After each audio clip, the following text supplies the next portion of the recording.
This is ChestertonRadio.com. Hi there. Welcome to Chesterton Radio. Where a thriving audience loves its radio shows. Don't take our word for it. Here's what listeners say about Chesterton Radio. TV is so overrated. Chesterton Radio rules. I feel my IQ going up by the minute. I am enjoying these so much. I haven't turned on my TV in weeks. Lying here on my sofa with my eyes closed, I can picture the whole story. I've seen the movie version. This was just as grand, if not more. I thought I'd doze off, but no. I am hooked. Gotta listen to one story every night before bedtime. I love this channel. It gets me through my workday. I'm new to radio plays. Excellent story and played out wonderfully. Thank you for the hard work and love you put into bringing us these shows. I found Chesterton Radio over a year ago. I'm forever thankful. I love the Lord. This is a guiltless pleasure. I bet even He likes to listen to Chesterton Radio. I love this channel. I've not watched TV in over 2 years. I've never heard anything like this. Mind-blowing. Enjoy our shows? We need your help today. Keep Chesterton Radio afloat. For half of what you pay the cable guys, you can support Chesterton Radio. Go to chuckthetv.com for links to our pages on Patreon, Subscribestar, and Buy Me a Coffee, or use the link in the description below this video. Thank you for your support. It means a great deal.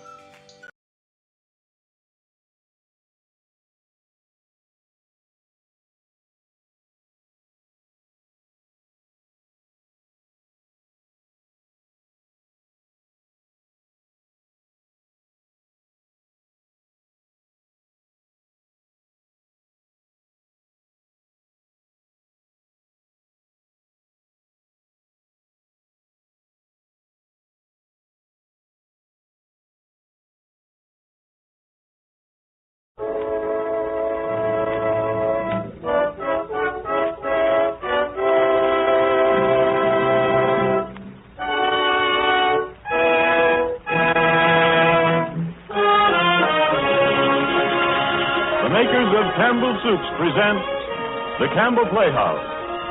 Orson Welles, producer.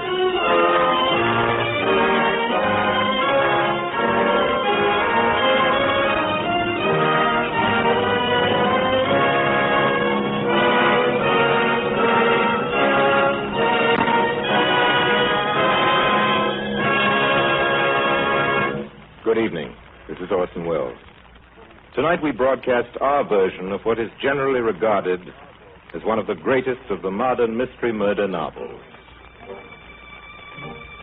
In some peculiar fashion, it seems to have become necessary to defend the murder mystery as a form of entertainment. Heavy artillery is brought up in its behalf. President Wilson, it is proclaimed loudly, could not go to sleep or could go to sleep, one does not remember the point exactly, until a certain number of conflicting clues had managed to efface the days from his proof. And with a mystery solved only after suspicion has been aimed at every adult in the neighborhood, he's not particularly shameful. I have never understood the need for this defense. Murder mysteries are, among other things, our most moral form of entertainment. The wrongdoer is regularly apprehended. If he is not, I have incredibly missed some fascinating black sheep of an author in a flock otherwise startlingly white. And one learns an obvious lesson that to be suspected wrongfully is in due course to be triumphantly cleared of suspicion. Life doesn't always proceed according to this admirable pattern. The apologists would do better to defend life, I sometimes think. To help us solve the mystery of the murder of Roger Ackroyd here tonight, we are fortunate in having a very powerful ally, a most distinguished lady and one of your favorite actresses. A lady in whose ears a nation's applause is still ringing for her latest brilliant success in Drums Along the Mohawk, Miss Edna May Oliver. But before we delve into the mysteries of this night's doings, Ernest Chappell has a comment to make on something which appears to be no mystery at all. Mr. Chappell. Thank you, Orson Welles. I'd like to ask all of you if you'll do this. The next time you're out in the car driving along the highway, just note the great number of eating places that display as their main invitation to you the words chicken dinners. The reason, of course, is simply that the proprietors of these eating places know by long experience that to nearly all of us, one dish that is a symbol of good eating is chicken. Now, because chicken is a favorite dish with nearly everyone, it's really no mystery at all why Campbell's chicken soup continues to grow steadily in popularity. You see, in every drop of the glistening golden broth, there's the rich chicken flavor you like so much. Steeped in deep chicken flavor, too, is fluffy white rice in every fragrant plateful. And you'll also enjoy the pieces of melting tender chicken meat that Campbell's add. Yes, here is chicken soup, deep and full and rich, and you'll appreciate that from your first brimming spoonful.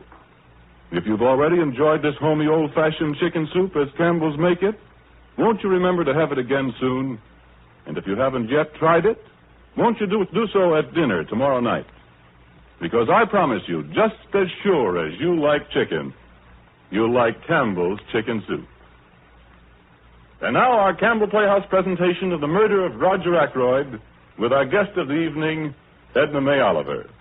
And ladies and gentlemen, before we begin, I think you'd like to know that we have with us in the studio tonight, as a surprise visitor, none other than the celebrated Belgian detective, Mr. Hercule Poirot. Ladies and gentlemen, I bid you good evening. If we had time, which we have not, I'm sure nothing would please us more than to hear from Mr. Poirot. Unfortunately... Why unfortunately when we have here a microphone? But, Mr. Poirot, you don't understand. I understand only that since my arrival in your country some weeks ago, I observed that there is circulate an impression of my person which I must now publicly refute.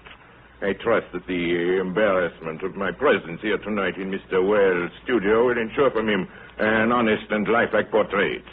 It has been said that I am a little man. Regard for yourself that this is not so. I have 5 feet 2 inches of high.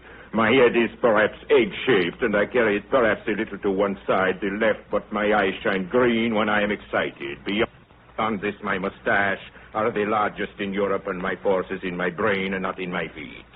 If these things are made clear, and Mr. Wells is a tribute to Hercule Poirot, I will be satisfied. The results of my little gray cells will speak for themselves.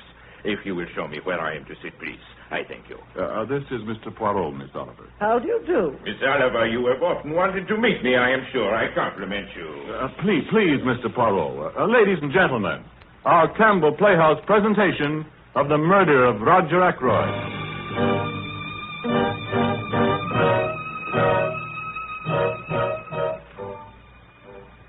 Well, only to start with, give you some idea of the little village of King's Abbot, of which I have so many years been the leading, I must admit, also the only physician and surgeon.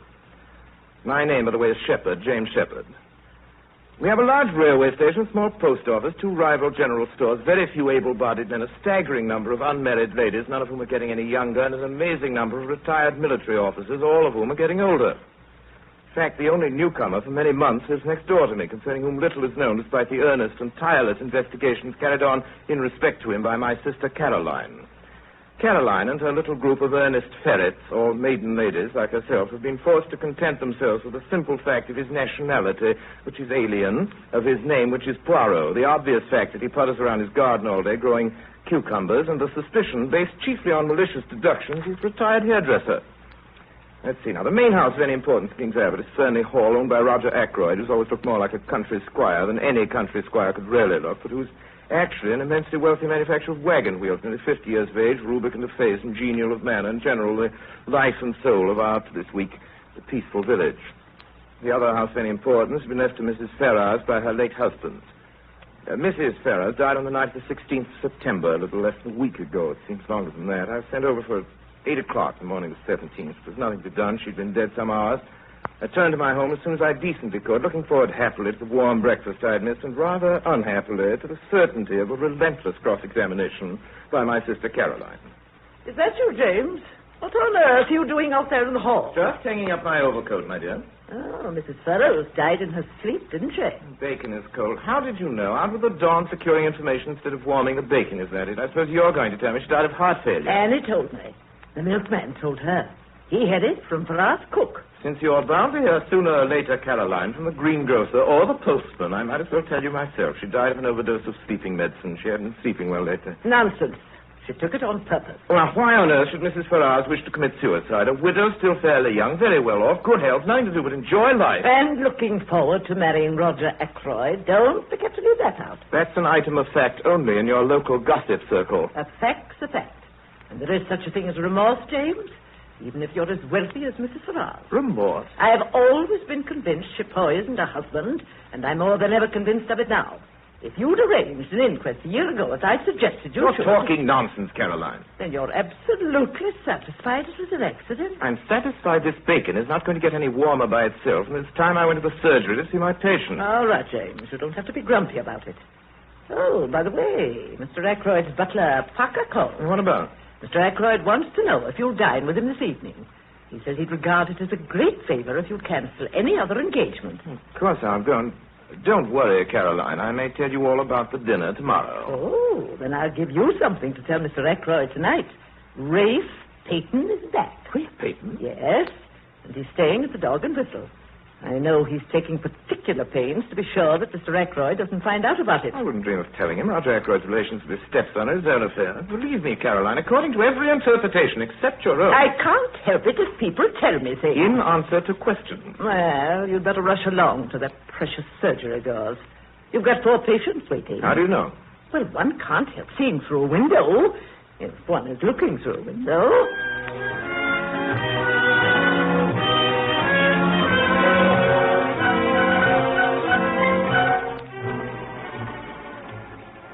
The distance from my house to Fernley Hall, Roger Ackroyd's home, is a little over 2 miles. I remember that evening as I walked that the subject of Caroline's latest piece of gossip kept returning to my mind. Rafe Peyton was in King's Abbot.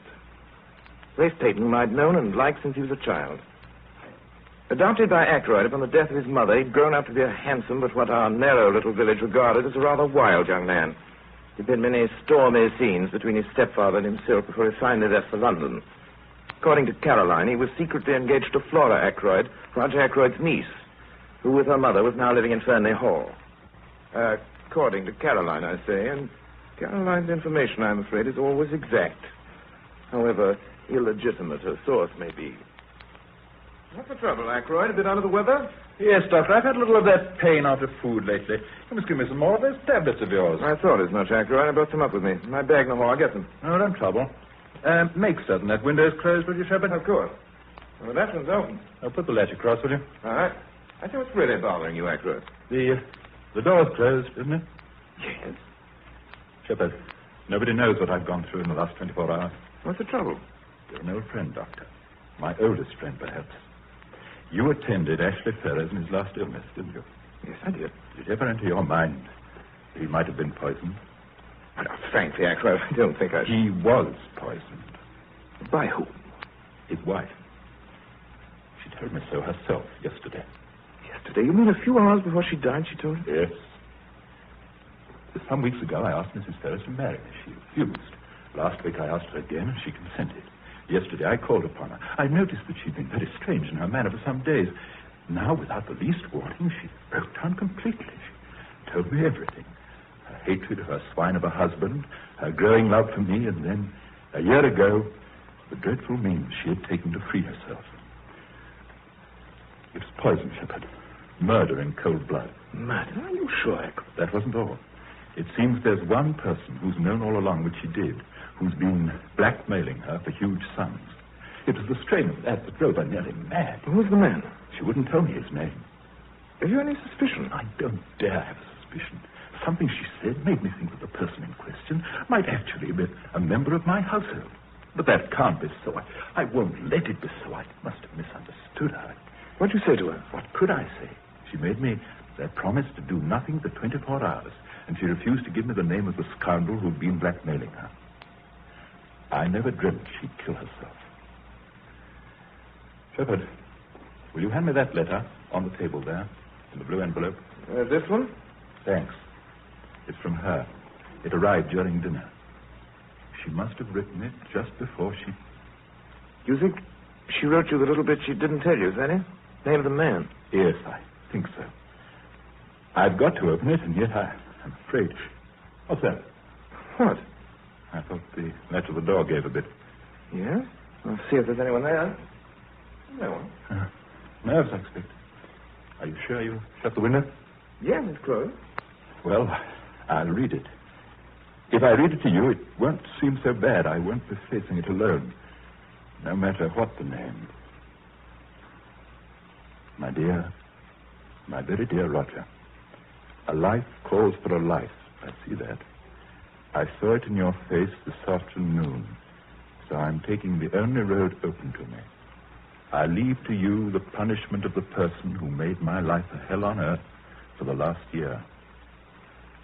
I would not tell you the name this afternoon, but I propose to write it to you now, dear Roger, now that I have nothing more to fear. Will you forgive me, Shepard, but I see I must read this alone. It was meant for my eyes, and my eyes alone. Do you think that's wise, Roger? I'd rather wait. Well, if you insist on not letting me help you. If you must put it that way, yes, my dear friend, I do insist. I'm sorry.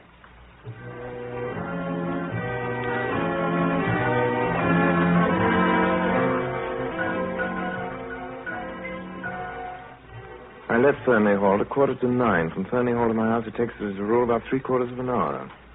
The night there was the moon shining, and I did it in less. From the road, I noticed the lights blazing in our parlor. Caroline was entertaining. Through the window, I caught sight of an egg-shaped head partially covered with suspiciously black hair, 2 immense mustaches, and a pair of watchful eyes. James, come in. You're just in time for hot milk and crackers. Oh, thank you, Caroline. Oh, excuse me, I'm This is sorry. my brother, Dr. Shepherd. I am enchanted. James, this is Mr. Hercule Poirot. How do you do, sir? Mr. Poirot is our new neighbor. If I may be permitted one slight correction, my name is Hercule Poirot. Your good sister proceeds on the familiar English assumption that we are not English, do not know how to pronounce our own silly names. He's just making fun of me, James. He has a very dry wit. We've had quite an interesting conversation. I question that it was two-sided. And you know what Mr. Poirot told me? He's a policeman. Pardon, mademoiselle. Not yet. I see you appreciate Hercule Poirot. His true worth. The name Poirot, mademoiselle, is known today in every continent, every land, nay, in every city of the world. I am become the last word. I am as much a specialist as an Harley Street physician. Well, that's what I said, didn't I? A detective. Yeah, consulting detective. That's what I said.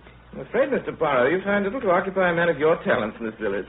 Mr. Poirot tells me what he's looking for just now is peace and quiet. Precisely, mademoiselle. That and the correct soil, which you have in so great abundance here in King's Abbot for the cultivation of cucumbers.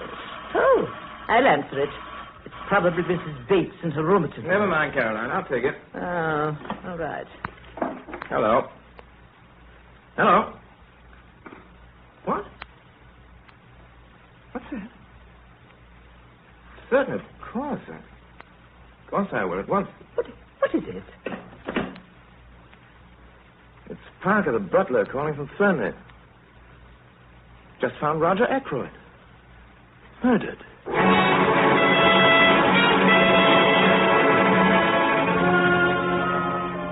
Why, Dr. Shepherd. Where is he, Parker?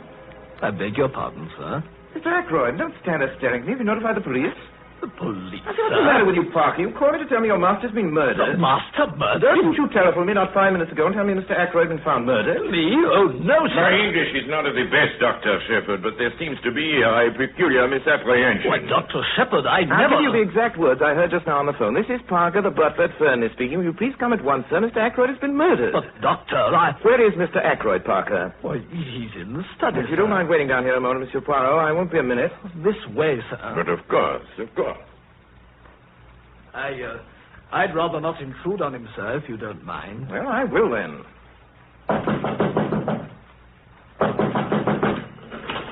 Door's locked. Mr. Ackroyd must have locked himself in and possibly just dropped off to sleep, sir. Ackroyd! Ackroyd!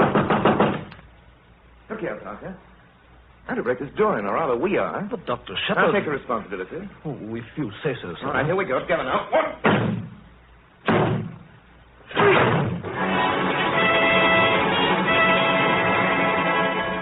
The Inspector? Take it sideways, permitting the dagger to penetrate the jugular. Death was instantaneous. Has the body been moved? Beyond making certain that life is extinct, I haven't disturbed the body in any way. You didn't touch the dagger, did you, Doctor? No, Inspector. No, good. Well, we'll want that for fingerprints. Rummy-looking thing, isn't it? Foreign-looking. Moorish silver. Mr. Ackroyd was quite a collector. There are his silver cases over against the wall. Eh? Who are you? My name's Raymond. I'm Mr. Ackroyd's private secretary. That's right, Inspector. It's been with Mr. Ackroyd almost 2 years now. Oh, very well. Now, Doctor, how long should you say he's been dead? Half an hour at least, perhaps longer. You had to break down the door, eh? What about the window? The English people, they have a mania for the fresh air. The big air is all very well outside where it belongs. Why admit it to the house? Hey, who are you? How did you get in here? You call yourself, unfortunate man, an inspector of police, and you say to me, who am I? Hercule Poirot, master detective, possessed of the finest brain in Europe, known in every continent, in every land, nay, in every city. Not in my part of the world, you ain't. I never heard of you. I'll vouch for Monsieur Poirot, Inspector. He's at my house when the phone call came. Mr. Ackroyd's death. Oh, well, all right then. You can stay. But this is my case, and don't you forget it. Now then, when was Mr. Ackroyd last seen alive? I don't know, probably by me, and I left, let me see, a little before 9. Mr. Ackroyd was certainly alive at 9:30. I heard him in here talking. Who to, Mr. Raymond? I don't know. I just heard his voice. But I know it was 9:30. You didn't hear any of their conversation, did you, Mr. Raymond? I did catch a fragment of it. It did strike me as a trifle odd. Remember, please, the words exact. It is very important. Not sure that I can. The words exact. Wait a minute, Mr. Pilot. Who's conducting this case? You or me? Now then, Mr. Raymond, what was these words you heard Mr. Ackroyd say at 9:30? Well, come on. I'd swear under oath the exact words were, "The calls on my purse have been so frequent of late that I find it impossible to accede to your request." Thank you, Mr. Raymond, very much. I beg pardon, Inspector. Well, what is it, Parker? I just remembered. Miss Flora saw Mr. Ackroyd later than 9:30, about 9:45. She was just coming out of this room. You mean she was just closing the study door? No, sir. She'd already closed the door when I saw her. She told me Mr. Ackroyd was not to be disturbed again tonight. Where's Miss Flora? Upstairs in her room. Shall I ask her to come down? No. I'll go up. One moment, if I might be so humble, Monsieur Inspector. Could I ask our friend Parker for a little information? Well, what is it? Thank you for your so gracious permission, Inspector. Tell me, Parker, is this room exactly as it was when you entered it with Dr. Shepard? Well, to tell you the truth, sir, I felt myself that this chair here was drawn out a little more. It has been puzzling. The grandfather chair between the door and the window. That's right, sir. That's very curious. No one would want to sit in a chair in such a position. What are you talking about? When a man wants to sit, he sits, don't he? Who pushed it back in place, I wonder? Did you, Parker? No, sir. I was too upset at seeing the master and all. It isn't important, is it, sir? It is completely unimportant. That's why it is so interesting.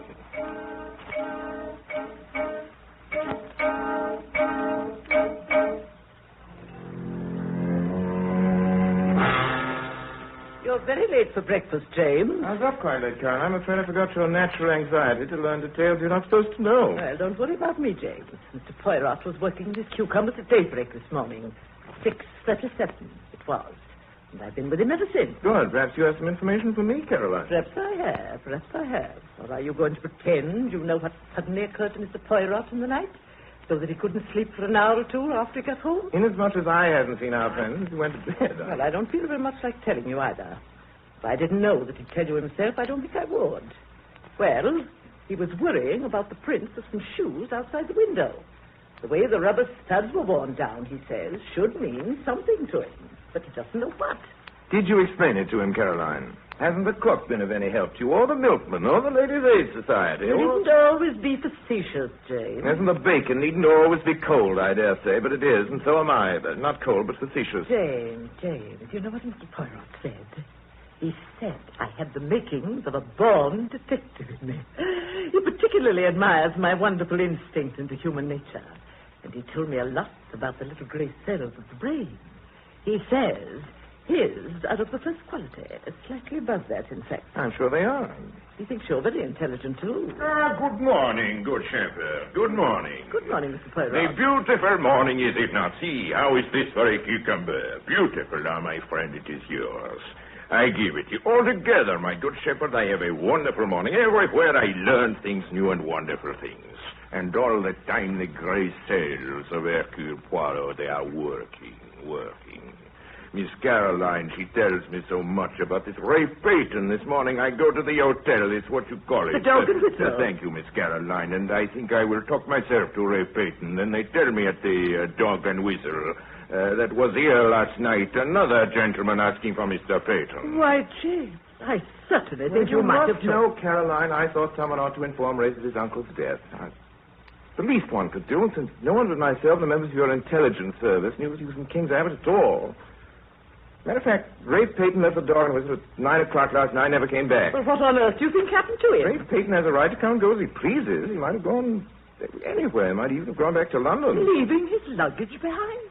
I wonder. Oh, by the way, my good shepherd, the telephone call. Oh, you mean the one that came while you were at the house with Mr. That Poirot? is the one. Tell me, do you think it is possible that someone could have telephoned you and imitated Parker's voice sufficiently to deceive you? Well, he said he was Parker, and James really doesn't know Parker's voice well enough. Of course. But the telephone call was traced this morning by my friend Inspector Hempstead. It didn't come from Fanley Hall at all. It was put through to you at 9:50 last night from a public call office at King's Abbot Station, and at 23 the night mail is for Liverpool. It is the inspector's opinion that the murderer may have left King's Abbot on that very train. Ah, then you do believe that Ray Peyton? I believe nothing, mademoiselle, until it is proved. Well, then, what do you think? I think, Miss Caroline, that Roger Ackroyd was murdered. Outside of that, I think that I will have to think a good deal more.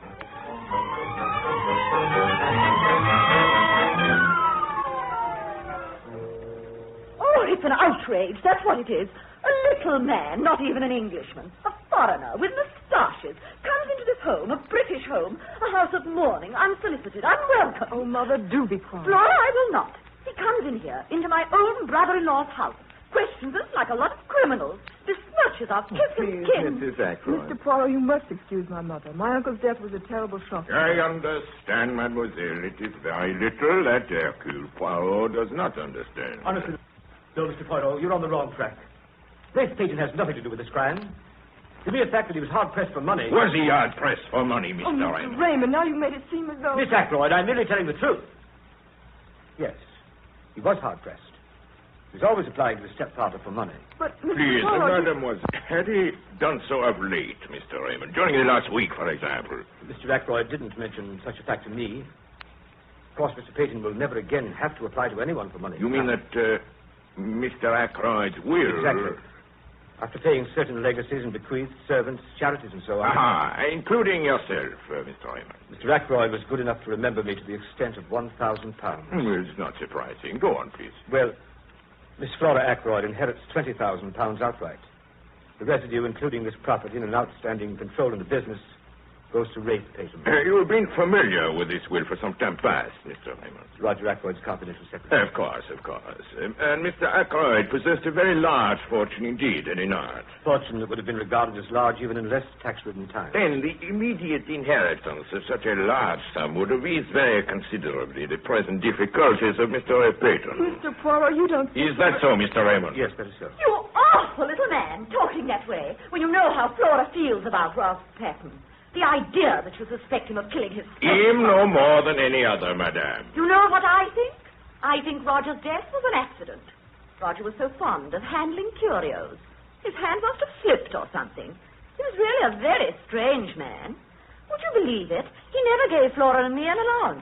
His own family. And of course we didn't have a penny of our own. Why, this very If you moment... need any ready money, Mrs. Ackroyd, Mr. Ackroyd cashed a check for £100 yesterday for wages and other expenses due today. The money was never spent. And where, if you please, is this money? He always kept his cash in his bedroom. I suggest that we see if the money is there. Why, Mr. Flora, surely. Am I to understand, you miserable little foreigner, that you're intimating that I merely intimate, ladies and gentlemen, that we see if the money is still there. Ladies and gentlemen, there are here only 60 pounds. Oh, that's impossible. Let me see. 10, 20. The man's right. It is 60. This is terrible. Dr. Shepard, Mr. Poirot, I hope nobody believes... One must believe there are 60 pounds where there were 100. However, I'm sure no one would suggest that you, Mr. Raymond, or you, Mrs. Ackroyd, who alone knew of the money... Mr. Poirot, I protest. Just one moment. Dora. I took the money. I'm a thief. I'm a common, vulgar little thief. Now you know. I'm glad that it's come out. I'm glad also, Miss Flora. You are? Yes, because now we comprehend why Parker thought he saw you coming out of your uncle's room at 10:15. But he did see her coming out of the door. He said so. No, that's just what he did not see. He saw Miss Flora outside the door with her hand on the handle. He did not see Miss Flora come out of the study for a good reason. Miss Flora was never in the study. Well, where else could she have been? Perhaps on the stairs. Well, those stairs only lead to Mr. Ackroyd's bedroom. Precisely. Then you knew I took the 40 pounds? I knew nothing, but I suspected much. As even now, I suspect that this money you have taken, you did not take it for yourself. I took it for myself. You can take what steps you please. I assure you, Miss Ackroyd, no steps will be taken. Only one thing. Why did you not tell me sooner? Me, Hercule Poirot, who in the end will know everything. Why do not all of you tell me the truth? Just because Flora made a little mistake. That's no Silence, reason to... silence, madame. Ladies and gentlemen, I am amazed. My powers might not be what they were. In all probability, this is the last case I shall ever investigate. But Hercule Poirot does not end with a failure. Ladies and gentlemen, I tell you, I mean to know, and I shall know in spite of you all. How do you mean, in spite of us all? But just that, monsieur. Every one of you in this room is concealing something from me. It may be something trivial, which is supposed to have no bearing on the case. Each one of you has something to hide. I appeal to you. Tell me the truth now. The whole truth. Miss Flora, my good shepherd, Mrs. Ackroyd, Parker, Mr. Raymond. Will no one speak? It is a pity.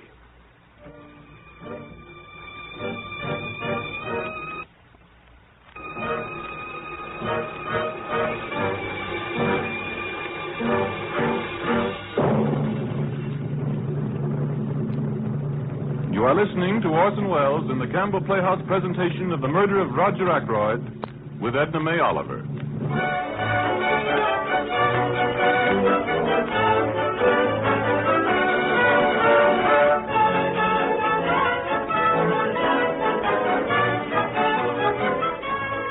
This is the Columbia Broadcasting System.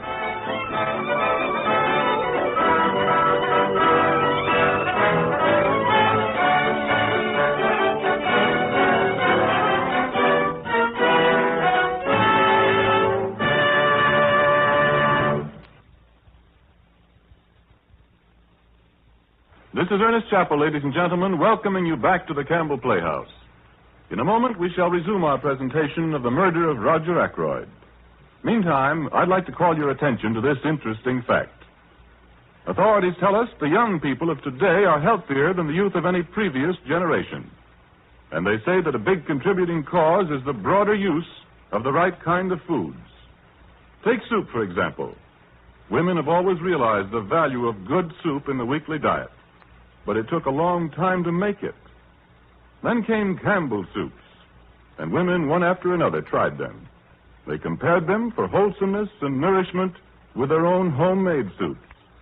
They saw how much their families enjoyed the fine flavor of these soups of Campbell's. And because women no longer had to find time to make it, soup began to come to the table more and more frequently. Today, soup figures more importantly than ever before in the preparation of sensible, nourishing family meals. And now Orson Welles continues our presentation of The Murder of Roger Ackroyd with Edna May Oliver.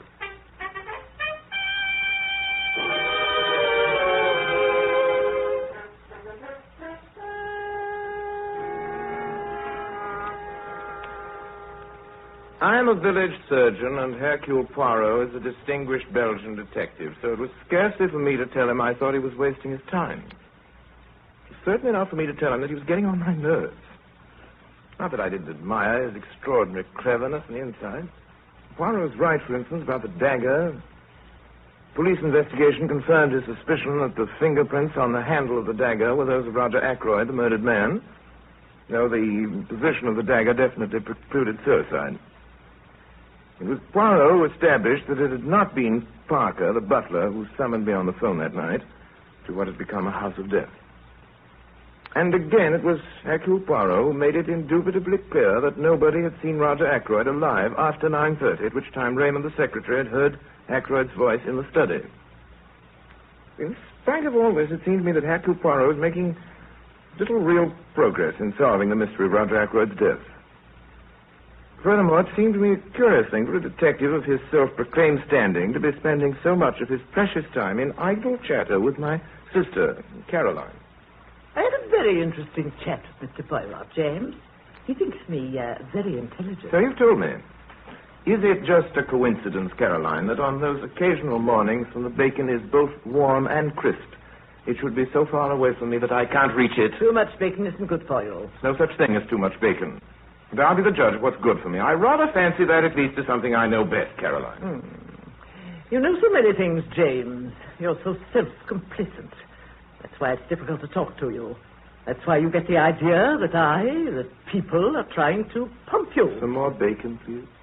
Poirot says I've made an excellent detective. Did he? We had a very interesting chat. I wonder if Monsieur Poirot found it interesting. He said I was more valuable than anyone he's met here. He told me a lot about his life, too. About a mad nephew of his. And you know that Prince Paul of Mauritania, the one who just married a dancer? Well, I do not know her. You do not know her, and I do not care to hear about her or about his mad nephew either. Did he ask you any questions, Caroline? No questions. We just chatted and chatted. More bacon, please. I have a little theory of my own, James. Mr. Poirot didn't ask me, but he might have. Whom do you suspect? I don't suspect anybody. I know. Parker was here in your surgery the morning of the murder. That place is full of poison. He's sure to have taken some. As a matter of fact, that's been my theory right along. Roger Ackroyd was poisoned in his food that night. Nonsense. He was stabbed in the neck. You know that as well as I do. After death, to make a false clue. I examined the body, and I know what I'm talking about. That wound wasn't inflicted after death. It was the cause of death. And don't look so omniscient. Next, you'll be telling me you know more about medicine than I do. Perhaps you think you could take over my practice. Oh, don't be ridiculous. You know I haven't a license.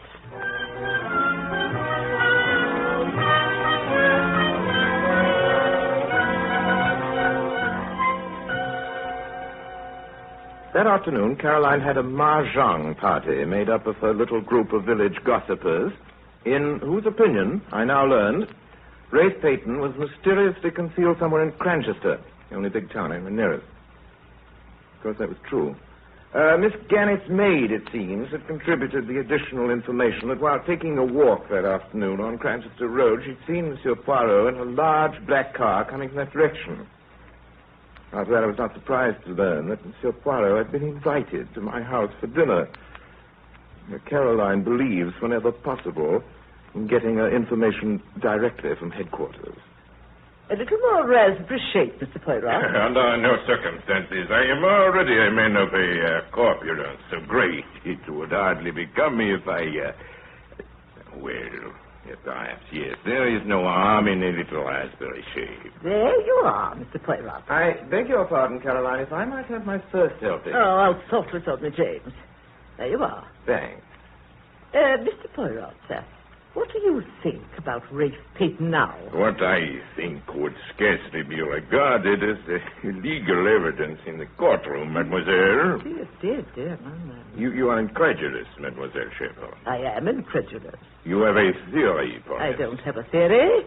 I know. Oh, Caroline. James, Don't meddle about in what you don't understand. There are several points to this case. Yes, mademoiselle. Point number 1. Mr. Ackroyd was heard talking to someone after 9:30. Point number 2.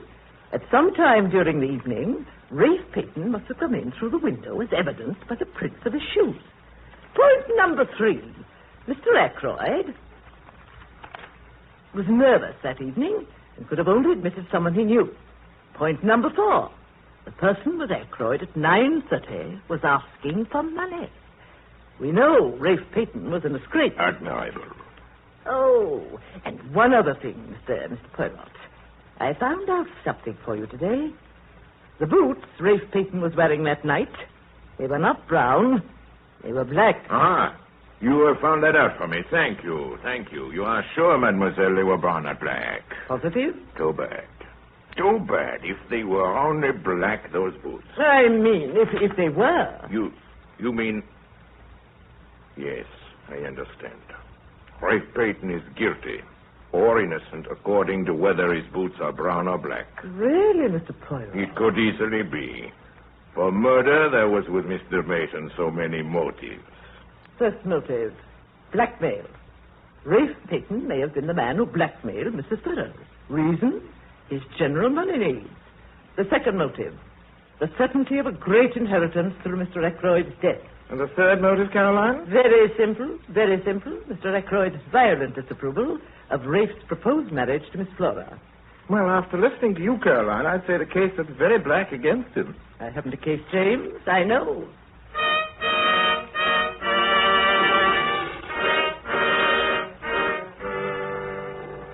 Late that afternoon, Monsieur Poirot called on me to ask if I could arrange a little conference room at his home that night. There were to be present Mrs. Ackroyd, Flora, Raymond, and Parker. I think Caroline, who was present when he called, would have given 10 years of her life to have been added to the list. For my part, I would have been only too glad to yield up my place among those who, in that particular evening, gathered around the beaming countenance of the Belgian detective and cucumber breeder. Yeah, I'm clearing my throat. That is an accepted signal in this country that a meeting is about to begin. Quiet, everybody. I will read the list. You will please answer to your names. Raymond. Yes? Parker. Yes, sir. Mrs. Ackroyd. Yes, but I wanted to speak to you. Yes, will be sufficient. Miss Flora. Yes. Mr. Poirot, what's the meaning of all this? The list I have just read is the list of suspected persons. Every one of you present had the opportunity to kill Mr. Ackroyd. I won't stand for this. I'm going. You will not go, madame, until you have heard what I have to say. I clear my throat again. And now I commence at the beginning. Until now, ladies and gentlemen, we have all been trying to answer to ourselves one principal question. Who was in the room with Mr. Ackroyd at 9:30? Not Dr. Shepherd, since I myself can prove that he was at home. Not Miss Flora, nor Mrs. Ackroyd, nor Mr. Raymond, with whose actions on that evening we are well acquainted, nor Parker, who has furnished me with a satisfactory alibi. Who then? This is the part of Hercule Poirot, the cleverest, the most audacious question. Was anyone with him? Are you trying to make me out a liar, Mr. Poirot? I tell you, I distinctly heard voices. I distinctly heard the words that Mr. Ackroyd was speaking. Mr. Raymond, the words that Mr. Ackroyd said. The calls on my purse have been so frequent of late that I believe it is impossible for me to accede to your request. Does nothing strike you as odd about him? Their style, for example. No, he frequently dictated letters to me using exactly the same style. That is precisely what I seek to arrive at. Would any man use such a phrase in talking to another, huh? I think not. My friends, you have all forgotten one thing. The stranger who called at the house in the proceeding weekend, the firm he represented. You remember, Mr. Raymond? Dictaphone company. A dictaphone, that's what you think. Mr. Ackroyd had promised to invest in a dictaphone, you remember. Me, I had the curiosity to inquire of the company in question. Their reply, Mr. Raymond, was that Mr. Ackroyd did purchase a dictaphone from their representative. Why he concealed the matter from you, his confidential secretary, I do not know. Must have meant to surprise me with it. He had quite a childish love of surprising people. Oh, there's only one man who could have done it. You mean Rafe Payton? Mother! Oh, let's face it. If he's innocent, he should be able to prove it. If he isn't... If only he'd come forward. That is your advice, Mr. Raymond? That he should come forward? Certainly. Do you know where he is? Me? I know everything. Remember that. The truth of the telephone call, of the footprints on the window sill, of the hiding place of Rafe Payton. Where is he? Not very far away. Where? In Cranchester. Where? No. He is not in Cranchester. He is here, in the doorway of this room. Rafe! Flora, my darling. Have I not told you all at least 36 times that it was useless to conceal things from Hercule Poirot? That always I discover a little secret. It is my business. From Dr. Shepard's sister Caroline, ladies and gentlemen, I learned that the doctor and Rafe Payton, they are old friends. Dr. Shepard knows that things look very black against his friend Payton. He tells him the old story. Yes, he did. He explained to me how suspicion was bound to fall on me, and I had no real alibi. And with the best of intentions, people sometimes make errors. That's why Dr. Shepard consented to do what he could to help Mr. Payton. He was successful in hiding him from the police. Where? In his own house? No, indeed, Mr. Raymond. You should ask yourself the question that I, Hercule Poirot, did. If the good doctor is concealing the young man, what place would he choose? It must necessarily be somewhere near at hand. I think of Cranchester, a hotel. No. Lodgings, even more emphatically, no. Where then? I have it. A nursing home. I make inquiries. Yes, at one of them, a patient was brought there by the doctor himself early on Saturday morning. That patient, I had no difficulty in identifying him as Rafe Payton. He arrived at my house yesterday, and now, ladies and gentlemen, we come to the point of this evening's meeting. Rafe Payton says he is innocent of the killing of Roger Ackroyd. Oh, I am. I swear by heaven I am. Please, Mr. Payton, please. You have just heard Mr. Payton declare he is innocent. Yet he has 3 motives for the murder and no alibi. Well, I certainly don't see how you can sit there. I am possessing the floor, Mrs. Ackroyd. Listen carefully, everybody. To save Mr. Payton, the real criminal must confess.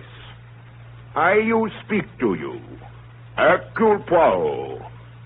I know that the murder of Mr. Ackroyd is in this room now, at this table. Tonight. Tomorrow in the morning, the truth goes to the police. You mean you know who? Yes. At the moment, I know. I alone. For the murder of Roger Ackroyd, there is only one way out. And that way does not lead to freedom. And it is to the murderer now that I speak. This is a matter of life and death. And I, Hercule Poirot, am not joking. Good night.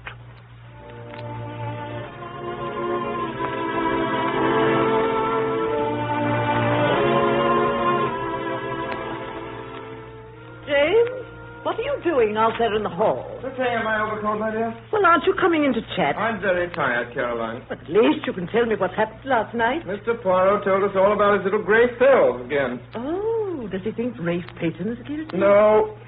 Well, he's crazy. You can go over and tell him so in the morning. Good night, Caroline.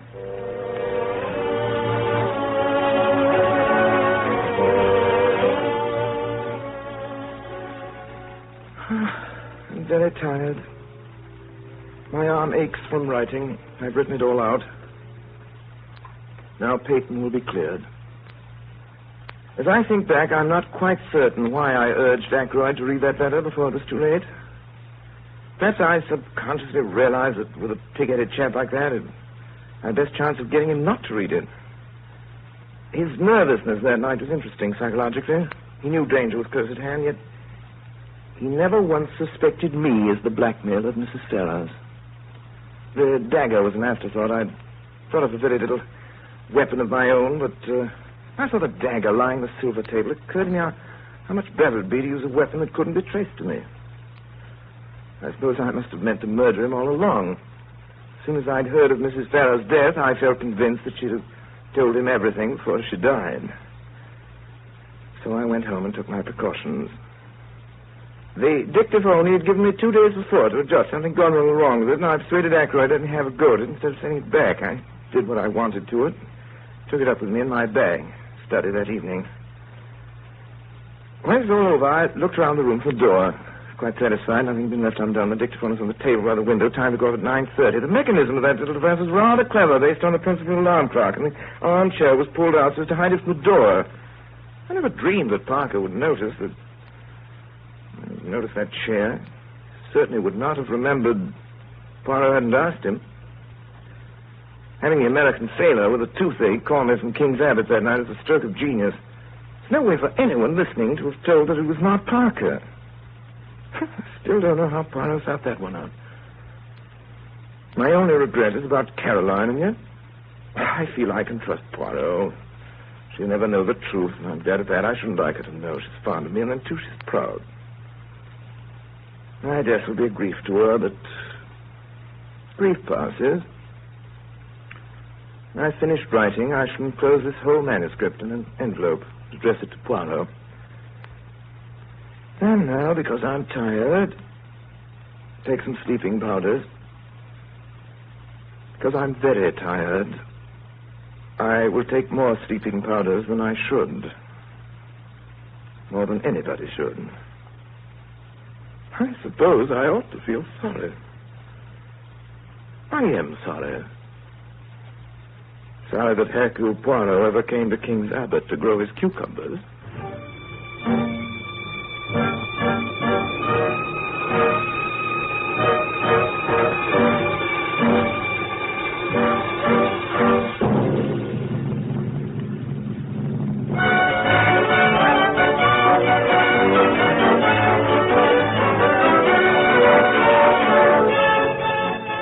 Concludes our Campbell Playhouse presentation of The Murder of Roger Ackroyd. In just a moment, Orson Welles will return to the microphone with our guest of the evening, Edna May Oliver. Meanwhile, I'd like to take just time enough to say this to every woman listening. We at Campbell's know good cooking, and so, of course, do you. Speaking, therefore, as one good cook to another, we'd like you to try our chicken soup. Try it, if you will, in the same friendly yet critical way you'd sample a neighbor's good dish or send in one of your own for her to try. And if you'll do that, I know you'll find this soup deep and full and rich in chicken flavor from the first spoonful to the last delicious drop. Indeed, I promise you, just as sure as you like chicken, you like Campbell's chicken soup. And now, here is Orson Welles with Edna May Oliver. Never mind, Orson Welles. What about me, Hercule Poirot? Miss Oliver, have I not the little gray cells? You and your gray cells. If you ask me, I think Rafe Peyton committed the murder. After listening to my explanation so careful? Especially after listening to your exclamation so careful. Now, in the days when I was a detective... Scotland Yard? No, RKO.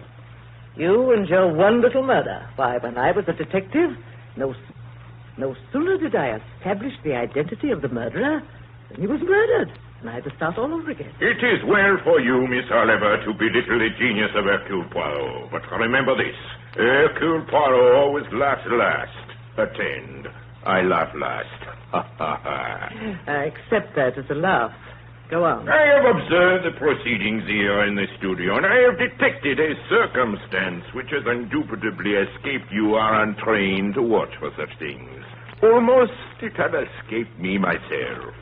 Not only did I discover that the gentleman who told the story, Dr. Shepard, was himself the murderer of Roger Ackroyd, but I now reveal to you that he was enacted in Mr. Wells' little anecdote by none other than that beloved portrayer of dramatic roles, that celebrated delineator of character, that unparalleled purveyor of protean portraiture, that internationally celebrated... You refer to Orson Welles, I take it, Mr. Welles? I do.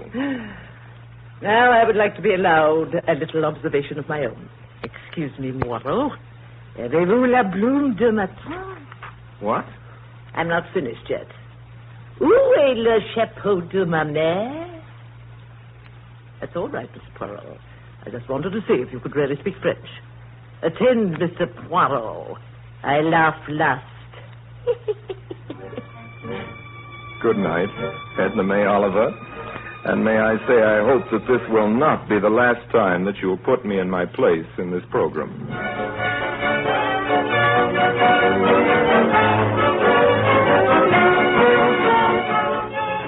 In tonight's Campbell Playhouse production of The Murder of Roger Ackroyd, the role of Caroline Shepherd was played by Edna May Oliver. The part of Roger Ackroyd was played by Alan Napier, Mrs. Ackroyd by Brenda Forbes, and Flora Ackroyd by Mary Taylor. George Coulouris was heard as Inspector Hempstead, Ray Collins as Mr. Raymond, and Everett Sloan as Parker the butler. Dr. James Shepherd, who committed the murder, was played by Orson Welles, and Hercule Poirot, who arrested Dr. Shepherd, was played by Orson Welles. The music for tonight's production, with the exception of the Noel Coward melodies, was composed and, of course, conducted by Bernard Herrmann. And now, Mr. Wells, I see we have just a moment. Can we have a word about next week's story? Next week, ladies and gentlemen, it will be our proud pleasure to give you The Garden of Allah, starring Claudette Colbert. The Robert Hitchens masterpiece, both as a book and a play, has engaged the affections of the peoples of the world for 35 years with its ageless story of a great love and a greater renunciation. If Miss Colbert's listening in, I want her to know how eagerly we're all looking forward to the privilege of having her with us in the Campbell Playhouse. No other actress that I know is more ideally suited than Miss Colbert for the part of Dominique, the English girl who found in the great Sahara Desert the love that gave the final meaning to her life. And so until then, till next Sunday in Claudette Colbert in the Garden of Allah, my sponsors, the makers of Campbell Soups, and all of us here in the Campbell Playhouse remain obediently yours.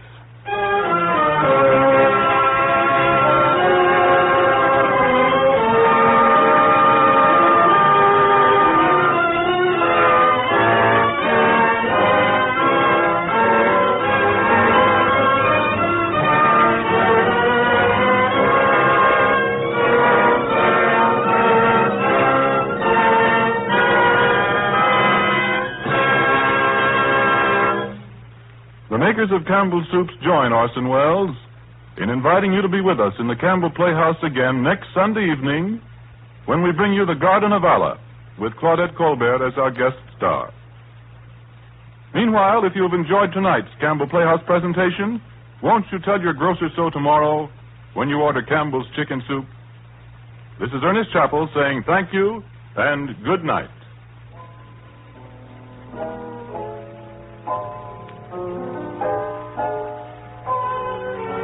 This is the Columbia Broadcasting System. This is Chesterton Radio, your home for podcasts of works by G.K. Chesterton, plus drama, comedy, mystery, science fiction, big bands, and much more. The soundtrack to your Chesterton day at chestertonradio.com. Saturday Night Theatre, with the members of the company of the New Theatre Bromley, in The Last of Mrs. Cheney by Frederick Lonsdale, adapted for radio by Peggy Wells.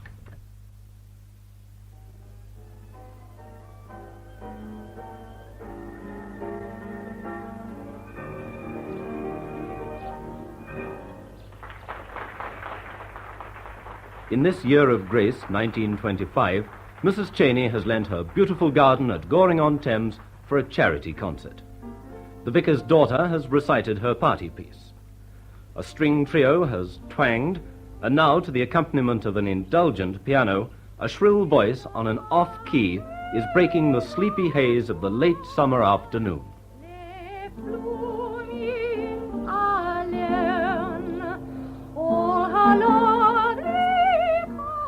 Let's leave them to it, shall we, and stroll across the lawn to the house. The French windows of the drawing room stand invitingly open, and inside the white-paneled walls and grey carpet are a welcome oasis, a veritable haven of coolness from the turmoil outside.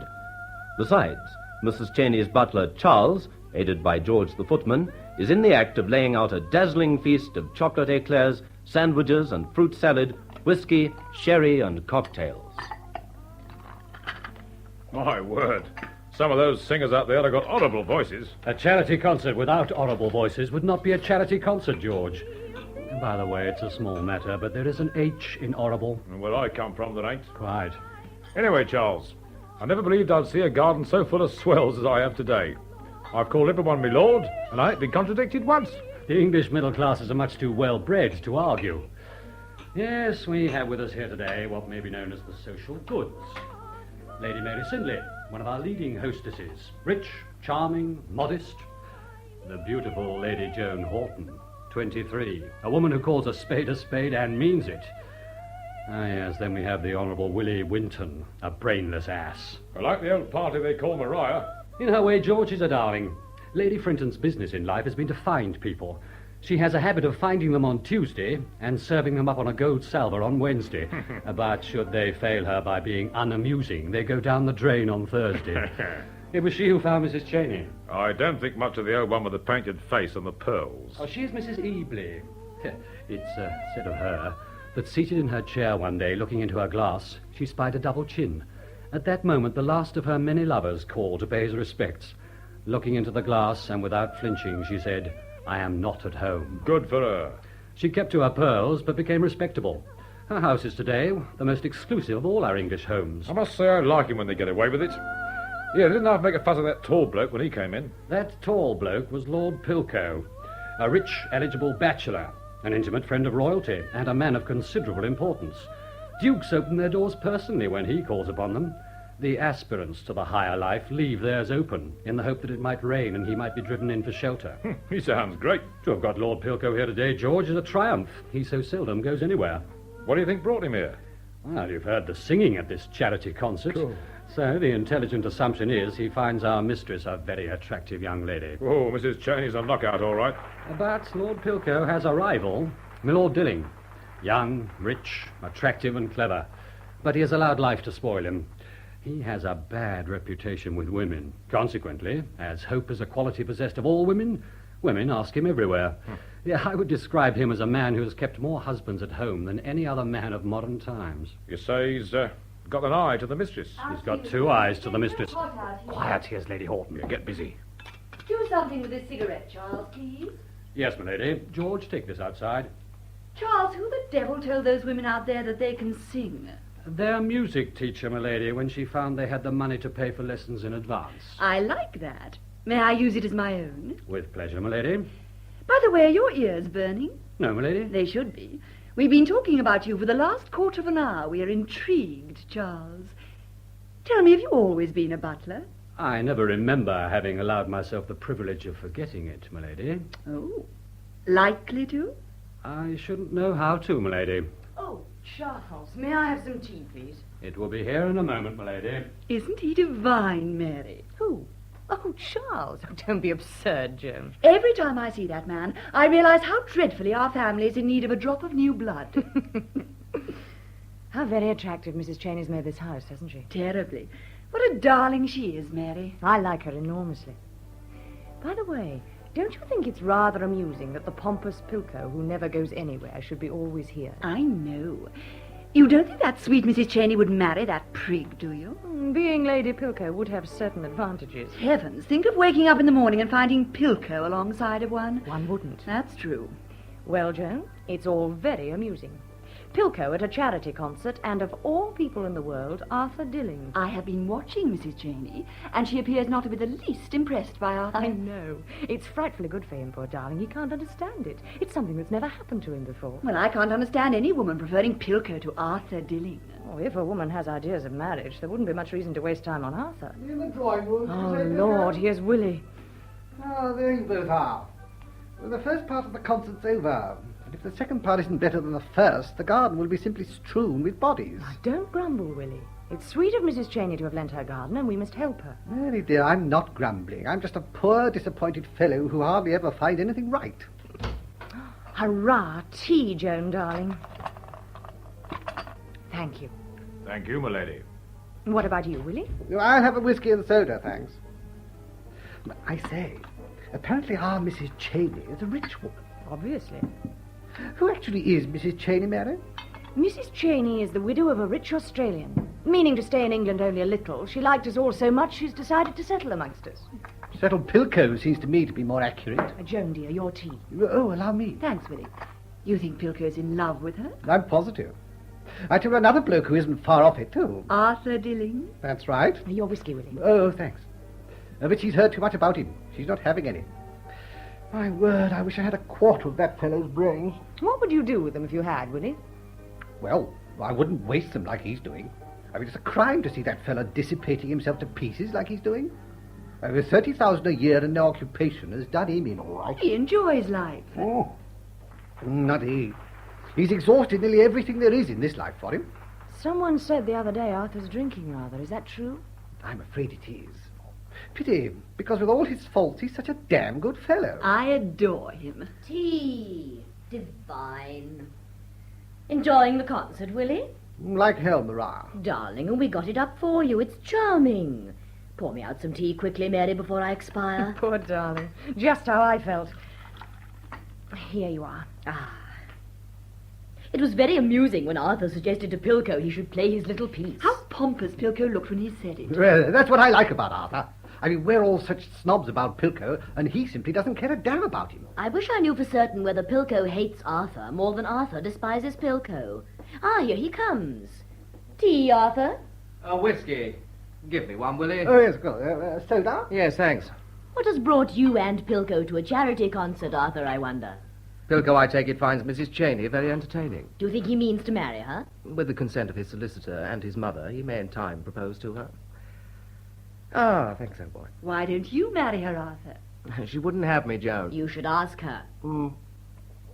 As I could never make any woman happy for more than a year, I wouldn't be so impertinent. You should try. I have, and miserably failed. My maximum so far have been 8 months. The last 2 of those months I shall never forget. I should hate any woman again to watch me suffering, as that poor creature did. I heard you described the other evening as a dishonourable man with 30,000 a year. No man with 30,000 a year who can write his name could ever be dishonourable. Quite right, Maria. Does anyone know where Pilco and Mrs. Cheney are? I left Pilco patronising the tea that Mrs. Cheney was giving the villagers. I do wish he would marry Mrs. Cheney. It would be such fun. Shh. Here he comes. My dear, some tea? Many thanks. I've had some. Whiskey and soda, Pilco. Thank you, no. We were just discussing marriage, Pilco. And have you come to any conclusion? We have. We've decided you should. Indeed. For you to take such an interest in me is flattering, Dilling. Not at all. Society needs a Lady Pilco, the world more strong men like yourself. Having such strong convictions as regards marriage, Dilling, I wonder you remain single. Yes, why do you, Arthur? Ah, that's my affair. Mrs. Cheney is rather an attractive woman, if I dare say so, Pilco. Forgive me, but perhaps it's because I'm not modern. But I prefer the word likeable to attractive. Perhaps it's because I'm too modern, but I differ. To accuse a beautiful woman of being liked by one is suggestive that her underclothes are made of linoleum. But to suggest that she is attractive betrays a meaning that, with encouragement, you have more and better things to say to her. Angel. Ah, here is our hostess with Mrs. Ebley. Have you all had tea? Of course. Now, Mrs. Cheney, I insist on your sitting down and resting. You'll be worn out. Nonsense. Mrs. Ebley's been an angel. She's helped me to entertain all those dozens of people in the garden. Nonsense. I did nothing. This child, Maria, is a perfect marvel. You don't know how they adore her out there. Thank heaven we have something in common with them in here. A sentiment to which I heartily subscribe. Thank you, my lord. Have you had some tea? I had a whiskey and soda. I've got some good news for you. One more item, then Lord Pilco has promised to make a little speech, the collection, and after that you can all go home. You have been an angel to have taken all this trouble today. Most kind. It's kind of you all to have come. I'm afraid you've hated it. We adore you, my dear, and that makes it perfect. I've made her promise to come to me on Friday week when you all come. That's wonderful. I'll bring you, Mrs. Cheney. Lord Pilco has very kindly offered to drive me from London, Lord Dilling. Splendid. Then I'll get Pilco to give me a lift in his car. And don't forget, young woman, I am giving a dinner for you on Tuesday. I won't forget, Lady Flinton. You know, you're all too kind to me. I don't know why you are. I'm not the least amusing or modern. I don't drink, I don't smoke, I don't swear. I'm really terribly dull. You're an angel, and I swear enough for both of us. I'm terribly sorry, but I'm going to push you all back to that concert.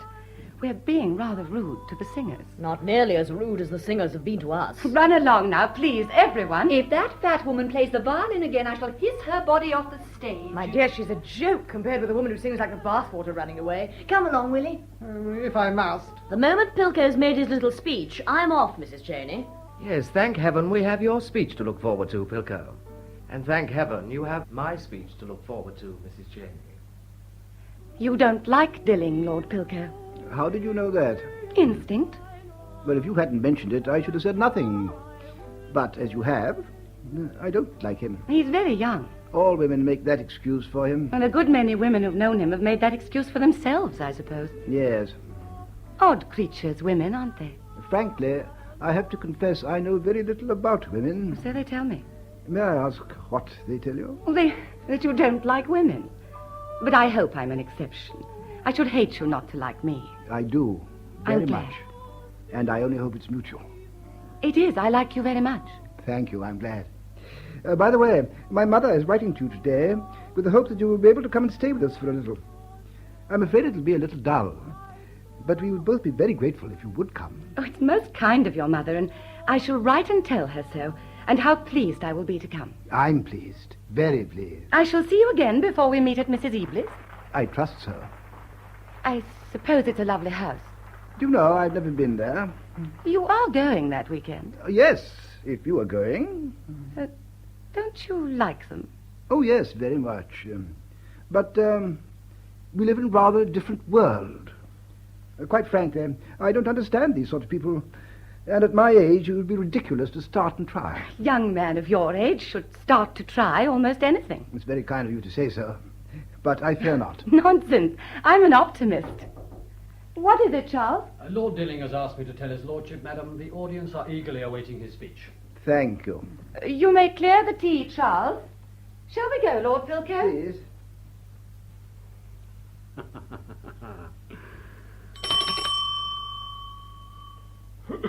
You rang, sir? George, clear these things. Yeah, righto. I must say I'm surprised, because I never thought I would, but I like the toffs. They have qualities, George. I've always heard them talked about as being stupid. All the climbers in the world who fail in their ambition to know them apologize for themselves by describing them as stupid or decadent. Our member down our way, he says the most terrible things about them. And I dare say he's right. But the day one of them invites him to dinner, he'll even have a bath. The snobbishness of the upper classes, George, is only excelled by the snobbishness of the middle and lower. I wish I could be Sir Georgie. I wouldn't have come it over them down my way. Give me a whiskey and soda, please. Yes, my lord. Here, George. Oh, what's this for, my lord? For you. I haven't the courage to give it to Charles. Thank you, my lord. Your whiskey and soda, my lord. Thanks. I can't remember. Can you? What, my lord? Where we've met, Charles. We have never met, my lord. I assure you we have. I was at Oxford. I once passed through Oxford in the train, my lord. Your manner suggests to me you might have got out and stayed there for a few years. I had no idea Oxford had a school for butlers, my lord. Hadn't you? Tell me, how long have you been with Mrs. Cheney? Mrs. Cheney engaged me 6 months ago next Tuesday in a registry office in an adjoining street near Brook Street to be her butler, my lord. Many thanks for the details. So you were not with Mrs. Cheney in Australia? Has Mrs. Cheney ever been to Australia, my lord? Didn't you know Mrs. Cheney came from Australia? How should I, my lord? Mrs. Cheney would never think of discussing her affairs with servants. I accept the rebuke. There was none meant, my lord. Hello, I thought you'd gone, Lord Dilling. Why? All the others have. I'm waiting for my man with my car. Your man has been waiting for some time, my lord. Has he? Well, it's a lovely afternoon. Tell him to wait a little longer. Yes, my lord. Mrs. Cheney, I like your butler. Why? I like his insolence. Was he rude to you? No, the reverse. I've often been told to go to hell, but never so pleasantly as he told me to a moment ago. I shall dismiss him for No, that. no, please, I ask you... I shall. I want to ask you something. When you were in London, staying at the Ritz last week, I rang you up 5 times, and each time I was told you were out. What a shame. Were you out? No, each time I was in. I thought so. Twice I answered it myself and told you I was out. May I ask why? Certainly. I don't care to be alone with you, even on the telephone. Why not? It's my way of paying tribute to your reputation. Thank goodness.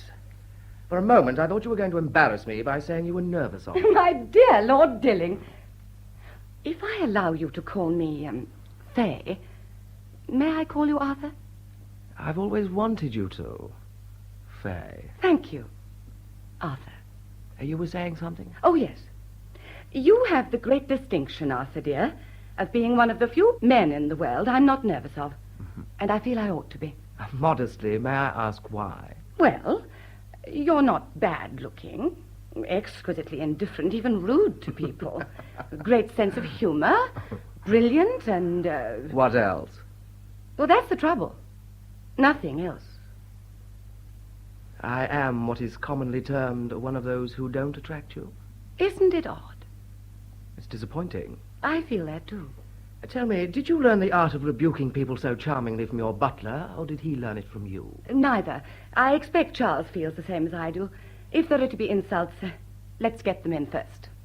I wonder if you would tell me what you mean by that. Oh, I want to, very much.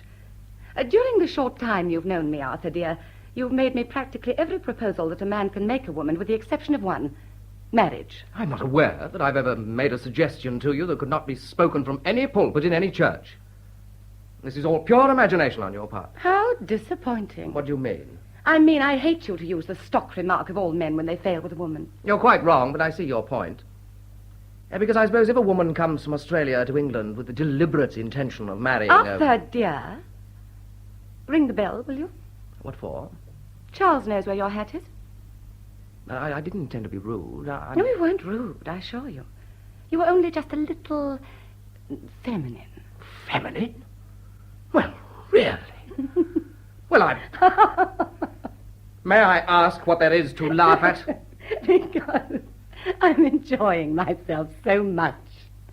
It's so amusing to have put you in the position of embarrassment that you must have so often succeeded with women by putting them in. If I may say so, you appear to have a rather low opinion of me. It would be more civil of me to put it another way. I haven't a very high one of you. Really? Have you of yourself? Not at the moment. Oh, then there's hope. Thank you. I suppose you would despise me even more if I were to finish that whiskey and soda. Not at all. I should like you more if you didn't, that's all. I should hate you not to like me. Perhaps there's something else I could do for you. Oh, heaps. As, for instance? One, live up to the reputation you have for possessing a sense of humor. Ha, ha, ha. Anything else? Stop living on the glory of your ancestors. What do you mean by that? What I say, Arthur, dear. You've done nothing. Your epitaph at this moment is only this. Oh, he was a good fellow. Metaphorically, he lived on the dole. His only success was with women. I resent very much being talked to in this manner. One always hates a thing one's not used to. And you have no right to. No, really. I resent equally as much being treated by you as a what? Well, there are various names for that particular type of woman. When I've never given you the slightest encouragement which would have given you the right to... You must see my point, Arthur, dear. If anything I have done suggested that, yes. Will you be an angel and tell me exactly what was in your mind to say to me when you came back here after the others had gone? Go on.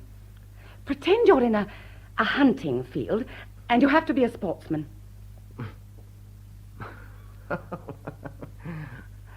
I follow. Go on. Very well. I meant to tell you you were the most attractive woman I've ever known. You're about to take another fence. Was I?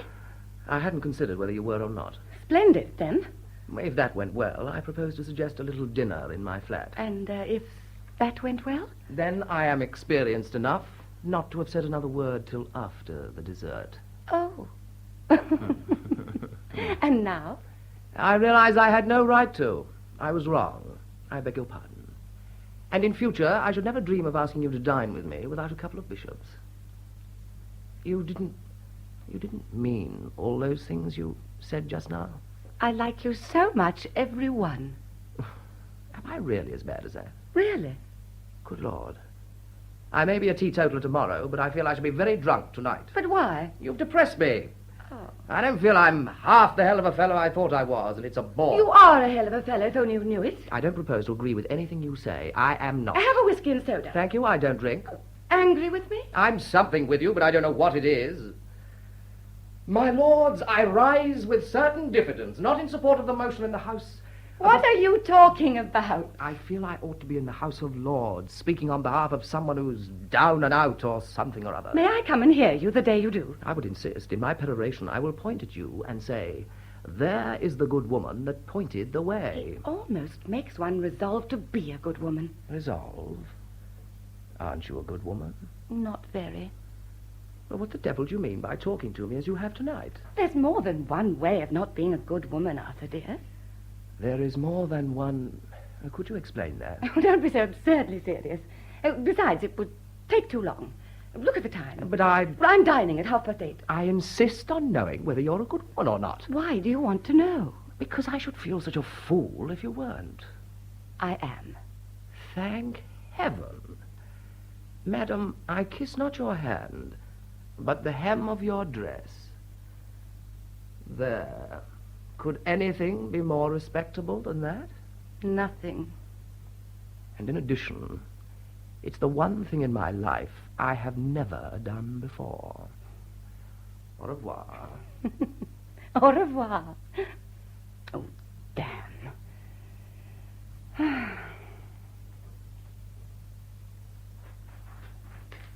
Good evening.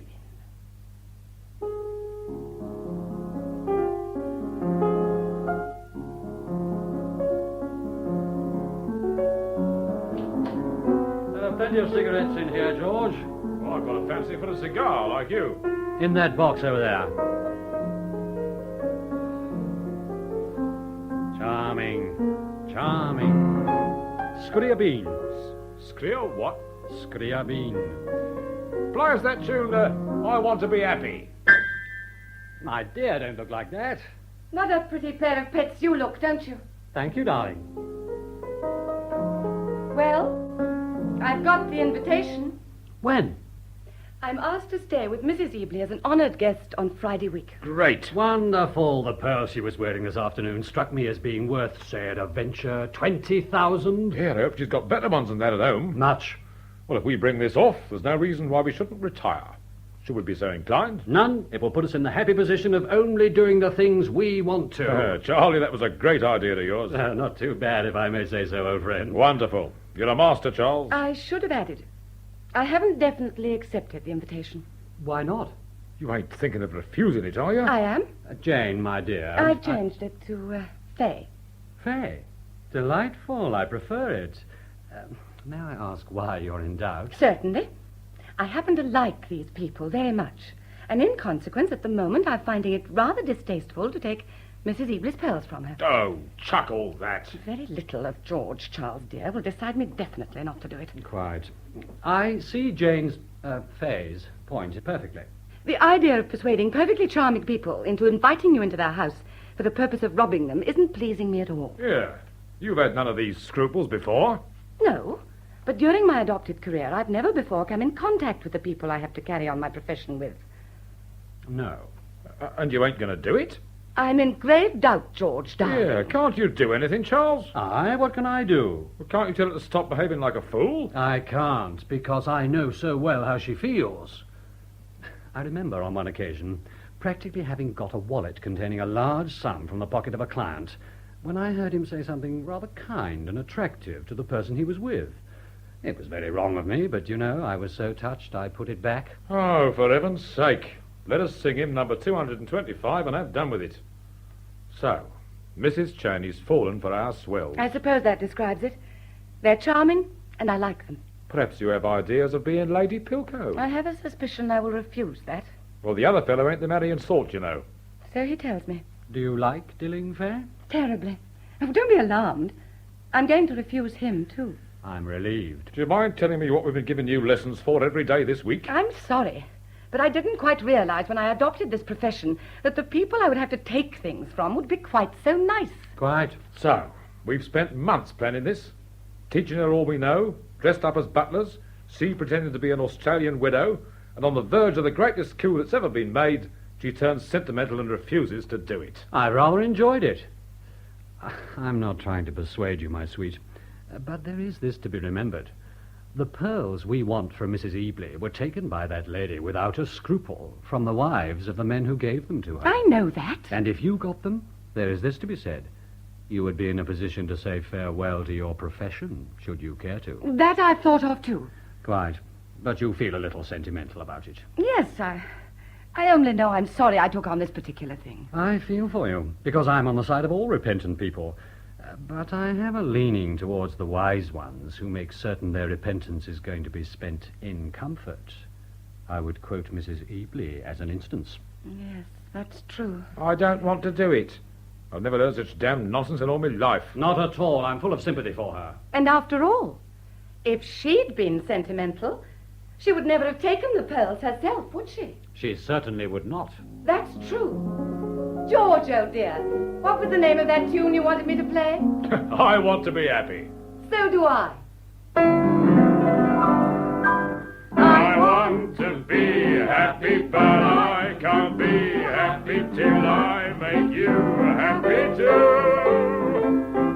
Life's really worth living when we are not giving. Why can't I give some to you?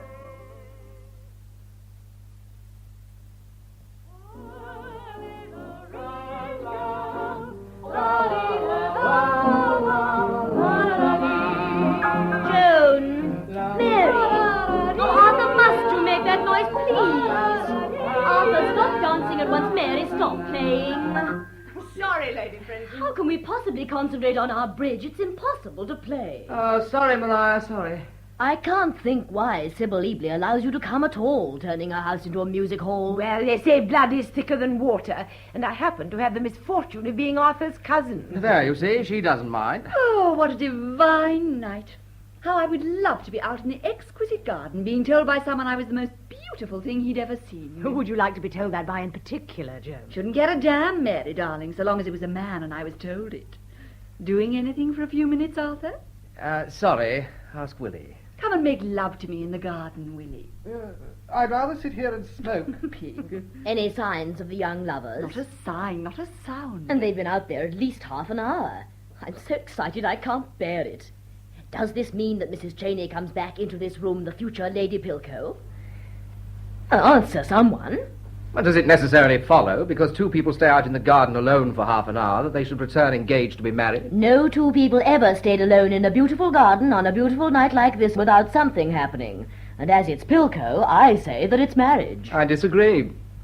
Unless he's very much altered, I suggest he is describing to her in detail the history of England. If he is, I hope she tells him she's not that sort of woman and smacks his face.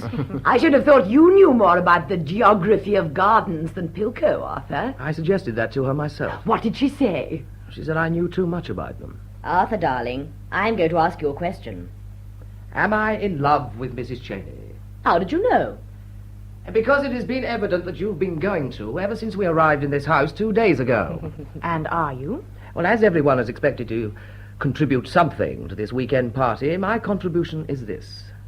I think I am. You think you are? Oh, divine. To what extent? That I don't know myself. Stuff and nonsense. Now, what are the symptoms? I've suddenly discovered a liking for little children. That sounds like the real thing. During the time I've known her, I've also discovered that in the past one has eaten too much. That one only needs a little food. Go on, darling. Sleep, I find, is not essential. The man's really marvelous. in love. Marvelous. What else, Arthur? It's the first time in my life I have been seriously obsessed by any woman. Do you like it? Of course he likes it. Yes, I do, rather. Well, you must admit it's rather generous of me to tell you all this. Particularly as she may at any moment return into the room, affianced to another. It's divine of you, and it's the first thrill I've had since that horrid man tried to be familiar with me in a railway carriage. Curious how you've never been able to forget that. My dear Sybil, it was 2 years ago, and each day I grow older I feel the only literature I care for is railway timetables. Arthur, dear, having admitted all this, I can't understand why you doubt that you're in love with her. She won't have anything to do with me. She prefers to me what I've always considered the world's prize ass. It may be that I'm piqued. I wonder if she's doing it on purpose. What do you mean by that, Mary? She may be merely encouraging Pilko to encourage you. If she is, then she isn't a bit what I think she is. Good Lord, the man's got it so badly he thinks her different from any other woman. I do. It's an extraordinary thing. But when an old man or a bad man falls in love, heaven help them. Shh, they're coming in from the Playing garden. bridge. On a divine night like this, shame. To have gone out would have been sacrilege to your divine night. Why? We all know each other too well. Oh, really? Mrs. Cheney has a very bad headache, Mrs. Ebley. Who shall blame her? I've been trying to persuade her to take something for it. But of course, there's some aspirin in my room. Oh, please, Mrs. Ebley. I get them so often that I'm trying to get rid of them without taking anything. But if it gets worse, I'll come in to you for them, if I may. I insist that you do. I always keep a stock in my room. Thank you so much. Well, I suggest an early bed. Perhaps just another rubber. You would rather not play, Mrs. Cheney? I won't, if you don't mind, Mrs. Ebley. You'll play, Arthur. No, I've got a headache too. Well, come along.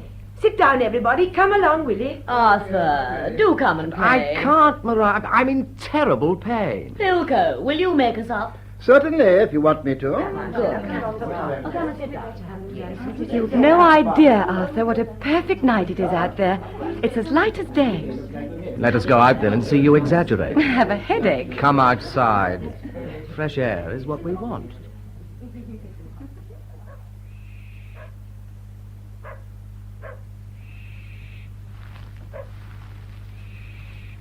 Oh, it certainly is a lovely night. Yes, I told you. Did you accept Pilko? What makes you think I had the opportunity to? Did you refuse him? I did not. You asked for time to think it over. You know so much. Tell me a little more. In the end, you will refuse him. Why? That man's wealth and position can never compensate you for all his stupidity and bluff. I disagree. Assuming all this is correct, the love of a good man stands for something. Not at all. That is proved by the fact that it's always a bad man who is the correspondent. Tell me, why are you so interested in my marrying Lord Pilko? Obvious. I'm in love with you myself. From anyone else, that would suggest a proposal of marriage. If you like. Don't look like that, Arthur. Otherwise I'll believe you. You can. You seriously mean to tell me you want to marry me? I wouldn't say that. Don't misunderstand. To me, the idea of marriage has always been the death and burial of all romance in one's life. And heaven knows I've done all I can to persuade you that that is so, but you don't agree. Very well, as I like you so much... As I attract you so much. If you like. I am prepared to be at any church you like to name at 11 o'clock tomorrow morning. I must attract you very much, Arthur. More than I care to acknowledge, even to myself. For the first time, I don't understand myself. I'm unhappy when I'm not with you. I'm unhappy when I am. I can see nothing but you when you are present and nothing but you when you are not. Your voice is the only one I ever hear. In fact, let's face it, I've got it worse than any of God's creatures ever had it before. Oh. There are 3 reasons why I should like to marry you, Arthur. Being? 1, I like you terribly. Are the other 2 important? 2, it would be such fun to go to tea with all the women you haven't married. Oh, shut up. And the 3rd? Why, I should be some sort of a widow again within a year. There's always a chance of that, but I think it's worth it. No. You don't agree? Why? I know too much about you, and you know too little about me. Is there anything more to know about you than I do? 3 volumes, closely printed. I give a great deal to understand what there is that I don't understand about you, Faye. It might amuse you. Might it? I hope so. I see. I take it my first and only offer of marriage is rejected. Have you been laughing at me by any chance? What makes you think so? I don't know. You look so strange. Oh, Lord, I should be very angry if you were. Are you laughing at me? The reverse. It's the first time in my life I remember not laughing at myself. What do you mean by that? Just that. You're an odd creature. I wish I weren't. There's some reason why you can't marry me. No. You just don't like me. I like being single. Can I ask you another question? Yes. Are you all that I think of you as a woman? What way do you think of me as a woman? All the things that a man demands from a woman he is going to marry. I'm every one of the things you mean. I know you are. You're an angel. I really have got a headache. I must go in. I'm sorry. Let me get you some aspirin. No, thanks. I think I'll go to bed. Faye, may I be allowed a platitude? Yes? Perhaps in time? No. Just friends? That's right. I understand. Very well, we'll go in now. I don't think... They seem to have finished their rubber. Here's Lady Joan and Lady Frinton. Have you finished, Lady Frinton? My advice to any man, woman, or child who likes bridge is not to marry Pilko. What has he done? He's done every conceivable thing that doesn't appear in the Book of Rules. I'm afraid I was very rude to him. Oh, dear, I'm always putting my foot in it. He's pompous even when he revokes. What a colossal ass he is. I like him. Oh, dear, oh, dear. I'm just going to bed. So am I, my dear. It's the only place I'm sure of not getting into trouble. Oh, come. Good night, Arthur. Good night, Faye, dear. Good night, Lady Joan. Good night, darling. Hope you'll be all right in the morning. Good night, Arthur. Good night, Joan. Don't stay outside too long. Good night, darling. Sleep well. Good night. Sorry Mrs. Cheney has a headache. Yes. Joan, and now think before you speak. Supposing, only supposing, I asked you to be my wife, what would you say? I'll be ready in 5 minutes. What? Well, 4. Good. Why? Heaps of reasons. I give it up. I'm going in. Oh, don't leave me. You're being so interesting. Where are you going? I'm about to resume my ordinary life. I'm going to fetch a whiskey and soda. I'll be back. Don't be long. Good evening, my lady. Charles, what on earth are you doing here? I'm delighted. You are, my lady? Ever since I've known you, I've always said to myself, but what does he look like in ordinary clothes? And, my lady? I had no right to doubt you. Thank you, my lady. My mistress, I understand, has gone to bed. Yes. Do you want Mrs. Cheney particularly? No, my lady. A cable came for her, and as I heard her say she expected an important one, I thought I'd better bring it over. I've also enclosed some letters that have come for her in the parcel, my lady. I'll give it to her. If you would be so kind, my lady. Good night, my lady. Good night, Charles. I must go and tell Arthur. Oh, there you are at last. Complete with whiskey and soda. Who do you think has been here since you left? Well, that's easy. I watched the tete-a-tete from the window. Well, what did Charles want? Brought Mrs. Cheney a parcel with some cables or something. I see. Arthur, I'm going to ask you a question.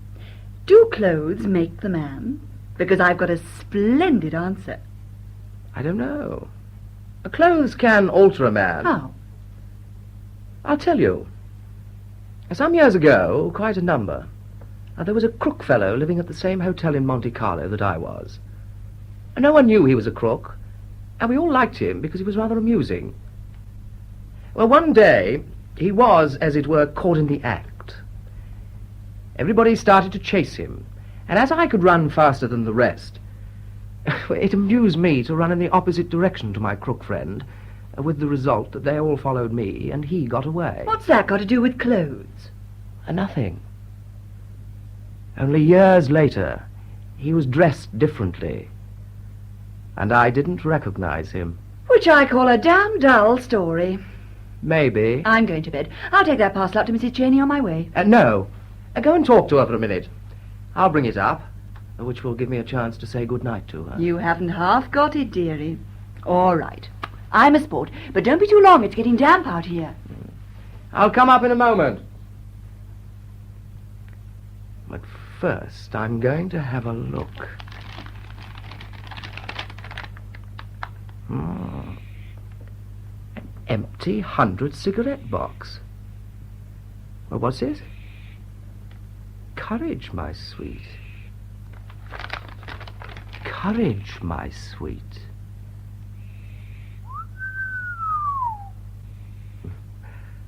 Well, I'd better let her have it.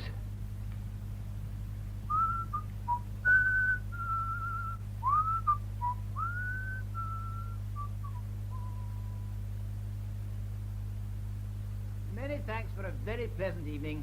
Good night, Mrs. Evelyn. Wouldn't you like something before you go to bed, Pilko? No, many thanks. Good night. Good night, Lady Mary. Good night. Good night, Pilko. Good night, Lily. Oh, what a dull man. Well, Arthur, we thought you disappeared for the evening. Yes, indeed. Quite time you came in. By the way, Arthur, were you serious when you told us you were really in love? My dear, it was my odd way of being amusing. Oh, I do wish you would marry Arthur. I wanted to once. Why didn't you? 1, she refused me. 2, I have an idea she was everything I thought she wasn't. How tragic. Tell us about her. I've told you all that I know, Mary. Well, I'm going to bed. Good night, darling. And don't forget, breakfast at 10. Oh, Mary, give this to Mrs. Cheney, would you, on your way up? Her butler brought it. You might tell her that. Certainly. Good night, Arthur. Good night. What's the matter, Arthur? You look so worried. I? No, I'm not a bit. A little tired. So am I. It's been a particularly happy weekend, Sybil. I've loved having you all. If I may say so, our little friend, Mrs. Cheney, has considerably contributed to the pleasure of... I simply adore her. That is a sweet woman, Arthur. Very. By the way, where did Maria find her? Do you know? She met her first, I believe, at the tables at Cannes. Ah. Then, by some accident on the way home, they found they were staying at the same hotel in Paris. And Maria, with that love she has of finding new people, took her up and showed her the sights, as it were. I envy her. That's a job I would have enjoyed. I'm sure you would. By the way, was her butler, the Immaculate Charles, with her at the time? Fortunately, he was, because Maria lost some valuable things, and Charles was instrumental in getting some of the things she valued most returned to her. Did he, by George? That was decent of him. Mighty useful for Maria. Oh, what a wonderful night. I didn't want to come in. Divine, isn't it? Those pearls of yours are pretty good, if I may say so, Sybil. They're more than pretty good, if I may say so, Arthur. In short? To be vulgar, for 50,000. Where do you keep them at night? Oh, I don't know. Alongside my bed. I'd like to sleep with £50,000 alongside my bed. Don't be ridiculous. You look terribly tired. Is your head still bad? It's awful. I haven't slept for 3 nights. Slept for 3 nights? Why? Sybil, may I be a perfect pig? Well? I hate that infernal room you've given me. Why? What's the matter with it, Arthur? Well, the walls are covered with ivy and it's full of sparrows. I can't sleep a wink. Arthur, why didn't you tell me this before? Because I have a beautiful and unselfish nature. Rubbish. Why did you give Pilko my room? Well, he's never stayed here before, and it seems civil to give him that room. It seems a pity I should lose my life on account of Pilko. Arthur. Can't Roberts make me up a room somewhere else? I'm afraid it's impossible. The house is full. Now, what can I do? Oh, don't worry. It doesn't matter. No, my dear, I couldn't sleep a wink knowing you weren't comfortable. I'm miserable. What can I do? Nothing. Arthur, would you like my room? Good heavens, no. Why not? It doesn't make the slightest difference where I sleep. I certainly shouldn't sleep a wink if I thought you weren't comfortable. Well, I wouldn't dream of such a thing. Don't be ridiculous, Arthur. I've spoilt you ever since you were born. There's not much reason in my not going on with it. On your oath, you swear you don't mind? Of course not. What difference does it make? I've often slept in that room. I'll get my maid to move your things. Then you'll get a decent night's rest. Ah, you know the difference. Oh, nothing of the sort. Oh, and Sybil, you might do something else for me. What? Well, if you see any of the others, don't mention it to them. They'd think me such a fool. Of course not. And Arthur, as you're not sleeping, I'll have some hot milk sent up to your room. My room, that was. No, I don't think I'll risk that. But you might get Roberts to send me some sandwiches and a pint of champagne. Why? Is champagne good for not sleeping? My dear, champagne is good for everything. Oh, all right. Oh, and Sybil, I'll come and kiss you good night on the way up. Well, don't be long. I shall be asleep in 2 winks. Ah, there you are, Willie. Good night. Oh, where's that whiskey? Ah, Willie. Can I pour you out a drink? Thanks. It's been a devilish amusing weekend, Arthur. Devilish? I've enjoyed it. Oh, thanks, old boy. Yes, great fun. Sorry it's over.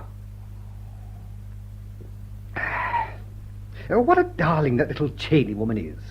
You like her? Oh, enormously. She has all the qualities men like in a woman. Quite. You know, I often wonder what a fellow does when by accident he finds out that a woman he admires hasn't any of the qualities he thought she had.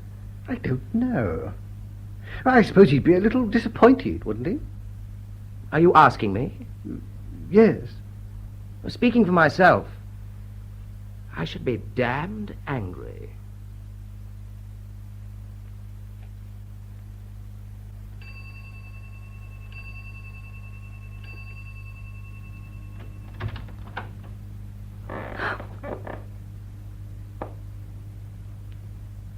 Mrs. Ebley?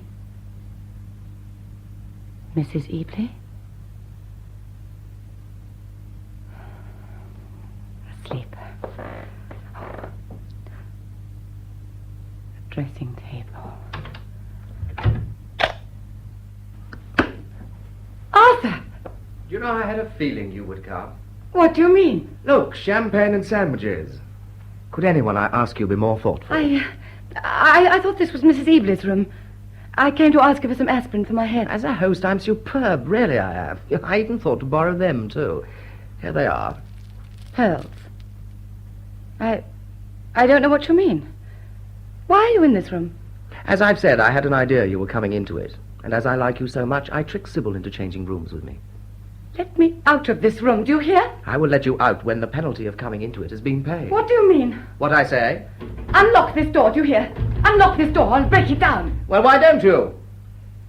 But if you want them to know who you really are, and believe me, when they do, they will have considerably less sympathy for you than I have. There is a night bell, ring it and rouse the butler.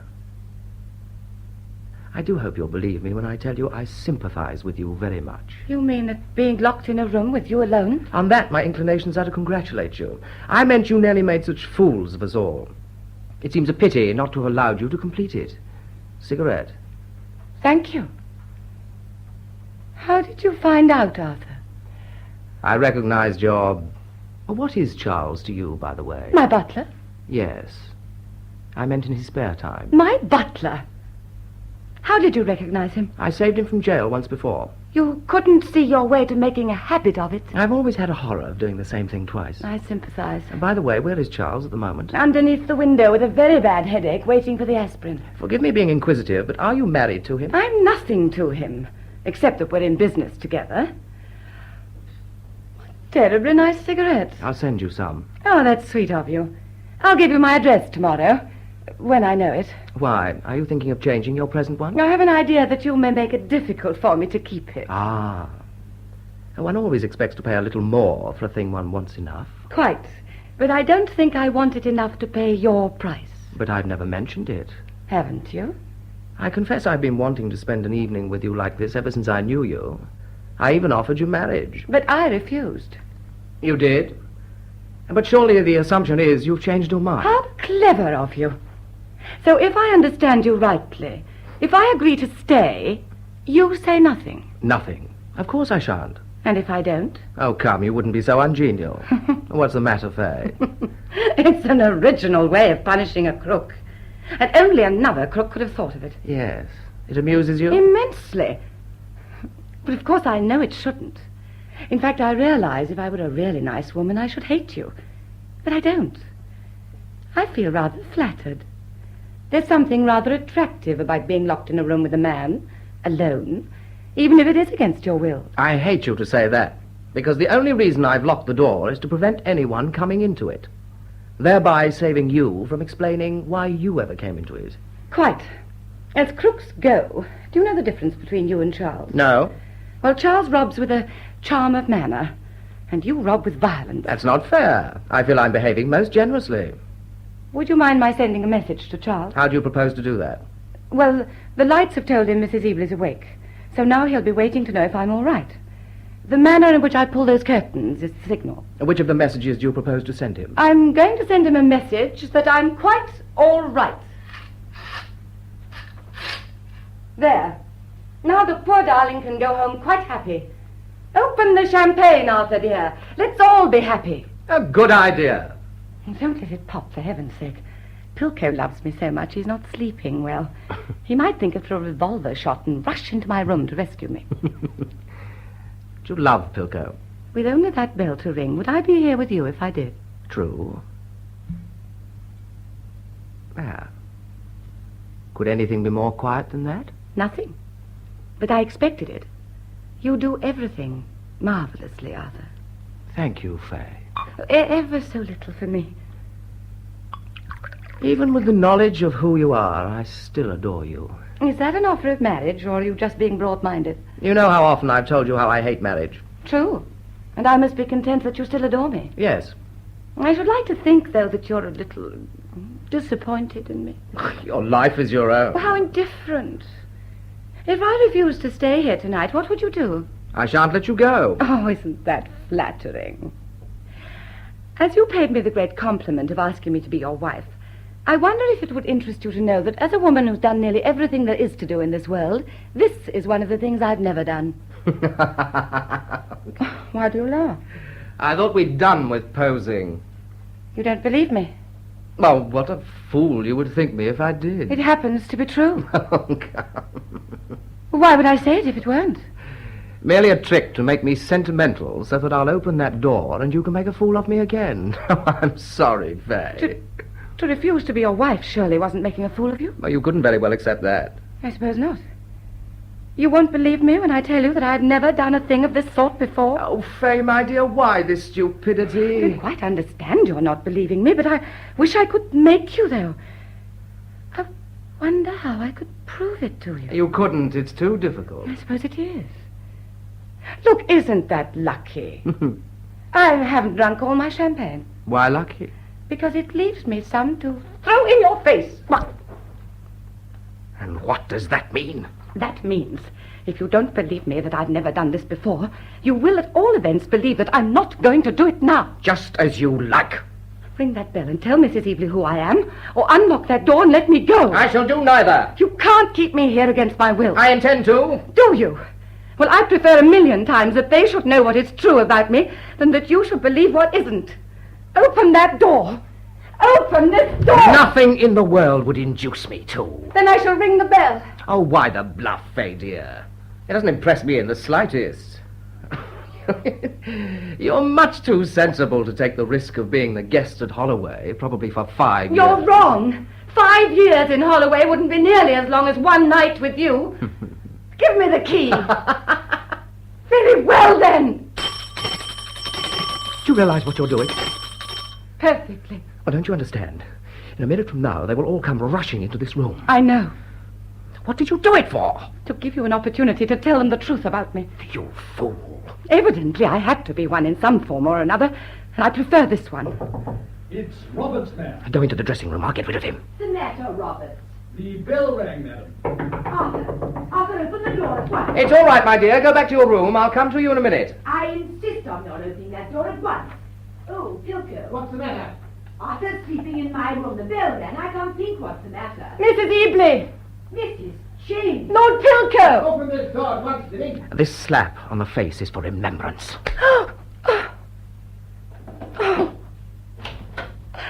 What is the explanation of all this? Good Lord. Lord Dilling has something to tell you, Mrs. Evely. What is it, Arthur? What is it, Dilling? You hear? Would you prefer that I told them? Arthur, do you understand? I insist. I'll tell you. I persuaded Mrs. Cheney to come into this room by false pretenses. In the presence of you both, I humbly tell her that I have behaved like a cad. Cad? You're the lowest thing I've ever known. I don't know what to say to you, Arthur. I had no idea you could ever do a foul thing like this. I was perfectly aware of it. You will remember in the letter I wrote you, I told you the type of man he was, Mrs. Cheney. So, pretending you couldn't sleep and accepting my offer to change rooms was merely a trick to get Mrs. Cheney into it. Yes. Dilling, I, for one, will, and I hope every decent person in this world will. Cut you. Everybody should. Except the insurance company. They should love him. What do you mean? Look. My pearls. What's the meaning of this? It means I came here to... I like them as much as you do. You mean you were going to? Yes. There must be some mistake. None. I don't know what to say to you. I'm bewildered, horrified. I prefer to deal with you in the morning. Please go. Yes, I'll go.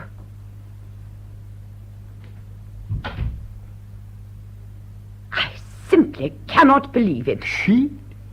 There is no mistake, Dilling? No. Oh, it's too awful, too terrible, too horrible. Arthur, did you take these pearls knowing that she was... Let me advise you to go back to your room. It is so much wiser to discuss all this in the morning. Please, I'm sure I'm right. Yes, I suppose so. Good night to you, or good morning, or whatever it is. You liked her, Pilko? Liked her? Good heavens, man. I asked her to be my wife. With what result? I don't know, yet. I sympathize. I'm sorry I can't offer you a drink, old fella. Oh, yes, I can. There's champagne. Here. Have a drop of our fiancés. Bacon and eggs, my lord? No, thank you. Just toast. Coffee, Pilko? Thank you, yes. Your coffee, my lord. All right, Roberts, you needn't wait. Yes, madam. I give it up. I simply give it up. Pilko, what do you think? I don't know. I have no idea. I am defeated. We all are. When I think of her, the most modest, the most simple, the innocence of any knowledge of the world, no. No, I can't believe it. Nevertheless, the one woman of all the women in the world that you and Dilling have chosen to be your wife is a crook. I know. You love her very much. Yes. No, how can one love a woman of that description very much? I agree. And the way she trapped me into taking her up. What a fool I'm going to look. Not only have I made the most ridiculous fuss of her, but with pride I've introduced her to everyone I know. The way she's treated us is too terrible. What are we going to do with her, I ask? I've been thinking for hours what to do with her. Her confederate, the man Charles, you will have no trouble with. He expects no sympathy. He arrived here early this morning and gave himself up. It's this woman. Our duty, of course, is to send her to jail as well. No, that is impossible. My view is the man should go to jail and she be given the alternative of either going with him or leaving for Australia by the next steamer. Obviously, she will accept the chance of going to Australia with alacrity, and that way we get rid of her forever. I'm so angry I can only think of jail for her. Such a thing is out of the question. Think of my position in this matter. President of a hospital. President of the Lifeboat Institution. The chairman of various societies for the protection of unhappy women. Director of a bank. Mrs. Ebley, do you realize that is only a few of the public appointments, I hope? I do. A man who has regularly contributed to the Times on all questions of social reform, even subjects of religion. If it became known that I asked this woman to be my wife, will you tell me what subjects I will be able to write to the Times about? The lifeboat. Quite. But after all, it's only your word against hers. Oh, you could deny having asked her to be your wife. The revolting thing of it all is, I cannot. Why? Being inexperienced and unacquainted with the manner one makes a proposal of marriage to a lady, I wrote it. Oh, dear, how terrible for you. Poor lamb, I see it's going to be very difficult for you, and who knows, perhaps expensive. It was a letter teeming with affection and sentiment. It took me days to write it. Dilling says the cinema rights of it alone are worth £10,000. How dreadful, I am sorry for you. A great pity. And that is not all. It pains me as much to tell you this as it will pain you to hear it. But I must be frank with you. It will make a breach between us, but it is my duty to tell you. Duty to tell? In that letter, I wrote my personal opinion of each one of you. You wrote your... Do I understand that you have put on paper anything which might sound in the least disparaging about me? Or me? As I intended to marry her, she being an Australian, I thought it my duty to point out to her the people I should like her to know, or not, as the case might be. Am I to understand that we are among the knots? Yes, Lady Frinton. How dare you? What are you doing in this house now? Unhappily, the answer to that is in the letter, too. I explained to her that I had never visited Mrs. Ebley before, and the only reason I was doing so now was because she was going to be there. I am to sit here and be insulted like this? Can I do nothing? I do feel for you very much. You don't suppose, had I known this was going to develop, I should have written that letter, do you? I imagine you capable of anything. You shouldn't be president of a hospital. You should be in one. I agree, Lady Fenton. How did Arthur Dilling see this letter? Well, we were up late talking last night. Fortunately, being a businessman, I kept a copy of the letter. Here it is. It will pain you, but you'd better read it. I don't want to read it. I insist. It will convince you of the very difficult position we are all in with this woman. How dare you? How dare you write a letter of this sort? Because I had no idea Mrs. Cheney was a woman of that sort, Mrs. Eby. Do you realize if this woman shows this letter written by you, my position in society is ridiculous and at an end? Perfectly. Dilling says if it were his letter, and he were her, he were she, he wouldn't sell it for £25,000. We are in an extremely awkward position. This is too terrible. How do I appear in the letter? Not well, I fear, Lady Fenton. There's the unhappy paragraph I wrote of you. Read it for yourself. I'm a fallen woman. No, you exaggerate. I only say... That I am in every way an undesirable person for her to know. That I... Oh, no, if this is ever seen, I'm ruined. Precisely why I've shown it to you. Pilko, you must get the original of this letter back. Do you understand? At once. She refuses to give it back. She refuses? Naturally. Would you in her place? It's worth thousands. I went to see her personally and told her if she returned it to me, I would forgive her everything. What did she say? She said she was keeping it until the rest of you had forgiven her. And her confederate, Charles, whom she appears to be very concerned about. Would you tell me the object of telling us this at all? If you possessed the slightest decency, you would have bought it back at any price to save our feelings. Well, I would have. But when I explained to Dilling the delicate position I was in, that you were threatening to hand her over, his view was that it would be better for you to read it in your own drawing room than have it read to you in a police court. Police court? Understand, Pilko, I cannot openly quarrel with you at this moment, but the minute this is settled, I will never speak to you again. Neither shall I. That is perfectly fair. Oh, for heaven's sake, stop being pompous. Pompous? I forgive you, Lady Fenton, because you are unstrung. Unstrung? Oh, I could brain you. Dilling prepared me for this. He said this would happen. I've always believed, and I was right, that had I been your mother, I'd have had you certified on the day of your birth. It seems to me, instead of putting this woman in jail where she ought to be, we'll all of us have to go on our knees with thousands of pounds begging her to keep out of it. Yes.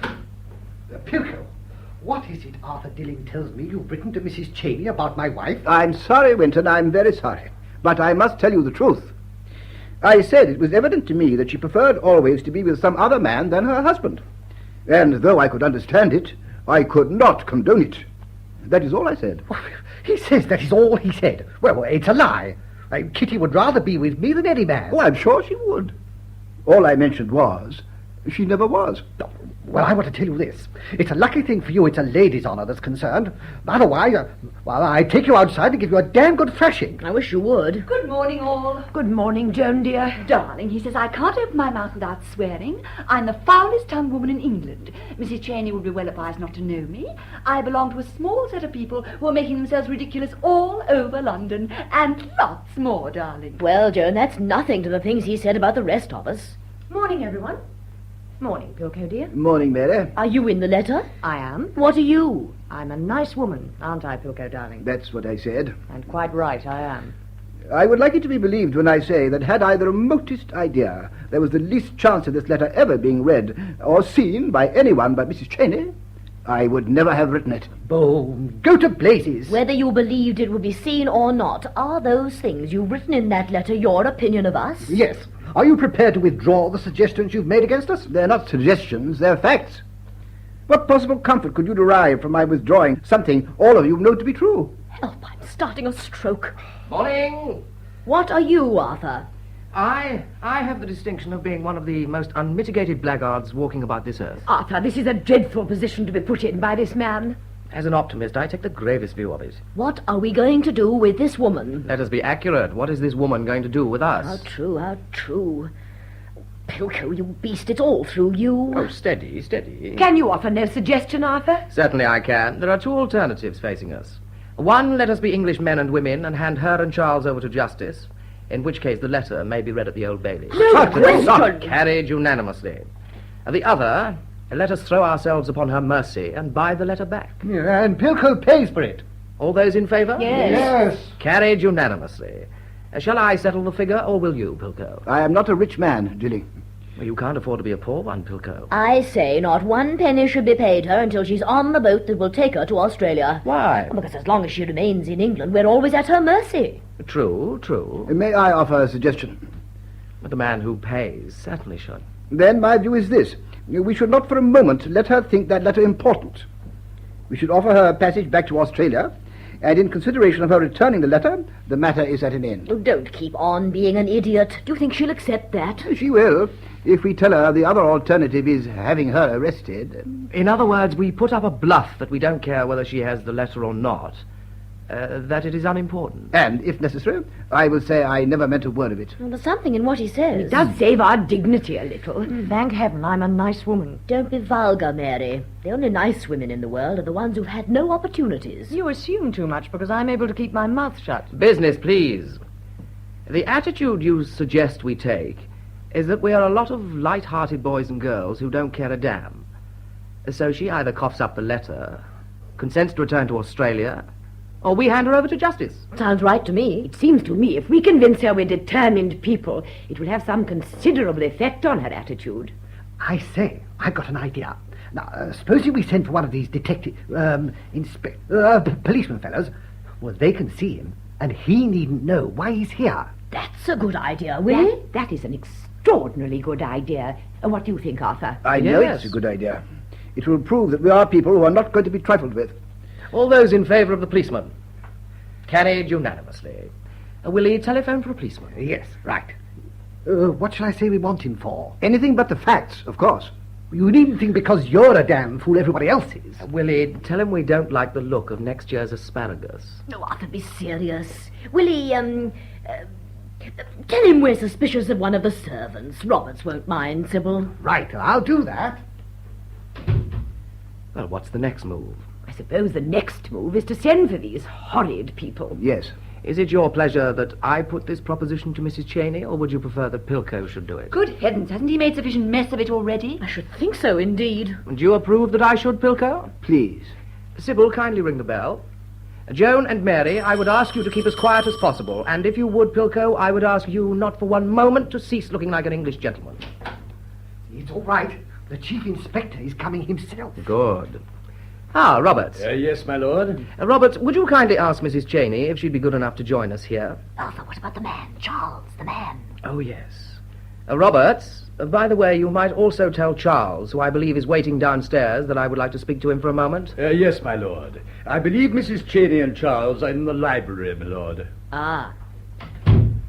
That, if I may say so, was rather delicately done. You will be firm, Dilling. Oh, stand by me. Be grateful that I'm an unmitigated blackguard. It's too terrible to think that instead of merely handing these people over to the police, we have to be clever with them to save ourselves. Shh, they're coming. Guilty. Ah, you admit it. Won't you take a chair? Allow me. Oh, thank you. As Charles was born a gentleman, mayn't he sit down as well? Of course. Take a seat, Charles. No, thank you, Dilling. I naturally expected it, but you sent for me, Lord Dilling? Quite. I will be brief, Mrs. Cheney. The position is as follows. You have acknowledged frankly that in accepting Mrs. Ebley's invitation to stay here, it was for the purpose of taking Mrs. Ebley's pearls. Or anything else that happened to be lying handy about. That's very frank.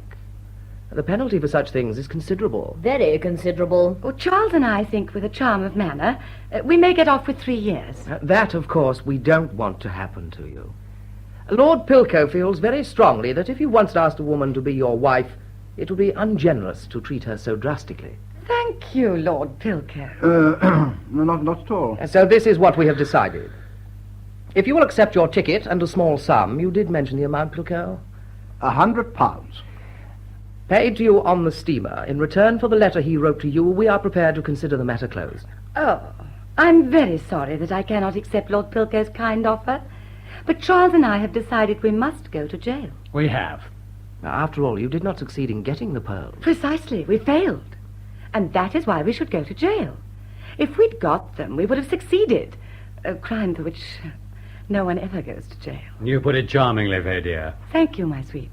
You didn't understand me. We don't want you to go to jail. Then equally, you don't understand us. We do. Quite. My good woman, you can't be serious when you say you want to go to jail. Oh, isn't it sad, Charles? They don't understand us. Tragic. It makes me blush for them. Charles and I, in our humble way, have tried to live up to the highest tradition of our profession. A profession in some form or other we're all members of. And that tradition is never to be found out. But if you are, I say if you are, be prepared to pay the price. I've got you. Inspector Wilkinson has arrived, madam, who says you want to speak to him. Ask him to wait, Roberts. Yes, madam. You see, Mrs. Cheney, we are terribly serious. It's your duty to be, Mrs. Epley. It seems to me you're a very stupid young woman not to accept such a good offer instead of being taken away by that horrid policeman. Not at all. He may be charming. Are you ready, Charles? Yes, my sweet. Your arm, Charles. Thank you. Oh, before we go, I would like you to know how pained Charles and I are at having, through our stupidity, put you to all this trouble. We feel it almost as much as the loss of your pearls, Mrs. Epley. And they are beautiful pearls. As I shall never see any of you again, I would like you to know how much I've enjoyed knowing you all, and how sorry I am to lose such nice friends. Goodbye, Lord Pilker. It was sweet of you to ask me to be your wife. Well, Charles, shall we go and find the policeman? Mrs. Cheney, Yes. I have something to say to you. Yes, Lord Pilker. Come and sit down, Mrs. Cheney. Yes, sit down. But the policeman you sent for. Oh, damn the policeman. But isn't it rather bad manners to keep even a policeman waiting? I wanted to say this. I'm sorry. I'm afraid I can't listen to anything you have to say with a policeman waiting. Send that infernal fellow away. What shall we tell him? Tell the policeman there's been a mistake, Joan. We don't want him. Here, I don't want to miss any of this. Curse it. Well, obviously the bluff is over. Bluff? Have you been bluffing, Arthur? You know perfectly well he has. But why, Lady Frinton? Oh, do stop trying to be so innocent. Do you know what they mean, Charles? I'm so young in crime, I must be forgiven. I don't. Mrs. Cheney, in a moment of impulse, prompted by affection for you, Lord Pilker wrote a letter to you asking you to be his wife. A letter which I shall always treasure very much. We know that. I am authorized by Lord Pilker to ask you your charge for the return of that letter. My charge? Please forgive me, but I don't know what you mean. The suggestion is we give you £500. And your passage to Australia. Which I call very generous. 500? Australia? I don't know that I would like Australia. But you came from Australia. Clapham. What's happened? Shh, Joan. Come, what will you take? I prize the letter so much that I don't think I would part with it for any money you could offer me. 1,000. That's amazing. Come, young woman, what's your usual charge for the return of letters? Lady Frinton, speaking as one fallen woman to another, there never have been any letters, but if there had been, my charge would have depended entirely on the position and the manners of people mentioned in it. And as I don't propose to sit here and be insulted, I will, with your permission, say goodbye. You're perfectly right, Fay, darling. And if I had known they were the type of people they are, I should never have allowed you to come and stay with them. Please, Charles. I agree Lady Frinton was very hasty, and I'm sorry. Now, please sit down. When she's apologized, I will. Here. I'll do nothing of the sort. Very well. Come, Charles. Stop, please. Will you at once say you are sorry, Maria? I won't. I insist. You understand? Lord. Mrs. Cheney, I'm sorry. Granted. We'd reached the point where £1,000 was bid for the letter. Which was refused. Mrs. Cheney, what will you take for it? I offer 5,000. Be quiet, Charles. I'll do nothing of the sort. My money is as good as yours, Lord Pilker. Mrs. Cheney, will you please answer my question? If I sell the letter, I will do so not in the sense of blackmail, but more in the spirit of breach of promise. For £10,000. It's giving it away. 10? No, I refuse. Oh, I'm glad, because I would so much rather have the letter. No. Pilko, you have no alternative but to pay. And I have no sympathy for you. But Mrs. Cheney, sure. 10,000, Lord Pilker. Terrible. Terrible be damned. I'll give 11 for it. Oh, very well. I'll write you out a check. 10,000? How much would you charge for a course of 12 lessons, Charles? I never charge, milady. I'm a man who just loves his work. I hope you enjoy the spending of it, young woman. Thank you, I'll do my best. And what is your contribution to this, Lord Dilling? I wish to be associated in Lord Pilco's cheque for £10,000. Here is my cheque, Mrs. Cheney. The letter, please. We all have something in common, then, after all.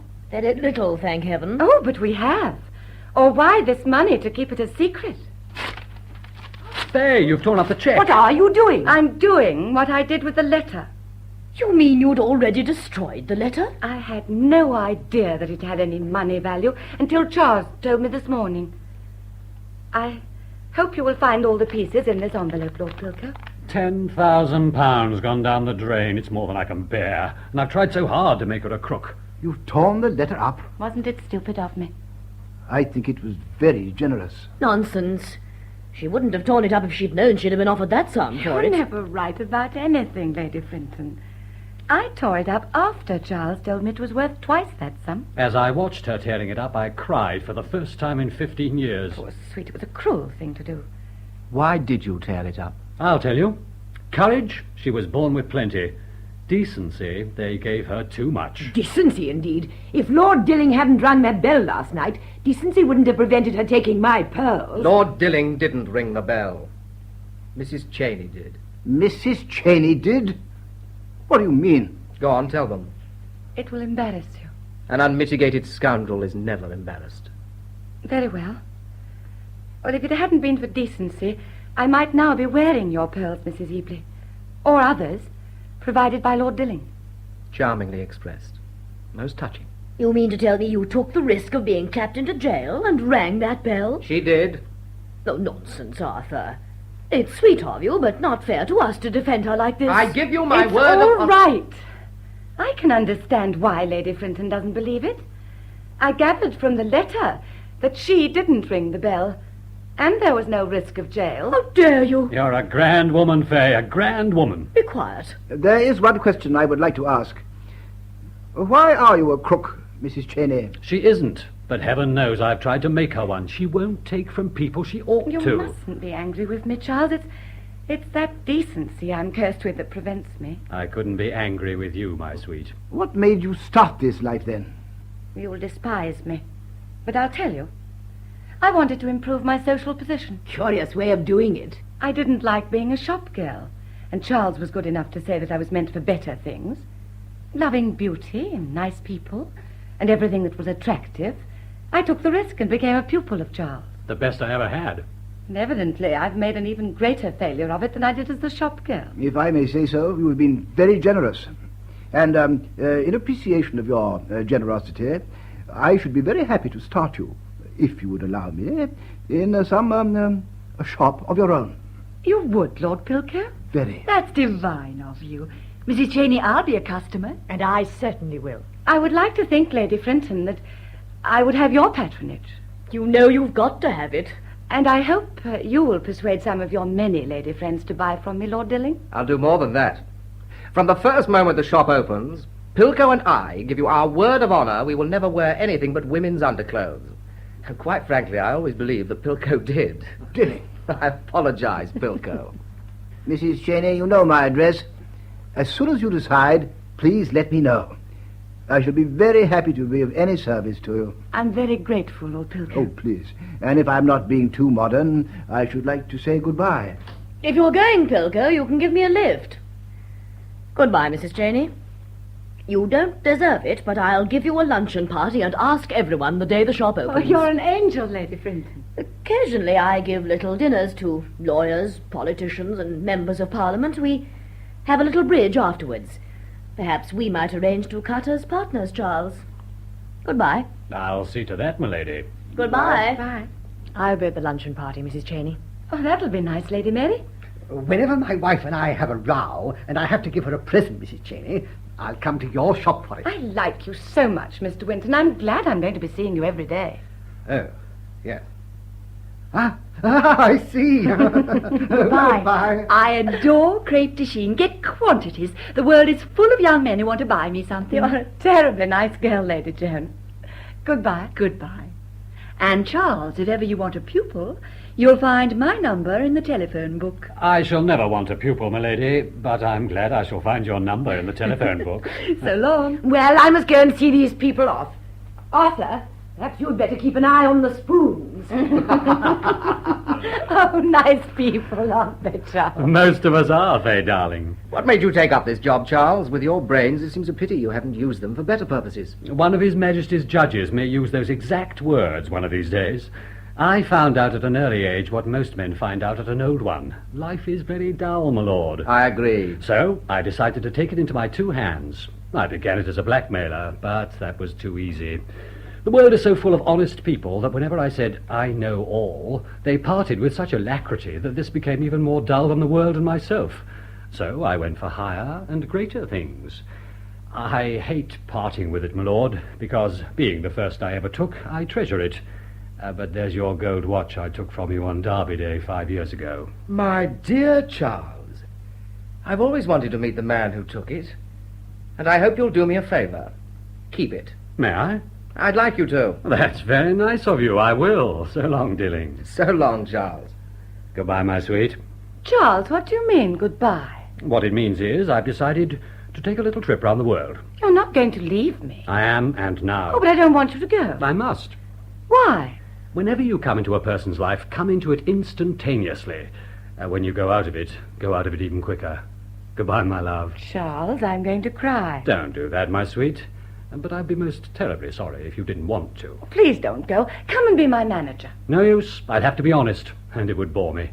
Are you going round the world for pleasure, Charles? Mixed with business, my lord. You know, next to going round the world with the woman one loves, I can think of nothing more attractive than going round it with Charles. Oh, you would enjoy it. You have so much in common. Yeah, I agree. You like him? I adored him. How much is that? As much as a woman can like a man she's not in love with. Like to go with him? I'd hate to.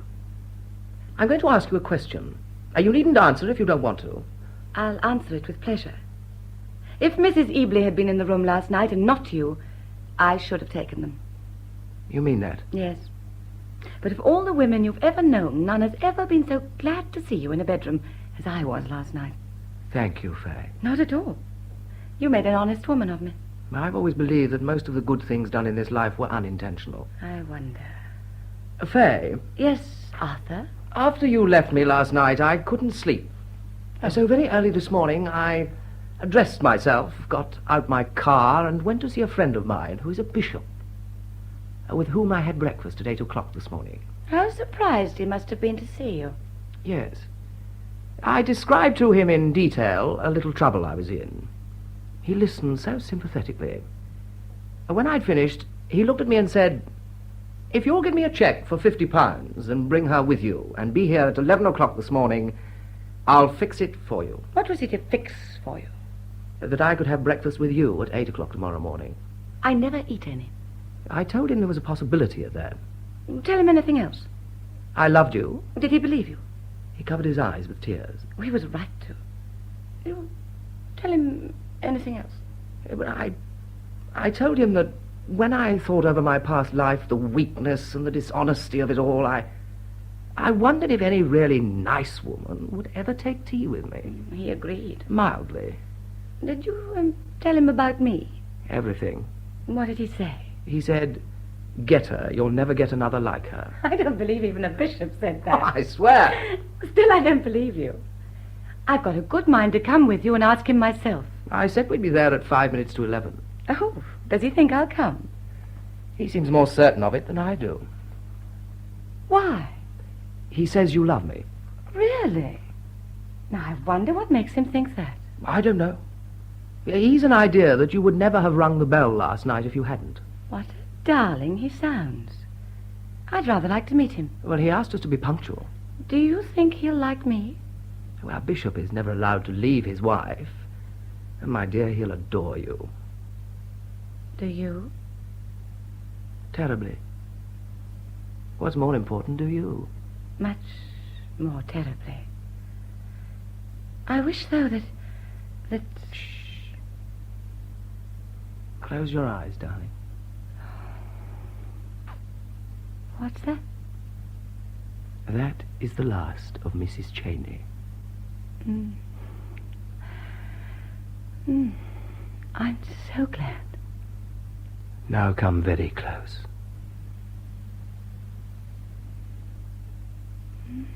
What's that? That's the beginning of Lady Dilling. Beast.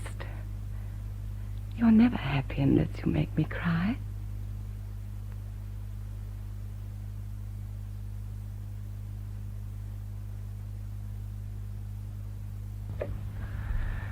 The Last of Mrs. Cheney by Frederick Lonsdale was adapted for broadcasting by Peggy Wells and featured the members of the company of the New Theatre, Bromley.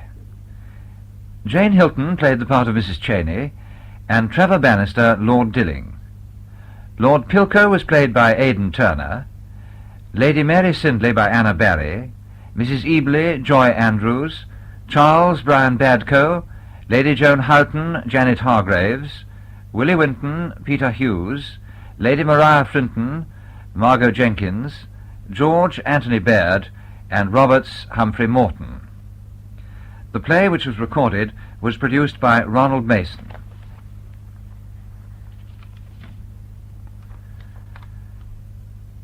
The play tomorrow afternoon at 2:30, for all Home Service listeners except those in the north of England, is Terence Rattigan's The Deep Blue Sea, with the star parts played by Rachel Gurney and Michael Spice. Home Service listeners in the north of England will be hearing The Critics at 2:30.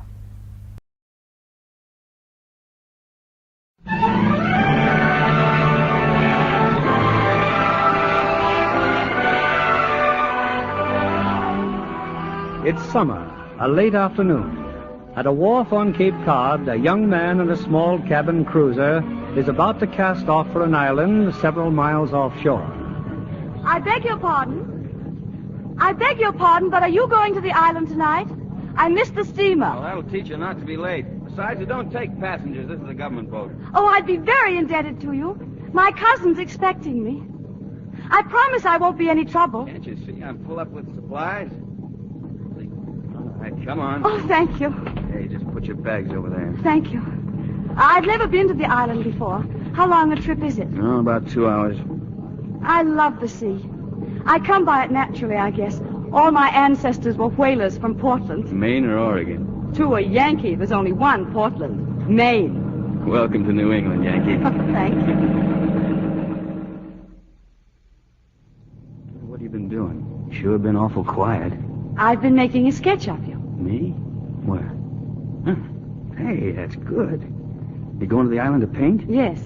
The island's a regular hangout for artists. They're always wanting to paint the lighthouse. Eben won't let them near the place. Eben? Eben Folger, he's the lighthouse keeper on Dragonhead. I'm, what you might call his temporary assistant. Oh. Well, there's the island. Have you ashore in 10 minutes. I hope your cousin's still there. Am I glad to see you? Oh, you certainly gave me a scare, Kate. Steamer came in and not a sign of you. Oh, I'm sorry, Freddie. I missed it by 1 minute. Well, car's down here. Oh, incidentally, who was that who brought you across? His name's Bill. Oh? Paterod yet? Yes. Freddie, where's Dragonhead? Dragonhead? Well, it's a lighthouse about a mile offshore. Why do you ask that? The Dragonhead launch brought me over. Do you know the keeper? His name's Folger. No, dear, I'm sure I don't. Now, tell me what you'd like to do tomorrow, Kate. You can paint... Does he come to the mainland every day? He? Who are you talking about? The lighthouse keeper. Well, of course he does. Oh, I don't know. How do I know what he does? Now, come on, Katie, come on. Hello? Hello, Mr. Folger? Doggone it, ain't you got no ears? No visitors, I said. This here's government property. No visitors. If you'd let me explain, Mr. Folger. You get back in your sailboat and get out of here. But there's something in this package that may interest you. Huh? Now, wait a minute. You're the one that stopped me in town yesterday, ain't you? Yes, in Granby's antique shop. Yeah, you're the one who wanted to paint my picture. And I told you if you was to pay me $50,000, I wouldn't be found dead sitting for no tomfool portrait. I know you did. And when you left, I bought this. It's a ship model, Mr. Folger. Miss Granby told me you're an expert on ship models. Tell her from me to mind her own business. Oh, it's a great imposition, I know. But you see, I know so little about ship models, and I don't like the idea that I may have been rooked. Won't you look at it, Mr. Folger? Maybe. Hey, Evan, do you want me to... Well, hello. Why, hello. Say, you the one he brung over in the launch from the mainland? Yes. Now, about that Oh, you're pretty smart for a woman. You knowed I wanted this ship model, didn't you? I want to strike a bargain with you. Watch out, Eben. She's a Yankee. You found out I tried to buy this here model. That old lady Granby. $150, she said. By Godfrey, that's highway robbery. You can have it for nothing if you'll pose for me. No. Only an hour a day for 2 weeks. No. You set the time yourself. He who hesitates is lost, Eben. You're getting too big for your britches, son. All right. You be here each day at 4, but no Sundays. Sundays, too. Oh, Sundays then, doggone it. He's a tough customer. You're pretty slippery yourself. I know. Well, I guess I better go. You must be busy. Yes, I have a little work to do here. Well, I'll see you tomorrow. Goodbye, Bill. Goodbye, Kate. What's happened to Eben? He's gone into the lighthouse. And you let him? He says he can't pose if there's a fog, and he can't control the axe of God. Oh, I haven't any complaints. We've had such wonderful weather all week. Well, let me see the painting. Oh, my, that looks fine, Katie. Oh, thank you. Hey, that fog's rolling in fast. You're not going to try to sail back in it, are you? Well, You better stay here for a while. Oh, I'd like that, but... Well, Mr. Folger's never been very hospitable. Oh, that's nonsense. He's got a heart as big as a house. Come on. I've never been at the top of a lighthouse before. Does the fog frighten you? A little. There's something so terribly lonely about it. I don't mind being alone, but I don't like to feel lonely. There's a difference, isn't there? You know, I don't mind being alone either. Fact is, I deliberately took this job to get away from people. I can understand that. But you know, you wouldn't be afraid of that fog if you went right out into it. Come on, let's go down. I'll show you what I mean. I'll take you to a favorite cove of mine. It's like the end of the world. It could end like this. I don't think I'd be frightened, even if it were. Or lonely either. No. You know, I knew you'd get over it out here. I wonder what people would do if the world should end like this. Then they'd have time to say all the things they'd always wanted to say. Then they'd have the courage to say... For instance? Honest things. Such as? Such as telling you that I didn't particularly want to paint Eben's portrait. Then why have you gone to all this trouble? Because I wanted to see you again. Lonely people want friends, but they have to search very hard for them. It's difficult for them to find... Other lonely people. Yes. The fog's lifting. It wasn't the end of the world after all. You're the first person I ever brought here. And you know, the one time that I wish I could paint is when I'm here. Katie, do you suppose that you could catch all this? Oh, no. No, I'm not nearly a good enough painter. Oh, Bill, you were made for all this. Was I? You know, I went to a class reunion this spring. Some of the fellas, they were ribbing me about being stuck way off down here. One of them even offered me a job. Guess he felt kind of sorry for me. Oh, if you only knew how I felt for him. You found your place in the world. I envy you. You know, you're the first person that's understood that. Don't ever give it up. I don't ever want to. I'm through at Dragonhead for a while, Katie. You're going away? Yes, I have to go up to Boston tomorrow to see the superintendent. Oh. Well, it's been lots of fun these past few days. I know I've had a wonderful time. I'll miss you, Bill. Oh, Katie. Oh, Bill. Come on, I'll take you over to the island in the speedboat. Thanks for bringing me across, Bill. I can go the rest of the way myself. No, but I'd like to walk you home. Oh, no, it's late, and I have a lot of things to do. What's the matter? What's the matter? You ashamed of me? Oh, no. Huh? No, it isn't that at all. You wouldn't be holding out on me now. You haven't got a husband or anything like that, huh? Oh, of course huh? not. What an idea. Well, good night, Bill. I'll sail your boat back in the morning. Thanks. We could have lunch, maybe, huh? If you'd like. I'll pick you up at the wharf at 12 o'clock. And, oh, Katie, when I go away, it won't be for long. I'm glad, Bill. Good night. Good night, Katie. Hello, sis. Pat. I thought I'd wait up for you, Katie. We haven't had a talk for a long time. I've been busy, Pat. Tell me the truth, Katie. That lighthouse keeper isn't old, is he? Yes, he is. He has a beard down to his ankles. Having fun these days, Pat? Bored stiff, frankly. Why don't you go to Hyannis? Your gang's all there. Not trying to get rid of me, are you, Katie? Don't be silly. You know, darling, you're not a very good liar. Now, who is he? Who's what? Pat, you have a one-track mind. All right, don't tell me. What'd you do tonight? I know something's happened to you. You were singing like mad in the shower this morning. And for an elderly lighthouse keeper with a beard down to his ankles, you spend an awfully long time in front of the mirror. I saw the hunky-dory offshore. Does that mean Tom Fraser's in town? Oh, Tom's getting to be a bit of a nuisance. He's a good catch, Pat. Want him? Oh, no. I know my limitations, Pat. I'm dead. I'm going to bed. He must be wonderful. Bet you $10 I get it out of you. $10 you don't. Such a divine night. No kind of night to be stuck in a house all by yourself. You should have gone out. It's been warm enough to go without a coat. Painting in the dark, dear. Oh, I wish now I'd double that bet. Darling, just so you'll feel better, I will be seeing Tom for the next few days. Lunch on the yacht tomorrow, and heaven knows what from then on. Good night. Night, Pat. Hey, Katie, where you going?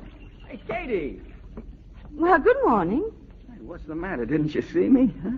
I couldn't have looked very closely, could I? For a second there, I thought you'd forgotten all about our luncheon date. Day? Oh, no. No, I didn't forget. You were walking right past me. Oh, how could you think I'd forget? I'll be right back. I want to speak to that sailor at the end of the wharf. Oh, sure, go ahead. Morning, Phil. Morning, Miss Pat. Phil, will you please tell Mr. Fraser I can't possibly come out for lunch today? Yes, Miss Pat, I'll tell him. Thank you. Tell him I'm dreadfully sorry. You really dolled yourself up today. I always doll myself up when I have a luncheon engagement. I have a wonderful idea. Let's go to the cottage for lunch. Oh, now, wait a minute. You know how you've been about keeping me away from there. It's a woman's privilege to change her mind. Well, that's just fine. Good. More coffee? No, thanks, Katie. I'm just right. It was a divine night last night, wasn't it? Yes, it was. Unusual to have it warm enough to go without a coat. That's right. Oh, Katie, you got me going around in circles. Yeah, I don't know if I can quite explain it. But look, you're a swell person. I always knew that. But, well, it just seems that there was something lacking. Maybe I can explain it this way. It's like you were a cake. A cake? Uh-huh. Yeah, a cake without any frosting. And I guess most guys are kind of like the frosting, you know what I mean? And today you think I'm well frosted. I'll say. I was never more fooled in my life. Katie, I guess you know that I think you're something special. I'm afraid I think you're something special, too. Well, what I really want to say is... Well, what was it you wanted to... Oh, hello, Katie. You're not seeing things, Bill. It's true. Well, I'll be. Hello, Bill. I see you did keep our date for lunch. Well, I thought I did. Look at him, Katie. Bill, if you could only see your face. That's very clever. Which one of you think these things up? I'm always the one. Katie, I swear I was going to confess, but you came home just a second too soon. Oh, it's lucky for you she did. You were just about to be kissed by a perfect stranger. As you can see, it's very easy to confuse us. Yes. Katie, your sister here is a very dangerous woman. Well, I better be on my way. I have to catch the 4:00 boat. Will you walk to the gate with me, Katie? Going away? Yes, I'm going to Boston overnight on business.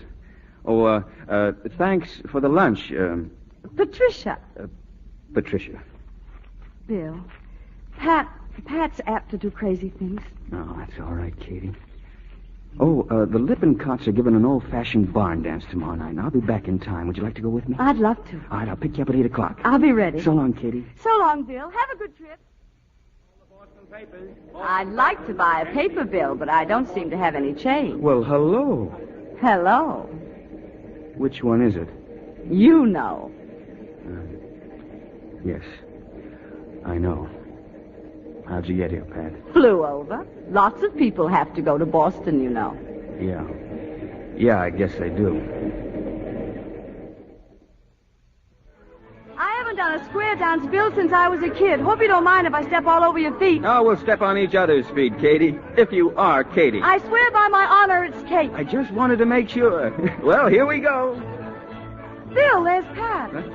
Well, so it is. I wonder how she knew about this. Maybe the Lippincott's invited her. But she doesn't know the Lippincott's. Well, maybe I mentioned it to her in Boston. Boston? Yes, didn't you know that Pat went to Boston yesterday?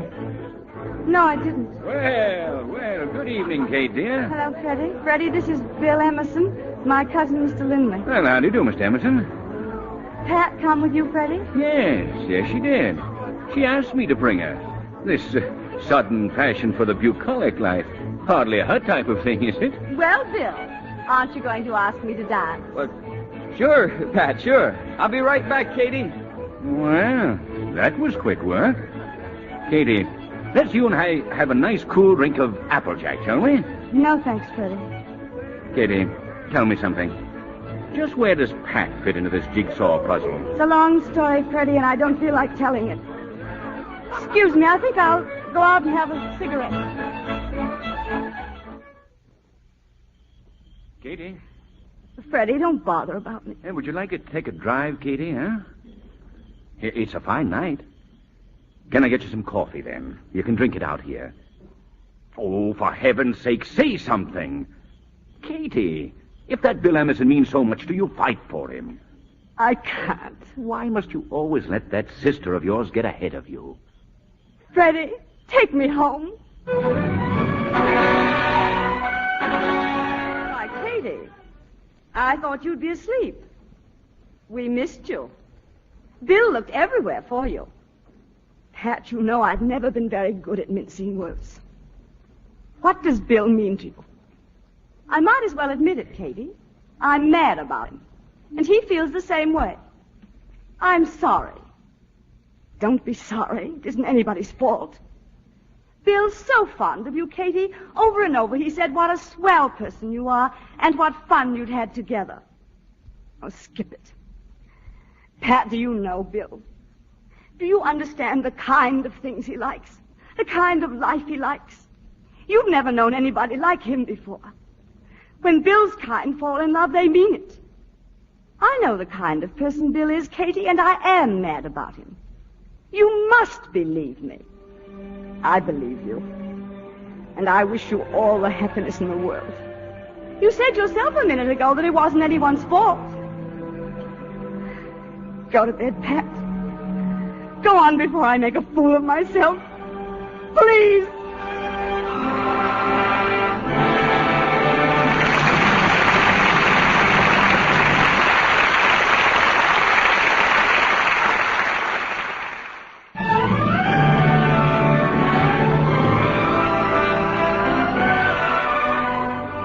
It was just one of those things, Kate's twin sister Pat and Bill Emerson. They're meeting, they're falling in love, and now, in the sisters' spacious home in New York, their marriage. Cousin Freddie has just observed that Kate has slipped away from the wedding guests and gone upstairs to her studio. I thought you were probably in here. I wanted to get away for a few minutes, Freddie. You should go back to the guests. Kate, you've got to forget. Forget Pat, Bill, everything. There's nothing you can do about it. I know. I know there's nothing I can do about it. Have you made any plans? I'm going to work to paint. Now you're talking. That's my girl.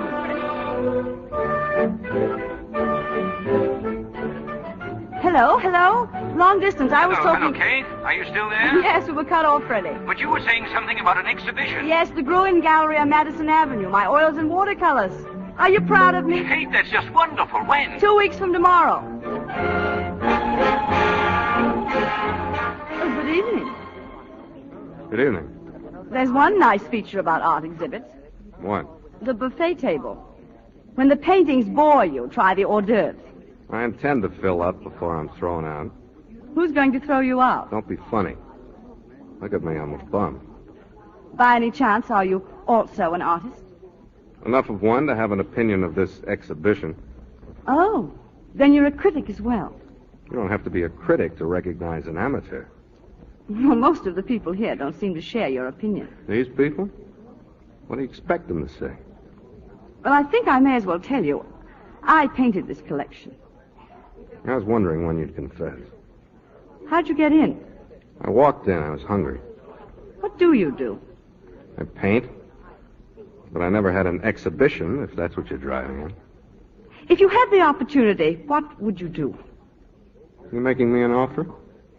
I think I'd like to see some of your work. Find out whether you're a phony or not. Well, let's get out of here. I'll show you. Now? Now or never.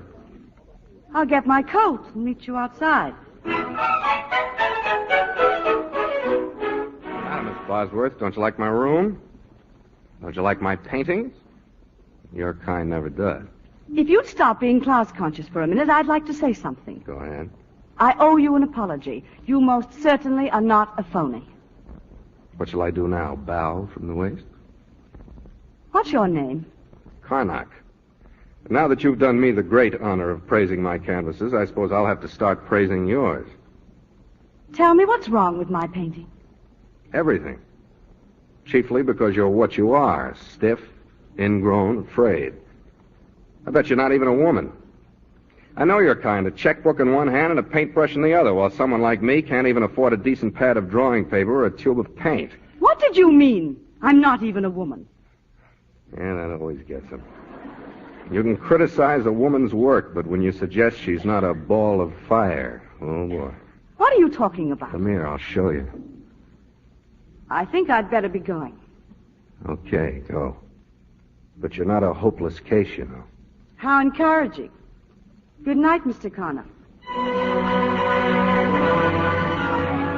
All right, Connor. What happened this time? Why did Deirdre quit? She's the best model we've had. Because I happen to speak my mind about you and about the way you paint. Connor, I think it's time we settled a few things. You're most welcome to use this studio, you know that. But not if you continually upset everything and everybody in my home. First the servants, now Deirdre. Okay, go on with your smug little life if you want to, but you can count me out. Oh, stop being such a pig-headed bore.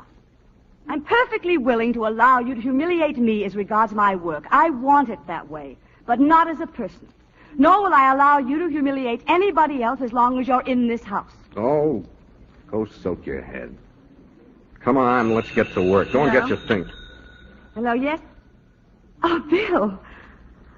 Well, how are you? Oh, I'm fine. Pat with you? Oh, I see. Why, yes, of course I can. Oh, don't be silly. You're not interfering with anything. No, I can be there in no time, Bill. Yes, I will. Goodbye, Bill. You can be where in no time? McCall's department store. I thought we were going to work. Tomorrow, Connor. Tomorrow. Bill,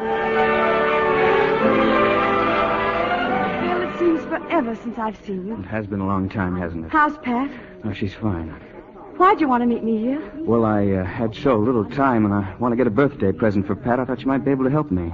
Oh, I see. Well, what about lingerie or a negligee? Oh, sure, that's fine. They're over this way, Bill. What are you doing in New York? Making arrangements to take a trip to Chile. Oh, for a Yankee, that's a far cry, New England to Chile. That's right. A new job? Uh-huh. Pat going with you? Yes, yes, she is. You remember my telling you about that job my college friend offered me? Yes. Yes, I remember very well. Well, I finally took it. It's even more money than I thought. I can't think of you away from the island somehow. Well, I had to do something to make more dough. I can't let Pat go on spending her own money. Oh. Here's a negligee, Bill. It looks like Pat. May I help you, madam? Hold it up to you, will you, Katie? Oh, it's a wonderful style for you, madam. Well, am I a prize dope?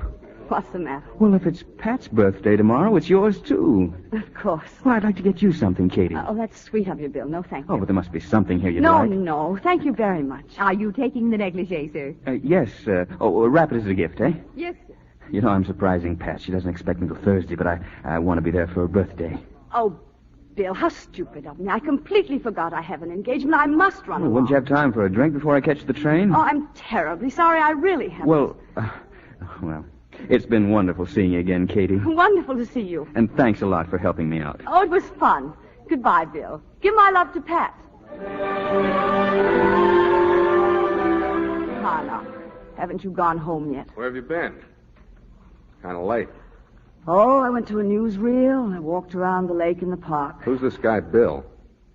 Where is he? Gone. You look awful. Can I fix your drink? No, thanks, Connor. You know, I've been doing a lot of thinking. All this art stuff's been a substitute for something, hasn't it? You'll be glad to know, Karnak, I've come to a decision. Hmm? I'm a third-rate artist. I always will be. So you won't have to bother with me anymore. What are you going to do? I don't know. I haven't decided. Always running away. No wonder you lost him. We won't discuss it, Karnak. You'll never land a guy all closed up inside like this. But I wasn't always like this. People change. Remember what I said when I first met you? I most certainly do. You kind of went for me then, only you got cold feet. Karnak, your conceit really amazes me at times. Man needs woman. Woman needs man. That's basic. Everything else starts from that. Art, music, the whole works. Only women like you want to make something important out of it. You want a guy to stifle himself for you, the grand passion, all of that baloney. Yes, we do. Now, don't go female on me. Get wise to yourself. Oh, leave me alone. Sure you're not running away from me now? Really? Would you like being kissed? I'm sorry, Karnak. I guess it is the grand passion or nothing. Karnak, I think I'll go to the island in the morning and try and figure things out. Hello? This is Western Union. We have a telegram for Frederick Lindley. I'm sorry, but Mr. Lindley isn't here. May I take the message, please? It's from New York City. Arriving this evening. Don't bother to meet me. Love. It's signed Kate. Oh, thank you very much. Dad, what are you doing on the island? I thought you and Bill were on your way to Chile. I wasn't able to go. He went alone. Where's Freddie? He got my wire, didn't he? Freddie had to go to Providence for a few days. Oh, I didn't know. You look tired, Katie. Anything wrong? Nothing in particular. Pat, why couldn't you go to Chile?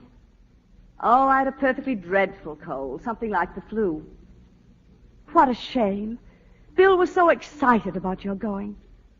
Bill's so naive about a lot of things. But that's Bill. Naivete is a bit trying to live with all the time. Katie, you haven't said a word about my dungarees. I'm getting to be a big outdoors girl now, learning to sail, all that sort of nonsense. That I want to see. I'll prove it to you tomorrow. We can sail out towards Dragonhead, your old stamping ground. Take off your hat, Katie, and stay a while. I'm coming about, Katie. Well, what do you think of your new skipper? She's all right. Pat, whatever possessed you to come down here? Oh, I wanted to see the gang again. Pat, it looks as if we were going into some heavy weather.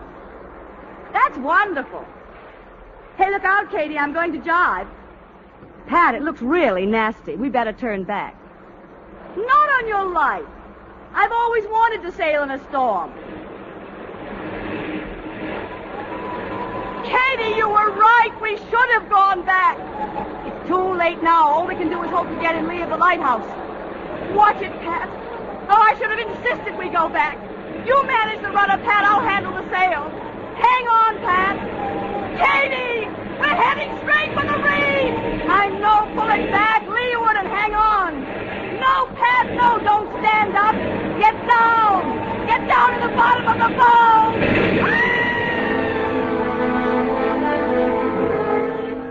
Hello. Hello, police headquarters. This is Evan Folger, Dragonhead Lighthouse. You better get over here as soon as you can. There's been a drowning. A girl named Kate Bosworth. I pulled her sister out. The other is a goner. Yeah, and bring a doctor with you. Open the doctor's still inside with Mrs. Emerson. She'll be coming out of that sedative soon. I'll need all the facts for the police record, so suppose you I told you all the facts. I looked out, and there was the boat heading for the rocks. Sail was all torn to shreds. Could you see which one of them was handling the boat? How could I tell in a sea like that? I couldn't tell them apart anyways. When you got out to them, were you able to see the body of the other one, or was it under the boat? I never did see the body. Coast Guard ain't found it yet either. They never will. Mrs. Emerson? Mrs. Emerson. It's all right, Mrs. Emerson. I'm Dr. Knowles from the village. Mrs. Emerson? Mrs. Emerson? Mrs. Emerson. Mrs. Emerson. Why does he call me Mrs. Emerson? Bill. Bill. Bill. She's opened her eyes. She's coming around. Oh.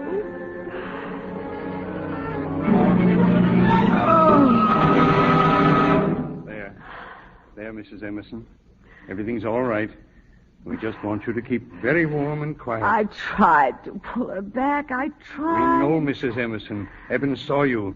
He knows you did everything you could. No. I'm the police chief, Mrs. Emerson. Now, your sister came up to visit you yesterday, didn't she? I don't... She's confused. Don't you bother her with that stuff now. Mrs. Emerson, ever since it happened, you've been lying here crying for Bill over and over again. You keep saying, I tried to save her. Well, Bill ain't going to blame you, Mrs. Emerson. If the good Lord had wanted to take you instead of her, why, he'd have done it. So you get well and strong now, Mrs. Emerson, and be a good wife to Bill. She'd have wanted it that way. Eben, Mr. Lindley's come. Yeah. It's your cousin, Mrs. Emerson. He's come to see you. Thank you. I won't talk to you very long, dear. I don't want to tire you. Can you understand me, Pat? Freddie, Bill is coming home. He just answered my wire. He arrives in New York by plane Friday. By plane on Friday. Oh, Bill. Bill.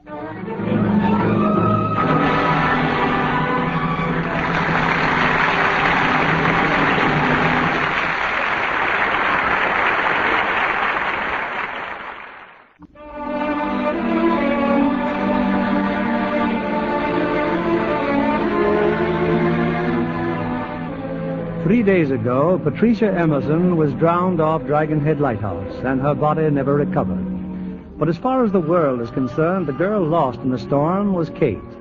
Motivated by her love for Bill, overcome by the temptation to be his wife, Kate has assumed her dead sister's identity. At her home in New York, she and Freddie have just returned from the airport. With them is Bill Emerson. You really shouldn't have bothered going to the airport, Pat. Oh, of course I'd meet you, Bill. Don't be silly. You know, you've hardly said a word. Well, there's not much to say. I'm terribly sorry about Kate. I hope you don't mind if we stay here a few days so I could, straighten out some of her things. Oh, I prefer to stay. I've got some work to do here in New York. I think we could all do with a drink.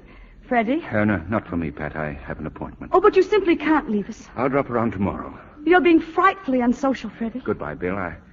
Call me if there's anything I can do. Thanks a lot for your help, Freddie. This really hit him, didn't it?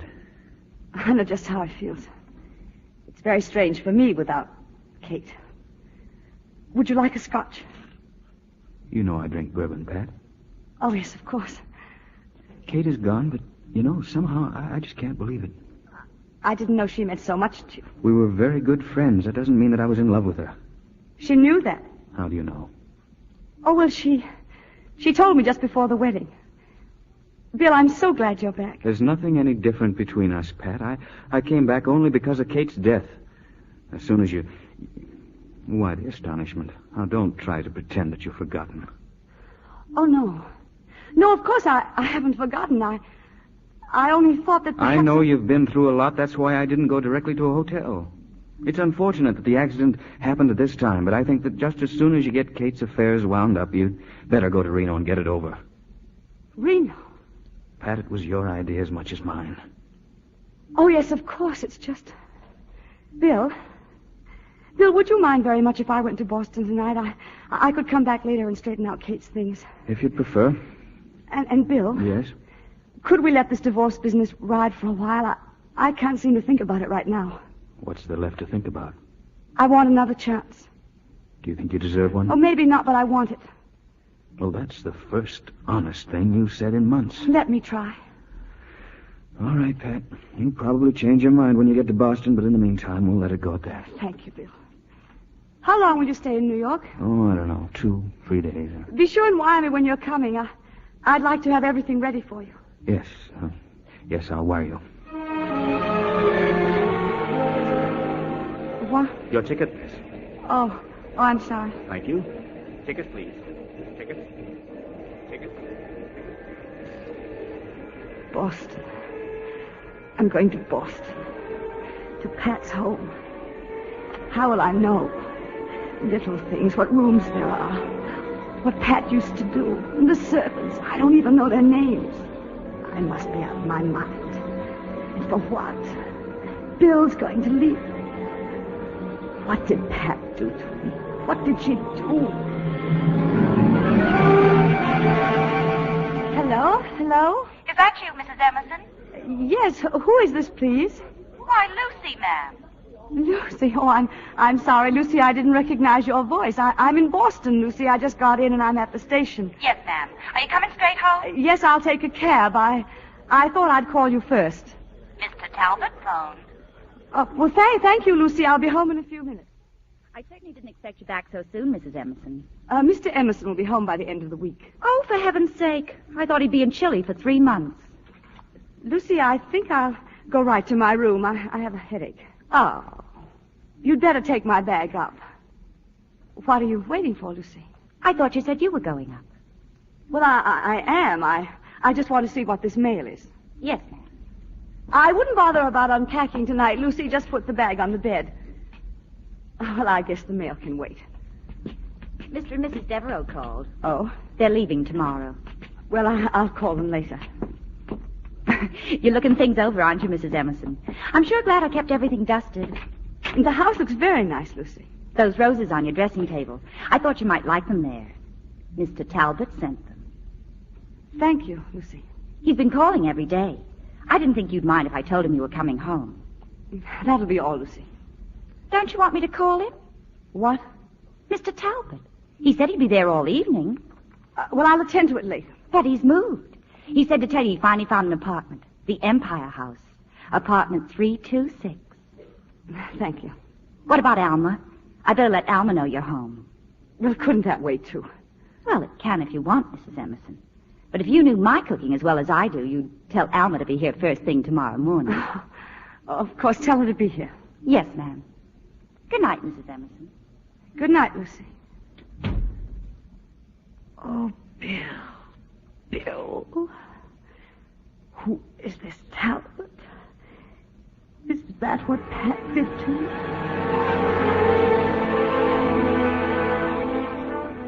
Who's the telegram from, ma'am? Mr. Talbot? I just figured since you won't talk to him on the phone, maybe he wired you. Lucy, Mr. Emerson will be home this afternoon.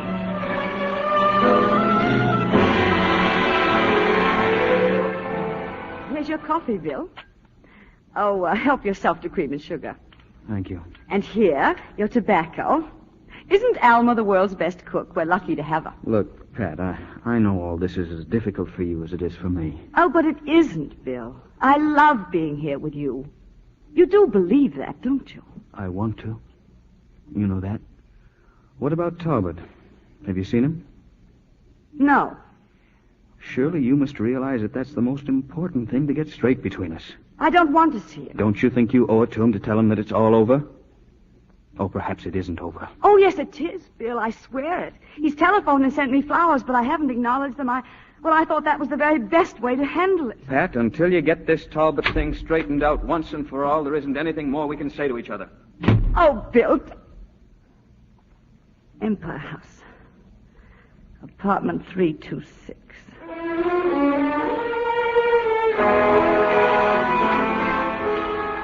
Pat. Hello, Jim. Well, come in, darling, come in. Martini? No, thank you. I don't believe I feel like one. Jim, I know I should have called you. Yes, Lucy told me Bill was back. I must say I was surprised, considering everything. He came back today. And just where does that put me? I have something to tell you, Jim. I find out I'm still in love with Bill. I'm sorry. That's perfect. You mess up my life and you say you're sorry. I happen to have arranged to divorce my wife for your sake. I suppose it never occurred to you that someone could say a thing and mean it. There's something behind all this, Pat. What is it? No, there isn't. You must believe that. I'm in love with Bill. I always will be. But you can't mean this after all we've meant to each other. So it was just an interlude with you. Yes, that's what it was. You dirty little double-crosser. You're doing to me what you did with all the others, aren't you? The others? You didn't think I knew about them, but things get around, Pat. You're not a very discreet person. Oh, I wish... Get out. Get out!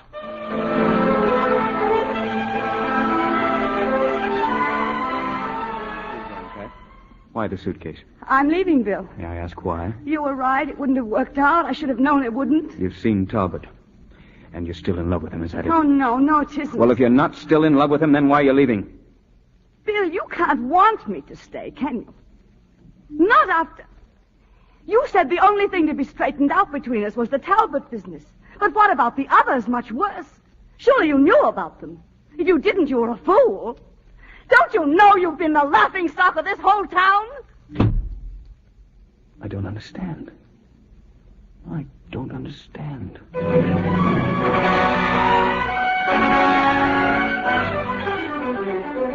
room all right, my dear? As soon as I got you... Freddie, I hope I won't be a nuisance. Don't talk like that, ever.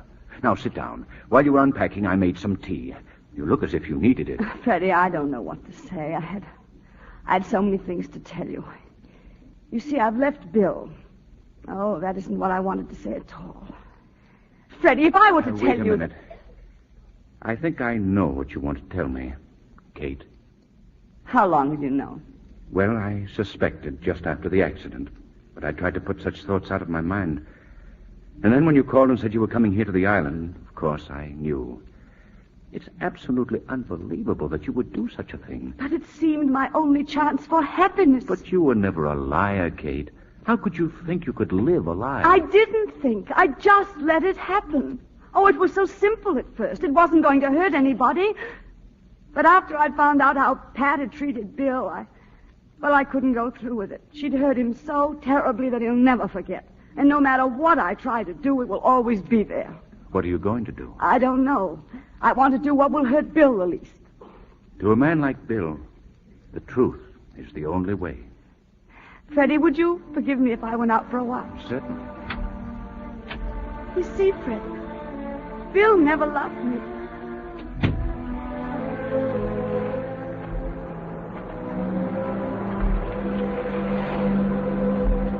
Bill. I've never brought anyone here before, Katie. Oh, tell me what to do. Tell me. The one time that I wish I could paint is when I'm here. Oh, Katie, do you suppose that you could catch this? What should I do? What should I do?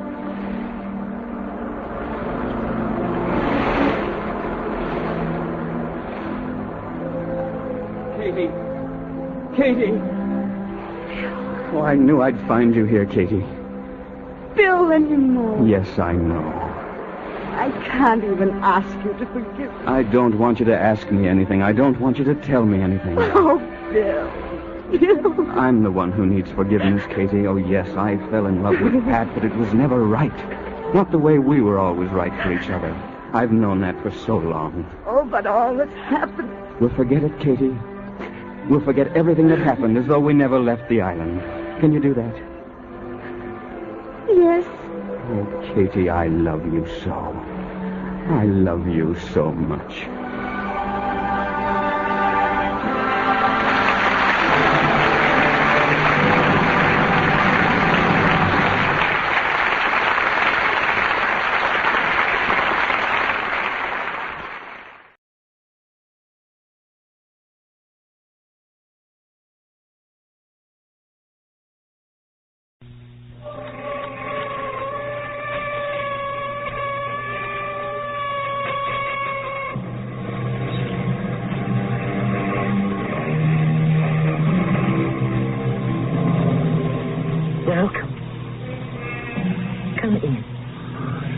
stormy grind.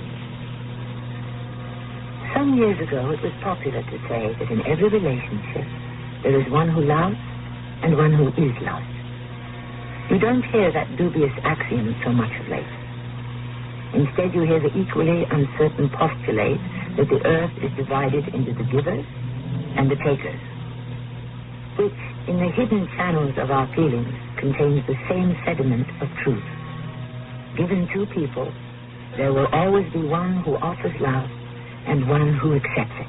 I don't know what they're talking about. Darling, relax. Just take it easy. Stanley, I wouldn't do such a thing. I know. I'm not a thief. Of course you're not.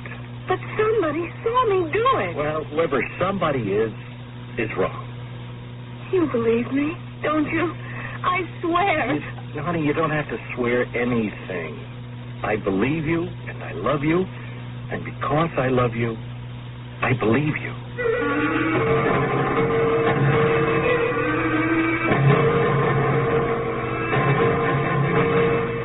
Our mystery drama, Mind Over Mind, was written especially for the Mystery Theater by Elspeth Eric and stars Jada Rowland. I'll be back shortly with Act One.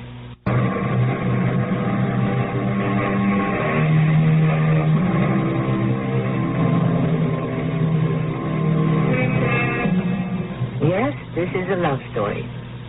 Rather a strange, a bizarre love story, you may conclude before we are through. But a love story nevertheless. Probably there never was a love story that did not contain elements of the strange, the bizarre, for love itself is strange and contains elements of the bizarre, the incredible, as everyone who has ever loved or been loved very well knows. Our story's title is Mind Over Mind. Itself an odd name for a story. What is she like? I don't know her all that well. Do you know her? Kind of. What does that mean? Well, I never dated her or anything like that. Mm-hmm. Did you date her? Me? Certainly not. I just asked. If you didn't date her or anything like that, what did you do? I walked her home once or twice. Which? What? Was it once or twice you walked her home? I think it was twice I walked her home. Where does she live? Ridgeland Avenue between Elmwood and Euclid. With her husband? Well, does anybody know? Well, I don't know. You? There was a man sitting on the porch the times I walked her home. He got up and kissed her. Now, I don't know if he was her husband or not her husband. You didn't think to ask? Well, how could I ask her? I mean, when you saw her again. Well, it wasn't any of my business. How could I ask her? I told you I didn't know her that well. Gee, Okay. All right, now. I don't suppose you know if she's married. Well, I told you I don't. I don't go around prying into people's private lives. It's none of my business what they do away from here. So far, we've come up with zilch. Nobody knows anything about, what's her name? Dorothy. Dorothy Brent. Nobody knows anything about Dorothy Brent, except she lives on Ridgeland Avenue between Elmwood and Euclid with a man who may or may not be her husband. Anybody want to add anything to that? I don't. And I can't. I would if I could, but I can't. Yeah. All right. So, let's get her in here.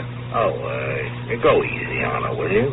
She's a very nice girl. That remains to be seen, doesn't it? No, she really is. When you meet her, you'll see what we mean. All right. So get her in here. Hey, Jerry, will you? You know her better than I do. But when she finds out, she'll hate me. Dorothy? Dorothy? Oh, hi, Jerry. Getting ready to go home? Yeah. Have to put a roast in the oven. Ooh, a roast, huh? Living high these days. Oh, I wouldn't say that exactly. Gosh, my wife hasn't bought a roast since I can't remember when. I don't do it too often. Like once a year. See you tomorrow, Jerry. Dorothy, wait a minute, will you? I really ought to get going. I was supposed to tell you something. Oh, what? Mr. Treadway wants to see you in his office. See me? What about? Search me. He'll tell you. He didn't tell you? He didn't have to. You mean you know? In a way. Well, what is it? I'd rather Mr. Treadway would tell you. I haven't been in Mr. Treadway's office since the day he hired me. Yeah. Let's go, shall we? That was a year ago. Yeah. Come on, okay? He's waiting for you. He asked me to come out and get you. Okay. Dorothy, I think you should know. I think I should tell you. Know what? Tell me what? Mr. Treadway isn't alone. There's somebody with him. Who? Just somebody who wants to talk to you. What about? Listen, I didn't want to tell them, I swear, but when they asked me, I had to.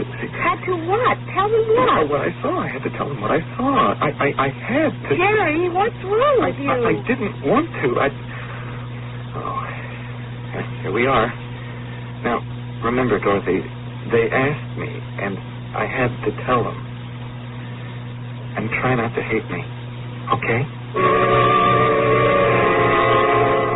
Who is that guy, that Jerry character? Hey, Jerry Bissinger, his name is. He's one of the tellers. Yeah. I gathered that.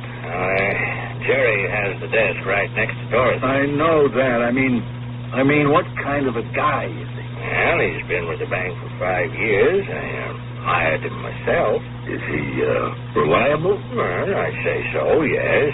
But then I thought Dorothy wasn't given to flights of imagination. Seeing things. Oh, no, I don't think so. But, something like this happens and you wonder, what do you really know about anybody? I mean, really know. Yeah, makes you wonder, all right. Jerry? Yes, it's me, Mr. Treadway. It's us. Well, come in. Come on in, both of you. Come in. Go ahead, sit down. Well, hello, Miss Brent. Will you take this chair? Thank you, Mr. Treadway. Please, permit me to introduce... this is Detective Sergeant Hobbs, Dorothy. Hello, Miss Brent. Detective? Yes, sit down. Here, Dorothy. I got a few questions to ask you, if you don't mind. No, I don't mind. You work here? Yes, of course I do. I'm a teller. Now, you work next to Mr. Bissinger here, don't you? Usually I do. Now, you were working next to Mr. Bissinger yesterday, weren't you? In the morning I was. Then after lunch... In the morning is what I'm talking about. 10 a.m. In the morning. Now, you were working next to Mr. Bissinger, right? That's right. And at 10 a.m., a man came into the bank and walked up to your window. A man wearing a blue baseball cap. Remember that? Well, no, I don't actually. He shoved a note at you. And you gave him $500. Shoved a note? Well, maybe it looked to you like a withdrawal slip. That's what it looked like to me. Jerry. Is that what it looked like to you, Miss Brett? Or was it a note ordering you to turn over $500? I don't know what you're talking about. It's not that we blame you for giving the man the money.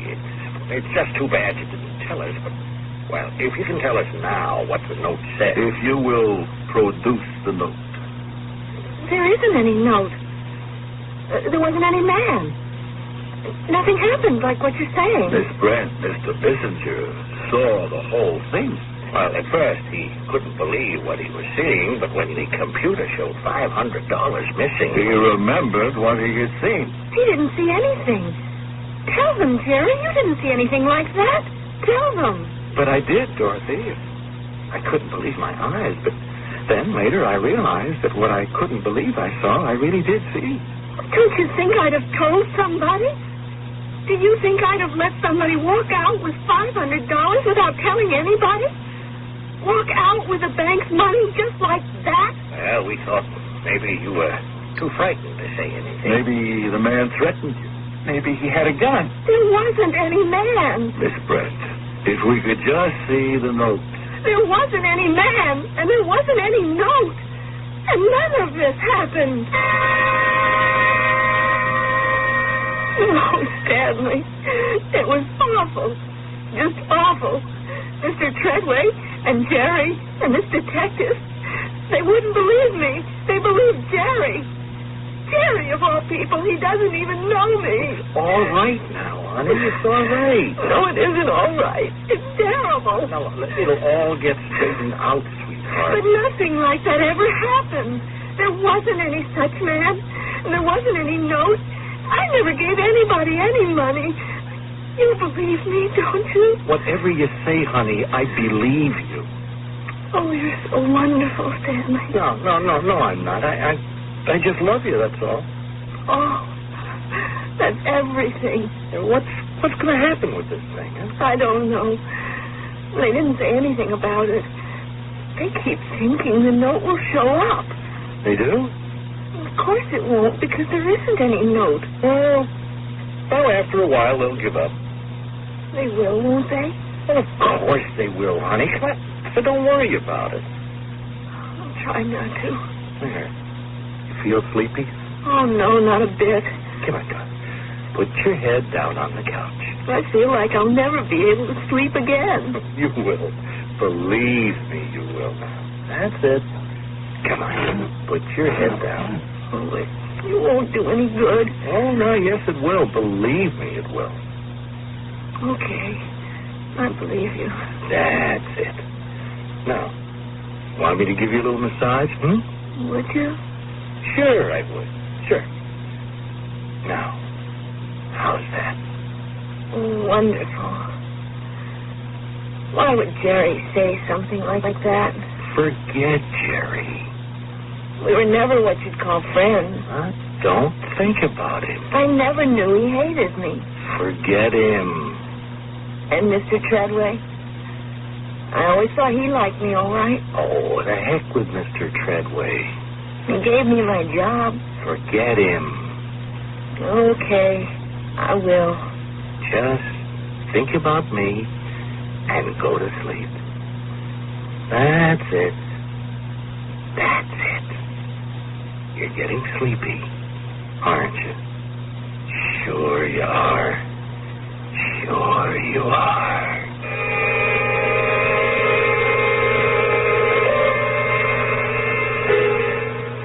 A loving couple, wouldn't you say? A tender scene, a delicate exchange of devotion and dependency. But we have only completed the first act of our story. There are 2 more acts to follow, in which we will explore in more detail the complexities of this relationship. As of now, it would appear to be one of gentle love. Who knows? We'll come back shortly with Act 2.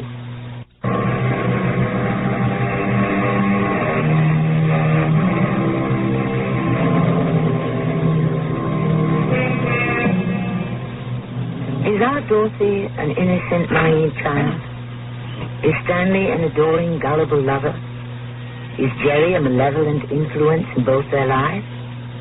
And is the apparently mild but forceful Mr. Treadway only an observer to the interplay of forces which he can neither control, influence, or even comprehend?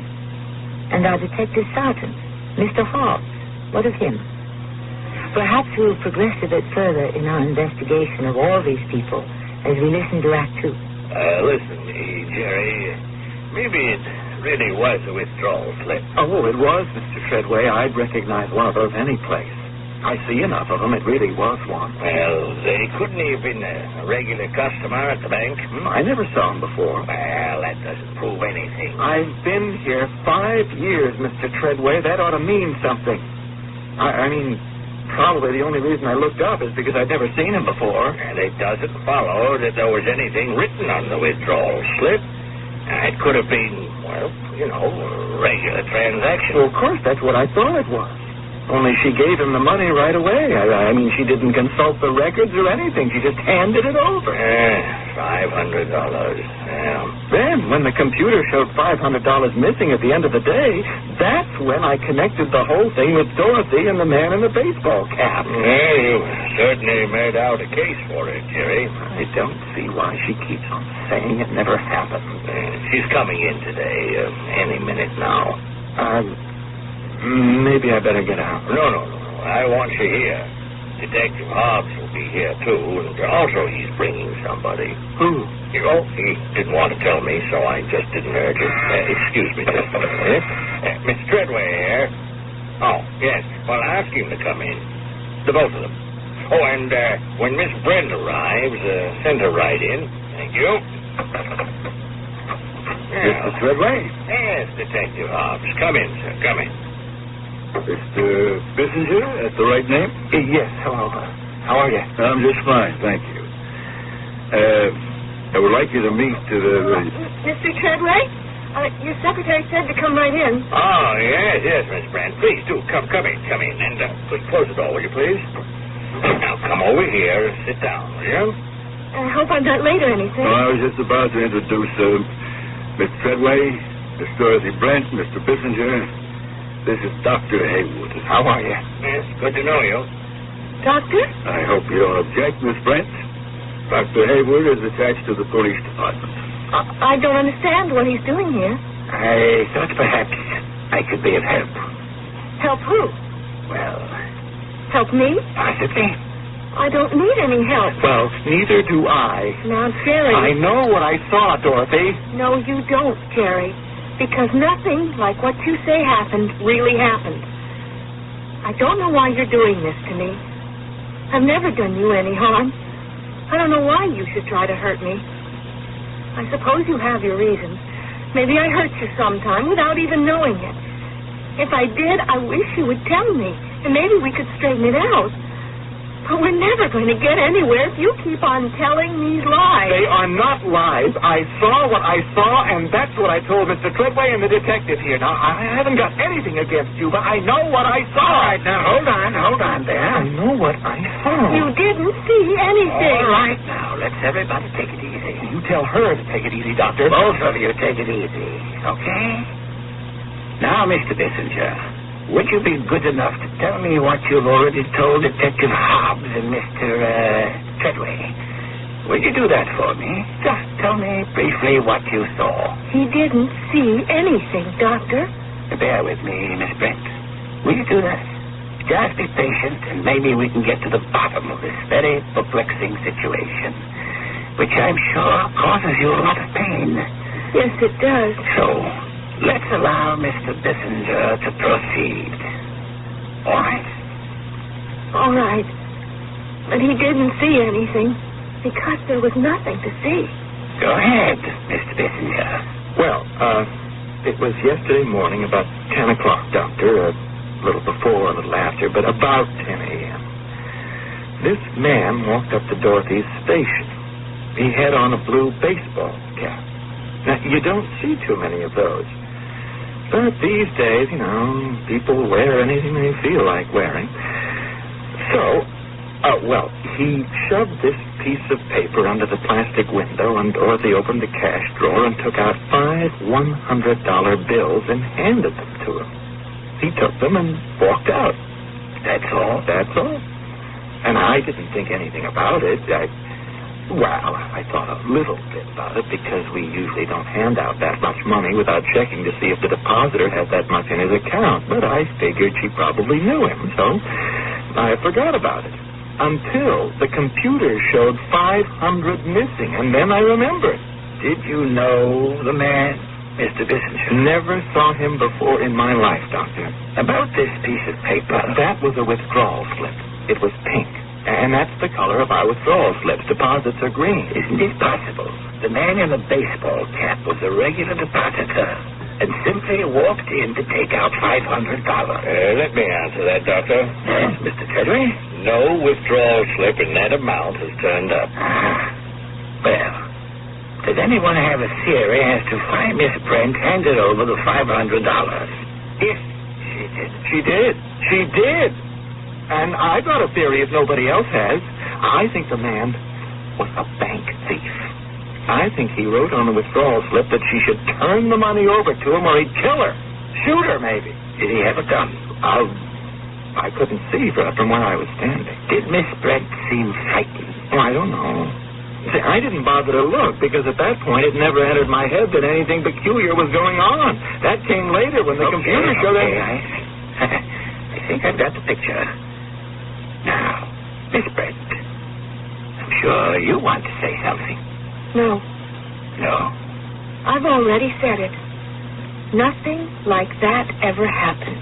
Do you remember handing out 5 $100 bills to a man in a blue baseball cap? There wasn't any such man. But Mr. Bissinger says he saw him. He couldn't have. And he says he saw you give the man 5 $100 bills. He couldn't have because I didn't. I don't know why he wants to make trouble for me. I don't know why he hates me. I don't know what I've ever done to him that he should want to make... Dorothy, you've got me all wrong. That's all right, Jerry. I know you think you're telling the truth. I know that. Because basically you're honest. Anyway, I've always thought so. But this time you're wrong. Because nothing like what you've just said ever happened. Now, I'd like to go home, please. Hey, Doctor. Better go home, Mr. Treadway. Thank you very much. I need to be with somebody who believes me. Now, we'll be in touch, Dorothy. You know where to reach me. I expect I'll be home most of the time from now on. I feel sorry for that girl. I don't know why, but I do. Gee, so do I. It's none of my business, but would a lie detector do any good? Lie detector? Nah, I don't know about that. Why should I take a lie detector test? I'm telling the truth. I got no reason not to tell the truth. Well, I'll tell you what. I'm sorry I got mixed up in this thing in the first place. I should have known better. You try to do the right thing, and what do you get? An invitation to take a lie detector test. Let a machine decide if you're telling the truth. Well, no thanks. Not for me. No, there seems to be a contradiction between what you say and what she says. So let her take a lie detector test. I'm telling the truth. But she says she is. So let her prove it. Dr. Hayward. What? What do you think? Yes. I feel sorry for her, too. No, I mean, what do you think about a lie detector test? Well, not for me. I won't take one. There is no reason why I should. Doctor, what about a lie detector test for Miss Brent? Lie detector test? Oh, no, I don't think so. Not too reliable, those tests. No. It's obvious. The poor girl is in a trance. A trance? A trance-like state would be more accurate. It's a little like somnambulism, sleepwalking. Not precisely like, because the subject isn't asleep. No. She is in a trance state. Probably she was yesterday, too.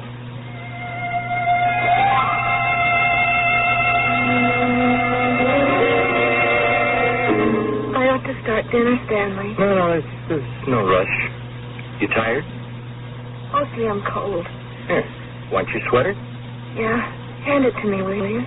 Right. Here you are. Here, let me help you on with it, honey.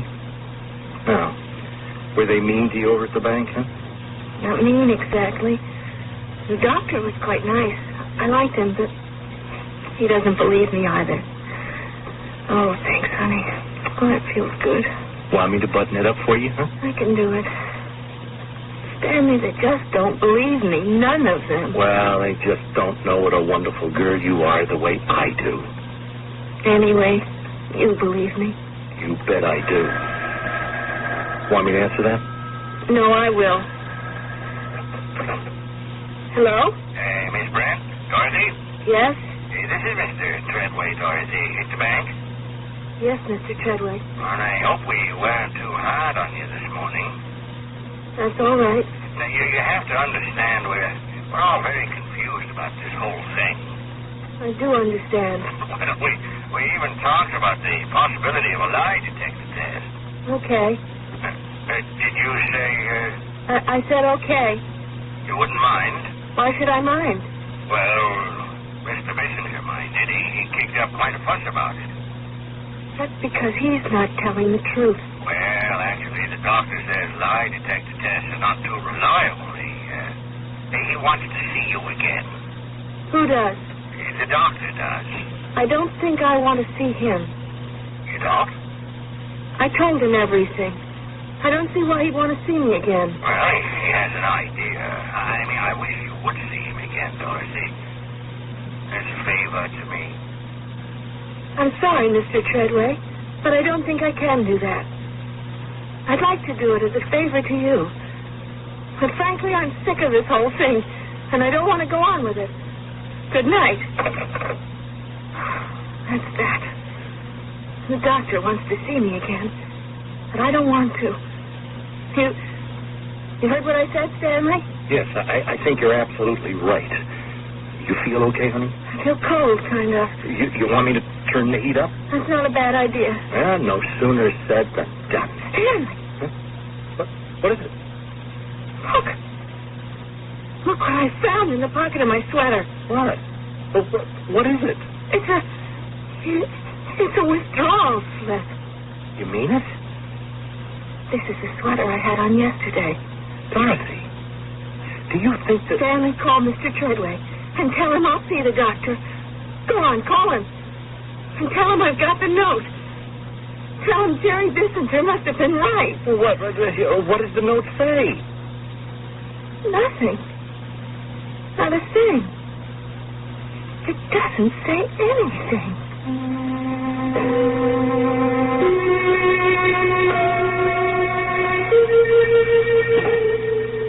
Now what do you think of our cast of characters? To which another has been added in the person of Dr. Hayward. Is he the deus ex machina who will solve the mystery of conflicting testimonies? Or will he muddy the waters even further? We'll be back shortly with the concluding act of Mind Over Mind.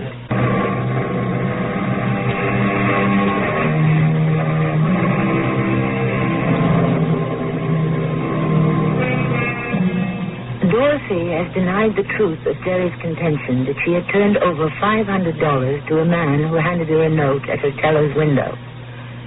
And then she discovers evidence that Jerry could have been right. In the pocket of her sweater, she finds a withdrawal slip. The very sort of paper Jerry claimed the note to have been written on. But complications have developed. The small slip of paper holds no message whatsoever. No writing of any kind. I feel bad about this, Doctor. Trust me, Mr. Treadway. Yeah, she was so positive and so calm about it, so serene. I have to tell you, I believe the girl. So do I. You do? You mean you don't believe Jerry Bissinger? No, that's not what I mean. Oh, well, then you don't believe the both of them. Yes, I can. And yes, I do. Sounds like you got something up your sleeve, Dr. Hayward. Well, you could say that. Doctor? Oh, excuse me. Yes? Oh, yeah, ask her to come in, please. She's here. Good. Mr. Treadway, I'd like to be alone with her. Now, after the preliminaries, could you make up some excuse to leave? Oh, yes, I suppose I could. Dorothy, hello. Hello, Mr. Treadway. You know Dr. Hayward, of course. Hello, Dr. Hayward. I am so glad you decided to come back, Dorothy. I had to. I found this in the pocket of my sweater. Oh? May I see it? It was the same sweater I was wearing yesterday.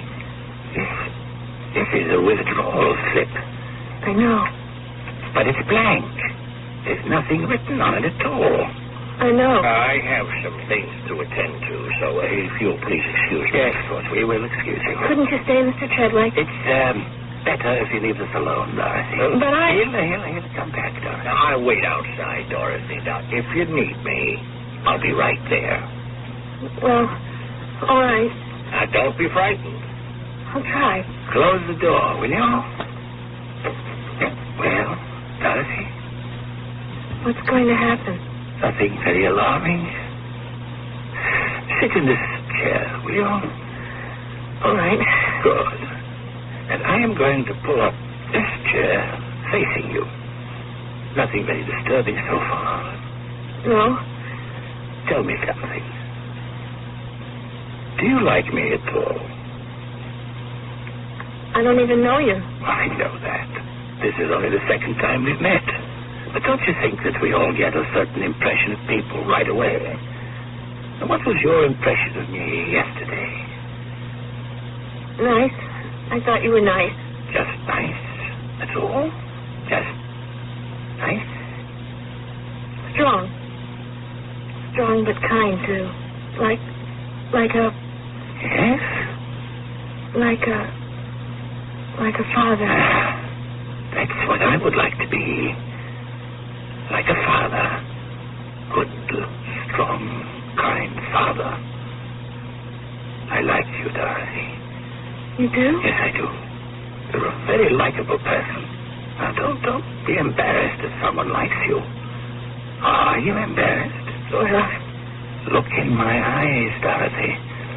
Look deep into my eyes. And you'll see that I am telling the truth. You're a little bit tense, aren't you? I guess I am. Well, you just try to relax. Just let yourself go limp. Close your eyes. Now, let go of the tension. All of it. Let go. That's it. You feel it leaving you? I think so. So do I. Now, let your head fall back against the chair. That's it. Back and back. All of you is beginning to relax, isn't it? Yes. Limp and relaxed. No tension anywhere. Right. Right. Now, Dorothy, breathe slowly, deeply, slowly and deeply, and relax. Just relax. Oh, that's good, Dorothy. That's very good. Now, I want you to think back to yesterday. Here in the bank. It's about 10 o'clock in the morning. The man is coming into the bank. He's coming up to your window. He's wearing a blue baseball cap. Remember? Do you remember? He is standing in front of your window. Remember that? Yes. Now, what does that man do, Dorothy? He's standing there. Yes. Then what does he do? He gives me something. He slides it under the window. What is it? It looks like a withdrawal slip. Is it? Is that what it is? Yes. That's what it is. Only what? Is there something wrong with it? Yes. What's wrong with it? There's something written on it. On the back of it. What is written on it, Dorothy? It says, "Give me the money." So what do you do? Why, I give him the money. Why do you think you gave him that money? Because he asked for it. Good.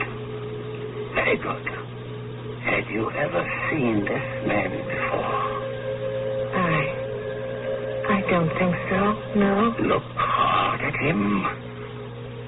Look at his face and tell me. Is he someone you know? Someone familiar? I can't tell. Why not? Try. Try and see it. Try and see his face. I can't. I got you. Because...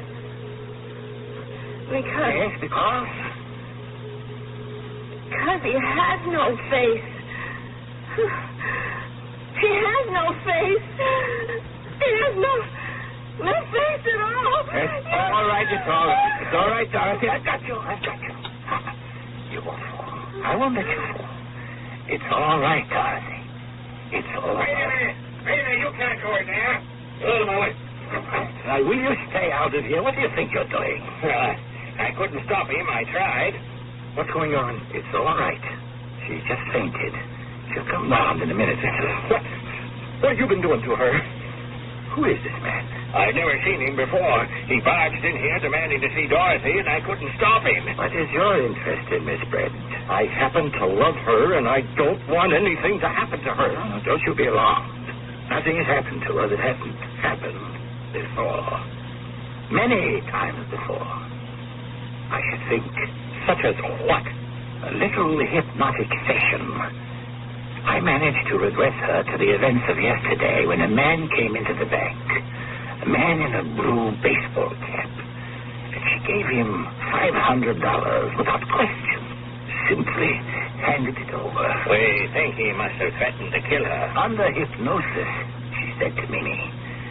She said, the note, written on the back of a withdrawal slip, merely said, give me the money. Yet this slip that she found in her sweater pocket says absolutely nothing at all. I wonder why. You must have some idea, Doctor. Yes, indeed I do. I think that when she was hypnotized, it was planted in her mind that at 10 o'clock, a man wearing a blue baseball cap would walk up to her window, hand her a withdrawal slip, and she would give him 5 $100 bills. There was no need to write anything on the slip. It was already written on her brain, if you see what I mean. Yes, I'm beginning to.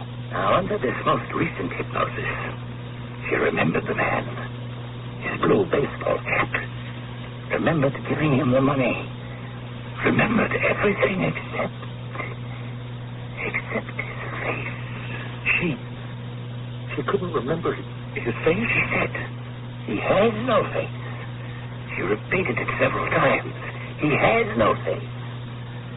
Now, why, when she remembered everything else so well, why would she run up against a block when it came to the man's face? I'll tell you why. Because the face was the face of someone she cared for, even loved. Am I right? Am I close to the truth? Well, Doctor. Look, she's opening her eyes. What happened? You fainted, that's all. Do you remember what happened before you fainted? I was remembering. Yes, you were remembering what happened when the man in the blue baseball cap came up to your window and handed you a note written on a deposit slip. Yes, that happened. And you gave him $500. Yes, I did. Now, when I asked you what the man looked like, you said, do you remember what you said? I said, he has no face. And then you fainted. Now, Dorothy, I want you to take a look at this man.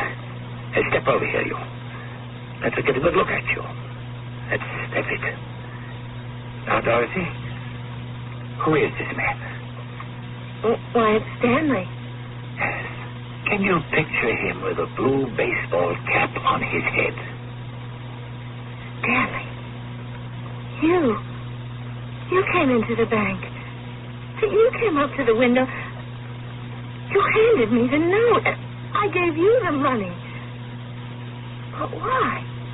Why did I do that? Because I hypnotized you, sweetheart, while you were asleep the night before. Doctor, you know that natural sleep can be changed into hypnotic sleep. Yes, of course I know. Well, I've been doing this to Dorothy for a long time. Why would you want to do that? Well, I don't know. To be sure I wouldn't lose her, maybe. To see if I still had this magical power. See, I've had it, since I was a kid. But I just never used it before to get money. And now you have. No, not to keep. I mean, I never meant to keep it. Magical powers can't be used, for material gain. Oh, here's your $500. If I kept it, my powers of magic would just disappear. Yes, of course.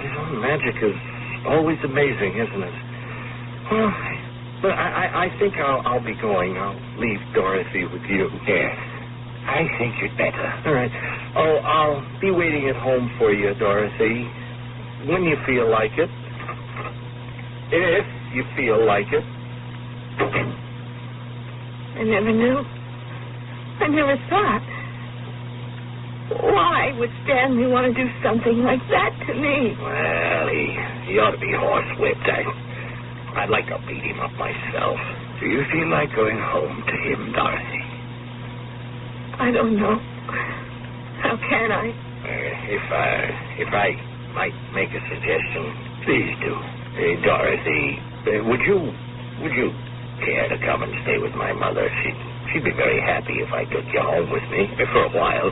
I mean, until all this wears off. She'd like you. She'd take good care of you. And so would I.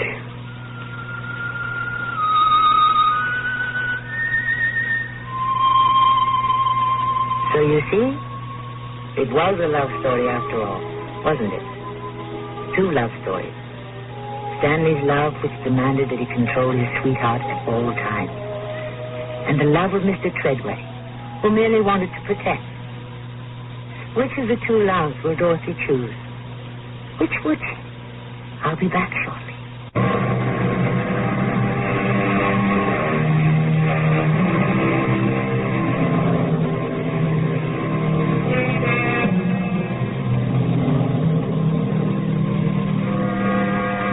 Each of us has at one time, I'm sure, been in love. Think. Did it not partake of the nature of hypnosis? Did not your lover appear clad in shining raiment, without flaw, without weakness, without sin? Why, of course. Then did the day arrive when you awoke from your hypnotic trance and you saw your lover to be nothing more than a fragile, flawed human being. And you were shocked and stunned and wondered why you had ever fallen in love in the first place. Of course. But we won't dwell on this unhappy discovery. Only trust that you weathered it well and emerged intact.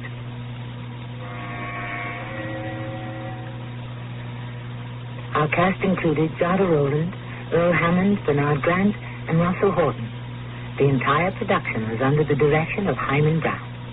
This is Tammy Grimes inviting you to return to our Mystery Theater for another adventure in the macabre. Until next time, pleasant dreams.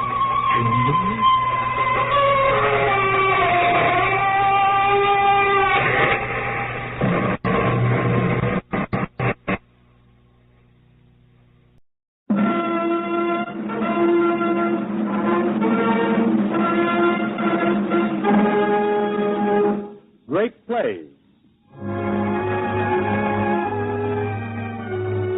This afternoon, the National Broadcasting Company presents another in its series of great plays, Tartuffe by Molière. This masterpiece of the great French dramatist had, during its early years, a turbulent existence. In May 1664, the first three acts were presented at the court of Louis XIV. The young king found it highly amusing, but Anne of Austria, the Queen Mother, and all the religious or pseudo-religious cabal of the court raised such a howl of protest that further public presentation was forbidden. Then began several years of strife.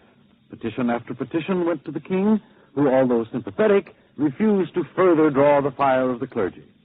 Molière, on the other hand, had many powerful friends who saw to it that private readings and performances were given, and through this medium the play grew to such popularity that finally, in February 1669, formal permission was granted for its public performance. Needless to say, Molière reopened his theater to packed houses, and to this day the popularity of Tartuffe has never been dimmed.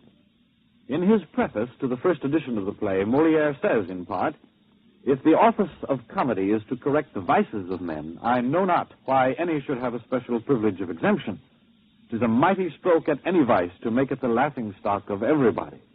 For men will easily suffer reproof, but they can by no means endure mockery. They will consent to be wicked, but not to be ridiculous." Now for the play. The action takes place in the house of Orgon at Paris. Orgon is a gentleman of substance, but given to crotchets and sudden tempers. That he comes by it honestly is evident from the conduct of his dear mother, Madame Pernelle. She is just leaving the house after a visit. Come, and let me get away. You hurry so I can hardly attend you. Then don't, my daughter-in-law. Stay where you are. I can dispense with your polite attention. We're only paying what is due you, Mother. Why must you go away in such a hurry? Because I can't endure your carryings on, and no one takes the slightest pains to please me. I leave your house, I tell you, quite disgusting. Madam, if You're a servant rent, my girl, and much too full of gab, and too impertinent and free with your advice on all occasions. But you are a fool, my boy. F-O-O-L just spells your name. Let Grandma tell you that. I see. Oh, dearie me, his little sister. Your all demureness, butter wouldn't melt in your mouth. One would think to look at you. Still waters, though, they say. You know the proverb. And I don't like your goings or doings on the sly. But, Mother... Oh, daughter, by your leave. Your conduct in everything is altogether wrong. You ought to set a good example for them. Their dear departed mother did much better. You are extravagant, and it offends me to see you always decked out like a princess. A woman who would please her husband's eyes alone wants no such wealth of finery. But, madam, after all... Sir? As for you, the lady's brother, I esteem you highly, love and respect you. But, sir, all the same, if I were in my son's, her husband's place, I'd urgently entreat you not to come within our doors. You preach a way of living that decent people cannot tolerate. Mr. Tartuffe, your friend is mighty lucky. He is a holy man and must be heeded. I can't endure with any show of patience to hear a scatterbrains like you attack him. What, shall I let a bigot critic caster come and usurp a tyrant's power here? And shall we never dare amuse ourselves till this fine gentleman deigns to consent? If we must hark at him and heed his maxim, there's not a thing we do but what's a crime. He censures everything, this zealous carper. And all he censures is well censured, too. He wants to guide you on the way to heaven. My son should train you all to love him well. No, madam. Look you, nothing, not my father nor anything, can make me tolerate him. Besides, 'tis downright scandalous to see this unknown upstart master of the house, a vagabond, who hadn't when he came shoes to his feet or clothing worth 6 farthings, and who so far forgets his place as now to censure everything and rule the roast. Mercy sakes alive! Things would go better if all were governed by his pious order. He passes for a saint in your opinion. In fact, he's nothing but a hypocrite. Just listen to her tongue. I wouldn't trust him, nor yet his Lawrence, without bonds and surety. I don't know what the servant's character may be, but I can guarantee the master a holy man. You hate him and reject him because he tells home truths to all of you. 'Tis sin alone that moves his heart to anger, and heaven's interest is his only motive. Of course. But why, especially of late, can he let nobody come near the house? Is heaven offended at a civil call? That he should make so great a fuss about it? I'll tell you if you like just what I think. Upon my word, he's jealous of our mistress. You hold your tongue and think what you are saying. He's not alone in censuring these visits. The turmoil that attends your sort of people, their carriages forever at the door, and all their noisy footmen flock together, annoy the neighborhood and raise a scandal. I'd gladly think there's nothing really wrong, but it makes talk, and that's not as it should be. Hey, madam, can you hope to keep folks' tongues from wagging? It would be a grievous thing if, for the fear of idle talk about us, we had to sacrifice our friends. These arguments are nothing to the purpose. Daughter-in-law, one never has a chance to get a word in edgewise at your house, because this lady holds the floor all day. Oh, but nonetheless, I mean to have my say, too. I tell you that my son did nothing wiser in all his life than take this godly man into his household. Heaven sent him here in your great need to make you all repent for your salvation. You must hearken to him. He censures nothing but deserves his censure. These visits, these assemblies, and these balls are all inventions of the evil spirit. You never hear a word of godliness at them, but idle cackle, nonsense, flim-flam. Oh, now the gentleman must snicker, must he? Go, find fools like yourself to make you laugh. Daughter, good-bye. No, not one word more. As for this house, I leave the half unsaid, but I shan't soon step foot in it again. I won't escort her down, for fear she might fall foul of me again. The good old lady. Bless us, what a pity she shouldn't hear the way you speak of her. How she got angry with us, all for nothing. And how she seems possessed with her Tartuffe. Her case is nothing, no, beside her son's. To see him, you'd say he's 10 times worse. He's like a man besotted since he's been so taken with this Tartuffe. He calls him brother, loves him 100 times as much as mother, son, daughter, and wife. He tells him all his secrets, and lets him guide his acts and rule his conscience. He fondles and embraces him. A sweetheart could not, I think, be loved more tenderly. At table he must have the seat of honor, while with delight our master sees him eat as much as 6 men could. We must give up the choicest tidbits to him. If he belches, master exclaims, God bless you. Oh, he dotes upon him. He's his universe, his hero. He's lost in constant admiration, quotes him on all occasions, takes his trifling acts for wonders, and his words for oracles. The fellow knows his dupe and makes the most of it. He fools him with 100 masks of virtue, gets money from him all the time by canting, and takes upon himself to carpet us. Even his silly coxcomb of a lackey makes it his business to instruct us, too. He comes with rolling eyes to preach at us, and throws away our ribbons, rouge, and patches, the wretch. You're very lucky to have missed the speech she gave me at the door. I see my husband is home again. He hasn't seen me yet, so I'll go up and wait till he comes in. And I, to save time, will await him here. I'll merely say good morning and be gone. Oh, here's Dennis. I wish you'd say a word to him about my sister's marriage. I suspect Tartuffe opposes it. Good morning, brother. I was just going, but I am glad to greet you. Things are not far advanced yet in the country. Doreen, just wait a bit, brother-in-law. Let me allay my first anxiety by asking news about my family. Doreen, has everything gone well these last 2 days? What's happening? And how is everybody? Madam had fever, and a splitting headache day before yesterday, all day and evening. And how about Tartuffe? Tartuffe? He's well. He's mighty well. Stout, fat, fair, rosy-lipped. Poor man. At evening, she had nausea and couldn't touch a single thing for supper. Her headache still was so severe. And how about Tartuffe? Oh, he slept alone before her, and unctuously ate up 2 partridges, as well as half a leg of mutton deviled. Poor man. All night she couldn't get a wink of sleep. The fever racked her so, and we had to sit up with her till daylight. How about Tartuffe? Gently inclined to slumber, he left the table, went into his room, got himself straight into a good warm bed, and slept quite undisturbed until next morning. Poor man. At last she let us all persuade her and got up courage to be bled. And then she was relieved at once. Oh, and how about Tartuffe? He plucked up courage properly, bravely entrenched his soul against all evils, and to replace the blood that she had lost, he drank at breakfast 4 huge draughts of wine. Oh, man. So now they both are doing well. And I'll go straightway and inform my mistress how pleased you are at her recovery. Brother, she ridiculed you to your face. And I, though I don't want to make you angry, must tell you candidly that she's quite right. Was such infatuation ever heard of? Stop there, good brother. You do not know the man you're speaking of. Since you will have it so, I do not know him. But after all, to tell what sort of man he is... Yes, brother. You'd be charmed to know him. Your raptures over him would have no end. He is a man who, in fact, a man. Whoever does his will knows perfect peace. His converse has transformed me quite. He weans my heart from every friendship, teaches me to have no love for anything on earth. And I could see my brother, children, mother, and wife all die, and never care a spot. Your feelings are humane, I must say, brother. If you'd seen him as I saw him first, you would have loved him just as much as I. He came to church each day with contrite mien, kneeled on both knees right opposite my place, drew the eyes of all the congregation to watch the fervor of his prayers to heaven. With deep-drawn sighs and great ejaculations, he humbly kissed the earth at every moment. And when I left the church, he ran before me to give me holy water at the door. I learned his poverty and who he was. At length, heaven bade me take him to my home.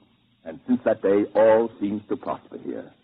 He censures everything, and for my sake, he even takes great interest in my wife.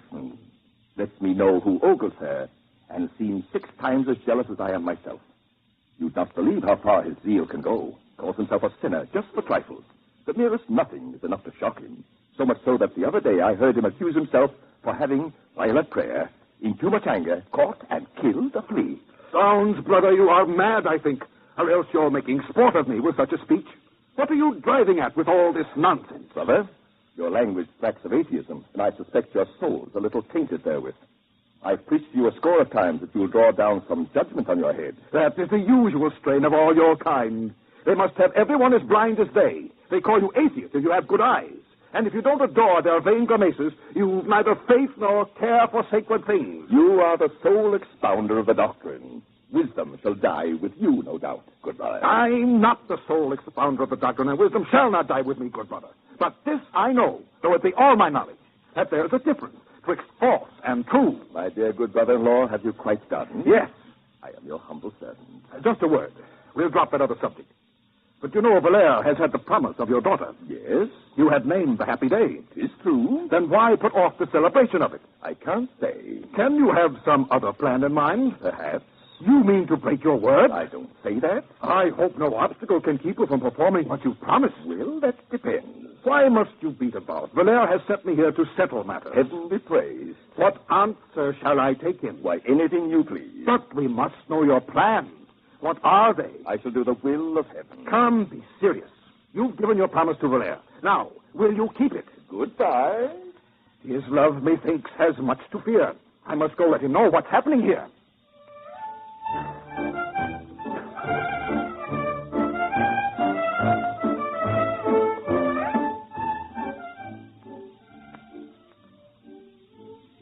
Now, Marianne. Yes, Father? Come, I'll tell you a secret. Yes? Marianne, in you I've always found a daughter beautiful and gentle.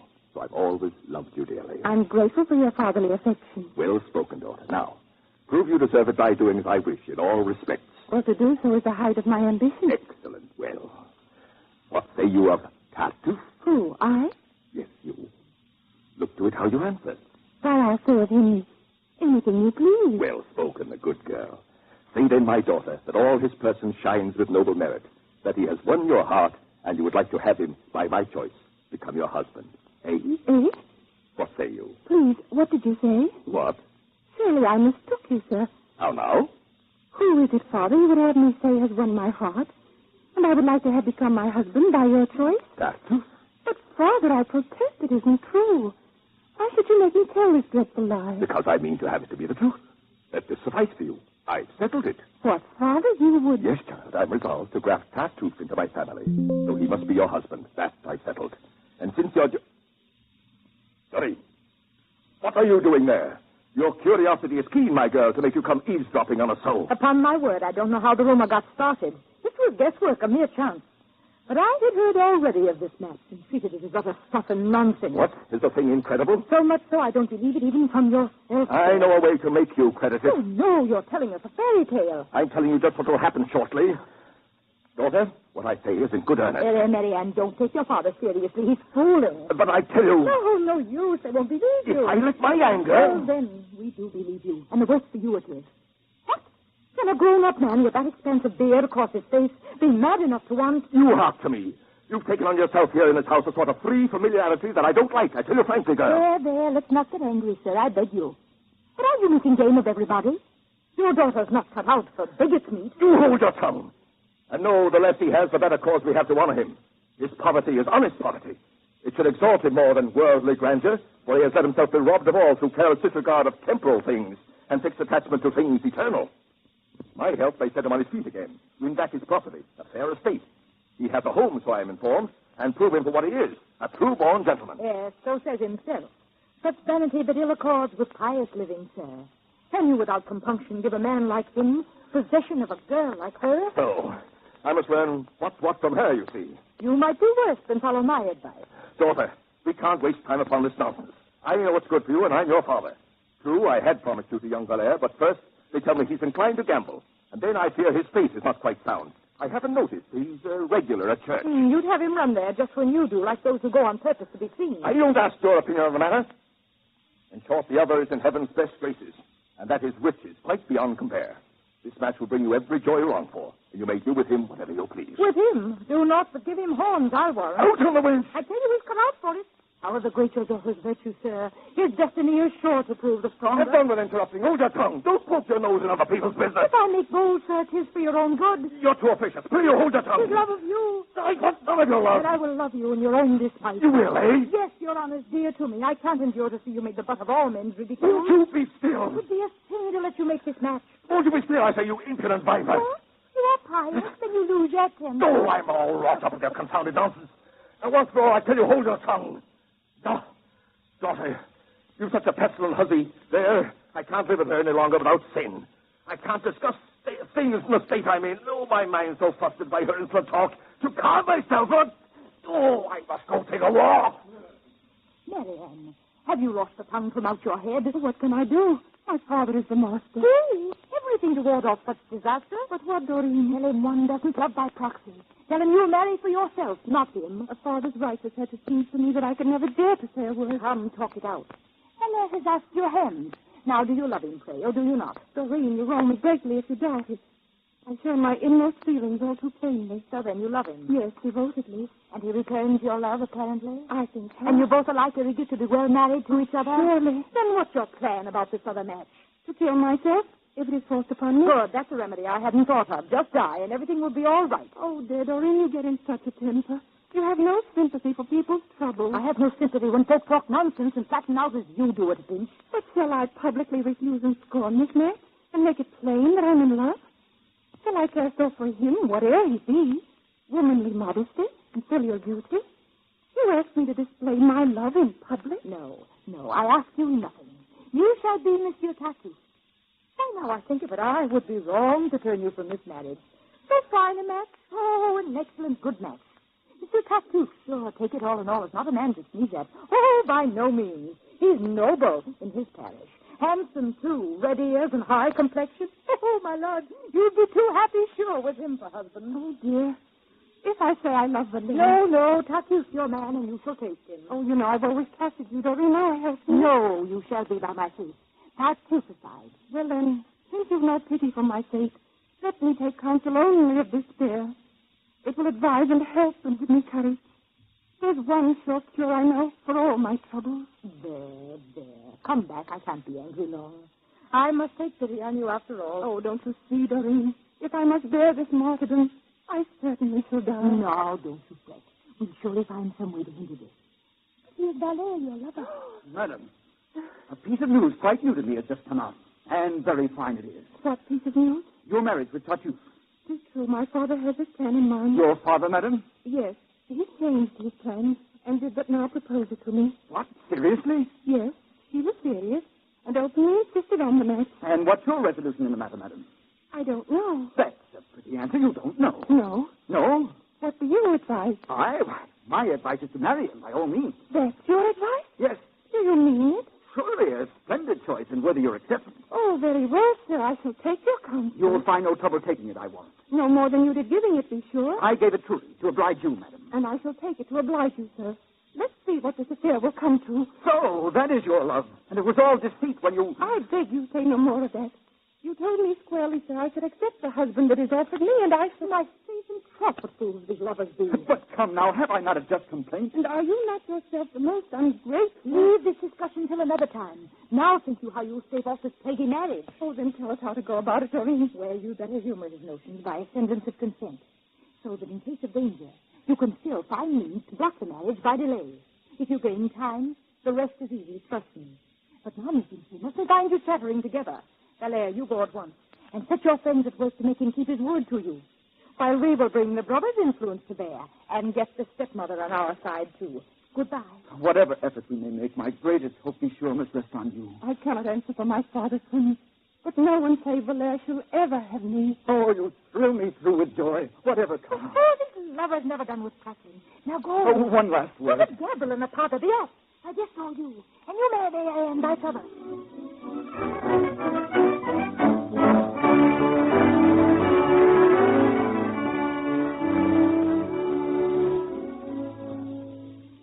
May lightning strike me dead this very instant if I don't do straightway something desperate. I beg you moderate this towering passion. Your father did but merely mention it. Not all things that are talked of turn to facts. The road is long sometimes from plans to act. No, I must end this paltry fellow's plot, and he shall hear from me a truth or two. Oh, go slow now. Just you leave the fellow, your father too, in your stepmother's hands. She has some influence with his passion. He makes a point of heeding all she says. And I suspect that he's fond of her. Would it were true? It would be the height of humor. Now she sent for him in your behalf to sound him on this marriage. I may be present at this interview. No, they must be left alone. I won't so much as speak to him. Go on. We know you and your high tantrums. Just the way to spoil things. Be off. No, I must see. I'll keep my I'll temper. tell you what it is. He's coming. Hide. There in the closet. Lawrence, put up my haircloth, shirt, and skirts, and pray that heaven may shed its light upon you. If any come to see me, say I'm gone to share my arms among the prisoners. What affectation and what showing off. What do you want with me? To tell you... Before you speak, pray take this handkerchief. What? Cover up that bosom which I can't endure to look on. Things like that offend our souls and fill our minds with sinful thoughts. Are you so tended to temptation, then? And has the flesh such power upon your senses? For my part, I'm not so prone to lust. And I could see you stripped from head to foot, and all your hide not set me in the least. Oh, show in your speech some little modesty, or I must instantly take leave of you. Oh, no, I'll leave you to yourself. I've only one thing to say. Madam will soon be down, and begs the favor of a word with you. Oh. Willingly. How gentle all at once. My faith, I still believe I sit upon it. Will she come soon? I think I hear her now. Yes, here she is herself. I'll leave you with her. May heaven's overflowing kindness ever give you good health of body and of soul, and bless your days according to the wishes and prayers of its most humble votary. I'm very grateful for your pious wishes. But let's sit down so we may talk at ease. And how are you recovered from your illness? Quite well. The fever soon let go its hold. My prayers, I fear, have not sufficient merit to have drawn down this favor from on high. But each entreaty that I made to heaven had for its object your recovery. Oh, you're too solicitous on my behalf. We could not cherish your dear health too much. I would have given mine to help restore it. That's pushing Christian charity too far. I owe you many thanks for so much kindness. I do far less for you than you deserve. There is a matter that I wish to speak of in private. I'm glad there's no one here to listen. Madam, I'm overjoyed. 'Tis sweet to find myself alone with you. This is an opportunity I've asked of heaven many times, till now in vain. All that I wish is just a word from you, quite frank and open, hiding nothing from me. I, too, could wish as heaven's a special favor to lay my soul quite open to your eyes, and swear to you the trouble that I made about those visits which your charms attract does not result from any hatred toward you, but rather from a passionate devotion and purest motive. That is how I take it. I think it is my salvation that concerns you. Madam, 'tis so, and such is my devotion. But you squeeze my hand too hard. Excess of zeal. In no way could I ever mean to hurt you, and I'd assume... But what is your hand doing on my knee? Feeling your gown. The stuff is very soft. Let be, I beg you. Very thickly. Dear me, how wonderful in workmanship this lace is. They do marvels nowadays. Things of all kinds were never better made. Yes, very true. But let us come to business. They say my husband means to break his word to the lair and marry Mary unto you. Is so? He did hint some such thing. But truly, madam, that's not the happiness I'm yearning after. I see elsewhere the sweet, compelling charms of such a joy as fills my every wish. You mean you cannot love terrestrially? The heart within my bosom is not stone. I will believe your sighs all tend to heaven, and nothing here below can stay your thoughts. Love for the beauty of eternal things cannot destroy our love for earthly beauty. Our mortal senses well may be entranced by perfect works that heaven has fashioned here. Its charms reflected shine in such as you, and in yourself its rarest miracles. It has displayed such marvels in your face that eyes are dazed and hearts are reft away.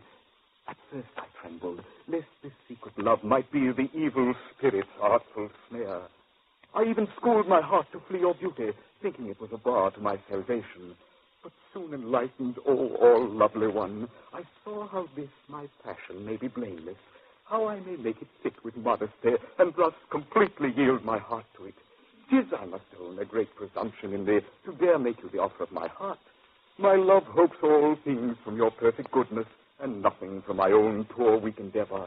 You are my hope, my stay, my peace of heart. On you depends my torment or my bliss, and by your doom of judgment I shall be blessed, if you will, or damned by your decree. Your declaration turns most gallantly, but truly it is just a bit surprising. You should have better armed your heart, methinks, and taken thought somewhat on such a matter. A pious man like you, no mercy. Though pious, I am none the less a man, and when a man beholds your heavenly charms, the heart surrenders and can think no more. I know such words seem strange coming from me, but, madam, I'm no angel after all. If you condemn my frankly made avowal, you have only your charming self to blame. If, in your goodness, you will give me comfort and condescend unto my nothingness, I'll ever pay you, oh, sweet miracle, an unexampled worship and devotion. Then, too, with me your honor runs no risk. With me you need not fear a public scandal. These court gallants that women are so fond of are boastful of their acts and vain in speech. They always brag in public of their progress. But men like me are so discreet in love that you may trust their lasting secrecy. The care we take to guard our own good name may fully guarantee the one we love. So you may find with hearts like ours sincere, love without scandal, pleasure without fear. I've heard you through. Your speech is clear at least. But do you not fear that I may take a fancy to tell my husband of your gallant passion? And that a prompt report of this affair may somewhat change the friendship which he bears you? I know that you're too good and generous, but you will pardon my temerity, excuse upon the score of human frailty the violence of passion that offends you, and not forget when you consult your mirror that I'm not blind, and man is made of flesh. Some women might do otherwise, perhaps. I am willing to employ discretion and not repeat the matter to my husband. But in return, I'll ask one thing of you, that you urge forward frankly and sincerely the marriage of Valère to Marianne, that you give up the unjust influence by which you hope to win another's right. No, I say. Oh, this thing must be made public. I was just there and overheard it all, and heaven's goodness must have brought me there on purpose to confound this scoundrel's pride and grant me means to take a signal vengeance on his hypocrisy and arrogance and undeceive my father, showing up the rascal caught at making love to you. No. It is enough that he reform, endeavoring to deserve the favor shown. And since I promise, do not you deny me. 'Tis not my way to make a public scandal. An honest wife will scorn to heed such follies and never fret her husband's ears with them. You've reasons of your own for acting thus, and I have mine for doing otherwise. To spare him now would be a mockery. His biggest pride has triumphed all too long over my righteous anger, and has caused far too much trouble in our family. No, by your leave, I'll not be counseled. I'm overjoyed. You needn't try to tell me I must give up the pleasure of revenge. I'll make an end of this affair at once. And to content me, here's my father now. Father, we've news to welcome your arrival that's altogether novel and surprising. So? You are well paid for your caressing care. And this fine gentleman rewards your love most handsomely with zeal that seeks no less than your dishonor. As has now been proven, I've just surprised him, making to your wife the shameful offer of a guilty love. She, somewhat over gentle and discreet, insisted that the thing should be concealed. But I will not condone such shamelessness, nor so far wrong you as to keep it secret. Yes, I believe a wife should never trouble her husband's peace of mind with such vain gossip. A woman's honor does not hang on telling. It is enough if she defend herself. Just then. Can what I hear be credited? Yes, brother, I am wicked. I am guilty. A miserable sinner steeped in evil. The greatest criminal that ever lived. Each moment of my life is stained with soilures, and all is but a mass of crime and filth. Believe their stories. Arm your wrath against me, and drive me like a villain from your house. I cannot have so great a share of shame, but what I have deserved the greater still. Dennis, you miscreant. Can you dare with such a falsehood to try to stain the whiteness of his virtue? What? The feigned meekness of this hypocrite makes you Silence, cursed plague! No, let him speak. You tried him wrongfully. You do far better to believe his tales. Why favor me in such a matter? How can you know of what I'm capable? And should you trust my outward semblance, brother, or judge therefrom that I'm the better man? No. You let appearances deceive you. I'm anything but what I'm thought to be. Alas, and though all men believe me godly, the simple truth is I'm a worthless creature. Yes, my dear son, say on. Call me traitor, abandoned scoundrel, thief and murderer. Heap on me names yet more detestable, and I shall not gainsay you. I've deserved them. I'll bear this ignominy on my knees to expiate in shame the crimes I've done. Oh, brother, 'tis too much. Dennis, you'll not relent, you blackguard? What? His talk can so deceive Silence, you scoundrel! Brother, rise, I beg you. Oh, infamous villain. Can he... Silence! What? I can... Another word, I break your every bone. Brother, in heaven's name, don't be angry with him. I'd rather bear myself the bitterest torture than have him get a scratch on my account. Ungrateful monster! Upon my knees, I beg you pardon him. Oh, alas. Oh, how can you? Villain, behold his good soul. You... Be still. But I can't even... Be still, I say. I know your motives for this attack. You hate him, all of you. Wife, children, servants, all let loose upon him. You have recourse to every shameful trick to drive this godly man out of my house. The more you strive to rid yourselves of him, the more I'll strive to make him stay with me. I'll have him straightway married to my daughter, just to confound the pride of all of you. What? Will you force her to accept his hand? Yes. And this very evening, to enrage you, you young rascal. Oh, I'll brave you all and show you that I'm the master and must be obeyed. Now down upon your knees this instant, rogue, and take back what you said and ask his pardon. Who? I? Ask pardon of that cheating scoundrel? Do you resist, you beggar, and insult him? A cudgel here, a cudgel! No. Don't restrain me! Off with you! Leave my house this instant, sir! And never dare to set foot in it again! Yes, I'll leave your house, but first... Leave it quickly, you reprobate! I disinherit you, and give you to my curse into the bargain! What? So insult a saintly man of God? Heaven forgive him all the pain he gives me. Yeah. Could you but know with what distress I see them try to vilify me to my brother. Oh. The mere thought of such ingratitude makes my soul suffer torture bitterly. My horror at it. Oh, my heart's so full I cannot speak. I think I'll die. Oh, the scoundrel. I wish I'd never let you go, but slain you on the spot with my own hand. Brother, compose yourself. Don't be angry. Nay, brother, let us end these painful quarrels. I see what troublous times I bring upon you, and think 'tis needful that I leave the house. What? You can't mean it. Yes, they hate me here, and try, I find, to make you doubt my faith. What of it? You find I listen to them? No doubt they won't stop there. These same reports you now reject may someday win a hearing. No.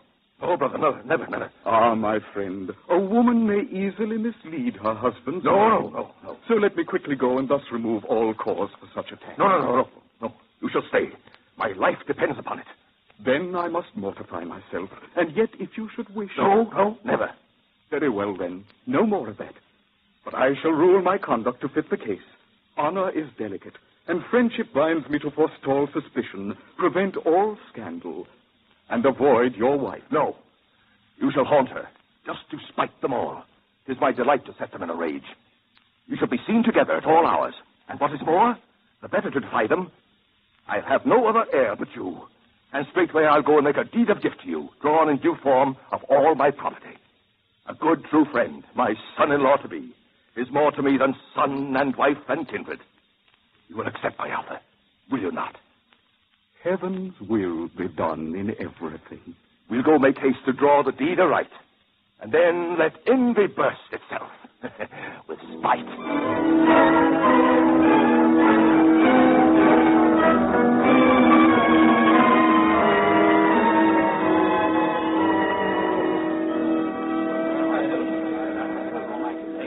So, I'm glad to find you all together. Marianne, here's the contract that will make you happy. My dear, you know already what it means. Oh, Father, I beg you in the name of heaven that knows my grief, and by whatever can move you, relax a little your paternal rights, and free my love from this obedience. Oh, do not make me by your harsh command complain to heaven you ever were my father. I beg you upon my knees. Save me from the torment of being possessed by one whom I abhor. Come, my heart, be firm. No human weakness. I'm not jealous of your love for him. Display it freely. Give him your estate. And if that's not enough, add all of mine. I willingly agree. And give it up. If only you not get him me, your daughter. Oh, rather let a convict regent rule, wear out the wretched days that heaven allots me. These girls are ninnies.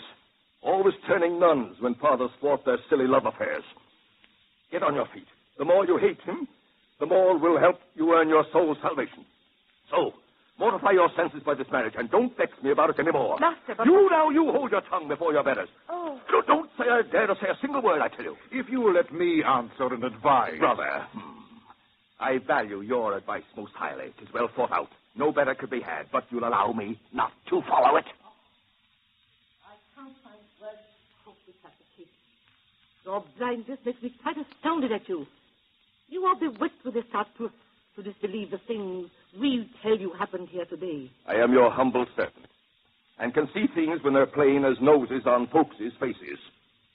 I know you're partial to my rascal son and didn't dare to disavow the trick he tried to play on this poor man. Besides, you were too calm to be believed. If that had happened, you'd have been far more disturbed. And must our honor always rush to arms at the mere mention of illicit love? Or can we answer no attack upon it except with blazing eyes and lips of scorn? I like my virtue not to be a vixen, and I believe a quiet, cold rebuff no less effective to repulse a lover. I know. And you can't throw me off the scent. Once more, I am astounded at your weakness. I wonder what your unbelief would answer if I should let you see we've told the truth. See it? Yes. Nonsense. Oh, come. If I should find a way to make you see it clear as day... All rubbish. What a man. But answer me. I'm not supposing now that you believe. But let's suppose that here, from proper hiding, you should be made to see and hear all plainly. What would you say then to your man of virtue? Why, then I'd say nothing. It can't be. Oh, your error has endured too long already, and quite too long you've branded me a liar. I must at once, for my own satisfaction, make you a witness of the things we've told you. Amen. I take you at your word. We'll see what tricks you have and how you'll keep your promise. Doreen, send Pattis to me. The man's a crafty dodger. Perhaps you'll find it difficult to catch him. Oh, no. A lover's never hard to cheat, and self-conceit leads straight to self-deceit. Bid him come down to me, and you withdraw. Madam. And now, bring up this table and get under it. What? One essential is to hide you well. Why, under there? Oh, do as I say. I know what I'm about, and you shall see. Get under now, I tell you. Oh. And once there, be careful no one either sees or hears you. I'm going a long way to humor you, I must say. But I'll see you through your scheme. Well, then you'll have, I think, no more to say. But mind, I'm going to meddle with strange matters. Prepare yourself to be in no wise shocked. Whatever I may say must pass because 'tis only to convince you as I promised. And things shall go no further than you choose. So when you think they've gone quite far enough, it is for you to stop his mad pursuit, to spare your wife and not expose me farther than you shall need yourself to undeceive. It is your own affair, and you must end it. Here he comes. Now get under the table, and don't show yourself. Madam, they told me that you wished to see me. Yes, I have secrets for your ear alone. But shut the door first, and look everywhere for fear of spies. We surely can't afford another scene like that we had. Damn it, it frightened me so before, on your account. You saw I did my best to baffle his design and calm his anger, but I was so confused I never thought to contradict his story. But now we're on a safer footing. The high esteem you're held in laid the storm.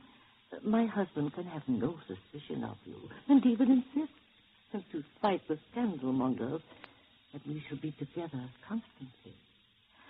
So that is how, without the risk of blame, I can be here locked up with you alone, and can reveal to you my heart, perhaps all too ready to allow your passion. Your words are somewhat hard to understand, madam. Just now you used a different style. If that refusal has offended you, how little do you know a woman's heart? How ill you guess what it would have you know when it prevents so feeble a defense. Modesty resists the tender feelings you inspire us with, but now that I have made bold to speak, pray tell me, should I have tried to keep dummies from speaking? Should I have heard the offer of your heart so quietly and suffered all your pleading and taking it just as I did, remember?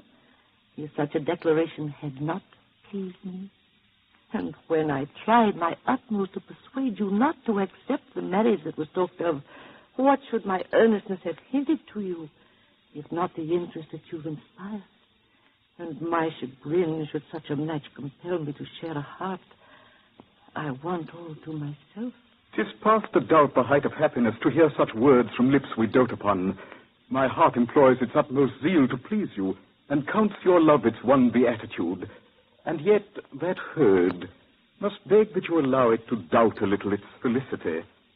And if I may express myself quite plainly, I cannot trust these two enchanting words until the granting of some little favor I sigh for shall assure me of their truth, and build within my soul on firm foundations a lasting faith in your sweet charity.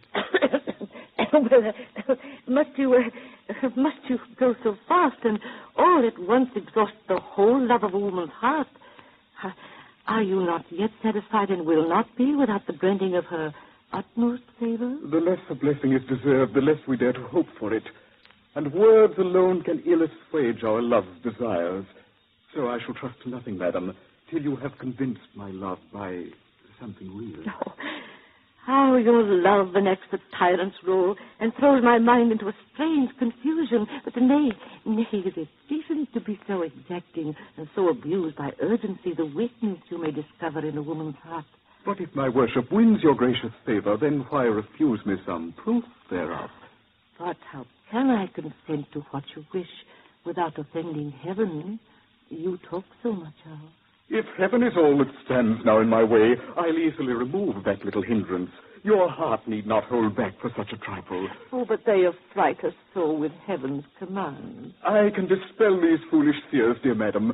I know the art of pacifying scruples. Heaven forbids, 'tis true, some satisfactions.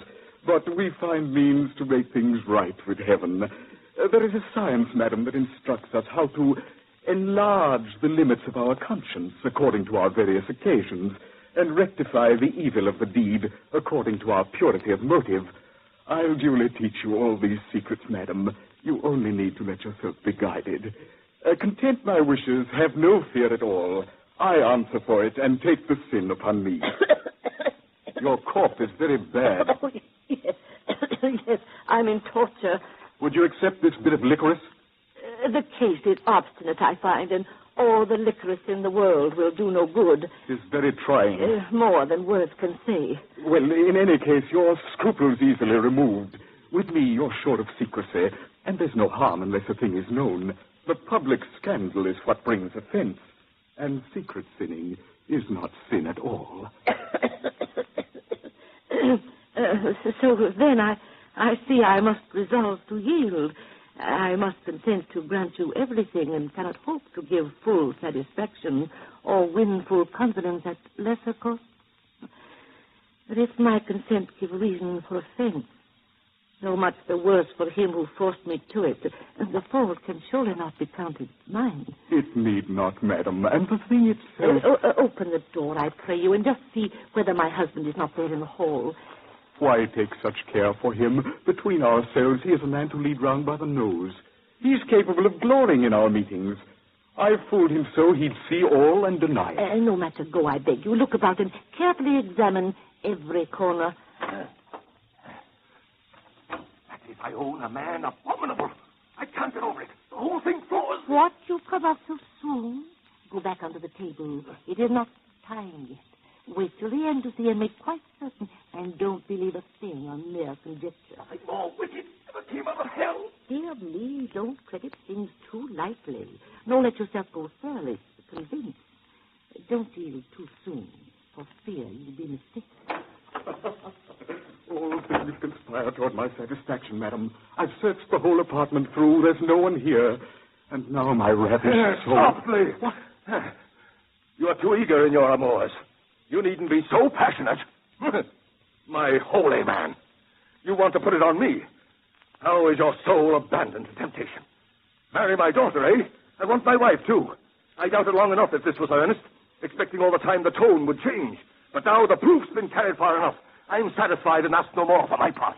It was quite against my character to play this part, but I was forced to treat you so. What, you believe? Come now. No protestations. Get out from here and make no fuss about it. But my intent... That talk is out of season. You leave my house this instant. You're the one to leave it. You who play the master here. This house belongs to me, I'll have you know. And show you plainly it's no use to turn to these low tricks to pick a quarrel with me. And that you can't insult me at your pleasure. For I have wherewith to confound your lies, avenge offended heaven, and compel those to repent who talk to me of leaving. What sort of speech is this? What can it mean? Oh, my faith, I'm dazed. This is no laughing matter. What? From his words, I see my great mistake. The deed of gift is one thing troubles me. Deed of gift? Yes. That is past recall, but I've another thing to make me anxious. And what is that? You shall know all. Let's see at once whether a certain box is still upstairs.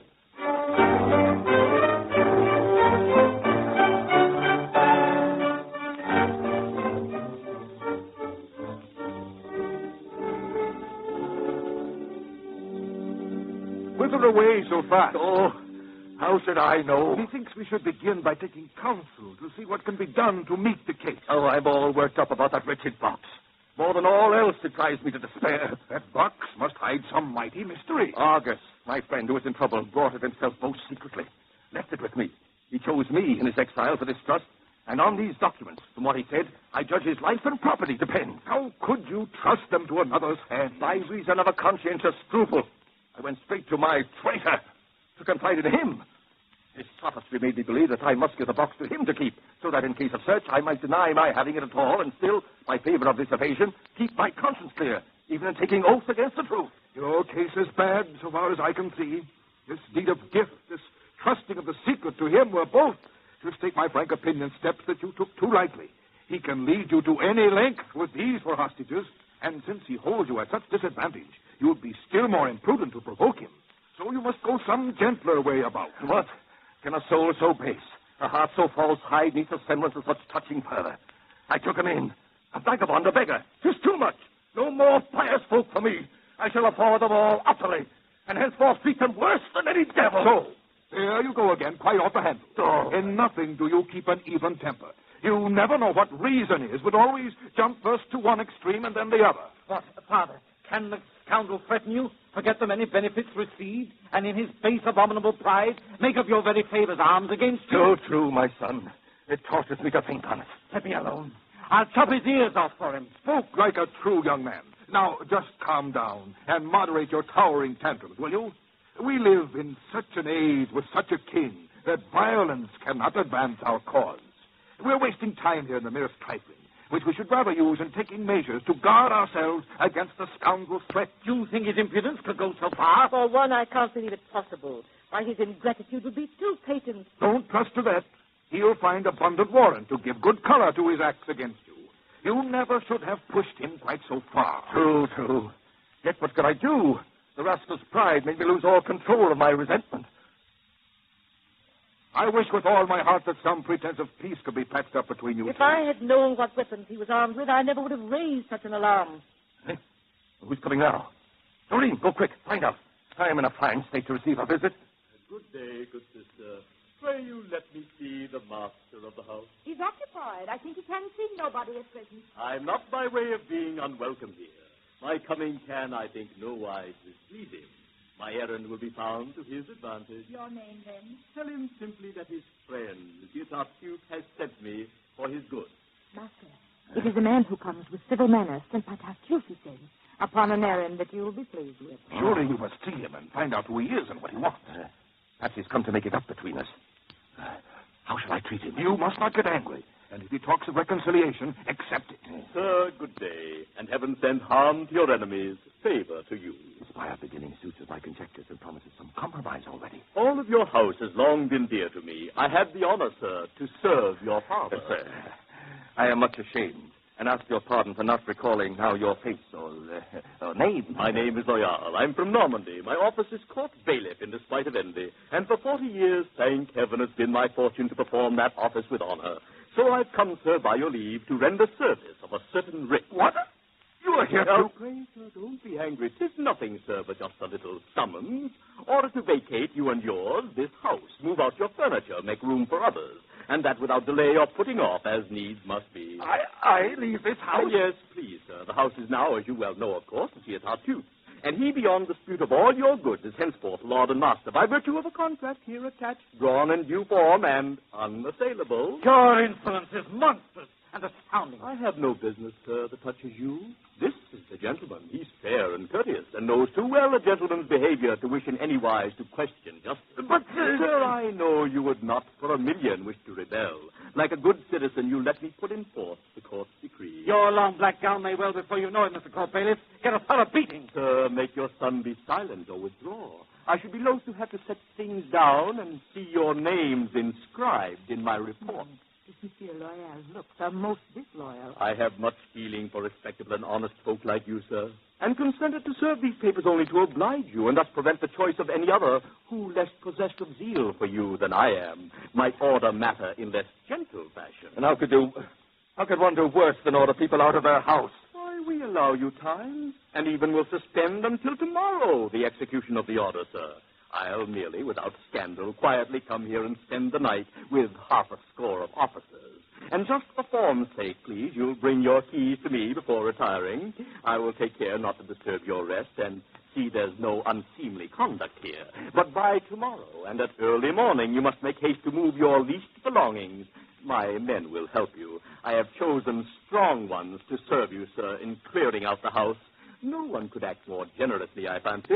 And since I'm treating you with great indulgence, I beg you'll do as well by me and see I'm not disturbed in my discharge of duty. I'd give this very minute not for this. 100 less gold louis I have left if I could just indulge myself. And then my fist for one good square one on his snout. Careful, Argon. Don't make things worse. Hutchinson, I hardly can restrain myself. My hands are itching to be at him. By my faith, with such a fine broad back, good Monsieur Loyal, a little beating would become you well. My girl, such infamous words are actionable, and warrants can be issued against women. Enough of this discussion, sir. Have done. Give us the paper, and then leave us, pray. Then au revoir. Heaven keep you from disaster. May heaven confound you both, you and your master. Well, Mother, am I right or am I not? This writ may help you now to judge the matter. Or don't you see his treason, even yet? Master, you are quite wrong. You have no right to blame him. This action only proves his good intentions. Love for his neighbor makes his virtue perfect. And knowing money is the root of evil, in Christian charity, he'd take away whatever things may hinder your salvation. Be still. You always need to have that told you. Come on. Let us see what course you are to follow. Go and expose his bold ingratitude. Such action must invalidate the contract. His perfidy must now appear too black to bring him the success that he expects. It is with regret, sir, that I bring bad news, but urgent danger forces me to do so. A close and intimate friend of mine, who knows the interest I take in what concerns you, has gone so far for my sake as to break the secrecy that's due to state affairs, and sent me word but now that leaves you only the one expedient of sudden flight. The villain who so long imposed upon you found means an hour ago to see the prince and to accuse you, among other things, by putting in his hands the private strongbox of a state criminal whose guilty secret you, falling in your duty as a subject, he says, have kept. Now, I know no more of it, save that the warrant's drawn against you, sir, and for the greatest surety, that same rascal comes with the officer who must arrest you. His rights are armed, and this is how the scoundrel seeks to secure the property he claims. Man is a wicked animal. I'll own it. Oh, the least delay may still be fatal, sir. I have my carriage and 1,000 louis provided for your journey at the door. Oh, let's lose no time. The boat is swift to strike, and such as only flight can save you from. I'll be at your side and guide you to a place of safety. Stay with you until you reach it, sir. How much I owe to your obliging care. Another time must serve to thank you fitly. And I pray heaven to grant me so much favor that I may someday recompense your service. Goodbye. See to it, all of you. Come, hurry. We'll see to everything that's needful, brother. Softly, sir, softly. Do not run so fast. You haven't far to go to find your lodging. By order of the prince, we here arrest you. Traitor! You saved this worst stroke for the last. This crowns your perfidies and ruins me. I shall not be embittered by your insults, for heaven has taught me to endure all things. Your moderation, I must own, is great. How shamelessly the wretch makes bold with heaven. Your ravings cannot move me. All my thought is but to do my duty. You must claim great glory for this honorable act. The act cannot be aught but honorable, coming from that high power which sends me here. Ungrateful wretch. You forget 'twas I that rescued you from utter misery? I've not forgot some help you may have given, but my first duty now is toward my prince. The higher power of that most sacred claim must stifle in my heart all gratitude. And to such puissant ties, I'd sacrifice my friend, my wife, my kindred, and myself. The hypocrite, how well he knows the trick of cloaking him with what we most revere. But if the motive that you make parade of is perfect as you say, why should it wait to show itself until the day he caught you soliciting his wife? How happens that you have not thought to go inform against him until his honor forces him to drive you out of his house? And though I need not mention that he's just given you his whole estate, still, if you'd meant to treat him now as guilty, how could you then consent to take his gift? Pray, sir, deliver me from all this clamor. Be good enough to carry out your orders. Yes, I've too long delayed this execution. It's very fitting you should urge me to it. So therefore you must follow me at once to prison, where you'll find your lodging ready. Who, I, sir? You. But why to prison? You are not the one to whom I owe account. You are gone. Recover from your hot alarm. Our prince is not a friend to double-dealing. His eyes can read men's inmost hearts, and all the arts of hypocrites cannot deceive him. He knows the false and views it with disgust. This fellow is by no means apt to fool him. A scoundrel known before by other names, whose horrid crimes detailed at length might fit a long-drawn history of many volumes. Our monarch, to resolve you in a word, detesting his ingratitude and baseness, added this horror to his other crimes, and set me hither under his direction to see his insolence outtop itself, and force him then to give you satisfaction. Your papers, which the traitor says are his, I'm to take from him and give you back.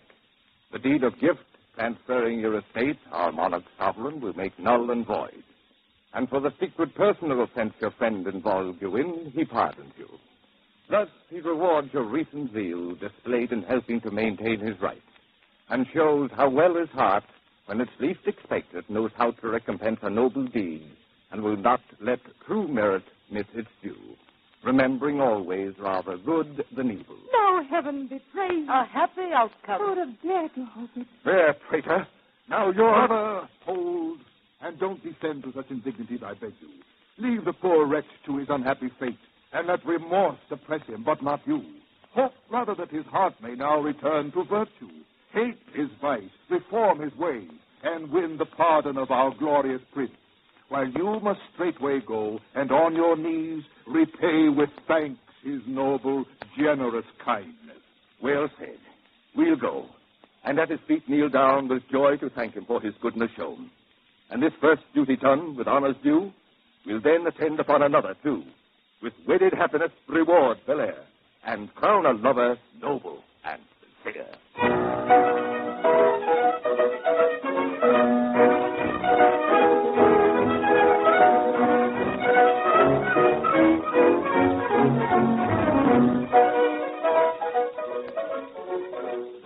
You have just heard Tartuffe by Molière, adapted for radio by James Church. The orchestra was under the direction of Joseph Conte, and today's cast was as follows: Tartuffe, John Brewster; organ, Charles Webster; Elmire, Florence Malone; Thomas, Wilfred Hamden; Marianne, Ray Wright; Valère, Chester Stratton; Leonte, Dwight Weiss; Doreen, Mary Michael; Madame Pernell, John Owen; Monsieur Loyal, Joseph Austin; a police officer, Sean Dillon. The Great Plays series is a public service feature of the National Broadcasting Company, a drama guide giving complete background material for the Great Plays by Blevins Davis, who arranged for the series, is available to our radio audience at the cost of 25 cents. Send coin or money orders to Columbia University Press in care of Great Plays, Columbia University. Saturday Night Theatre. A Place in the Country by David Parnell, with June Barry as Molly Callahan and Molly Sugden as Mrs. Drew. Tonight, Montgomery's armies, the British 2nd and the American 9th, are pouring across the Lower Rhine in the biggest combined land and air operation since D-Day. And according to all reports, everything is going extremely well, with our men firmly established on the eastern bank. Bridgeheads have been won along a 14-mile front shut up, from you. the south of Emily. Can I go to Uncle Charlie's, Mum? All right, if you take Bill with you. All right, Mum. Do I have to drag him around everywhere I go? You're the man of the house, aren't you? I told you before, you've got to love your brother. Now go on if you're going. Tell Auntie Lynn I'm coming up at 6ish to fit her jacket. Is that what you're making now? Yeah. Bill's upstairs rooting. I'm going. Bill, come down the dancers. Who calls them that? Gran. Bye, Mum.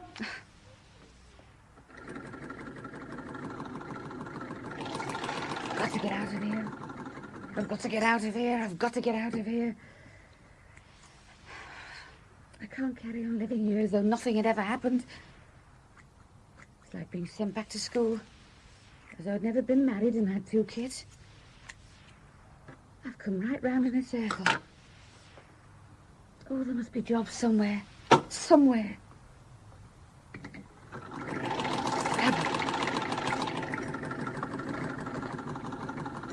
But I've got to get out of this house. Out of this street, out of bloody Liverpool. That's practical. I must get away from here and be on my own. Free. Oh, it's crazy now. Why did you... Oh, Molly, just a minute. Oh, that's better. Here is that Nin's jacket. Why does she want the shoulders padded up like that? She'll look like a chucker out at a wine lodge. Here, why did you let the boys out without the coats? They're playing on that corrugated iron again at the top of the road. They're only going to Charlie's. It's only a minute's walk. Well, they should be wrapped up. Bill hasn't got over that last cold. You know that child's very nervy. He hasn't spoken to me for a week. He'll be all right. He doesn't properly understand what's happened. Joe's coming home early today. That's why you let the boys out. Very wise. Dan only hides under the table when his granddad's around anyway. Perhaps he'll grow up to be a coal miner. Has the paper arrived yet? Yes, in the door. I didn't know he'd been. You're reading that paper a lot these days. Don't think I don't notice. You're not thinking of joining the library, are you? You know what I'm looking for, Mum? Yeah, I suppose I do. But I don't want to know. You can't manage by yourself, love, not with two hungry boys. They eat like birds. They won't in a few months. When they've got over losing the dad, they'll start eating, and you won't be able to stand by yourself. Didn't Nin want that much padding in the shoulder? She's bony enough as it is. Oh, light the gas for me, love. I've sat down. All right. God, give me a new pair of feet. Molly. Don't fight tonight. Just leave him to me. Why not? I'll let him walk all over you. That's what you seem to enjoy. Yeah, you were always my ugly duckling, my favourite. I don't like it when you're disrespectful to him. I thought you had to earn respect. He doesn't know me from Adam. I'll keep out of the way. Here we are. What's it say? Cook. You're not a cook. I'm only 25. I can learn. They'll want a trained cook. All you can cook is scouse and peawack. They won't want that if they can afford a proper cook. I'll give it a try. God, girl, you've written off after every job in that paper for the last 2 months and you've got nowhere. You've got nothing to offer. I'm taking this up to Nin's. Well, if you hurry, you won't pass him in the street. It's not fair, is it? The way we have to dodge around just for him. Well, Mrs. Callahan, does that make sense? There's only one way to find out, I suppose. Just one of the boys is going to school, then. That's right. Well, I hope it works out. I'll teach you all I can. Do you think we'll get on? I don't see why not. You're giving me a chance, and I'm thankful for that. The rest is up to me. You strike me as being a very determined young woman, Mrs. Callahan. I'm determined to try and make a life for the boys and myself outside Liverpool. I don't like it anymore. Well, that is something we share. I don't know how people tolerate living in a town like this. But then we don't all have a choice, do we? My husband and I are very fortunate. I mean, the part of Cheshire we live in is very beautiful. I think you'll like it enormously. The further away it is from here, the better. Liverpool was a mess before the Germans started bombing it, and it's 10 times worse now. Where I live is terrible. They've done nothing to clear it up. Yes, when could you start, Mrs. Callahan? Well, it's Thursday. I could be there for Monday. Splendid. I'll give you the number to ring from the station, and I'll come and pick you up in the car. Oh, Dan'll like that. He's mad on cars. Awful things, but you can't do without them in the country. Mrs. Callahan, please don't think I'm being unduly curious, but do you have any other source of income? I get a pension. That will be your war widow's pension. May I know how much? 16 shillings a week. Then, for tax purposes, whatever I pay you will be considered as additional. You will not be in receipt of a tax-free pension by any chance. I didn't know there was such a thing. Not in England these days. I think a short probationary period at £3, then £3.10 plus free accommodation and board would be reasonable. What do you think of that? You're not going. Did you see our Dan in bed, Mum? Don't ignore me as if I wasn't here. I said you're not going. Will you stop shouting? I'm not shouting. You tell her. Make a fool of herself. I can take care of her. That's my job now, innit? To take care of what your soft lads left behind. No, Dad. It's the other way round. I'm the one who spends half the time cleaning up after you and carrying you upstairs. You're worse than little Bill. Be quiet, Molly. No. I said, shut up, girl. Shut up. I want no more. You were no man from a pox doctor's clerk. I said I was sorry. I've been in the wars, you know, and I'm in this one. It was nothing special. I'll take care of those boys. Be suffering Christ, I will. I've asked you not to spit in the fire like that. It's my bloody fire, isn't it, eh? My hearth. I've missed it, ma. Mrs. Mop. Can I do you now, sir? I don't want that. You have it. You've got to eat something. I'm not hungry. Out of that chair, Molly. Let me sit down. Have we missed Tommy Hanley? This is my chair. This one. He's on tomorrow night. What am I going to do with this good food? Will you bring me those Fairline boots from under the stairs? This uncle's giving me hell. You have it, just stick it in the bin. Why don't you go to bed? No. I'm waiting for Fumf, the German spy. He makes me laugh. Stop looking at me like that. You're not fit to talk about my soft lad, as you call him. Ballroom dancing, ballroom bloody dancing. That's all he was good for. He was a mad kid. Give him a man's job and a Catholic. Here we go again. Look at you. Don't talk to me about a man's job. How they keep you in work, I don't know. And what do you give my mother apart from a dog's life? £3 a week, and I know you get 15. We know where the rest goes. Down your stinking throat, you make me sick. Molly, don't talk to your father like that. That thing was never my father. Not that thing there. You never married it, not that. You're out of here in 5 minutes. Go on, and don't come back if you want to stay in one piece. I'm going anyway. I'll say you're going. Go on, get out. In the morning, Dad. This instant. No, Joe, she can't. Now be quiet and eat your dinner. This is my house. The Corpy's house, Dad. Not yours. You didn't even finish paying for the piano. Dan'll never be a player now, will he? Not with you to take care of him. Oh, get to bed, Molly, I told you. For the last time, I'll go. Just for you, ma'am. And you'll see the back of me tomorrow. I don't have to live with that thing there. God almighty. He's dropped off in the middle of all that. Was a hero. Keep your voice down. You've been bad tonight, Molly Drew. Mrs. Callahan to you. Or anybody. Good night. Little Billy Wilkins found a penny in the garden one fine summer's day, and because he had never had more than a farthing, he shouted hip hip hooray. Down to the tobacconist he did roam, and bought a little packet all coloured green and gold.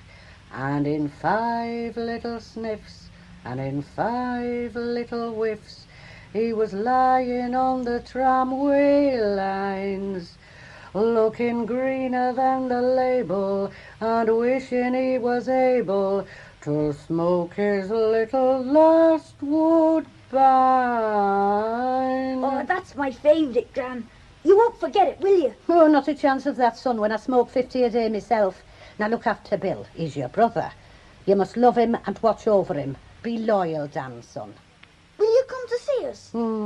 You won't lose your gran. I'll be over before long. Your granddad asked me to say goodbye for him because he had to go to work. If you come to see us, will you leave Grandad behind, please? That's not being loyal, is it, Dan? Being loyal means being loyal to all your family. We'll have to go, ma'am. The taxi's here for the cases. Oh, I never realised I had so much stuff. Wedding presents, I suppose. I'm not sure why I'm taking half of it. The accumulation of years, my mother called it. So you're going now, Molly, like you said you would. Watch where being a servant gets you. Keep off your knees if you can. All right. Bye, love. Bye, ma'am. Bye, Gran. Bye, Bill and Dan. I'll draw you some of me mice on the bottom of the letters.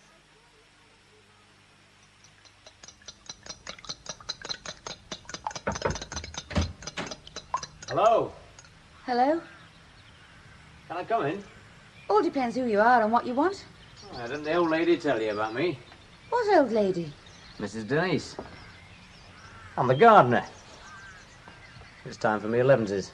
I have them here. She didn't mention you. I'm not surprised. The Colonel's the one who likes the garden. I grow soybeans for him. What's the matter with ordinary beans? He was out east. Have you made some tea? Yes, it just needs to brew a minute. Come on then. I'll show you what we've got in the garden. You'll need to know. I'll have to tie them broad beans up or they'll bust in this wind. Beans again? Aye, there's runners, there's haricot. Over by the wall is the Colonel Sawyer's. We're short of nothing we've got. Eh? Carrots. I can recognise those. Oh, and the cabbages. I stagger the cabbages. Get away. Cos lettuce, cabbage lettuce, celery. Growing celery is difficult, Molly. Oh, you know my name. Did you also know it's Mrs. Callahan? I call her Mrs., that's all. I'd end up calling you Molly sooner or later, so it might as well be now. That tea'll be stewed. Hey, what's that? Broccoli. Do they eat it? It looks poisonous. Lady Priscilla eats a lot of it.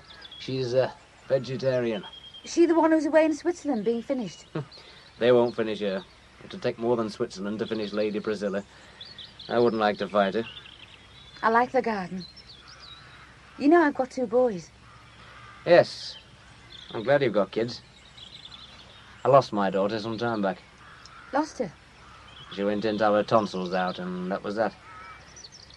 Don't ask me why, because I don't know. It was a mystery. I used to have a sandwich with me 11s, Molly.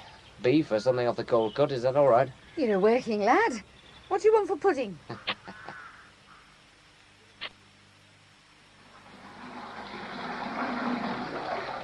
Come on, get in, you two. Oh, you're both as black as the hops of hell. Mum, did you know that he's got a car and she's got a car as well? She's the cat's mother.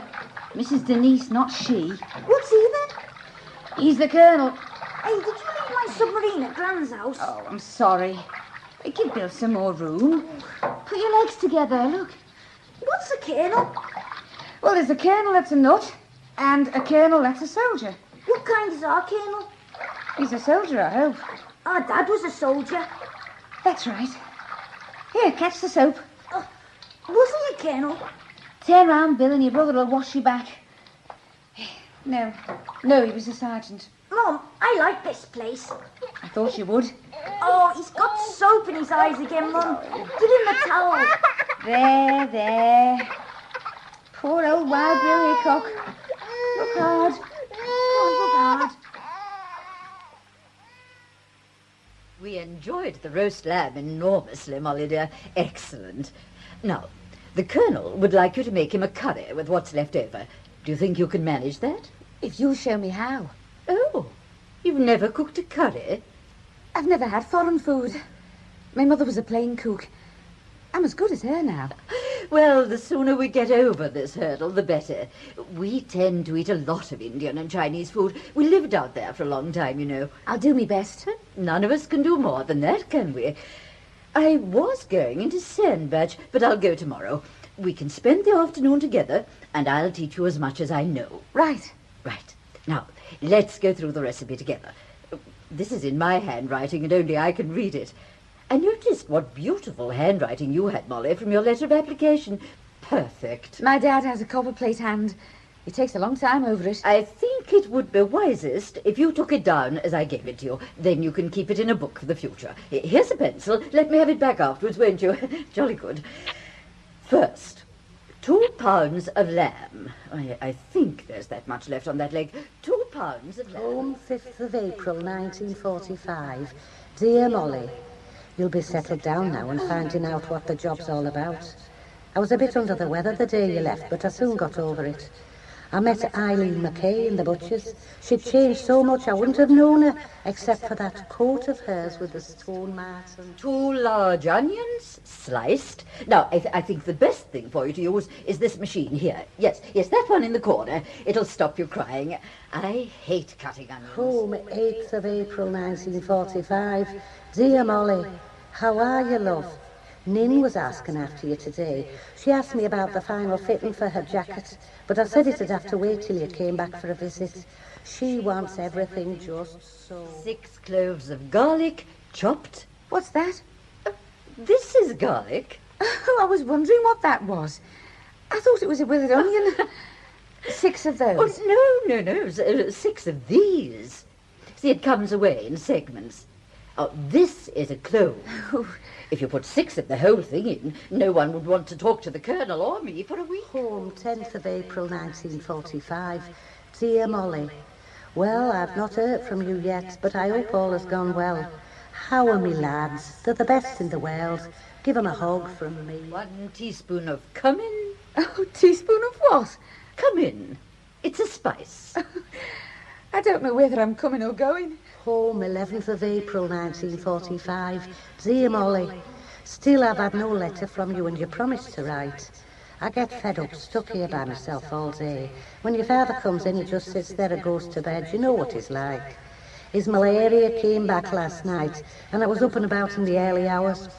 You'd think it'd have gone away after all those years since the last war. Half a teaspoon of cardamom seed, a pinch of saffron, 1 teaspoon of coriander seed, 6 cloves. This is like starting a new language. I'm sure I spelled half of these wrong. I'll check them for you, dear. Just get them down for the minute. 6 peppercorns. Home, 20th of April 1945. Dear Molly, I've not written for a week because I'm not well. Please come and see me as soon as you can. There's nobody here who cares. Neither our Valerie nor Constance has been round more than once. I can't stand him for much longer the way he is. It was never malaria. You know what it was like, I do. 2 red chilies, salt, 1½ tablespoons of curry powder, maybe 2 for the Colonel, as he likes it very hot. Lemon juice, water. Mrs. Denise, I know it's not very convenient, but I have to go home for the day. Oh. Can I have tomorrow off? Jim's borrowed a car and he'll drive me there and back. Oh, of course. Oh, I can't expect you to pull up your roots straight away. Margaret will take care of the boys. They won't get in her way while she's doing the housework. I'm really sorry about this when I've only been here a couple of weeks. It won't happen again. If you've any problems I can help you with, Molly, dear, don't hesitate to ask. It's just me mother. She's not well and she's missing us. It's just to show willing. Well, I wouldn't like her to think I'd forgotten her. I have a daughter myself. I hope she's as considerate of me when she's your age.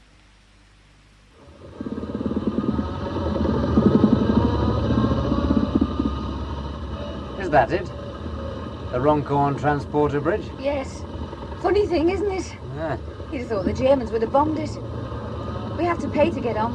I don't know why they didn't build a normal bridge having got this far. Doesn't look safe to me. Oh, come on. You can only die once.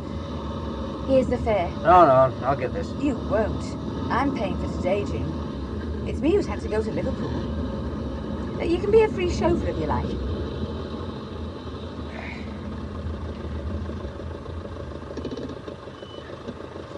We're hung up here like a couple of Aunt Sallies. I don't go much on heights. That's the Mersey down there. That horrible black stuff. Yeah.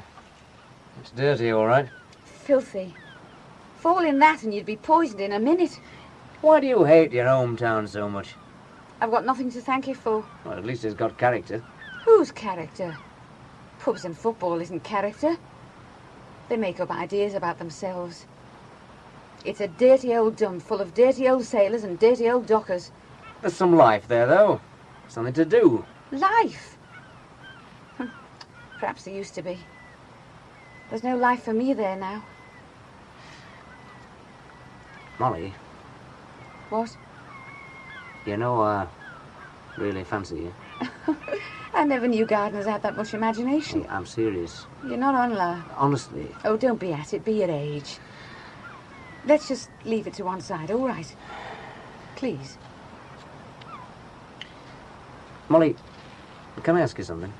You can ask what you like. Doesn't mean you'll get told. Do you really like it in the house? Yes, I do. Is there any reason I shouldn't? No. Not yet. Don't start running her down because she's the boss. She's been good to me, and he's all right. I feel at home there. They want me, and I get paid for doing a job. And why are you rushing off home like this, then? Not that it's any of your business, but I'm going home to put some people in their place so I can keep mine. All right for you? Huh? I don't belong to Liverpool. You can keep it as far as I'm concerned. I can breathe at the house. It's clean, it's warm, and I don't have to scrap with anyone. There's the fields, Keep your eyes open when we get off the other side of here. Count the green fields of Liverpool. You're not ill. I am. It's me nerves. You got me here on false pretences. You're not ill. I am. I've been to see the queer fella. He gave me a tonic. He says I'm run down. Dr. Roberts gives everybody a tonic. If I had to have my leg off, he'd give me a tonic. And we're all run down. What a rotten trick, ma'am. All this way. Who's that you brought with you? He's the gardener at the house. Gardener, eh? Oh, gardener. Come into the garden, Lord, for the black bad night hath flown. He could do with some tea after driving all this way. What does his wife think of him coming here with you? We're having this, and then we're going straight back. You're not going straight. We are. And if you pull this kind of trick again, I won't come back at all. You ought to be ashamed of yourself. You don't know what it's like. I don't know what it's like. I lived here, remember? I know only too well what it's like, and I couldn't get out of it fast enough. And now I'm out, I'm staying out. This was a wicked trick, ma'am. I had to ask for the Sunday off. So they don't even let you off for Sunday. What kind of slave drivers are you working for? I'm taking Jimmy's tea. Oh, Jim, is it? Yeah, he looks like a fella who knows it all. Does he take cow's juice or conny honey? Home, the 10th of May, 1945. Dear Molly, I hope you're satisfied with yourself. Constance had to come and sleep the night at our house the day you came and went with such a high hand. Your father's going into hospital with his stomach on Tuesday and he's off work. Not that he's ever at home. They've had no overtime at the warehouse for a month now. Thanks for your letter and Dan's drawing. His mice are better than mine, tell him. Would you have time for a walk this afternoon, Molly, dear? A walk? Yes, a walk. Well, I'll have an hour or two after I've done the dishes. Where do you want me to walk to? Oh, no, dear. I thought we'd go for a walk together. With the little fellow, of course. We can take his pushchair. It's such a lovely day. Oh, right. You would enjoy that, wouldn't you? Oh, yes, I like walking. Well, can you be ready by 2:30? Daniel comes home at 4, doesn't he? You must be back for his tea. Everybody's tea, I suppose. Have you got any stout walking shoes? I've got a pair of wellies. Wellies? Oh, I see.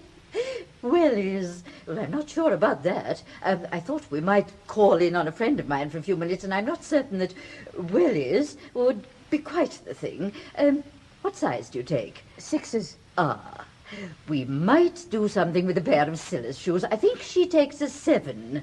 Come on upstairs and we'll see what we can do. Won't she mind? Oh, not at all. You'd like Scylla. She's very down to earth. Well, I'll come up with you then. Here we are. We're bound to find something here that will fit you.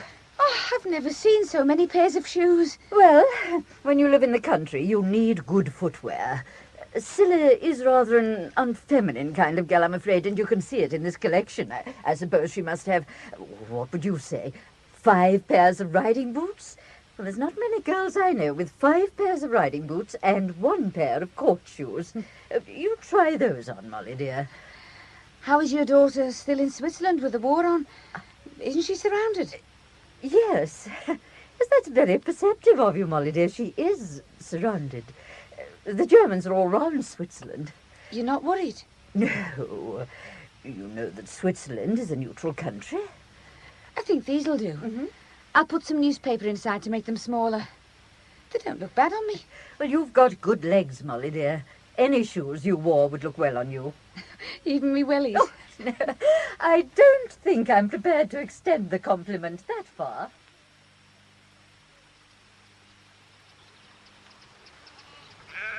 Would you find it painful to talk about your husband? Not on a day like this. What kind of family did he come from? Same as mine, but a bit better. Well, I think they're a bit better in the way they behave. What does his father do? He was killed in the First War. Oh, dear. One after the other. His mother married again and went to America. She left Jack behind with her sister and brother-in-law, and they brought him up. I suppose you could say he was almost an orphan. Why did you do that?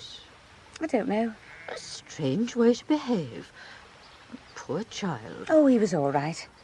Nin and Charlie looked after him as if he was their own child. He didn't want for anything. But she was his mother. Surely that means something to a woman? Depends on the woman, Mrs. Denise. There's all sorts.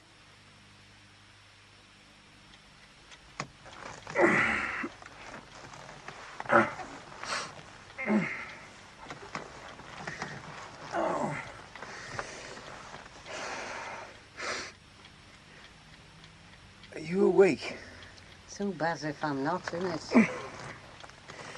I can't stand this pain much longer. Oh, now don't have a drink, Joe. You're going into hospital tomorrow. They asked you not to. They'll find out from your blood if you do. What bloody difference will it make? Oh, now, please, Joe.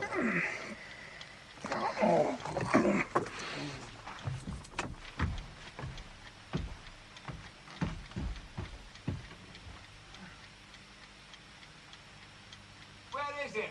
Oh, dear God. I said, where is it? Where have you put it? Come on, Lizzie, where is it? I brought it home. I got rid of it. An old bottle of port. That was good port. Lizzie, where is it? Tell me where it is. I poured it down the grid. Come down here, Lizzie. No, I won't. Come down here. Oh, what do you want? I want to talk to you. Not when you've got a cob on, Joe. It was for your own good. They can't operate on you if you've got alcohol inside you. The doctor told me that. What are you doing, Joe? Joe, you can't drink all that cough mixture at once. That was a full bottle. Give it to me. Oh, there. Lizzie, I don't want to come out of that hospital if you're going to pour good port down the grid. That was a present from a friend on the dock road. I'm sick. I'm sick. 25 years I've been sick. And they're not going to change anything with a knife. I've got half a stomach after the gas. What they have by the weekend. A quarter. The time for pouring port down the grid was when Donnelly docked. I want some tea. God, lies, 3:30 in the morning. Make me some tea or I'll put a lip on you. That'd take a man, Joe, not a shirt button.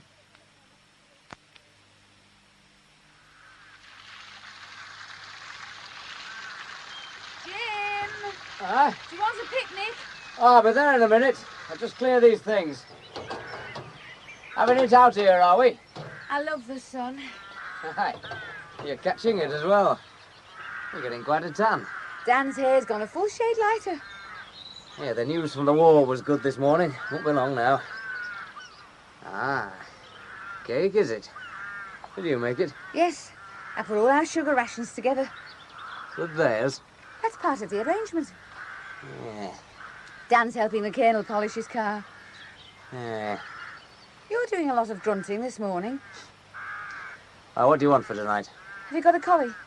Oh, I'd rather give them another week or a fortnight. Bit of celery.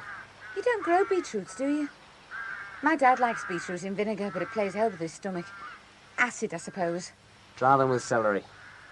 You can boil it. You stick to your job and I'll stick to mine. I'll have some of your beans. Oh, I've got plenty of broad beans. Runner beans, Jim. Will you pick them after your break? And some flowers for the table. You've got such nice taste. Hey, you were sharp today. Did you sleep in the knife box? Colonel Denise, Yes, Daniel? if you're a soldier, why aren't you fighting in the war? Because I'm too old. They don't want old soldiers. Couldn't you polish the army's cars for them like you're polishing this one? I could indeed. And couldn't Jim dig their gardens? Army don't have gardens, Havildar. Are you rubbing hard on that bumper? You see your face in it? Chop, chop. What's India like, Colonel? That's very hot. And very big. Oh, you've got a good polishing arm there. You're my right-hand man, Havildar. I've got an Uncle Jim who ran away to join the army in India. He was only 15. He was in the water polo team. We've got a photograph of him in his bathing cosy. Where is he now? He works on the docks like Grandad. He's got funny eyes like a Chinaman. And he swears a lot. That will do. Now bring that leather. Fall the men in, Havildar. By the right, quick, heart. Left, right, left, right, left, right. Halt! What a pleasant idea. Tea on the grass. Lovely day. Will you put the bucket away for me, Daniel? In the shed? Now, here you are. That's right. Good effort. Thank you. What did he give you, Dan? A threepenny Joey. That's the Havildar's wages. That's me. Dad's always talking about Havildars. In Turkey. He was the Colonel's right-hand man in India. He never met Uncle Jim, though. Well, he didn't say he'd met him. Hey, the Colonel thinks I'd make a good soldier. Home, the 21st of May 1945. Dear Molly, I must say you take a lot of interest in what happens here, I don't think. Your father's been out of hospital 3 days and we've had no word from you. And you didn't write while he was in there recovering from the op. He'll be off work for another month and I know he'd like to hear from you. My wife is completely satisfied with the way you've picked things up, Mrs. Callahan, so we can say that the probationary period is over. I believe my wife mentioned an increase in salary. Yes, Colonel. I get £3.10 a week now. And you're happy here? Yes, Colonel. No problems? No, Colonel. My wife tells me that your husband was killed in North Africa. What regiment was he in? The Coldstream Guards. 6-footer, eh? 6'1½", Colonel. Yes. He'd have been with the First Army and General Alexander, then. I don't know, Colonel. Yes, that's who he would have been with. Does Mrs. Denise know whether she's expecting 6 or 8 guests for dinner, Colonel? I think it will be 8, but you better check with her. She was on the telephone a while ago.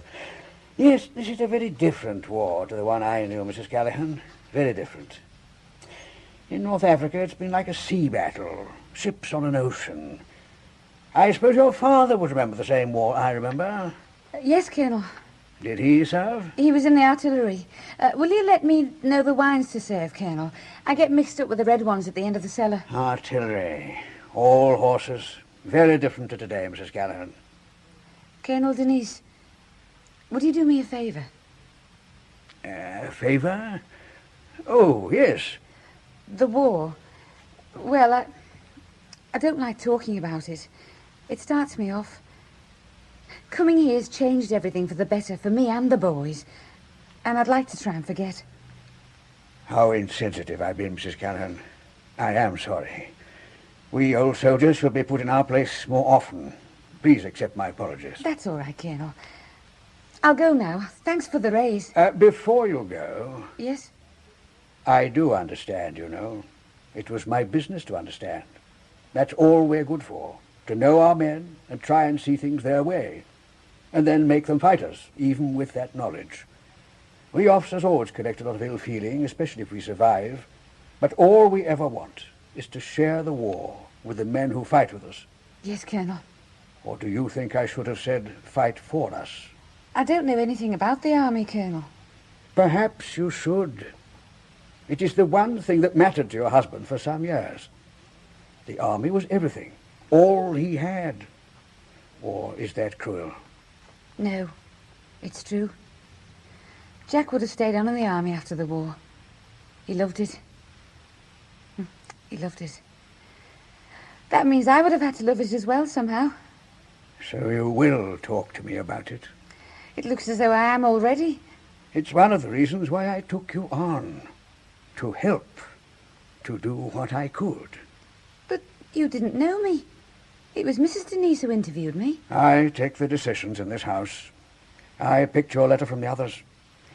It was the least I could do, sitting here, out of it all. Home, 15th of June, 1945. Dear Molly, thanks for your letter, love. I look forward to Mondays now when we get your news. People still ask after you, and it's nice to have something to tell them. I see quite a few of your old gang at the shops. Your father wouldn't stay off work for the full month and went back last Wednesday. It's at his own risk, the doctor says. He can't stand being at home. I suppose that really means that he can't stand me. That comes as no surprise. He's much happier back at the docks along with his mates. I don't mind as long as he doesn't bring them back here. What are they, Mrs. Denise? Snipe, dear. They're not very big, are they? Well, they're all the shooting there is at this time of year before the grouse season starts. The Colonel had a day out on the moors with one of his dog-breeding friends, and he came home with these. What do I do with them? It's quite easy. All you have to do is to pluck them, and then bend the neck back, like this, then push it back through the body. They're best done under a hot grill, but only for 10 minutes. Snipe have to fly through the kitchen, Molly, dear. When they're served, they should bleed just ever so slightly. What about the innards? Oh, you leave those in. That's the best part, dear. And the brains. You cut the heads off and suck the brains out, holding the long beak like this.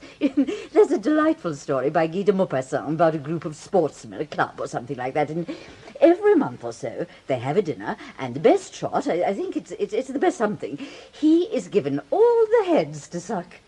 Does the Colonel want them tonight? Oh, yes, dear.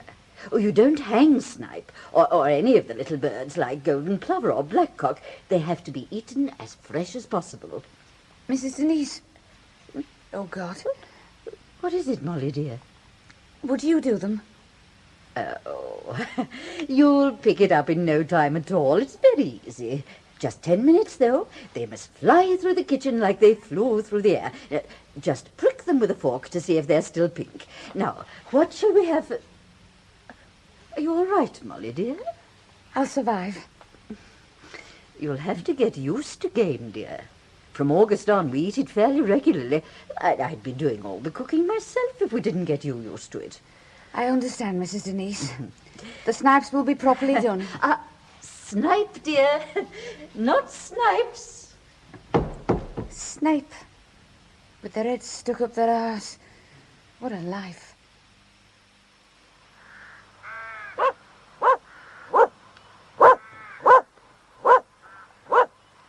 Silly young devil. He's gone to the wrong place. I can see his tail wagging over the long grass. He hasn't got a brain in his head, Havildar. He's going to need a lot of training. Why doesn't he eat the birds when he finds them? Instinct, Havildar. What's instinct, Colonel? Discipline that doesn't need to be taught, Havildar. You just know. There, he's found the ball. Here he comes, the great idiot. I wish I had a dog. Let us say you have a part of him. Which part? Which part would you like? I think I'd like his tail. Well, Havildar, I think that's a good choice. Seems to be where this puppy keeps his brains. Find! Go on, off you go. Find!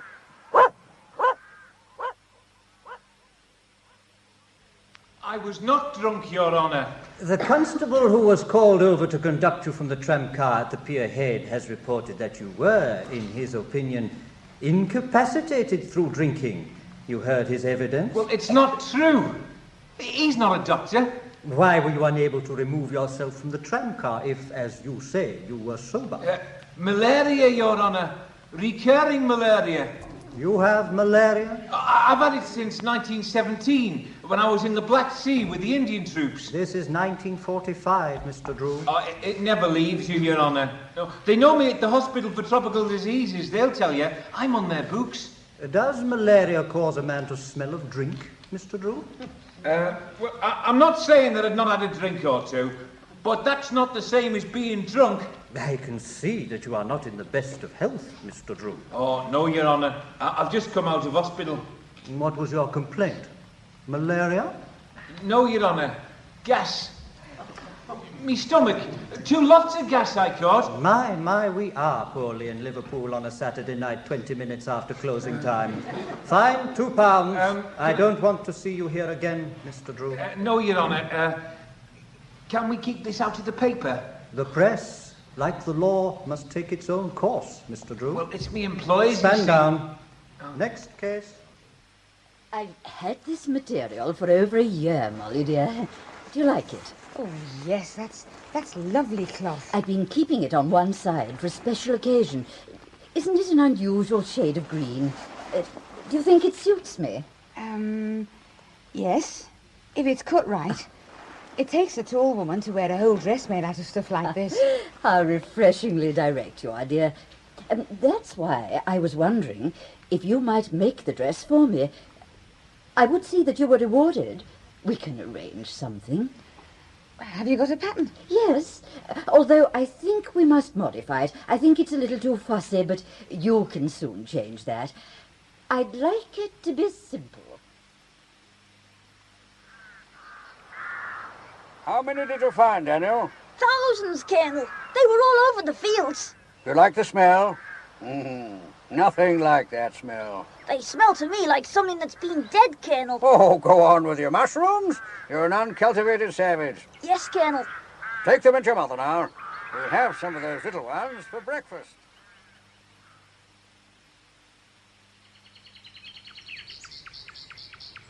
That bird's been singing all afternoon. You'd think you'd get tired. Ah, that's all nightingales are good for. That's not a nightingale. It's 3:30. They sing more in the day than they do at night. Ah, there it is. That's a sparrow.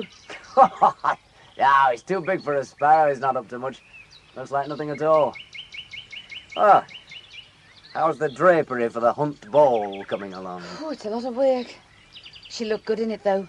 She's got the right figure. Yeah, like a bloody rake. She's got dignity when she's dressed up. I think she looks quite smart. Well, the Colonel's back from Scotland tomorrow. I hope he brings some of his surprises. What surprises?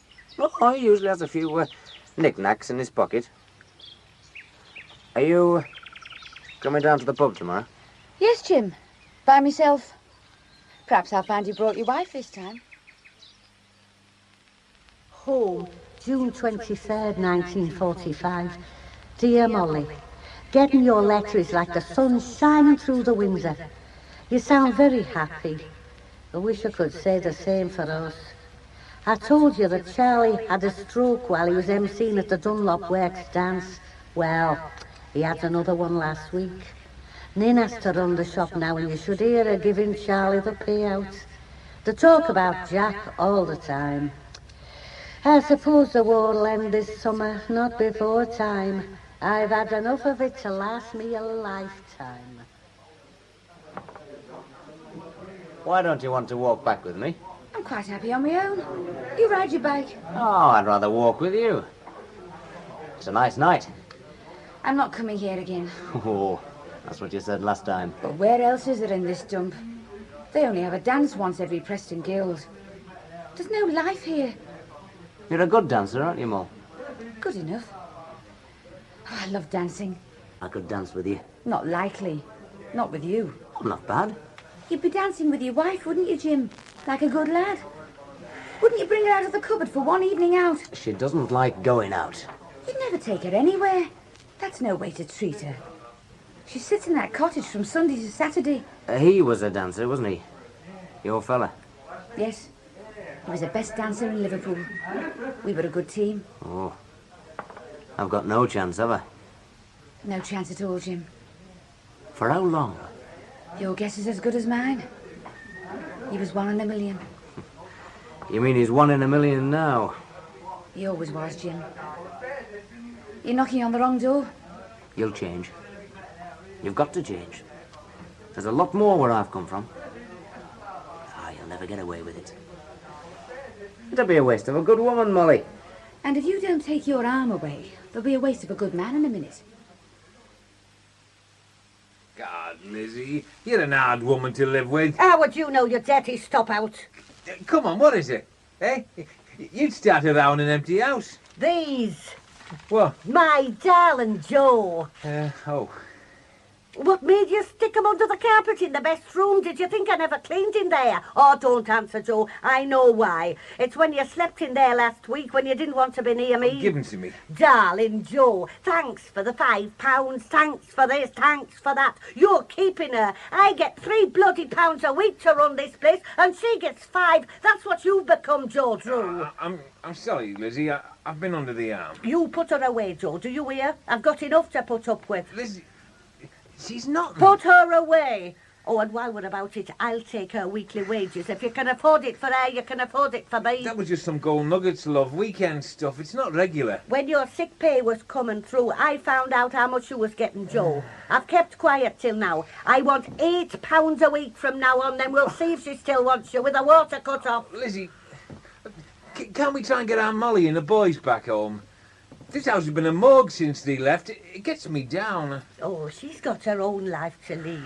We don't want those boys growing up with a man like you, Joe. You'd put him off life for good. I'll get on with the young one, all right. But he's under 2. When he gets past your mental age, he'll recognise you for the butcher's dog you are. And that'll take him a couple of months from now. You're the child, Joe. Give him a chance to grow up to be men. With the Pally Glide for a father. If he comes out, then they'll be all air cream and dancing pumps. Well, they made him a sergeant, which is a sight more than they ever made you. It took you all your time to stay on your horse. He was a decent lad. We could have done with him coming back. Must have been bloody short to make him a sergeant. He couldn't punch an hole in the wet echo. Oh, listen to him, the diddy man of Jock Road. And remember this, Joe Drew. That boy would never have ended up treating our Molly like you treat me. Never. No, we'll never know, will we? Even Perfect Jack might have changed after a few years in the army with the hard cases. You don't find many sergeants in the guards doing the slow foxtrot.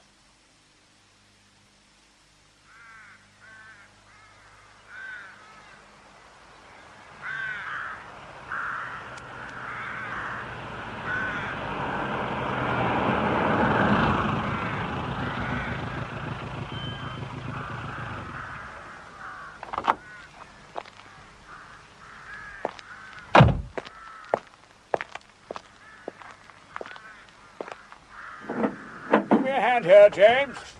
Had a good week, Colonel. The best for many a year. Now grab the head, man. Together now. Oh, smell that, eh? Going to be good. All right, that end. All right. Lift. Where to, Colonel? Straight through the kitchen and into the second pantry.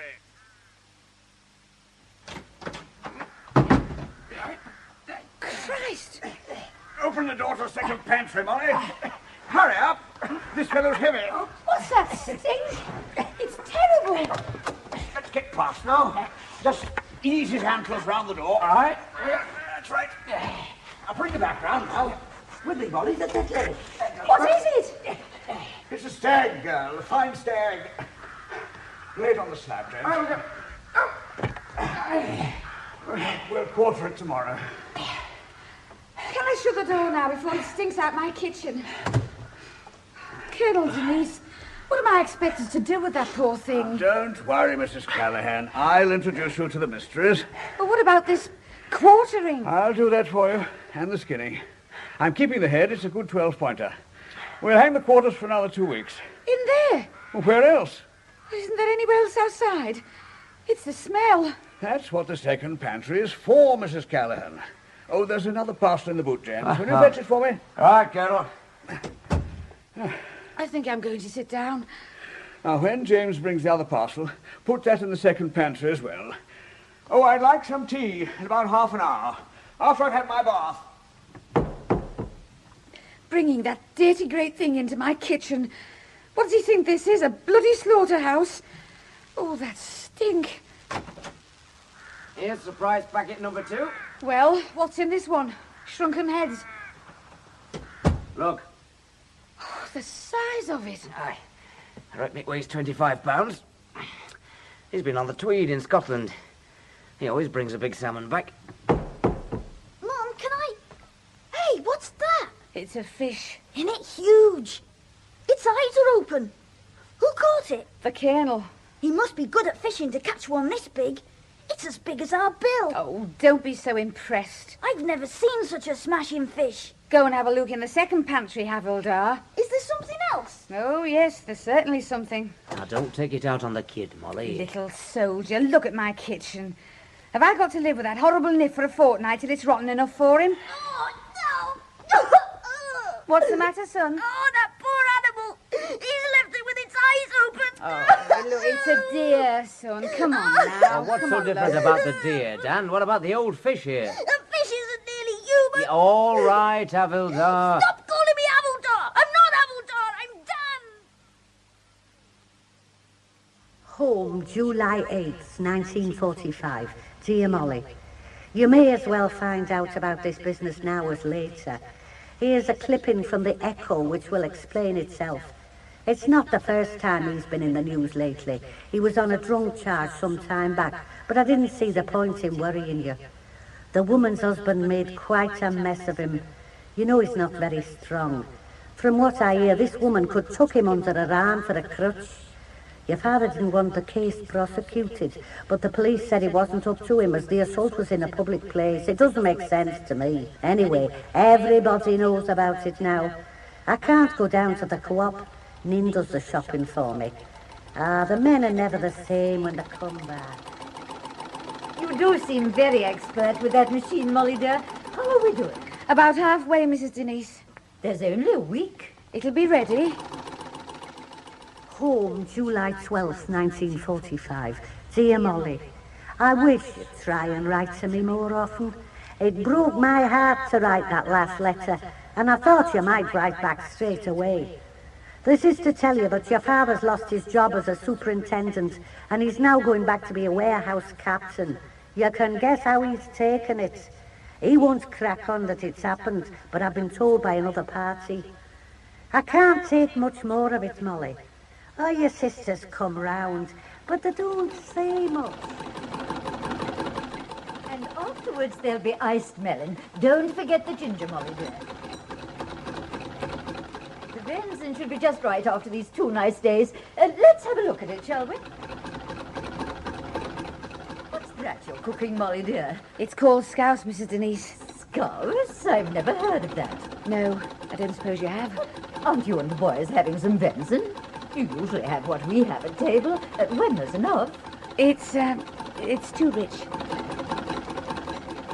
Still at it, Moll. Why, the Flying Scots got nothing on you. Home, July 16th, 1945. Dear Molly, I got your letter, such as it was. You must be hard worked if that's all the time you could afford.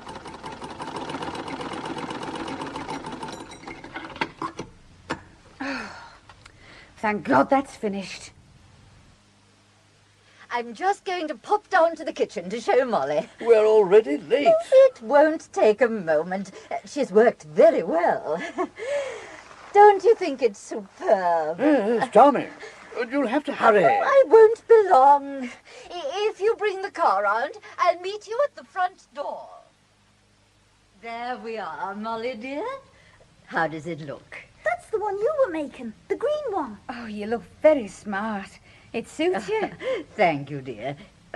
Here you are. They're very scarce, you know. Well, I must rush. I'm late already. What did Mrs. Denise give you, Mum? 20 cigarettes.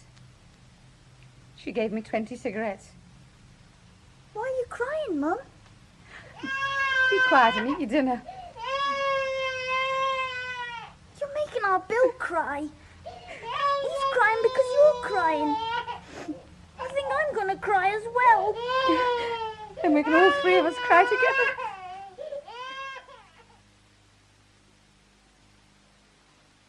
Oh, Joe, don't say you're drunk again. All right. I can't take any more. What's holding you? Go on, scarp it, I'll manage. What do you do it for? A man's got a right to his friends, hasn't he? What am I expected to do? They asked me out for a drink and I have to go. I've noticed you've been dragged screaming into the alehouse, Joe. It must be agony being so popular. Ah, shut your gob, woman. You never stop talking. Don't you talk to me like that. I'm not one of your fancy You women. make me sick. Oh, that's nice. I'm going to bed. Joe, I want our Molly back here. Oh, she won't come back, you know that. She's happier with her tuppeny halfpenny toffs in the country. She's left home. Take your choice, Joe. Either she comes back here with the boys, or I'm leaving myself. I've had enough. Don't be bloody stupid. You can't leave here. I can do what the hell I like. I'm not staying here with just you and me. When they're here, I can stand it, but not just you and me, dear. You won't come back. Our Molly thinks she's going up in the world. Oh, she won't coming back here. Well, you'll have to find that out. Look, Lizzie, I'm not a bloody magician. Neither am I, and it'd take a magician to find a way of living with you in peace. The book's closed, Joe. I mean it. I'm falling to pieces. I'm not well. There's nothing to keep me here but making a home for someone, and that doesn't mean you drunken git. Oh, Christ, Lizzie. Don't Christ me, Joe. Do something. Get yourself organised. Can I have a cup of tea? Make it yourself. Oh, come on, Lizzie. I've got a right to a cup of tea. You've got no rights in this house until our Molly walks through that door.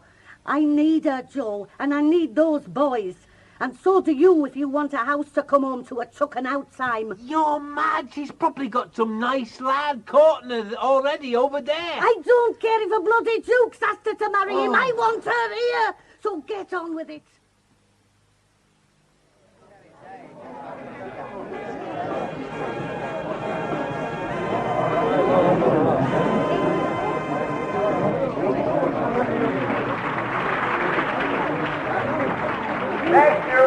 Thank you. There will now be an interval. The buffet is open. Caroline, what a beautiful dress. Where did you buy it? Uh-huh. It's gorgeous. I'm terribly envious. I know you've been to Paris. That's right. She was the first in after the girl. Oh, come on now, you must tell me. I found it quite impossible to get anything approaching that kind of quality. It's beautifully made. It's got such flair. You won't believe me when I tell you. You have a little man somewhere. No, a little woman. It's the cook. Your cook? That Liverpool girl, she made it. I'll be very cross if you tell anyone else. Oh, very well. I'll keep quiet on the condition that she makes something for me. That's fair, I think. Strange, I found the girl remarkably dull. She must have hidden talents. Oh, you're very gracious tonight, darling. After 6 years of putting up with the servants we've had, I think it's remarkable I can be charitable at all. God help the army if the average soldier was anything like the average domestic. It's been good money thrown away. We've been very lucky with Molly. Let's hope we can keep her. Then I can stop looking like someone at Queen Victoria's funeral and dress nicely once in a while. Is Margaret babysitting for me and our Bill tonight? No. I thought you might be going out. Not tonight. But this is the night you go out with Jim. Not with Jim. He just goes to the same place. We don't go together. There's nowhere else to go round here. The pub. The wise old man of the mountains. What are you going to do then if you're not going out? I'm going to write to your Gran. Mum? Yes? If Uncle Charlie's been ill, who's been taking care of his shop? Auntie Nin. If we go to see them, will she let me serve behind the counter like Uncle Charlie does? I think so. And turn the tap on the paraffin barrel? And count the nails. You were always good at counting the nails. There's the funny bridge, Mum, with the cars hanging on it. I remember it from when we came. I wonder why the Germans never bombed it. Does the Colonel take his car on it? He doesn't go to Liverpool, son. You can't shoot Scout.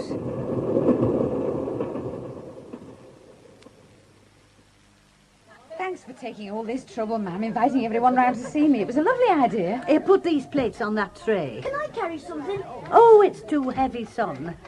Oh, Dan, go and open the front door for your granddad. It's sticking again. All right. He's home early. I thought he was working on Saturday. No, he's taken time off. Hello there, fella. Hello. Hey, cup hold of this bag. By God, what a day! What a day! They're all sitting out in the street. You're growing, la. Where is she? Where's my girl? Hello, Dad. Grandad's brought some bottles home. I can hear them. Give us a kiss. Where's our Bill? He's in the best room with Nin. Hey, you're thinner, girl. How'd you get so brown? Have they got you ploughing the fields? I sit out in the garden a lot. Peeling the spuds? Right. Let the dog see the rabbit. Give me that bag, Dan. Get some glasses, Lizzie. We're supposed to be having tea, Joe. Ah, to hell with the tea. You can't celebrate your daughter's homecoming with tea. Get that good glass. It'll only get broken. What's it for? You'd have it stuck in that bloody cabinet from here to doomsday. Here, Jan. Thanks, Grandad. What is it? Open it up and see. I'm going through to where the men are. Is Charlie strong enough for the hard stuff, or will he pass out in the fumes? Hey, it's a book with an horse on the front. Study the horse, son. The horse will never destroy himself. Well, go in if you're going. All right. Hello, everybody. What's happened to him? He's never taken the blindest of notice of Dan till just now. When you've got him figured out, tell me. After nearly 30 years, I'm no nearer. Here, take these in, love. Right. So, Gran, clean glasses, everybody. what did Grandad mean about horses not destroying themselves? Oh, you'd better ask him. I don't want to. I'm asking you. Your granddad has this idea, son, that man will destroy himself. Which man? The human race. All of us. Will we? Not on a nice day like today. Come on, let's go in and show Uncle Charlie your book.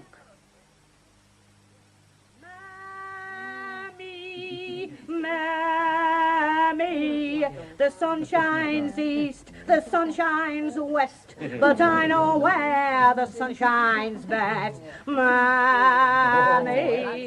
Mammy, I'd walk 1,000,000 miles for one of your smiles, my man.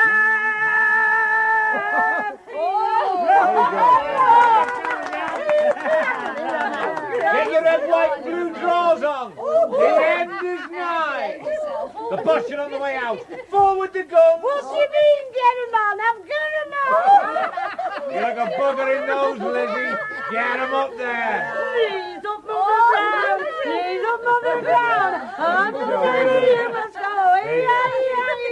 And if I catch you bending, I'll saw your legs right off. So knees up, don't get raised up, knees up, mother bride. Who's that knocking on my jaw? Stop it! Stop the jaw down. Well, it can only be the rent, man. What is it? Right. On your bike before I clout you. I've got a knock fit to wake the dead. What is it, Joe? Telegram for our mob. For me?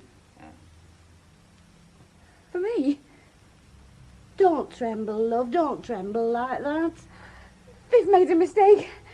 It wasn't Jack. Oh, I knew it. They found him. You better read it, girl. No, I don't want to touch it. Is this telegram like the other one we got? Put the boy outside. I knew he wasn't dead. He's been lost. Open it, Joe. They were never sure. He was missing, just missing. Open the bloody thing.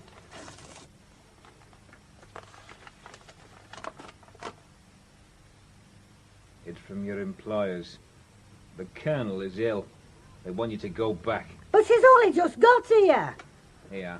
We'll have no more telegrams delivered to this house. Knocking like that. I'll kill the little bastard, riding round on his bike as if he owned the place. Come on, drink up and go home. The Colonel's kicked the arse out of this Jew, all right. I'll stay and help with the washing up. You go back to the shop, Charlie, and lie down. You look under the weather. Can I go up to the shop with Uncle Charlie? No, son, you stay here with your mother. Sit down there and don't move. I'll make some tea. Come on, make yourself useful, Joe. Let Nin have a talk with her.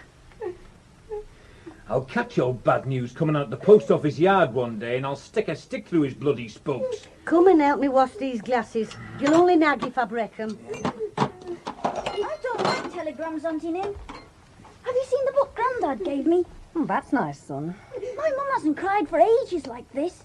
She cried not long ago, but it wasn't much. You must always love your mother, son.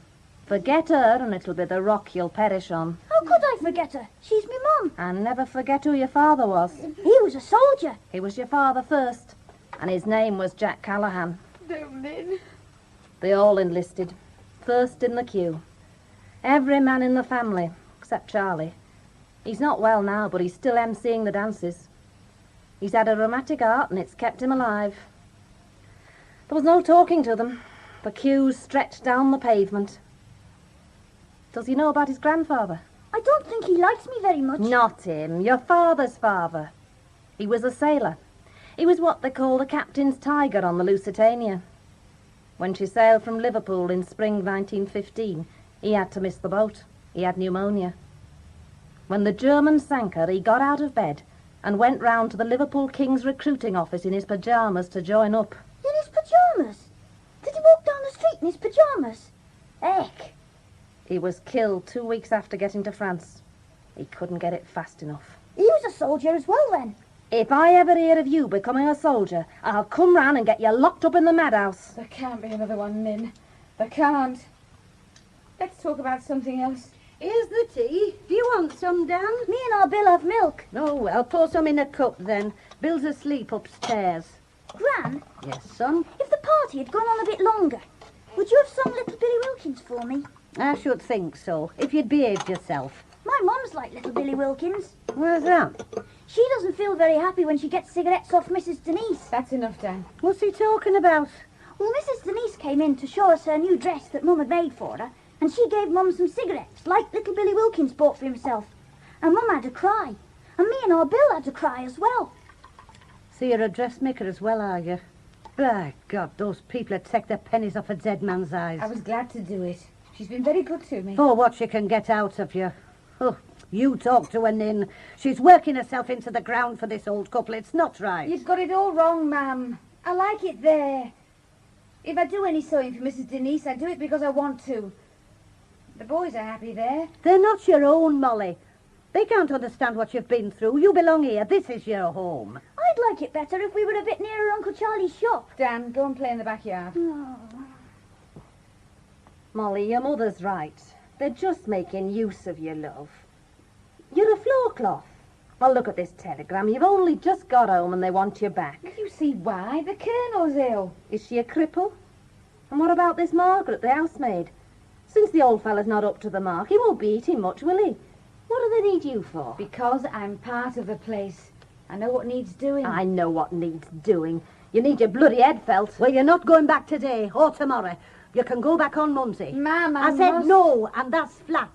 This house has been empty long enough while theirs has been full of other men's daughters. Let them rattle around in it for a while.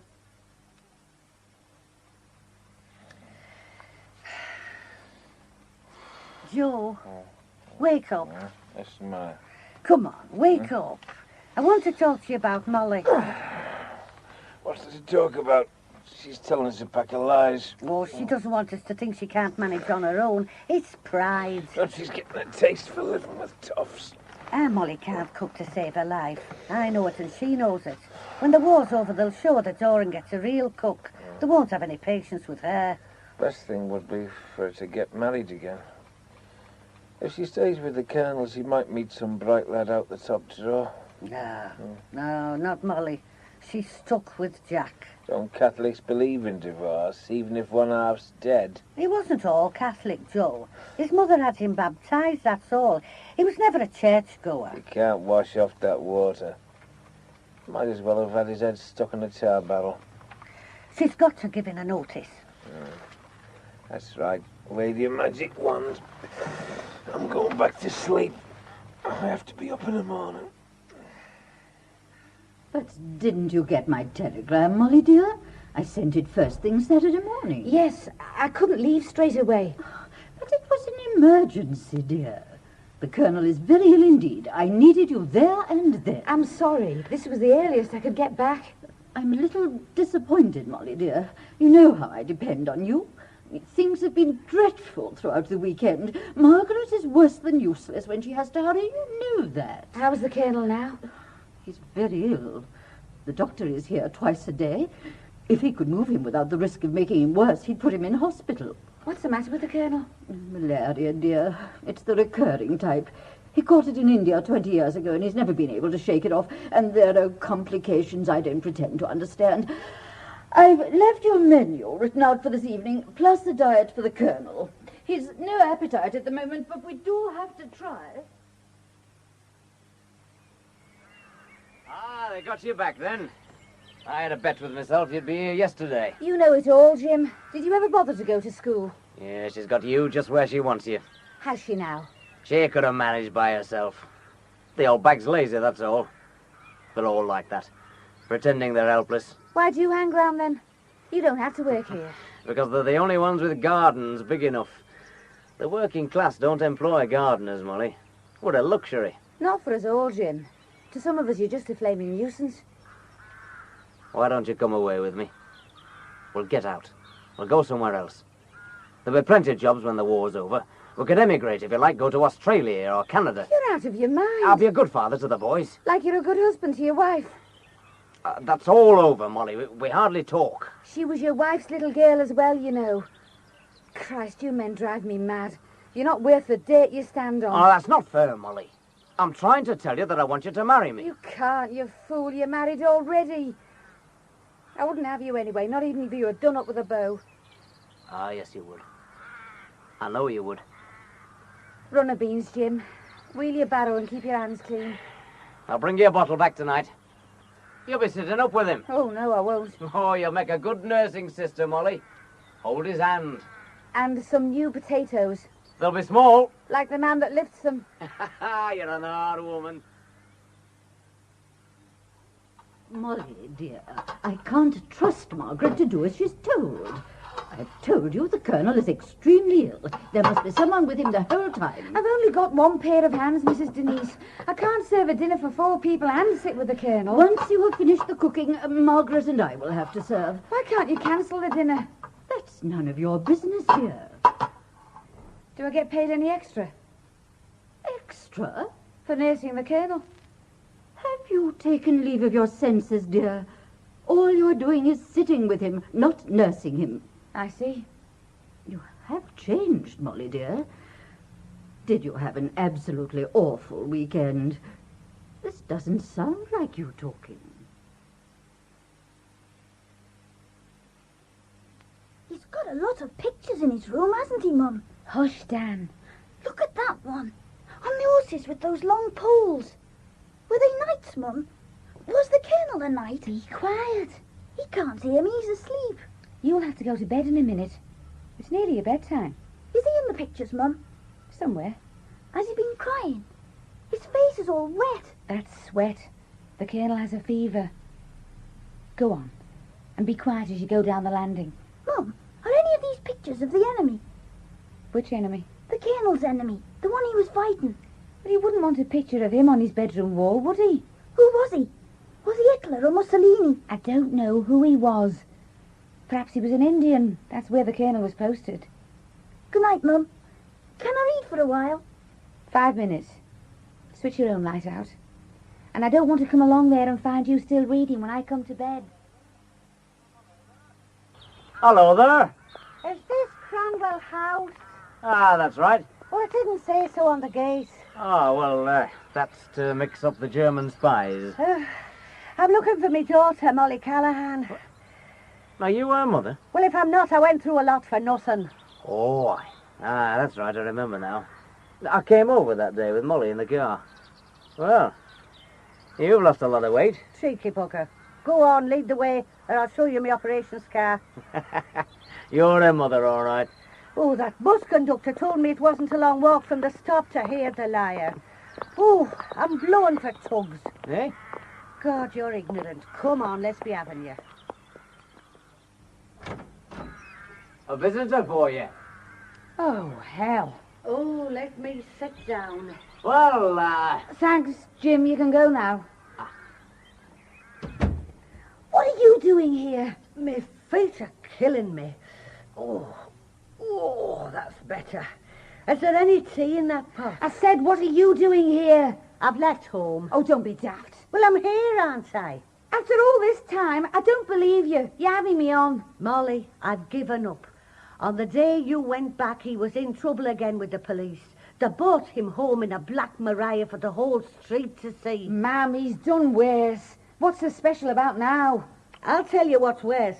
He slept in the best room and relieved himself in that cut-glass fruit bowl out of the cabinet because he was too lazy to climb the stairs. That was it. I packed me things and left. Where's your case, then? I left it in a hedge about a mile back. I couldn't carry it. I'm not going back. You can't stay here. I'll have to. There's nowhere else. Molly, dear, Oh, good evening. Mrs. Denise, this is my mother. She's just dropped in on us. I've just left me husband. She arrived from nowhere. Can she stay one night? I'll fix her up tomorrow. Molly, dear, you know I don't mind visitors, but it is hardly convenient with the Colonel ill upstairs. Look, it's only 6:30. There's plenty of time for her to try the public house in the village. Do you know what he did in my cut-glass fruit bowl? I said she just dropped in, Mrs. Denise. I didn't know she was coming. I've got the dinner to make and the boys to bath. Very well, dear, but don't let it happen again. Just try and give me notice, that's all I ask. Fur coat and no drawers. She'd have me sleeping in the rhubarb. Don't think I can't see through you, ma'am. You're doing your best to wreck this job for me, but you're not going to succeed. This is my home. No, it's not. You know where your home is. Look, you're going to give me a cup of tea. Gran! Hello there, son. Give us a kiss. Where's our Bill? He's by the Marrows. Do you want me to get him? Come on, you can show me the garden while your man puts the tea out. I'm interested in vegetables. They're good for you. I don't like beans much. No, your mum could never stand cabbage. I used to tell her it was full of iron, but it made no difference. Do you know how I keep so young looking? You're not young, Gran, you're old. Onions. Onions purify the blood. And when you feel that cucumber mole, remember to rub the peel on your face. It'll wipe years off you. It's God's goodness. Take your gran out into the garden, Dan. See if you can stop her talking. What is this place? An alehouse or a knocking shop for the bloody Sea Scouts? Get it on the counter! I've told you, mister, I'm not serving you. You've had enough. Don't talk tough, lad. Look at me, for God's sake. I'm standing here spitting feathers. You're not from round here, are you? From round here? Wouldn't catch me dead in here, be choice. Where's the ale, then? There's the door. All right. Did you do us a favour, landlord? I'm looking for me daughter, Molly Callahan. Oh, what about her? Well, she's round here somewhere. Is she? Now, why don't you ask that chap over there? Why should he be interested? Ask him and find out. This gentleman's asking after a Molly Callahan, Jim. Aye. What does he want her for? I'm a father. Can't you see the likeness? Now, why do you come here shouting her name all over the pub? Aye, some father you must be. You're a rotten drunk. Classic. Where's me daughter for a stick one on you? She won't want to see you. I'll decide that. Have you been interfering with her? Hey, now shut up. I'd rather have a smoked Irishman caught than a country arse creeper. Buy us a drink, please. Now, boy. I'm warning you. Don't get aerated. No wonder it took so long to win the war with you out of it. All the men were here, propping up the bar. What's the price of duck? Hey, that's enough. Oh, by God. You got the strength of 10. Give it an hand here, cowboy. Think of your old father. Ah, stay on the floor. Where's our Molly, then? What do you want her for? I've come for a visit. Me and the tops are going to have a whist drive. I'm the squire in our street. No wonder she left home. Here. Thanks, son. You're decent at that. That was the heat of the moment. Buy us a drink. Don't you know the war's over, innit? Don't you ever give up. Go on. Have mercy on me. Unnerve me, you did. By God, you had a punch like the Pope. Look at that arm. All right. Give him an half. I never drink Jill, son. I'm only allowed pints. Hey, and not that local water. A pint of stout, landlord. And careful how you pour it. Did you know your wife's at the house? Oh, I've been tracking her down, see. Followed the Indian signs all the way. You come for an holiday? No, we've come to nurse the Colonel, all of us. Tomorrow the Everton football team's arriving. It'll take the whole of Liverpool to get the old gentleman's boilers fired again. Ah, you're right. It's a con. They didn't need her at all. Very seldom, son. They've got 2 feet to stand on, which is more than we have, eh? Here we are. The glasses are dirty, but I drink out of a sweaty clog. Here's looking at you. Cheers. You don't like me here, do you, landlord? I won't be sorry to see the back of you. Ah, the country. I always thought milk came out of a bottle. I'll show you where the house is. Oh, just directions, son. I'm planning a bit of an entrance and I'm a bad actor. I'd rather be on my own. I'll just put this with the ulcer.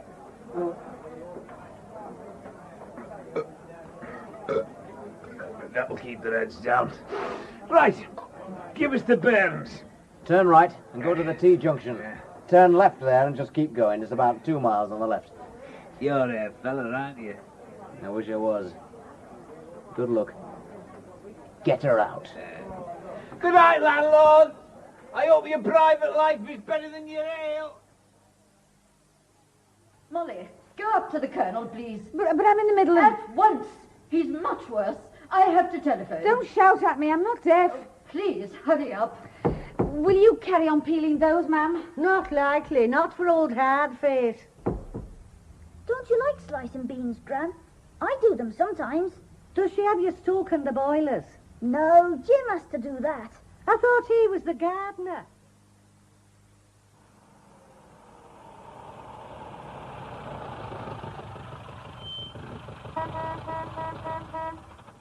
Molly! I've come for you and your ma! Bring her out! Let's have a look at you, show yourself! Is Lizzie there with you? Is this the house? Anyone at home? Strike a light, the war's over! Come on out. Molly? Bring you Molly? back. What's all that noise? All out That's the my father. barrel. Don't worry, it's all All right. out the barrel. This is your upon father. that Oh, side. dear. He says the war's over. They want me home. He's drunk. I had presumed that from his extraordinary display of bad manners. Will you tell him to take his vehicle off the drive? I've no doubt it will be leaking oil. It's not his van. He's borrowed one of the warehouses. Molly, dear, I am indifferent as to who owns the wretched thing. I just want it removed. Mrs. Denise, I think the Colonel's dead. I know. Then why did you ask me to go up and sit with him? He kept asking me not to leave him alone. He was frightened, Molly, dear. Poor old boy. I'm going back to Liverpool tonight. I might as well. They'll be dancing in the streets. Yes, I think that would be best. I hope you'll manage. Oh, I think we might. We're not quite helpless, dear. You've been a great help. Thank you. I'm not sure where I am. It's a shock. No, not shock. Maybe a little disorientated. Everyone seems to be leaving at once. You sure you don't need me?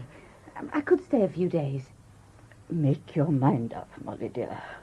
I can bury my husband under my own steam, I can assure you. Go home with your own people.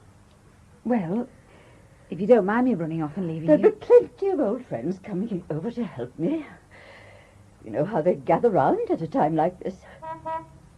I'll have to go. Yes, I think the sooner the better, Molly, dear. I hope you find a new husband. I don't expect I will, but there we are. I'd better go. You'll make a mess of your drive. Poor Mrs. Denise. The wars were never the same. No, Molly, dear. And neither are the widows. Leave the gate open. Goodbye. Goodbye.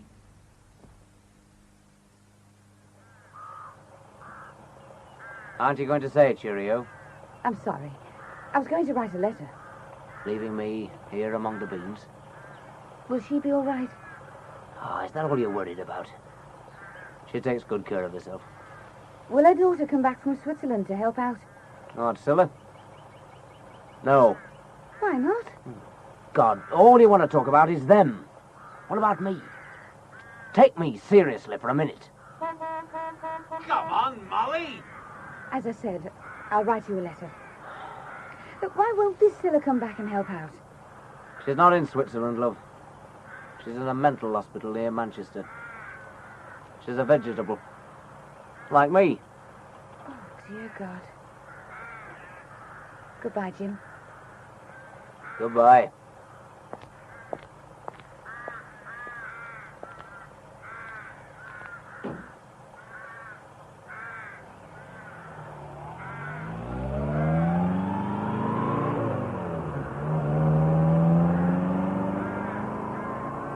Goodbye.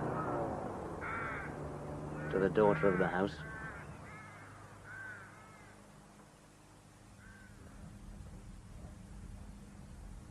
In A Place in the Country by David Pownall, Molly Callahan was played by June Barry, Mrs. Drew, Molly Sugden, Mr. Drew, David Jackson, Dan, Judy Parfitt, Mrs. Denise, Catherine Parr, Jim, Alan Rothwell, Colonel Denise, Geoffrey Banks, the magistrate, Paul Webster, and Nin, Doreen Sloane. The play was produced in Leeds by Alfred Bradley.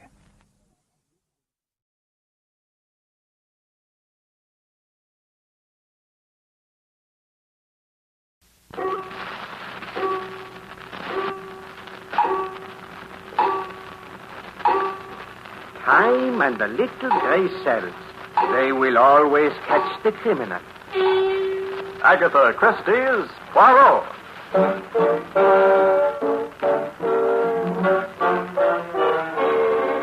From the thrill-packed pages of Agatha Christie's unforgettable stories of corpses, clues, and crime, complete with bowler hat and magnificent mustache, your favorite detective, Hercule Poirot, in Death in the Golden Gate.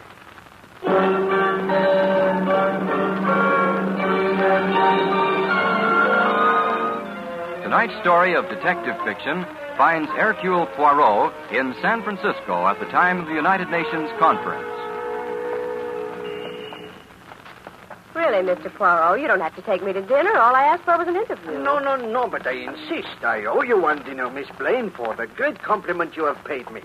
With San Francisco so full of international personalities, I did not think anyone would even notice the presence of an unimportant Belgian detective. Unimportant? Oh, come now, Mr. Poirot, you're too modest. No, but of course, modesty is one of the many qualities for which I am justly famous. Voici. Here is the very excellent little restaurant which I've discovered. Oh, one moment. We better let these three gentlemen out. They present an impassable barrier. That's the idea, pal. Impassable barrier. Three musketeers. Thanks for holding the door open, lady. I'll do the same for you sometime.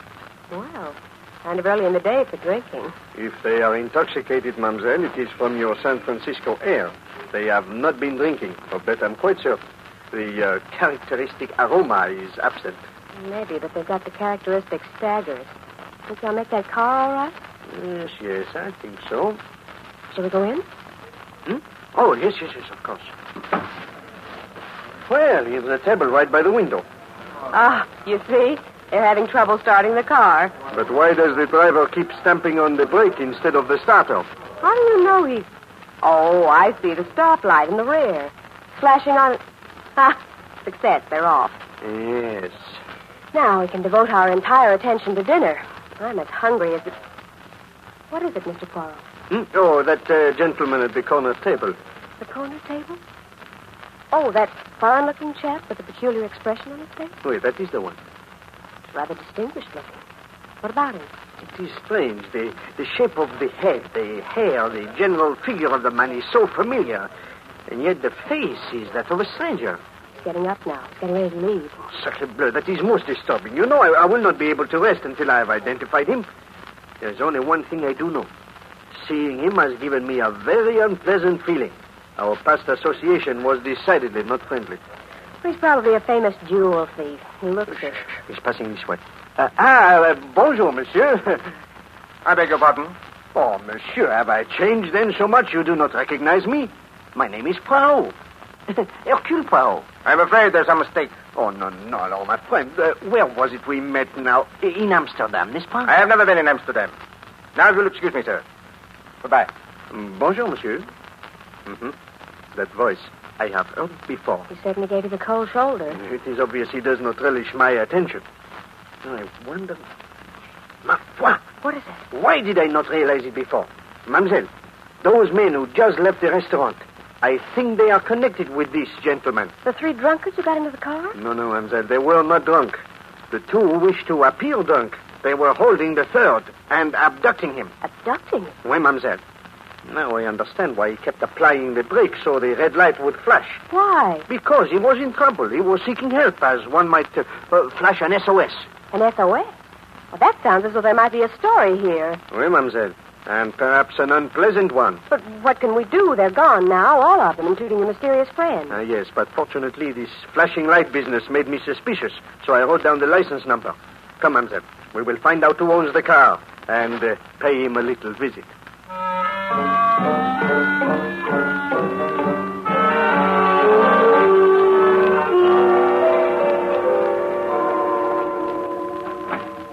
Inside, mister. You fellas are making a big mistake. You got the wrong guy. Yeah? Yeah, I'm just a newspaper photographer. I make $40 a week, and I'm in hock now for my next 2 weeks' salary. You can't get any dough out of me. Watch him, Kurt. Don't worry, Frank. I've got him covered.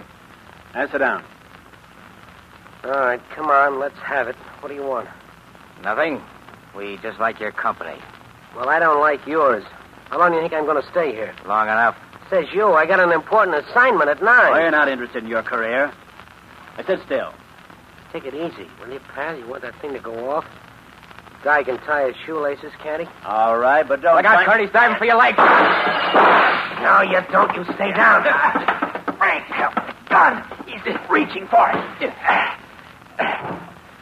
Okay, Kurt, get up. You'll keep for a while. Yeah, see? No, I just knocked him out. You come to in a little while. You all right? Yeah, I'm okay. All right, come on. Help me get him on the couch. Right. He'll pay for this just as soon as... That must be Kramer. Now, I'll let him in. You keep an eye on this one.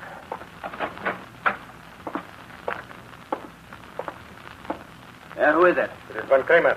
Open up. We expected you sooner, Baron. It is time enough, Kurt. The young man, you have him here? He's in the next room. Baron, there's something I must tell you. And his camera. You brought that along, too? Yes. Good. For a moment when I saw that little Belgian in the restaurant, I was afraid. What Belgian? Never mind. Tonight at 9 o'clock, the delegates will gather in a room at the Hotel Embassy. They will pose for pictures. They will smile self-consciously. And then suddenly, poof. Now I will have a talk with this photographer. And while I talk to him, attend to the camera. Yeah, I know what to do. Be careful, Kurt. It is a very small device, but it is very effective. One click of the shutter, the bomb will explode. Baron, there's one thing I must tell you. Yes? There's been a slight difficulty. Difficulty?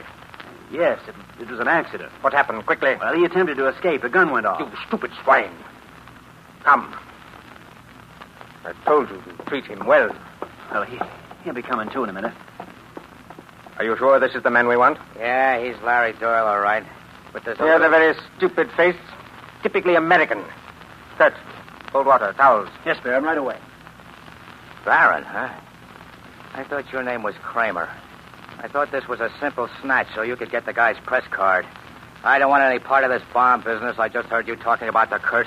And now that you know, what do you suggest? I think you ought to call the whole thing off. If you were in your right mind, you'd never even dream of pulling anything like it. Proceed. That's all. I think you're off balance, Baron. You're going berserk because Germany's just lost the war and you want revenge. Just lost the war. Don't be a fool, Frank. We lost the war 2 years ago. It is not this war we've been thinking about. It is the next one. The next? Baron, don't you know what's happening? Your leaders are dead. Germany's ruined. No, Frank. Germany is not ruined. It's only the factories, and they can be rebuilt. But the people, the German people, are not ruined as the others. They are well-fed, well-dressed. Germany will yet rule the world. We have only to divide our enemies. We have only to prevent the unity they hope to build here in San Francisco. But knocking off a couple of delegates won't help. They'll dig up others. Yes, but it will give us time. Time for propaganda. Time to spread distrust. Look, you crackpot, you can't get away with anything like that. They'll catch you and me, too. If I stick with you, I'm pulling out. That is impossible. You already know too much. What do you mean? I mean, you stupid American swine, that you will not be permitted to warn the authorities. Oh, I can see it in your eyes. You will become a hero. You will save the country. I won't save the You won't even save yourself. Oh, what happened? Our friend here wanted to resign from our little mission. Of course, I could permit that. But why did you... Stop wasting time. Give me that towel and the water. Get him into the back room. This other one's beginning to stir already. Yes, And remember, follow the instructions. When you've finished with the camera, leave it on the table in the hall. Then disappear. I will, Baron.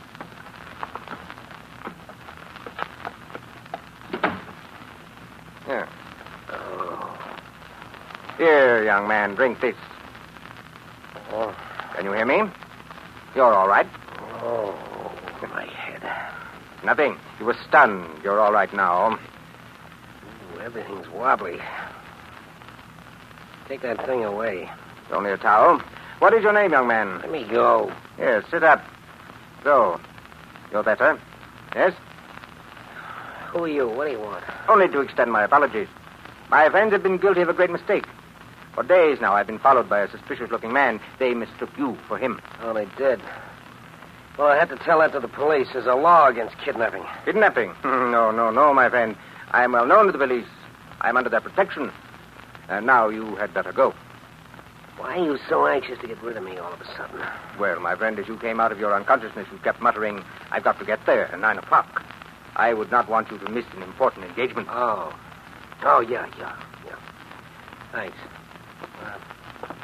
Hello. Mr. Doyle. Yeah? Do not forget your camera.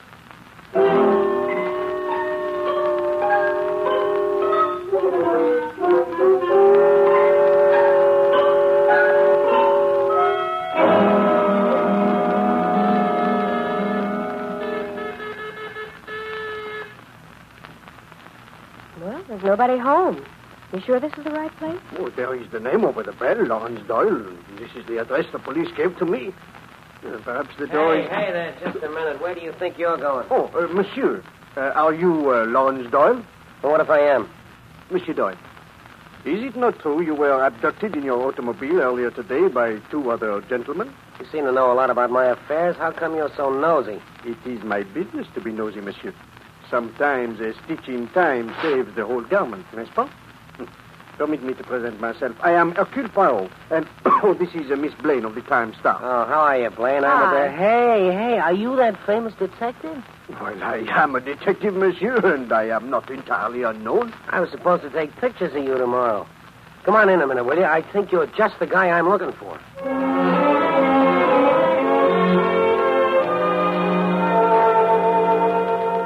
And that's the whole story, Mr. Poirot. What do you make of it? Well, this is very strange, Monsieur Doyle. Very strange. You are positive they took nothing from you? No money, no papers? No, I'm positive. Not a thing. And another thing. I didn't mention to that last guy, but there was a blood stain on the carpet that wasn't there before I was knocked out. I thought I heard a shot just before I really became conscious. I do not understand this, monsieur. As soon as they released you, why did you not inform the police? I'll tell you why, because I didn't want to get tied up with identifications and making complaints and whatnot. 9 o'clock tonight, I got to be at the hotel embassy to take a picture. The heads of the delegations are getting together. I see. Tell me, monsieur, this third gentleman, the foreign-looking one who was so kind to you, do you know his name? No, I don't think it was mentioned. From your description, I think he's the one we saw in the restaurant. If I could only see him again and perhaps identify him. Well, I'll take you there. Oh, but your assignment to take the picture. Oh, I can make that. It's only 7:30 now. Bon, let us march. Miss Blaine, you will forgive me for rushing off this way, but this may be dangerous. Oh, sure. After all, if I went along, I might get a hot story. Hey, Doyle. What? You forgot your camera. What do you want to do, lose your job?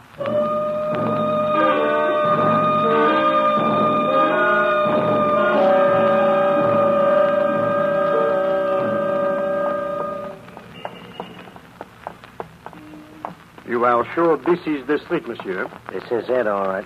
Let me see. It was the 3rd house in the corner. Third house? Oh, that would be the house in front of which that truck is standing. Yeah. Hey, look, they're carrying a crate out of the house. Wait. I would like very much to inspect that crate. Perhaps if I... No, I've already loaded it onto the truck. Nah, that is a pity. Hey, Poirot, that fellow who just jumped in, I think I recognize him. What? Hey, wait a minute, hold on. Could have sworn he was one of the guys who slugged me. Eh bien, perhaps we will meet him again sometime. This is the house, n'est-ce pas? Yeah. Good. We will just step in and see what we can discover for ourselves.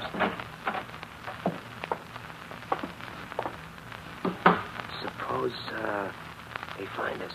Oh, you need not be afraid, monsieur. I suspect the birds have already flown the coops. Oh, here. Here's the room they took me into. Good. You see? They are gone. There are the signs of a rather hasty departure. There's the broken window I told you about. Well, and here is a loud blood stain on the carpet. Your account of what happened here is no doubt accurate. Yeah, a lot of good that does us. They haven't left a single trace. I would not say that, monsieur. They have left at least one vital piece of information. What's that? I can now give you the name of the third man, the one who revived you with the towels. Yeah? His name is Baron von Kramer. Von Kramer? I never heard of him. Should I have? This von Kramer was a German saboteur in Belgium in 1914. A cruel, ruthless man. I had the misfortune to meet him several times. I don't get it, Poirot. How do you know he's the man? Well, this Baron has one careless habit. Whenever he sits at a table with a pencil in his hand, he scribbles furiously. Oh, lots of people do that. We call it doodling. Wait. But this Baron von Kramer, he is an egotist. He doodles for himself decorations of honor. I have observed him doing it many times. On tablecloths, on menus. Always he draws for himself the Iron Cross. Iron crosses such as you see here on this crumpled piece of paper. Well, how is it you didn't recognize him in the restaurant? Well, the Baron has disguised himself very effectively. Plastic surgery. You know, the Germans are so clever at such things. Unfortunately for him, he has Hercule Poirot to deal with. Therefore, monsieur, You will accompany me to my hotel where you can make yourself presentable for your important assignment. And you? And I?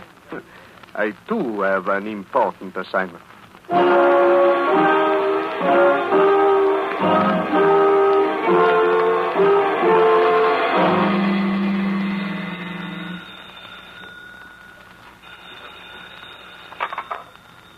Yes? Hello, Baron. This is Kurt. Did everything go well? I'm not sure. Just as we were leaving in the truck, that reporter came back with another man. A little guy with a derby and a big mustache. Poirot. Who? The detective I told you about before. Oh, how did he get mixed up in this? I don't know, but we must act quickly. He's a sly one, that Belgian, I know. What'll we do? We must separate them. Every minute they are together, there is danger. Danger that Poirot will discover what we have done. We must lay a trap for him, but it must be subtle. Yes, very subtle.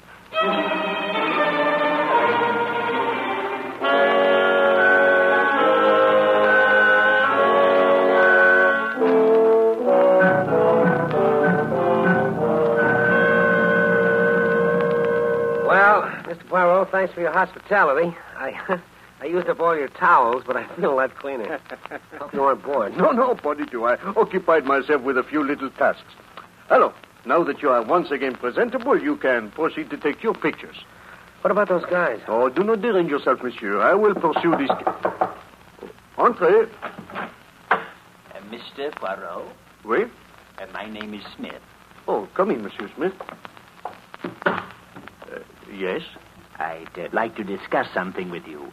Something confidential. You may speak freely, monsieur. This young man, he is most discreet. Good. Mr. Poirot, I represent certain people. They feel you've worked very hard all your life and that the time has come for you to retire. Oh, no, that is very considerate, monsieur, but you know, in order to retire, one must have funds. What would you say to $10,000? Monsieur, I find you most amusing. The $10,000 are in cash in this wallet, Mr. Poirot. Here, take a look. Merci, monsieur. Mm-hmm. The money appears to be genuine. Tell me, monsieur, what are the terms of this generous offer? Very simple, Mr. Poirot. You are to pack your bags immediately and return at once by plane to New York. I myself will escort you and provide you with a ticket. Monsieur Smith, your proposition does not interest me. That is all, monsieur. You will please go. All right. But I have to warn you. My people don't take no for an answer. You're inviting trouble. Oh, tough, huh? I've had about enough of you and your outfit. Poirot, do you mind if I take this guy apart? I wouldn't try anything if I were you. I'm leaving. Goodbye. No, you don't. Good day.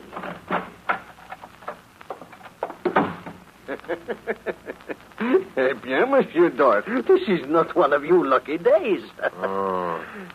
What happened? Well, a little Japanese trick, I fancy. He was... Ma foi! What is it, Poirot? Well, this is a stroke of fortune. The wallet, Mr. Doyle. He dropped the wallet in a short scuffle with you. The wallet and the money? Yes, it is here, all of it. But I'm not interested in that. I'm looking for other things. Papers, perhaps, some identification. Any luck? No. Oh, nothing but this little slip of white paper. You make anything of it? Well, it's blank on both sides. Yes, it is blank, but perhaps... Bien, it is worth a time. What on earth are you doing with that electric iron, Poirot? Oh, Monsieur Doyle, I am by nature a very tidy man. Entrez. Well, Mademoiselle Blank. Oh, for heaven's sake, Mr. Poirot, you're ironing. Well, that's no job for a great detective. Here, let me at it. Oh, no, Mademoiselle. I am most proficient at this domestic work. But you're pressing a blank sheet of paper. Mr. Poirot, look. There's writing coming up. Exactly. You see, Monsieur Doyle? The paper is no longer blank. The heat of the iron has brought out a message. The modern printing press. 8:30 tonight. Heavens, invisible ink. Modern printing press. Aha. Now it all becomes clear. Monsieur Doyle, that truck in the front of the house, you recall? There was on it the same name. There was a murder committed there, and that crate we saw contained the body. Well, Mr. Poirot, what now? It's almost 8:30. No, Monsieur Doyle, you go to the Embassy Hotel to take your pictures. And I go to the secret rendezvous at this modern printing press. I'm going with you, Mr. Poirot, please. Oh, there may be danger, mademoiselle. True, but there may also be a story. Eh bien, as you wish. If you will ring for the elevator, I will join you in 3 waves of a lamb's tail.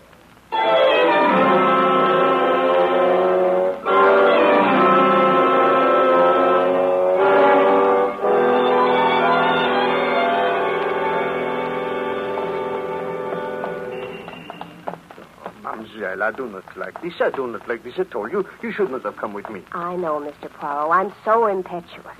Well, that is a very dangerous quality, mademoiselle, for one so charming. Why, Mr. Poirot, you'll turn my pretty head.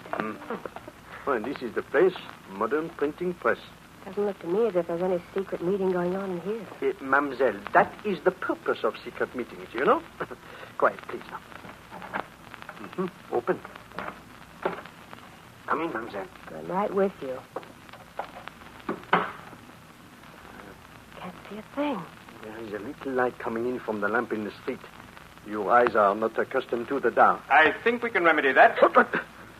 Why, it's the man in the restaurant.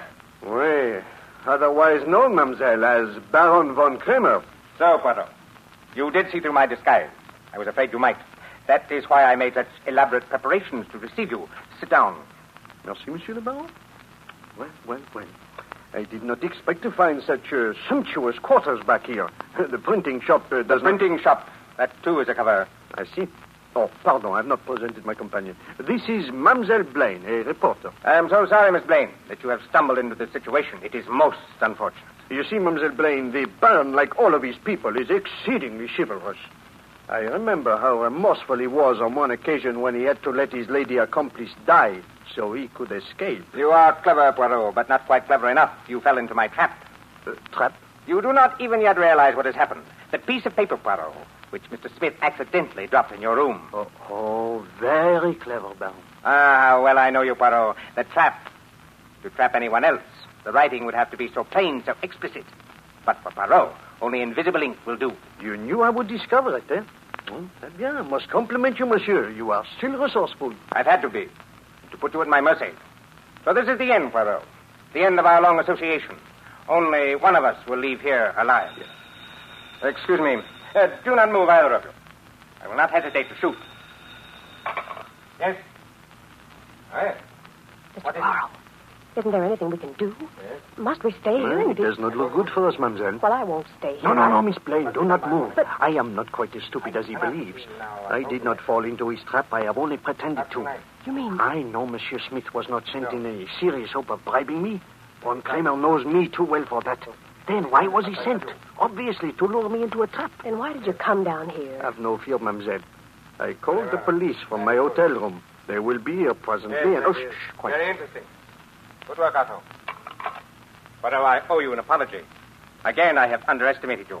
Indeed? You knew it was a trap all the time. Yes, Baron. You see, I did not underestimate you. I knew you would not try to bribe me. Very good. But tell me, how did you discover that I had not fallen into your trap? Oh, yes, I forgot to mention it. I have just heard from a friend of mine. By a strange coincidence, he operates the switchboard at your hotel. Good Lord. When you called from your hotel room and asked to be connected with the police, he connected you instead with another room in the hotel. You spoke to my men. Then the police... will not be here, mademoiselle. C'est ça. I'm afraid we have reached the end of the play. Yes, Poirot. It is all over.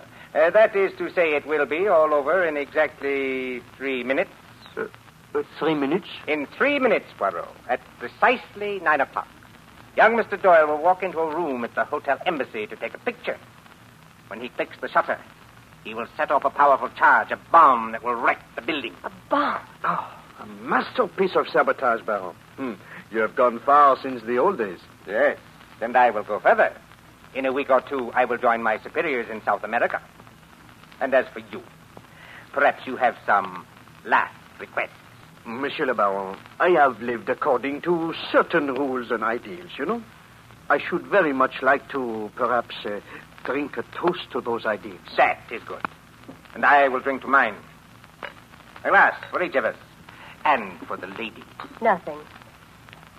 A fine bottle of Napoleon.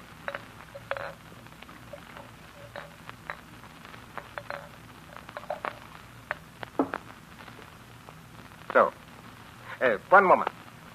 I will just turn on this radio. I am expecting a news flash shortly. I am most curious to hear your toast, Baron. It would seem to be... I am disappointed in you. As I turned on the radio, I watched you in the mirror.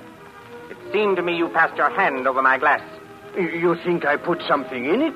Oh, Monsieur le Baron, that is fantastic. It sounds like a mystery novel. In that case, Poirot, I am sure you will not object to our changing glasses. Oh, but you... So, I have yours, and you have mine. Are you ready? Yes. Yes, I am ready. I drink to the destruction of tyranny, now and forever. Excellent, Oberalis. It is now 9 o'clock Pacific War Time. Listen, Poirot. We have just received the following bulletin. At the United Nations Security Conference, the heads of the delegations have just posed for photographs and have now closed the doors on what is expected to be the most fruitful session of... But it is impossible. What is it, Monsieur le Baron? You look faint. Mr. Poirot. He's dead. No, Miss Blaine. Not dead. Only unconscious. You see, I knew he would be suspicious of me, so I put something in my glass before I pretended to put something in his. What did you put in? Some of these. I always carry them with me. They are knockabout drops. Very interesting. What you call in America the Michael Finn. Now, if you will take his gun, I will use the telephone. The camera. Why didn't it explode at the hotel? Oh, very simple, mademoiselle. I removed the bomb while Monsieur Doyle was washing up at my hotel. He never knew about it. Well, I don't see how you knew about it. Well, I just employed the little gray cells, mademoiselle. And they told me that these people kidnapped a photographer and then let him go. Well, obviously they did not want him. They took nothing from him. Then what did they want? It could be only one thing. The camera. Precisely. Then when I finally recognized this von Kramer, an expert saboteur, and learned that Monsieur Doyle was going to the conference, it all became very clear. So I deftly removed the bomb. Hello? Police headquarters? This is Hercule Poirot. Wait. If you will come to the modern printing press, I will deliver into your hands one Baron von Kramer. And also, I think you will find a body. Of course, a dead one. Wait a minute. I will wait, merci. And now, Miss Blaine, let us continue with our interview, eh? After all, I would not want to send you away without a story.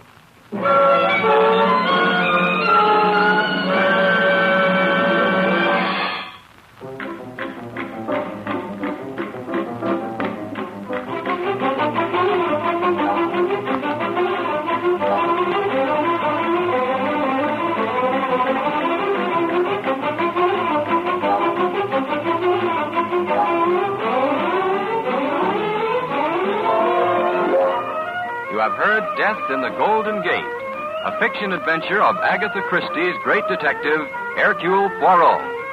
This is the Armed Forces Radio Service.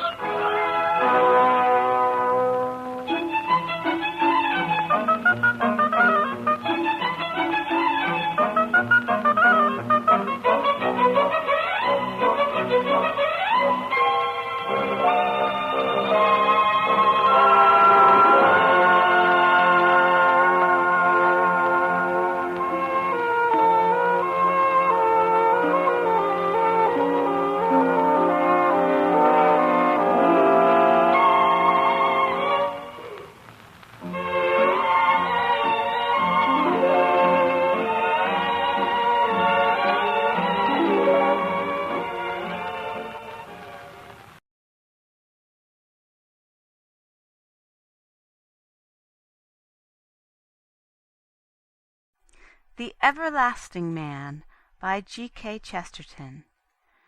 Chapter 5 of Book 2. The Escape from Paganism.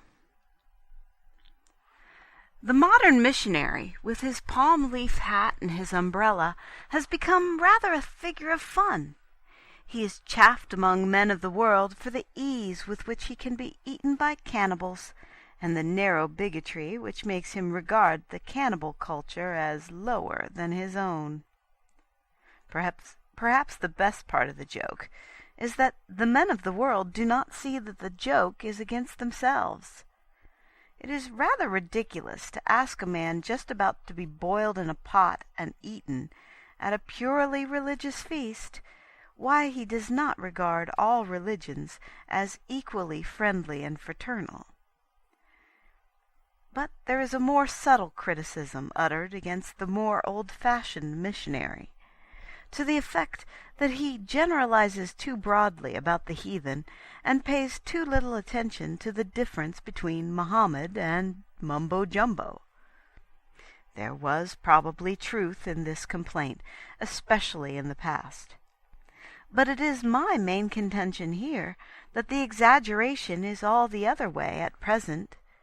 It is the temptation of the professors to treat mythologies too much as theologies, as things thoroughly thought out are seriously held.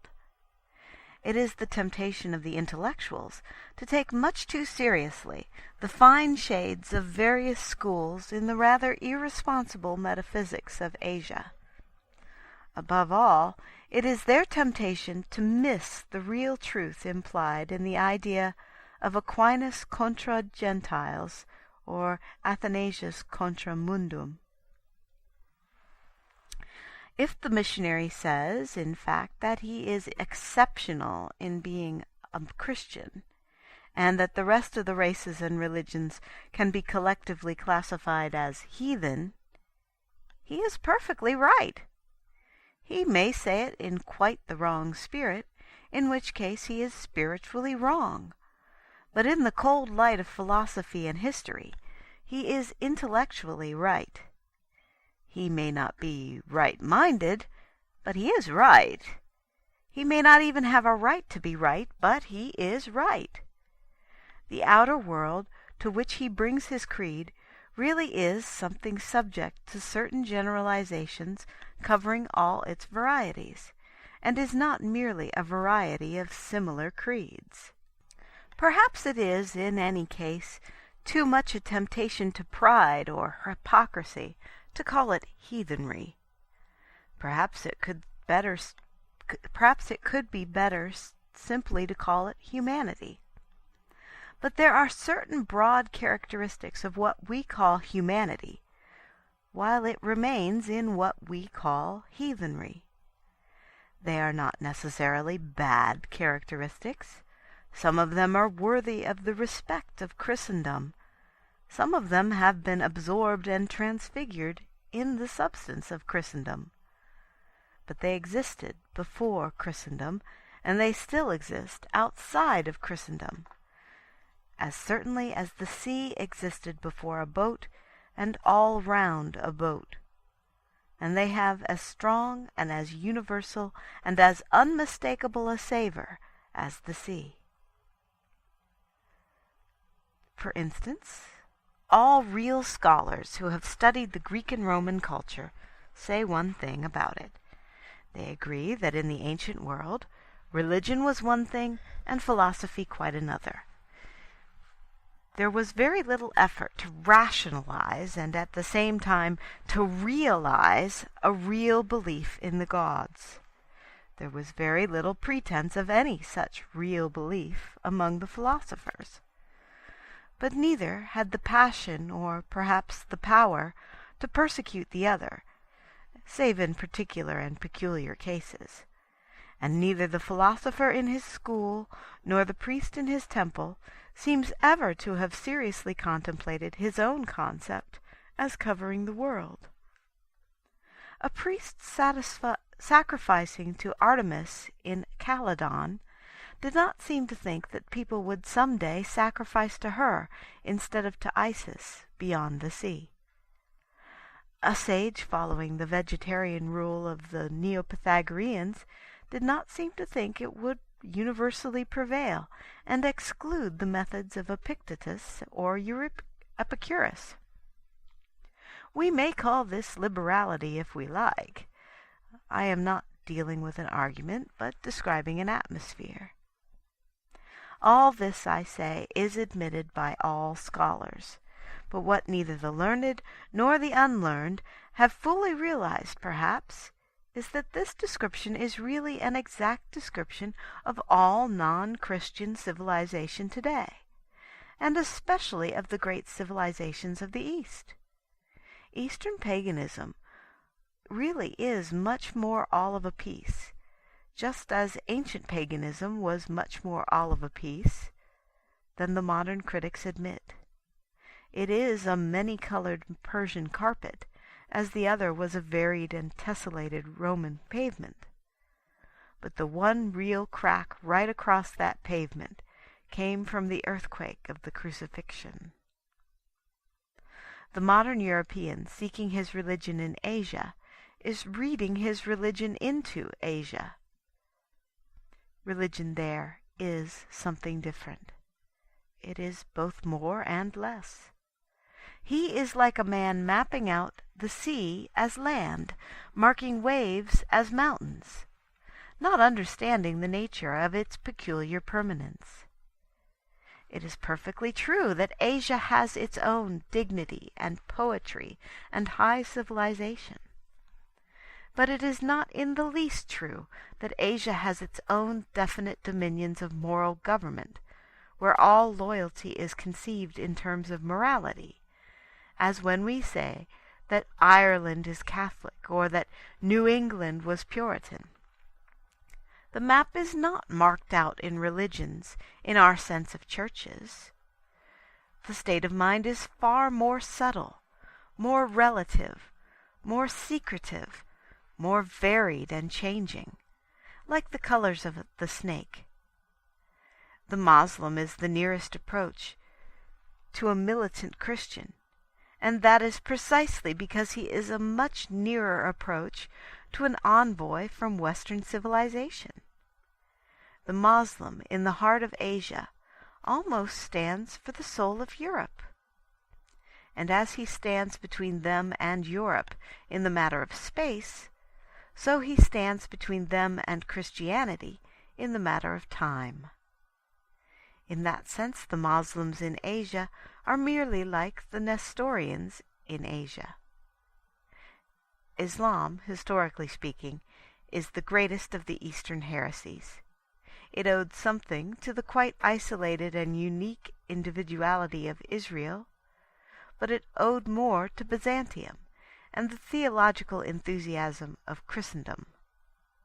It owed something even to the Crusades. It owed nothing whatever to Asia. It owed nothing to the atmosphere of the ancient and traditional world of Asia, with its immemorial etiquette and its bottomless or bewildering philosophies. All that ancient and actual Asia felt the entrance of Islam as something foreign and Western and warlike, piercing it like a spear. Even where we might trace in dotted lines the domains of Asian religions, we should probably be reading into them something dogmatical and ethical belonging to our own religion. It is as if a European, ignorant of the American atmosphere, were to suppose that each state was a separate and sovereign state, as patriotic as France or Poland, or that when a Yankee referred fondly to his hometown, he meant that he had no other nation, like a citizen of ancient Athens or Rome.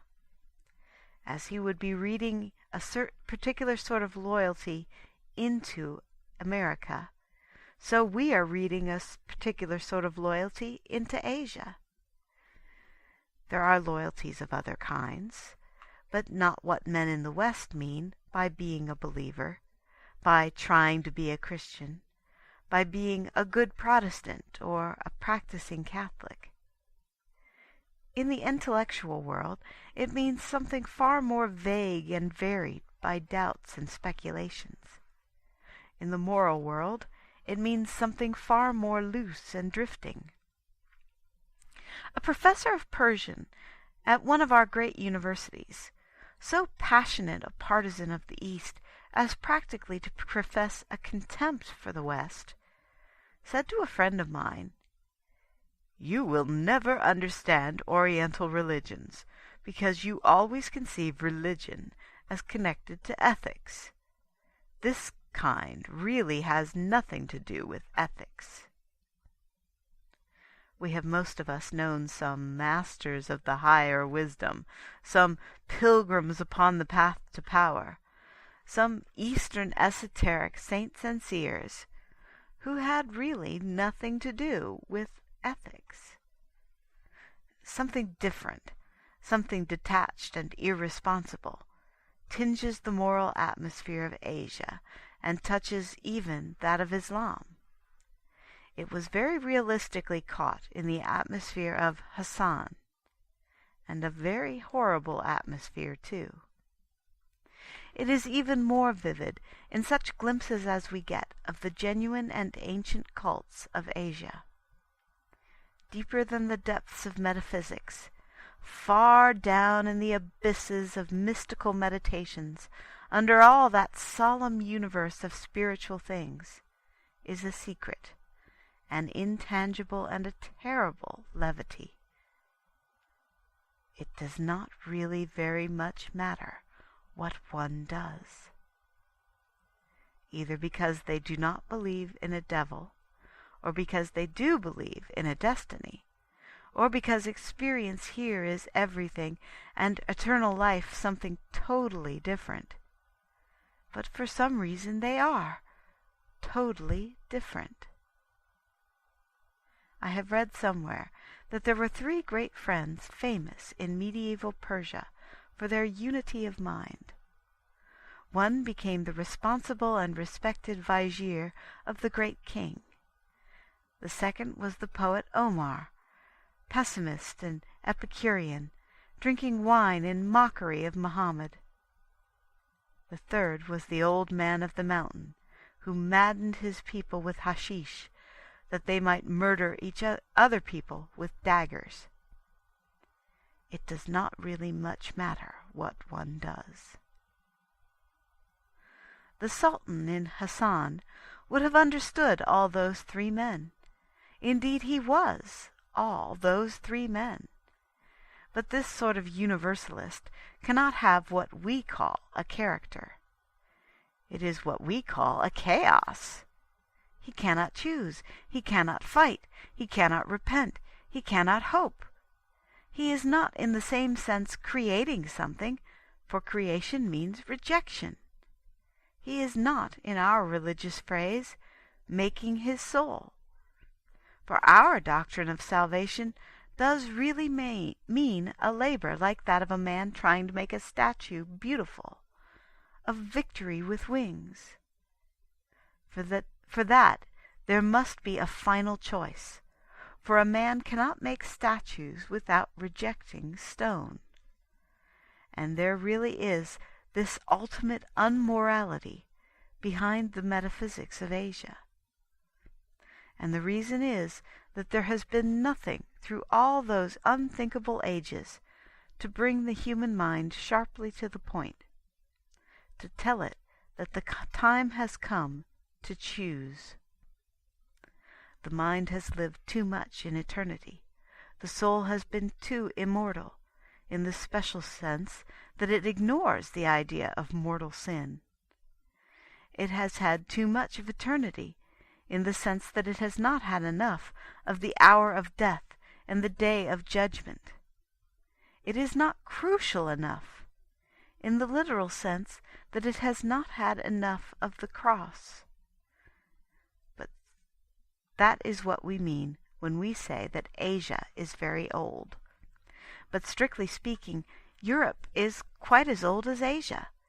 Indeed, in a sense, any place is as old as any other place. What we mean is that Europe has not merely gone on growing older. It has been born again.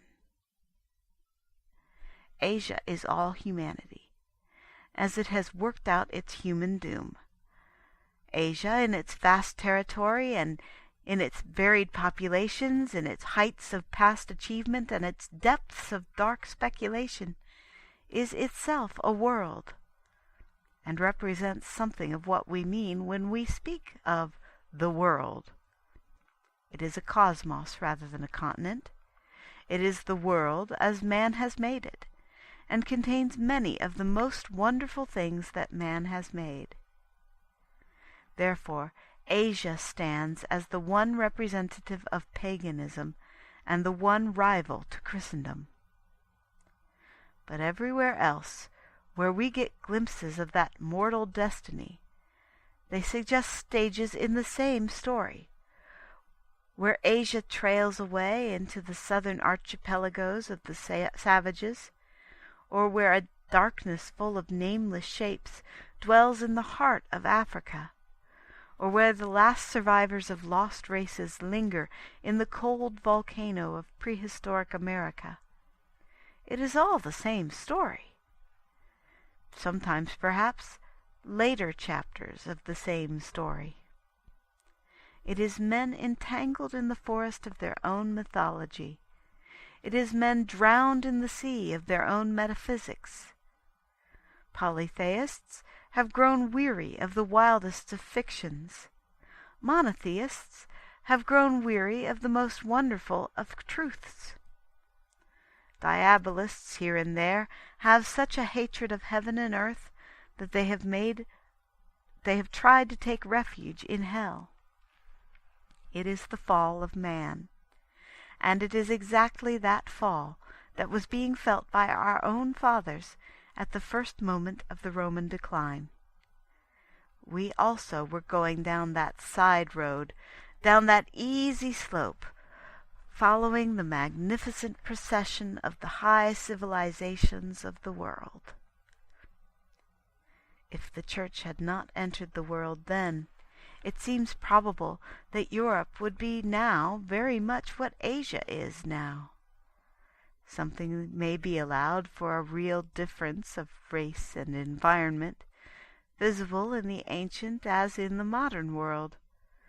But after all, we talk about the changeless East very largely because it has not suffered the great change.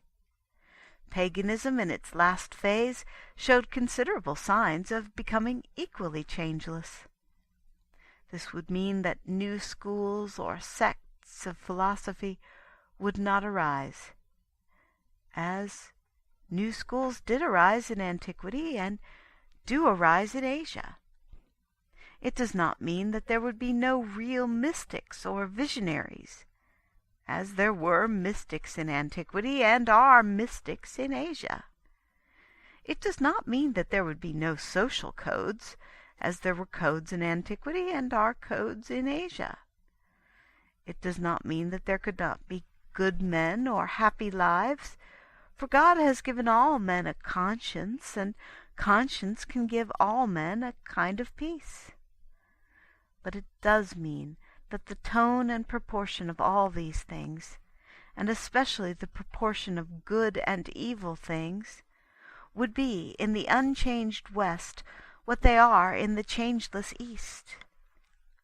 And nobody who looks at that changeless East honestly and with a real sympathy can believe that there is anything there remotely resembling the challenge and revolution of the faith.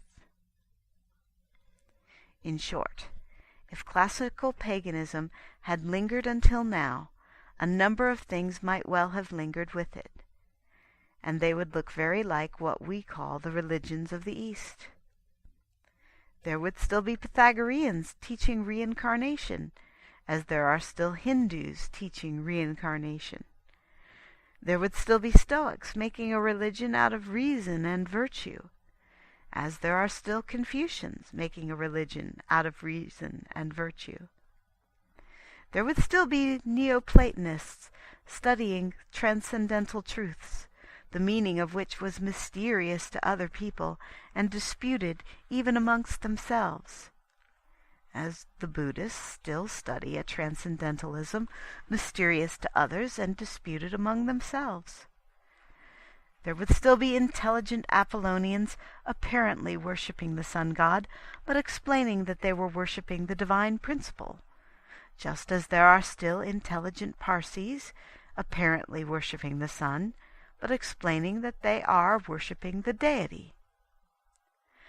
There would still be wild Dionysians dancing on the mountain, as there are still wild dervishes dancing in the desert. There would still be crowds of people attending the popular feasts of the gods, in pagan Europe as in pagan Asia. There would still be crowds of gods, local and other, for them to worship. And there would still be a great many more people who worshipped them than people who believed in them. Finally, there would still be a very large number of people who did worship gods and did believe in gods, and who believed in gods and worshipped gods simply because they were demons. There would still be Levantines secretly sacrificing to Moloch, as there are still thugs secretly sacrificing to Kali. There would still be a great deal of magic, and a great deal of it would be black magic. There would still be a considerable admiration of Seneca, and a considerable imitation of Nero. Just as the exalted epigrams of Confucius could coexist with the tortures of China. And over all that tangled forest of traditions, growing wild or withering, would brood the broad silence of a singular and even nameless mood. But the nearest name of it is nothing.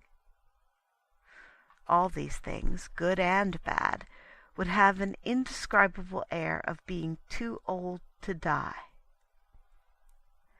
None of these things occupying Europe, in the absence of Christendom, would bear the least likeness to Christendom. Since the Pythagorean metempsychosis would still be there, we might call it the Pythagorean religion, as we talk about the Buddhist religion. As the noble maxims of Socrates would still be there, we might call it the Socratic religion, as we talk about the Confucian religion. As the popular holiday was still marked by a mythological hymn to Adonis, we might call it the religion of Adonis, as we talk about the religion of Juggernaut. As literature would still be based on the Greek mythology, we might call that mythology a religion, as we call the Hindu mythology a religion. We might say that there were so many thousands or millions of people belonging to that religion, in the sense of frequenting such temples or merely living in a land full of such temples. But if we called the last tradition of Pythagoras or the lingering legend of Adonis by the name of a religion, then we must find some other name for the Church of Christ. If anybody says that philosophic maxims presented through many ages, or mythological temples frequented by many people, are things of the same class and category as the Church, it is enough to answer, quite simply, that they are not. Nobody thinks they are the same when he sees them in the old civilization of Greece and Rome. Nobody would think they were the same if that civilization had lasted 2,000 years longer and existed at the present day. Nobody can, in reason, think they are the same in the parallel pagan civilization in the East as it is at the present day. None of these philosophies or mythologies are anything like a church, certainly nothing like a church militant. And as I have shown elsewhere, even if this rule were not already proved, the exception would prove the rule. The rule is that pre-Christian or pagan history does not produce a church militant, and the exception, or what some would call the exception, is that Islam is at least militant if it is not church. And that is precisely because Islam is the one religious rival that is not pre-Christian, and therefore not in that sense pagan. Islam was a product of Christianity, even if it was a byproduct, even if it was a bad product. It was no more surprising. It was a heresy or a parody, emulating and therefore imitating the Church. It is no more surprising that Mohammedanism had something of her fighting spirit than that Quakerism had something of her peaceful spirit. After Christianity there are any number of such emulations or extensions. Before it, there are none. The church militant is thus unique because it is an army marching to effect a universal deliverance. The bondage from which the world is thus to be delivered is something that is very well symbolized by the state of Asia as by the state of pagan Europe. I do not mean merely their moral or immoral state. The missionary, as a matter of fact, has much more to say for himself than the enlightened imagine, even when he says that the heathen are idolatrous and immoral. A touch or two of realistic experience about Eastern religion, even about Moslem religion, will reveal some startling insensibilities in ethics, such as the practical indifference to the line between passion and perversion. It is not prejudice, but practical experience that says that Asia is full of demons as well as gods. But the evil I mean is in the mind, and it is in the mind whenever the mind has worked for a long time alone. It is what happens when all dreaming and thinking have come to an end in an emptiness that is at once negation and necessity. It sounds like an anarchy, but it is also a slavery. It is what has been called already the wheel of Asia. All those recurrent arguments about cause and effect, or things beginning and ending in the mind, which make it impossible for the soul really to strike out and go anywhere or do anything.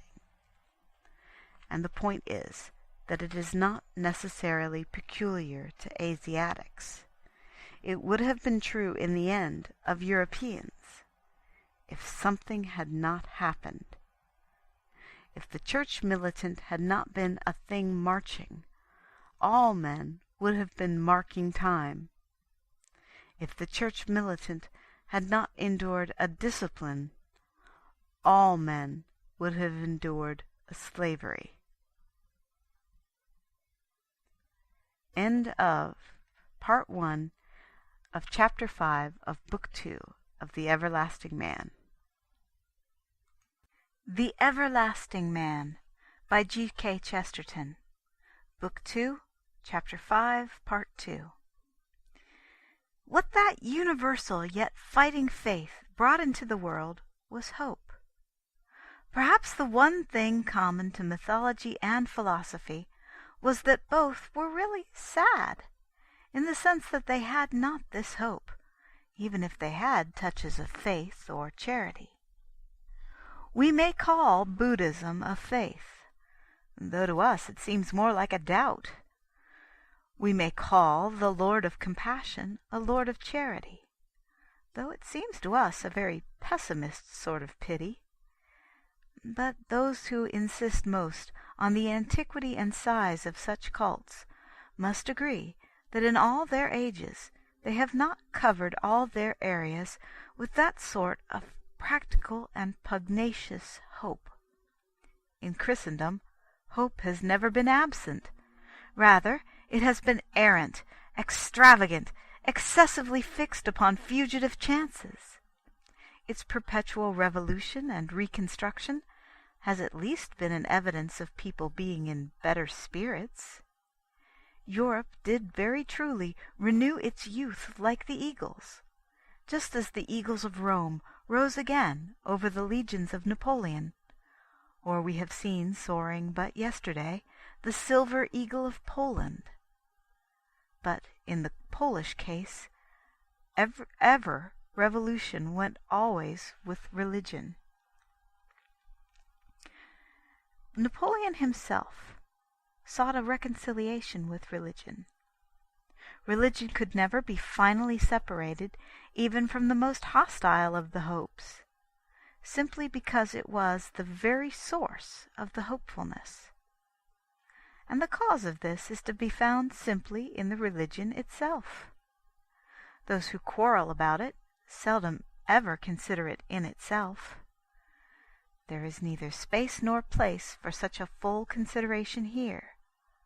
But a word may be said to explain a reconciliation that always recurs and still seems to require explanation. There will be no end to the weary debates about liberalizing theology until people face the fact that the only liberal part of it is really the dogmatic part.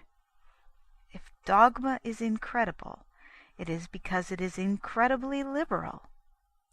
If it is irrational, it can only be in giving us more assurance of freedom than is justified by reason. The obvious example is that essential form of freedom which we call free will. It is absurd to say that a man shows his liberality in denying his liberty, but it is tenable that he has to affirm a transcendental doctrine in order to affirm his liberty. There is a sense in which we might reasonably say that if man has a primary power of choice, he has in that fact a supernatural power of creation, as if he could raise the dead or give birth to the unbegotten. In that case, a man must be a miracle, and certainly in that case he must be a miracle in order to be a man, and most certainly in order to be a free man. But it is absurd to forbid him to be a free man and do it in the name of a more free religion. But it is true in 20 other matters. Anybody who believes at all in God must believe in the absolute supremacy of God. But in so far as that supremacy does allow of any degrees that can be called liberal or illiberal, it is self-evident that the illiberal power is the deity of the rationalists, and the liberal power is the deity of the dogmatists. Exactly in proportion as you turn monotheism into monism, you turn it into despotism. It is precisely the unknown God of the scientist, with his impenetrable purpose and his inevitable and unalterable law, that reminds us of a Prussian autocrat making rigid plans in a remote tent and moving mankind like machinery.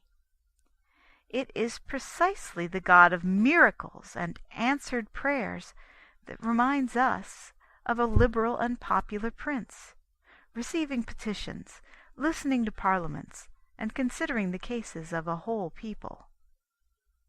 I am not now arguing the rationality of this conception in other respects. As a matter of fact, it is not, as some suppose, irrational. For there is nothing irrational in the wisest and most well-informed king acting differently according to the action of those he wishes to save.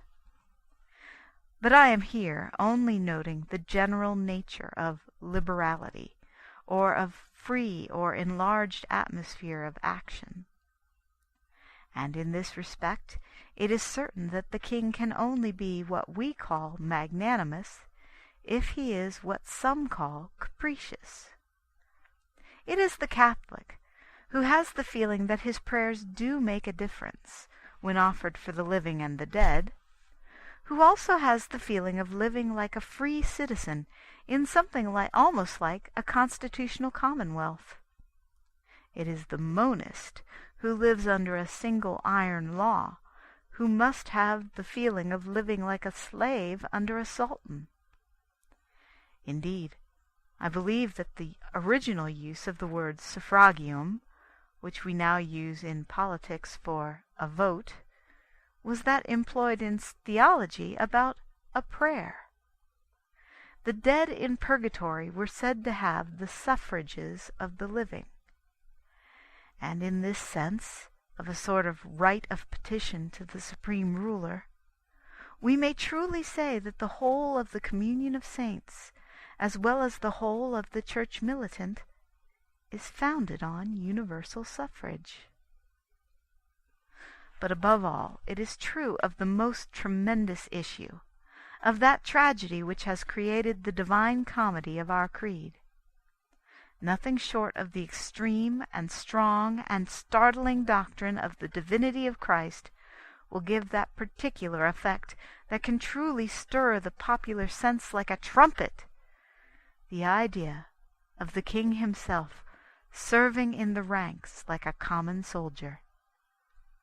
By making that figure merely human, we make that story much less human.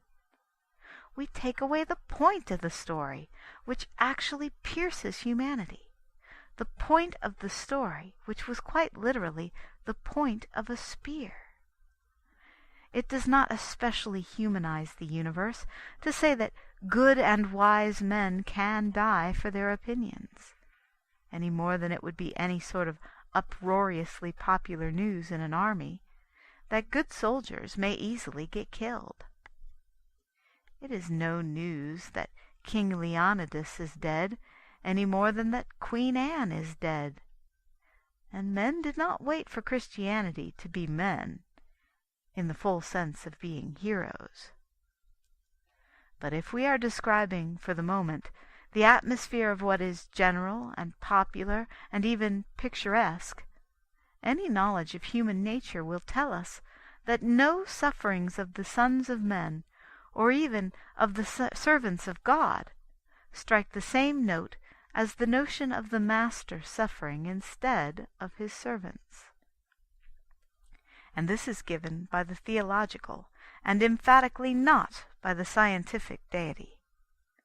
No mysterious monarch hidden in his starry pavilion at the base of the cosmic campaign is in the least like that celestial chivalry of the captain who carries his 5 wounds in the front of the battle. What the denouncer of dogma really means is not that dogma is bad, but rather that dogma is too good to be true. That is, he means that dogma is too liberal to be likely. Dogma gives man too much freedom when it permits him to fall. Dogma gives even God too much freedom when it permits him to die. That is what the intelligent skeptics ought to say, and it is not in the least my intention to deny that there is something to be said for it. They mean that the universe is itself a universal prison, that existence itself is a limitation and a control, and it is not for nothing that they call causation a chain.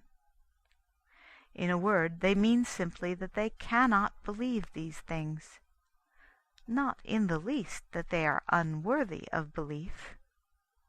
We say lightly, but very literally, that the truth has made us free. They say that it makes us so free that it cannot be the truth. To them it is like believing in fairyland to believe in such freedom as we enjoy. It is like believing in men with wings to entertain the fancy of men with wills. It is like accepting a fable about a squirrel in conversation with a mountain, to believe in a man who is free to ask, or a God who is free to answer. This is a manly and a rational negation, for which I, for one, shall always show respect. But I decline to show any respect for those who first of all clip the wings and cage the squirrel, rivet the chains and refuse the freedom, close all the doors of the cosmic prison on us with a clang of eternal iron, tell us that our emancipation is a dream and our dungeon a necessity, and then calmly turn around and tell us that they have a more liberal thought. But I decline to show any respect for those who first of all clip the wings and cage the squirrel, rivet the chains and refuse the freedom, close all the doors of the cosmic prison on us with a clang of eternal iron, tell us that our emancipation is a dream and our dungeon a necessity, and then calmly turn round and tell us They have a freer thought and a more liberal theology. The moral of all this is an old one, that religion is revelation. In other words, it is a vision, and a vision received by faith. But it is a vision of reality. The faith consists in a conviction of its reality. That, for example, is the difference between a vision and a daydream. And that is the difference between religion and mythology. That is the difference between faith and all that fancy work, quite human and more or less healthy, which we considered under the head of mythology. There is something in the reasonable use of the very word vision that implies two things about it. First, that it comes very rarely, possibly that it comes only once, that it comes once and for all. A daydream may come every day. A daydream may be different every day. It is something more than the difference between telling ghost stories and meeting a ghost.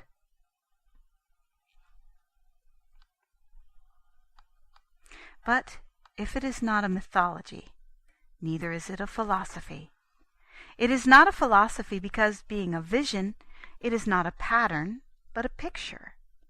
It is not one of those simplifications which resolve everything into an abstract explanation, as that everything is recurrent, or everything is relative, or everything is inevitable, or everything is elusive.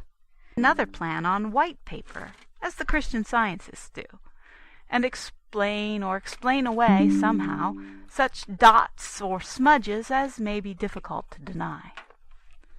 Lastly, it is easiest of all, perhaps, to say, as the dualists do, that life is like a chessboard in which the two are equal, and can as truly be said to consist of white squares as of black.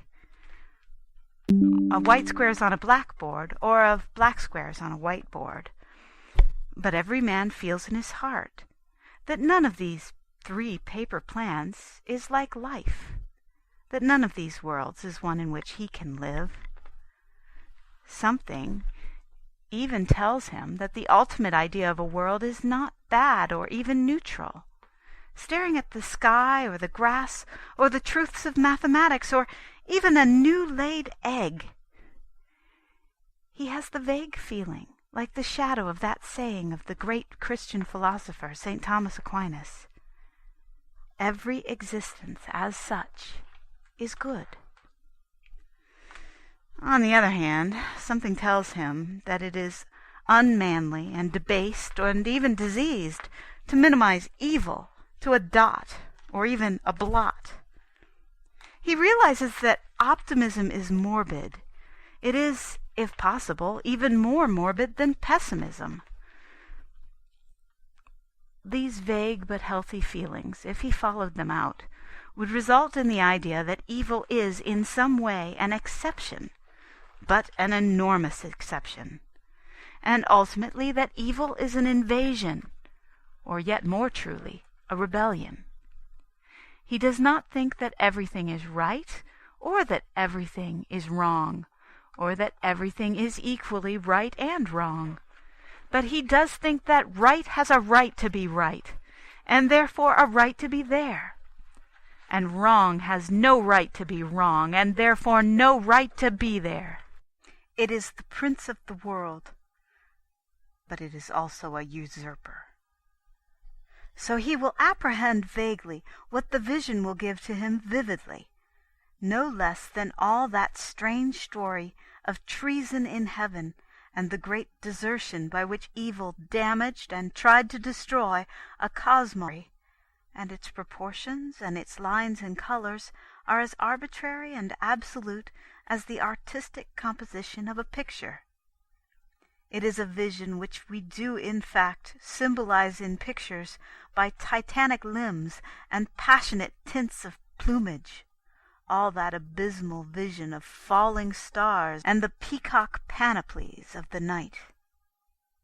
But that strange story has one small advantage over the diagrams. It is like life. Another example might be found, not in the problem of evil, but in what is called the problem of progress.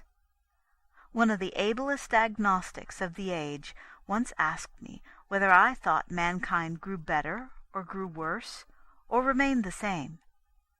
He was confident that the alternative covered all possibilities. He did not see that it only covered patterns and not pictures, processes and not stories. I asked him whether he thought that Mr. Smith of Golders Green got better or worse or remained exactly the same between the ages of 30 and 40. It then seemed to dawn on him that it would rather depend on Mr. Smith and how he chose to go on.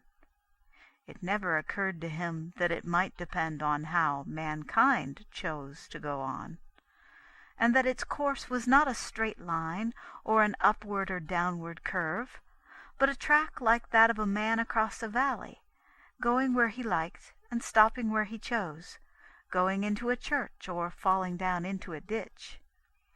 The life of man is a story, an adventure story, and in our vision the same is true even of the story of God.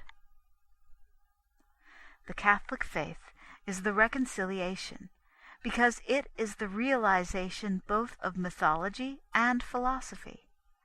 It is a story, and in that sense one of 100 stories. Only it is a true story. It is a philosophy, and in that sense one of 100 philosophies. Only it is a philosophy that is like life. But above all, it is a reconciliation, because it is something that can only be called the philosophy of stories. That normal narrative instinct which produced all the fairy tales is something that is neglected by all the philosophies, except one.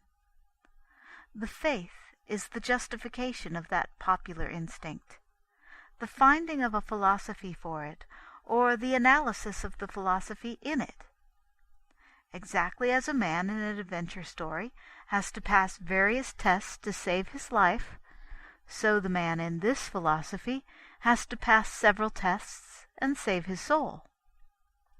In both there is an idea of free will operating under conditions of design. In other words, there is an aim, and it is the business of a man to aim at it. We therefore watch to see whether he will hit it. Now, this deep and democratic and dramatic instinct is derided and dismissed in all the other philosophies, for all the other philosophies avowedly end where they begin, and it is the definition of a story that it ends differently, that it begins in one place and ends in another. From Buddha and his wheel to Akhenaten and his disk, from Pythagoras with his abstraction of number to Confucius with his religion of routine, there is not one of them that does not in some way sin against the soul of a story. There is none of them that really grasps this human notion of the tale, the test, the adventure, the ordeal of the free man. Each of them starves the storytelling instinct, so to speak, and does something to spoil human life considered as a romance, whether by fatalism, pessimist or optimist, and that destiny that is the death of adventure, or by indifference, and that detachment that is the death of drama, or by a fundamental skepticism that is the death of drama, or by a fundamental skepticism that dissolves the actors into atoms, or by a materialistic limitation blocking the vista of moral consequences, or a mechanical recurrence making even moral tests monotonous, or a bottomless relativity making even practical tests insecure. There is such a thing as a human story, and there is such a thing as the divine story, which is also a human story. But there is no such thing as a Hegelian story, or a monist story, or a relativist story, or a determinist story. For every story, yes, even a penny dreadful or a cheap novelette, has something in it that belongs to our universe and not theirs. Every short story does truly begin with creation and end with a last judgment. And that is the reason why the myths and the philosophers were at war until Christ came. That is why the Athenian democracy killed Socrates out of respect for the gods, and why every strolling sophist gave himself the airs of a Socrates whenever he could talk in a superior fashion of the gods, and why the heretic Pharaoh wrecked his huge idols and temples for an abstraction, and why the priests could return in triumph and trample his dynasty underfoot, and why Buddhism had to divide itself from Brahmanism, and why in every age and country outside Christendom there has been a feud forever between the philosopher and the priest. It is easy enough to say that the philosopher is generally the more rational. It is easier still to forget that the priest is always the more popular. For the priest told the people stories, and the philosopher did not understand the philosophy of stories. It came into the world with the story of Christ. And this is why it had to be a revelation or a vision given from above. Anyone who will think of the theory of stories or pictures will easily see the point.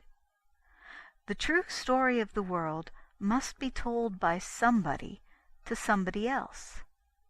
By the very nature of a story, it cannot be left to occur to anybody. A story has proportions, variations, surprises, particular dispositions, which cannot be worked out by rule in the abstract, like a sum. We could not deduce whether or not Achilles would give back the body of Hector from a Pythagorean theory of number or recurrence. And we could not infer for ourselves in what way the world would get back the body of Christ, merely from being told that all things go round and round upon the wheel of Buddha.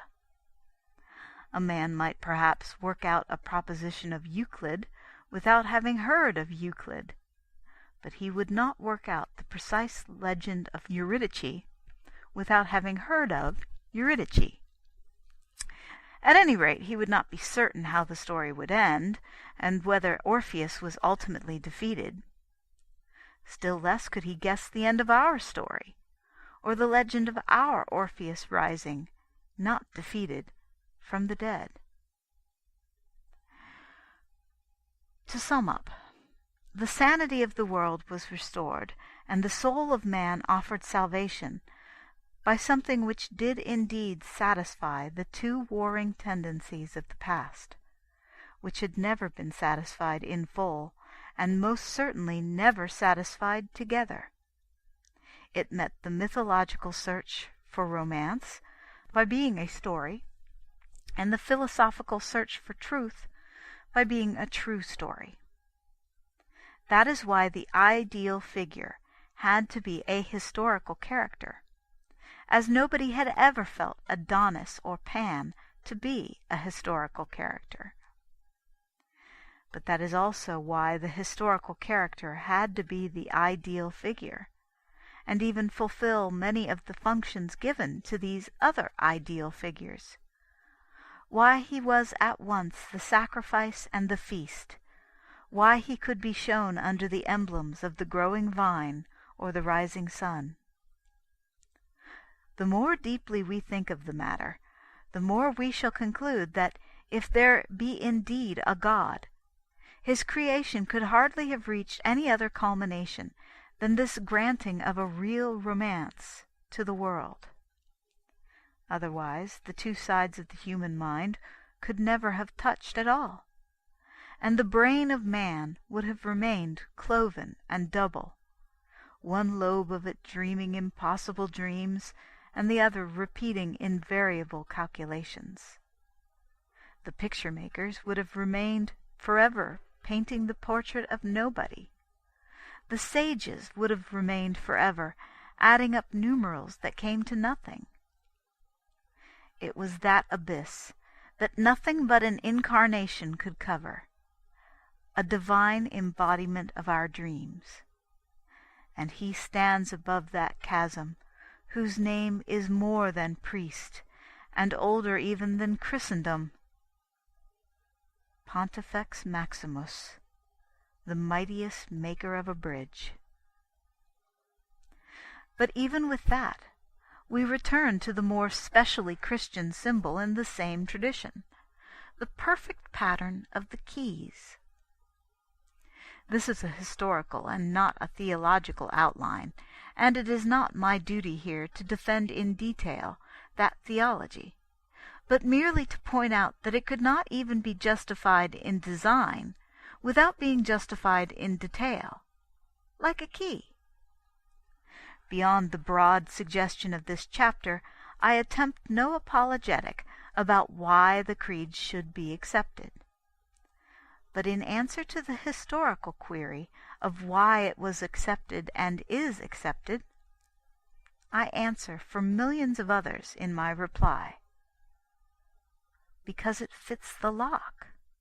Because it is like life. It is one among many stories, only it happens to be a true story. It is one among many philosophies, only it happens to be the truth. We accept it, and the ground is solid under our feet, and the road is open before us. It does not imprison us in a dream of destiny or a consciousness of the universal delusion. It opens to us not only incredible heavens, but what seems to some an equally incredible earth, and makes it credible.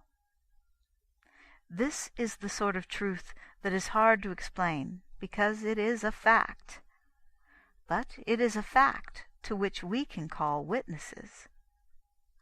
We are Christians and Catholics, not because we worship a key, but because we have passed a door, and felt the wind that is the trumpet of liberty blow over the land of the living.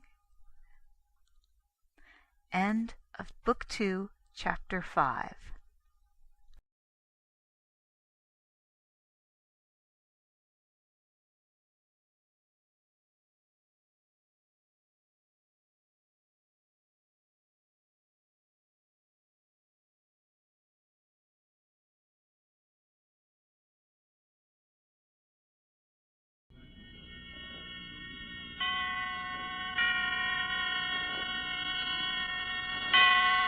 Roma Wines present Suspense.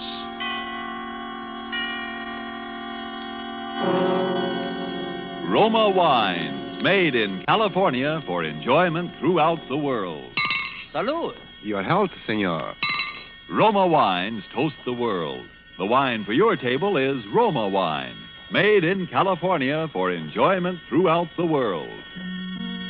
This is the Man in Black, here to introduce this weekly half hour of Suspense. Tonight from Hollywood, we bring you Mr. Orson Welles.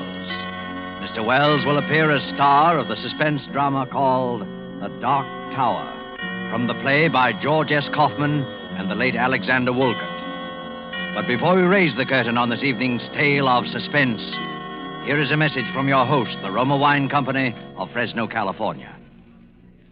Let us picture a scene in the fashionable restaurant El Patio in Havana, Cuba. From the next table, we hear a Cuban judge of fine wines describe in glowing terms the wonderful climate and soil of our own California.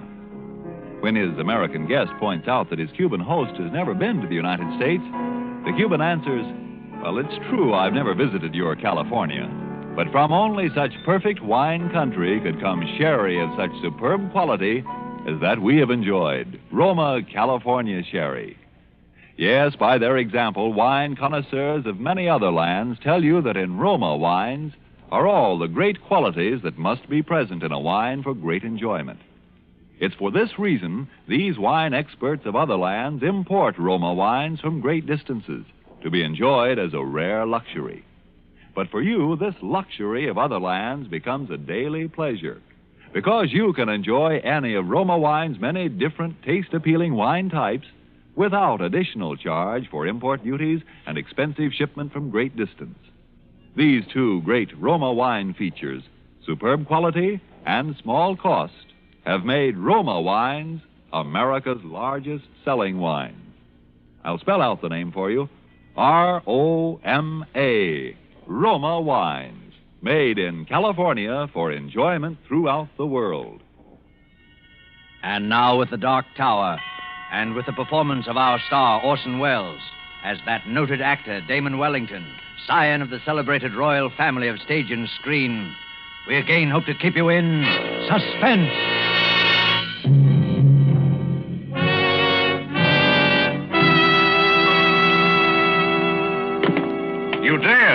You dare call me a ham.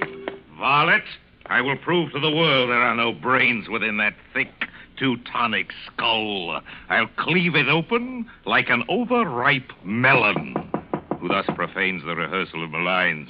Enter, if thou art man of woman born. I fear thee not.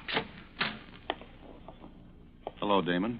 Ben Weston, you old son of a gun. I heard you were back from the coast. What news on the Rialto from that cesspool of the arts known as Hollywood? Have they turned my picture to the wall at the Brown Derby yet? No, it's still there. I despise myself for wanting to know, of course.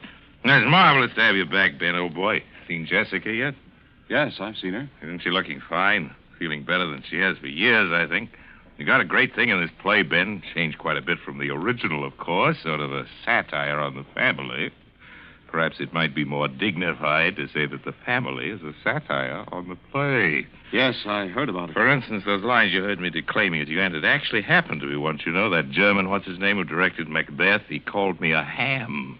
And I chased him out of the theater, and for 4 city blocks, in full costume, with a 2-edged sword. Damon. There's a little thing I like in the second act, too. Jessica asked me why I don't stop drinking, and I say, what? Would you have me subsist entirely on food and reach the gargantuan proportions of an Orson Welles? That ought to needle a boy wonder. Amen. Damon, can't you stop clowning for a minute? Of course I can. Oh, what a rogue and peasant slave. Damon, please. Please be serious. What's the matter, old man? You know as well as I do what's the matter. No, frankly, I can't say that I do. To me, the world looks rather well. Does it? And Jessica feeling better than she has for years. Is she? Well, isn't she? Of course not. How could she be? And why shouldn't she be? Damon, don't you realize there's been a murder? Oh, to be sure, so there has, and a good thing, too, if you ask me. What of it? What of it? Can't you see the thing is hanging over this house like a curse? I hadn't noticed anything hanging over this house, profane or otherwise. And what about Jessica? Oh, I suppose it's bound to upset her a little, but she's really in fine shape, Ben. He's going to be marvelous in this play. There's more at stake in this than a play, Damon. The thing has never been solved. Perhaps it never will be. Perhaps that's just as well. But Jessica can't remember, don't you understand, Damon? She can't remember. Well, then, Jessica can't remember. Listen to me, Damon. I wouldn't mind it if it was just that other people thought she might have done it. But they would do that anyway. But she does. Oh, come on, Ben. I don't believe it. I've talked to her, Damon. I know. Oh, Damon, I love Jessica more than anything else in the world. You know that. Yes, Ben, I do. But this way, I couldn't... You couldn't marry a murderess, huh? I just think it'd be rather exciting. Now that you mention it, I rather wish I had. Instead of some of those I did marry. Damon. I'm sorry. Pretty serious to you, isn't it, old man? Did you think it wouldn't be? Well, to tell you the truth, Ben, I hadn't thought about it at all. That's the trouble with being an actor. As long as your part's good, you don't give a hang about the rest of the play. Have you told Jessica? Yes, we had a long talk. How did she take it? You know Jessica. She carried it off, of course. Ben, you know, in spite of all our histrionic bickering, I'm rather nuts about Jessica myself. I know you are, Damon. I have no very fundamental objections to you, either. I would describe you, my dear Benjamin, as adequate. Thanks. So I think perhaps you and I'd better have a nice, long, heart-to-heart talk. What good will talking do? I think if you'll do the listening and let me do the talking, you'll see. Lend me your ears. I will a tale unfold.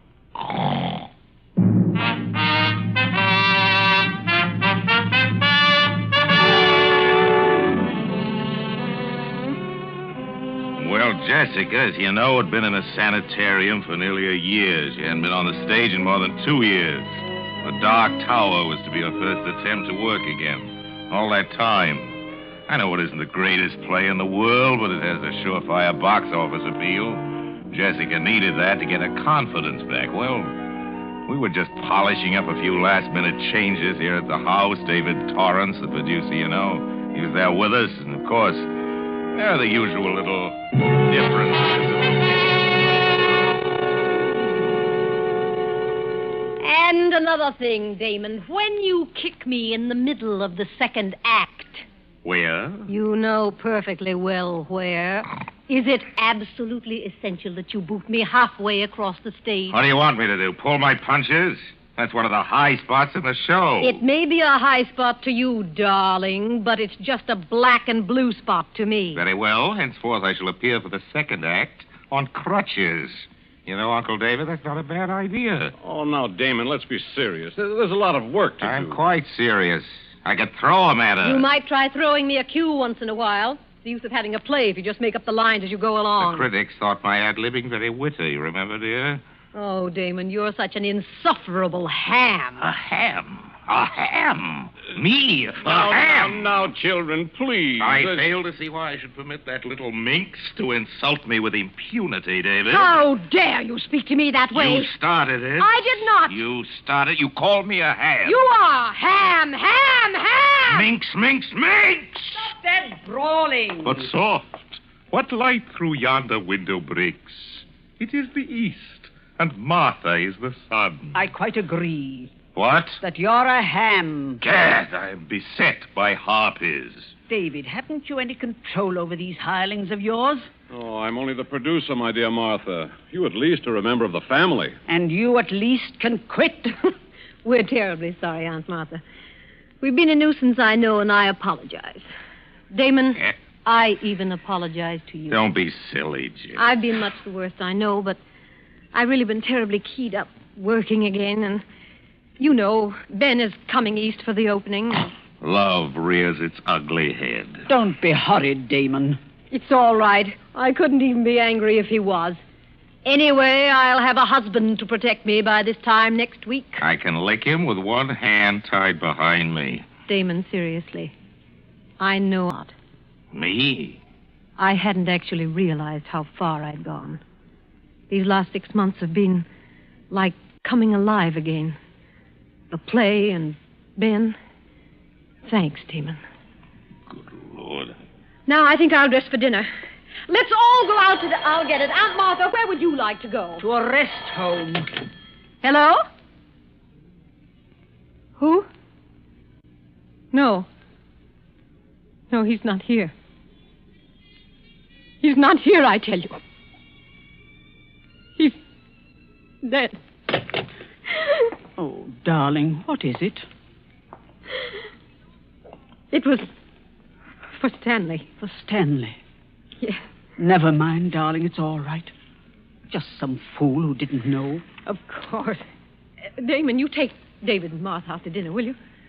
I think I'll lie down for a little while. Oh, come on, Jess. You mustn't let a little thing like that upset you. I know, but I'm awfully tired. Please. Jessica! You'd better leave her alone for a while, Martha. Oh, I suppose so. It was for Stanley Vance, the husband, huh? Yes. He's dead, you say? You might as well tell him about it, Martha. I was always for telling about it.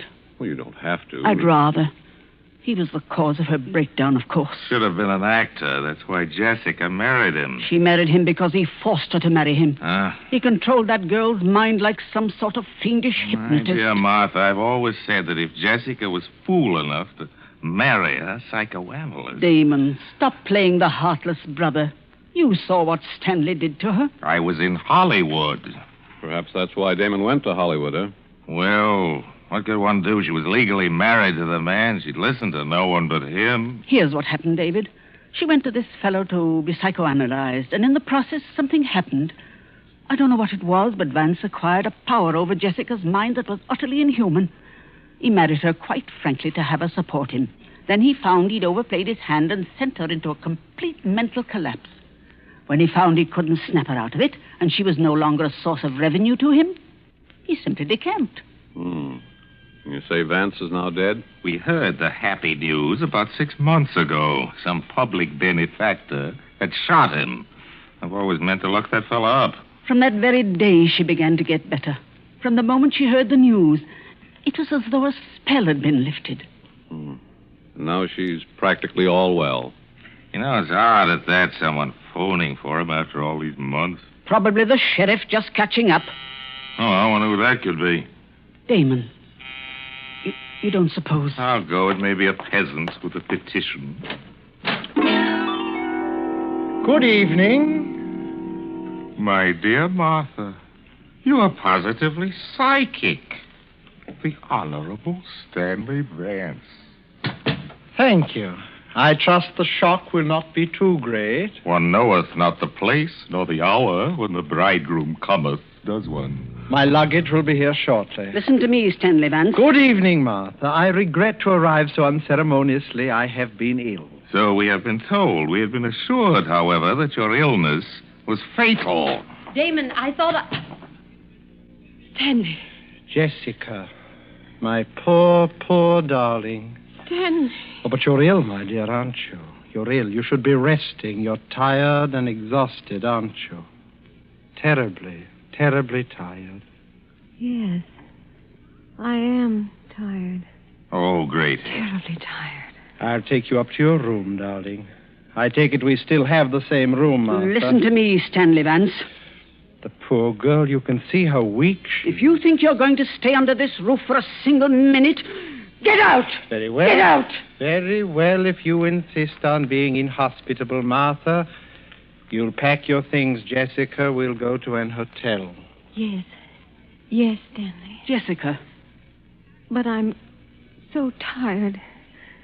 Will you help me, Stanley? Of course I will, my dear. Come along. Stanley. Yes, Martha? All right, Stanley.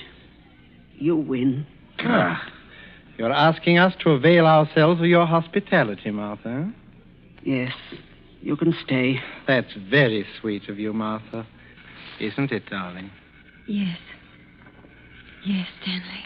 But somehow, someday, there'll be a time of reckoning for you, Stanley Vance. And until it comes, keep out of my sight. The pleasure will be all mine. Come, darling. We'll go to our room now. Yes, Stanley. Damon. Yes, my aged auntie. Damon, what are we going to do? I don't know what you're going to do, Ducky. But I'm going down to the Lambs Club and have a quadruple scotch and soda.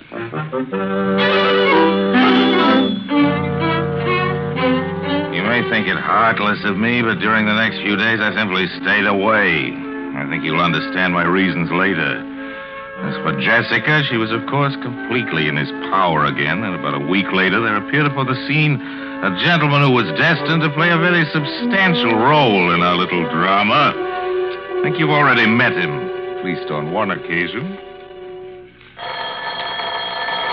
I'll get it, Jessica, darling. Hello? No, Mr. Damon Wellington isn't here.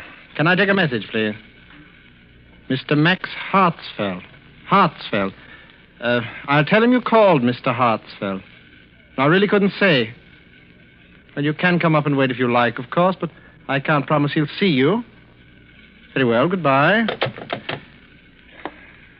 Jessica? Yes, Stanley. Do you know any friend of Damon's named Max Hartsfeld? No, Stanley. He seemed extremely eager to see him. He said he'd come up here and wait. Oh, I see. That's no matter. Tell me, darling, have you been feeling a little stronger these last few days? Yes. I think perhaps I am, Stanley. But of course you're not ready to go back on the stage again, are you, darling? No. Of course not, Stanley. Poor darling. No more love, no more. Well, my little lovebirds, how are you two? How are you, Jessica? A little stronger, I think. Am I a little stronger, Stanley? Of course you are, my dear. Jessica, I think you'd better leave us now. There's something I want to talk over with Damon. Yes, Stanley. I'll see you again very shortly, darling.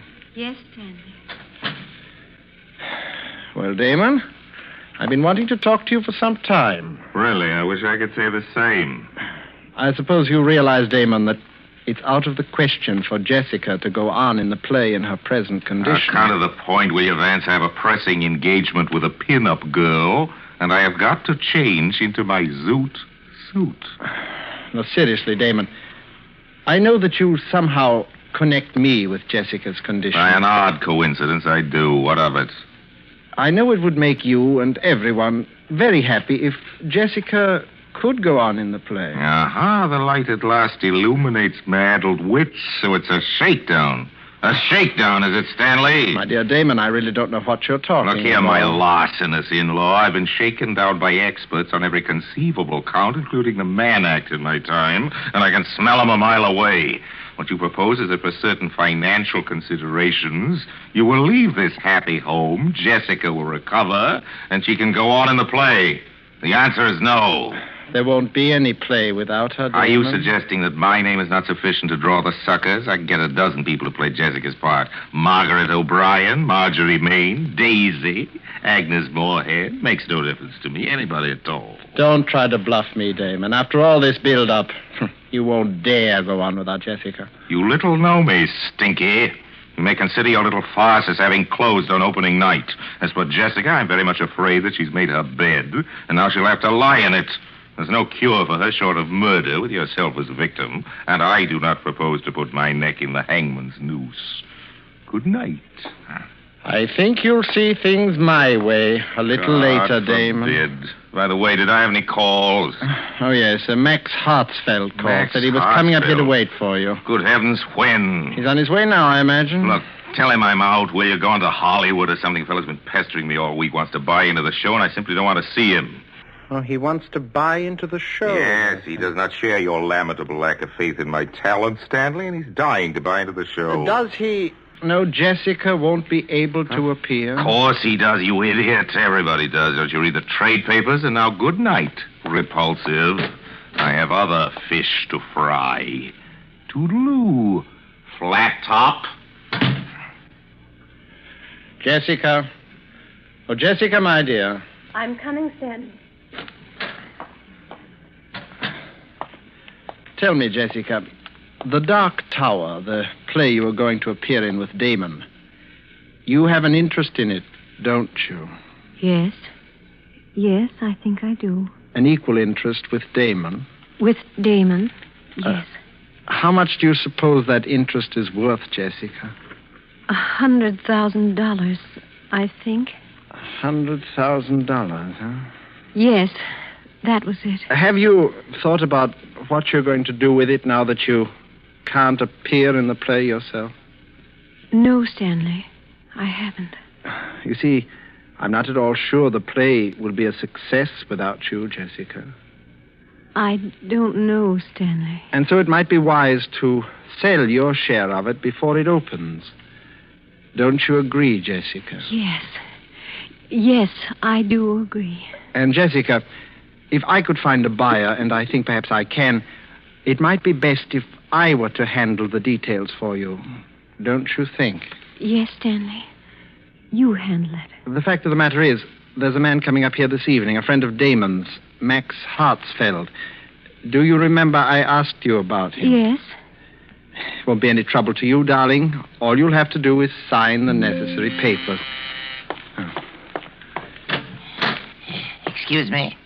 Is this the residence of Mr. Damon Wellington? Mr. Hartsfeld? Yes. Oh, come in, please. Thank you.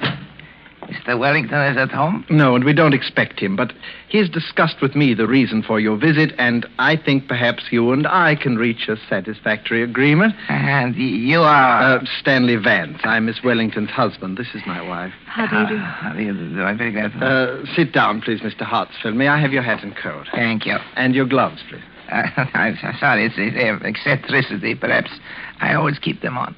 Oh. Now, Mr. Hartsfeld, Damon tells me that you wish to buy an interest in the new Wellington play, The Dark Tower. Yes, I've been seeking an interview with Mr. Wellington. Yes, so he's told me. However, Damon has very definitely made up his mind not to sell any part of his interest in the play.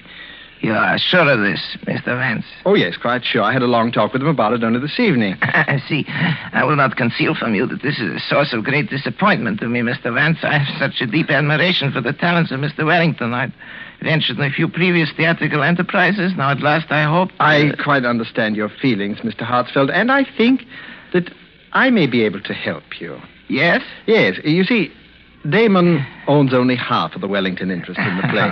My wife, Miss Jessica Wellington, owns the other half. And we, if the offer were sufficiently attractive... Indeed. You are willing to sell then, Miss Wellington? Yes, whatever Stanley says. Good. Then perhaps we should get down to details, huh? Yes, Mr. Vance. And Miss Wellington, I'm afraid you will think me very rude. Not at all. What is it? Since the talents of Miss Wellington's brother must be considered the very essence of our bargaining, and since you are acting as her agent in any event, I wonder if she would forgive me if I ask that you and I conclude this part of our business alone, Mr. Vance. Oh, of course. Jessica will understand perfectly. Won't you, my dear? Yes, Stanley. Run along then, darling. I'll call you when we need you. Yes, Stanley. Now, Mr. Vance, I imagine you will wish to know a little more about the man with whom you're dealing. Here's my card. I'm staying at the Waldorf. I've written the room number on the card for you. Oh, there's no need, really. Yes. But before we discuss terms, there is one other thing. Yeah? I wonder... You do not know me, do you, Mr. Vance? Know you? You do not know why I've been looking forward with such pleasure to an interview with you? Alone. I know. It's very simple. It's very simple, really, Mr. Vance. It's just that I'm going to kill you. To kill me?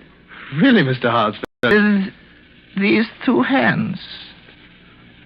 And before you die,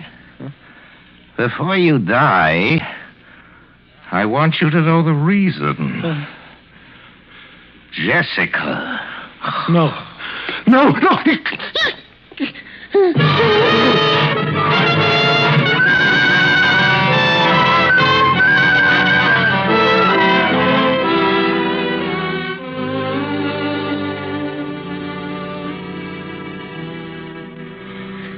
So you see, Ben, there is your murderer, Mr. Max Hartsfeld. And I hope you're duly grateful to him. An elusive fellow, Hartsfeld. The police have been trying to find him for 2 weeks. They never will. Left no fingerprints, you see. He always kept his gloves on. It's an eccentricity. Damon. Wait a minute. Do you mean you? My dear Mutton. My dear Muttonhead. Listen, darling, the whole thing's perfectly clear. It's as plain as the putty nose on Max Hartsfeld's face. I still can't get it into my head. Benjamin, if you don't know who Max Hartsfeld is by now, you are the only person within the sound of my voice who does not. You mean you impersonated... Then it wasn't Jessica. Jessica? She never could have done it. The girl has talent, but no genius. But Damon, murder. Murder, he says. Dear friend, you share with me a guilty secret. Your lips are sealed. Come. In the words of Hamlet, never, so help you mercy. Note that you know aught of me. Swear by my sword. What? Swear! I swear. Well said, old mole. Well, I think that winds up the case, Watson. Jessica will receive by registered post a signed confession by Max Hartsfeld, bound in vellum. That should end her worries. You may consider it as my wedding present. It will be a work not without literary merit, although written lefty. I should prefer it to be published posthumously. I look forward to a long and brilliant career in the theater. I should not care to terminate it abruptly upon so paltry a characterization as the late Max Hartsfeld. Music. Curtain.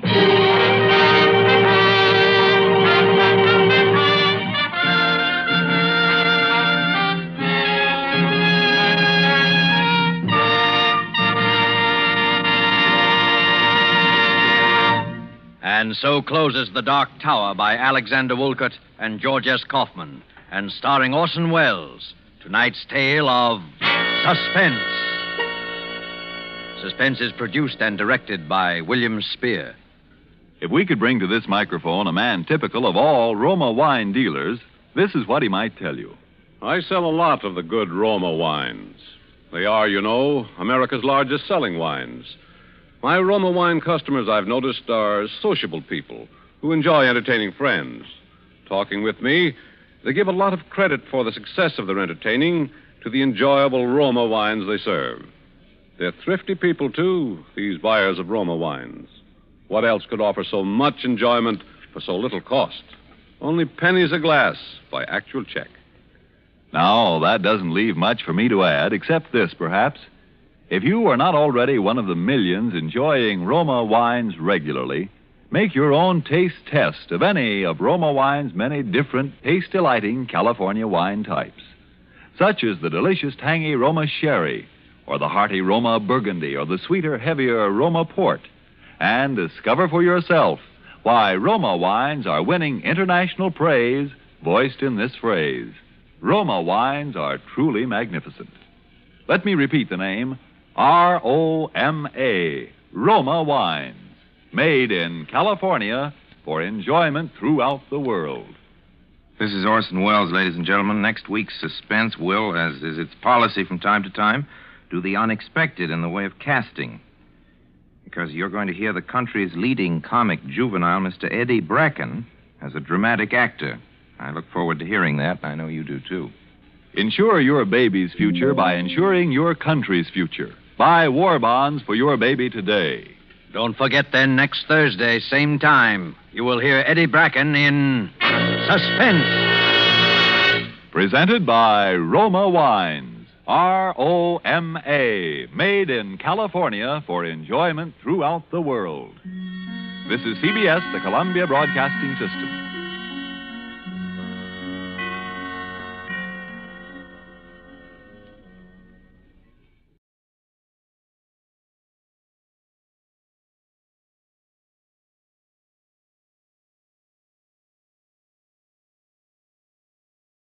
Saturday Night Theatre.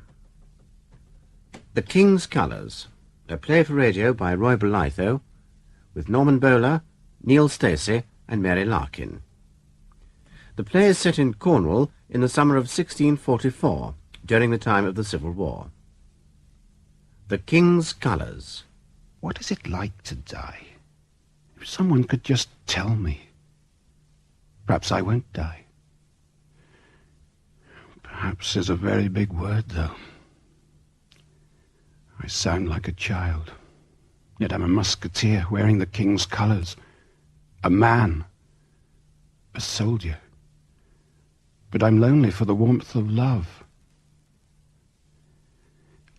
Last night, I had some strong thoughts on dying, and I thought, there is no real purpose in dying like this. It is so unjust. I've striven faithfully with musket, prayer, and blood for what I deem to be the truth. But I've seen so much of what I've been taught to revere struck down and destroyed, put away forever. I grasp to feel your hand, to touch, to hear, to see, and understand why it is life must be continued alone in another land. Celia, I shall go to my grave loving you.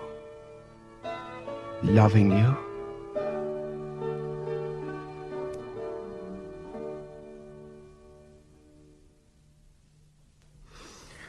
What day is it? Thursday. It's Thursday, I think.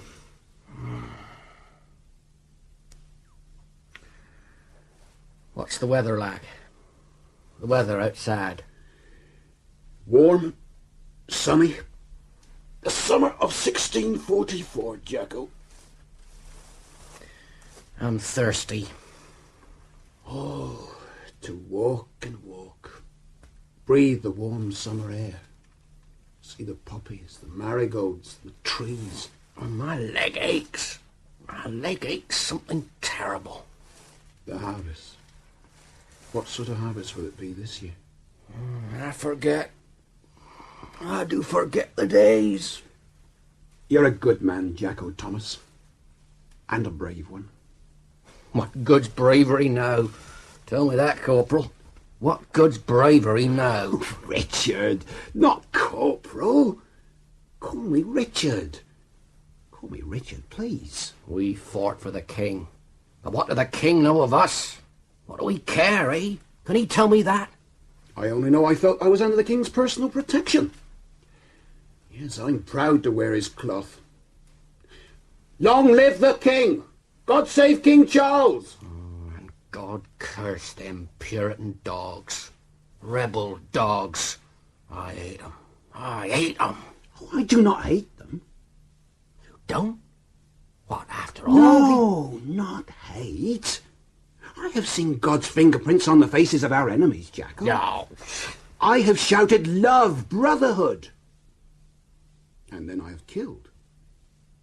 Oh, God forgive me. I have killed. Yet I've killed without hating.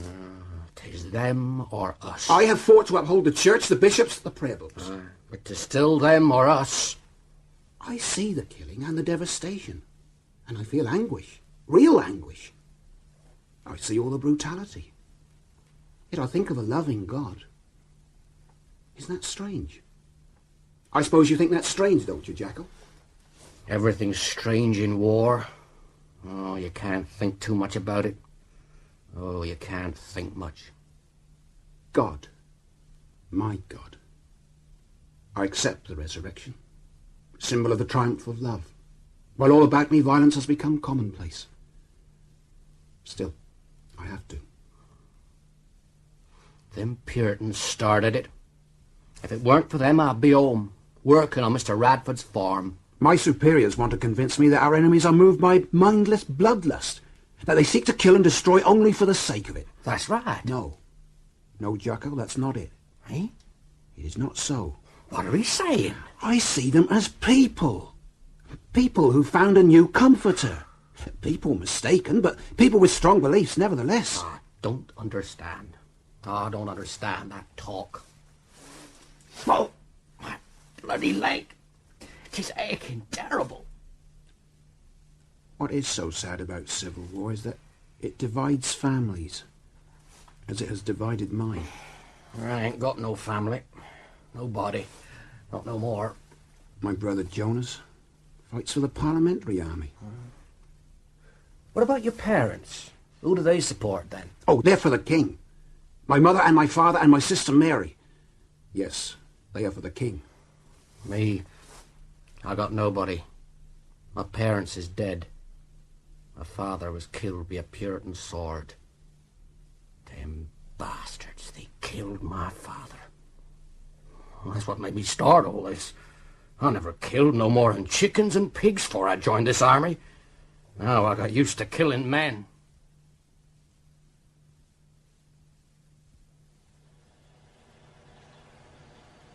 Sergeant Kerslake.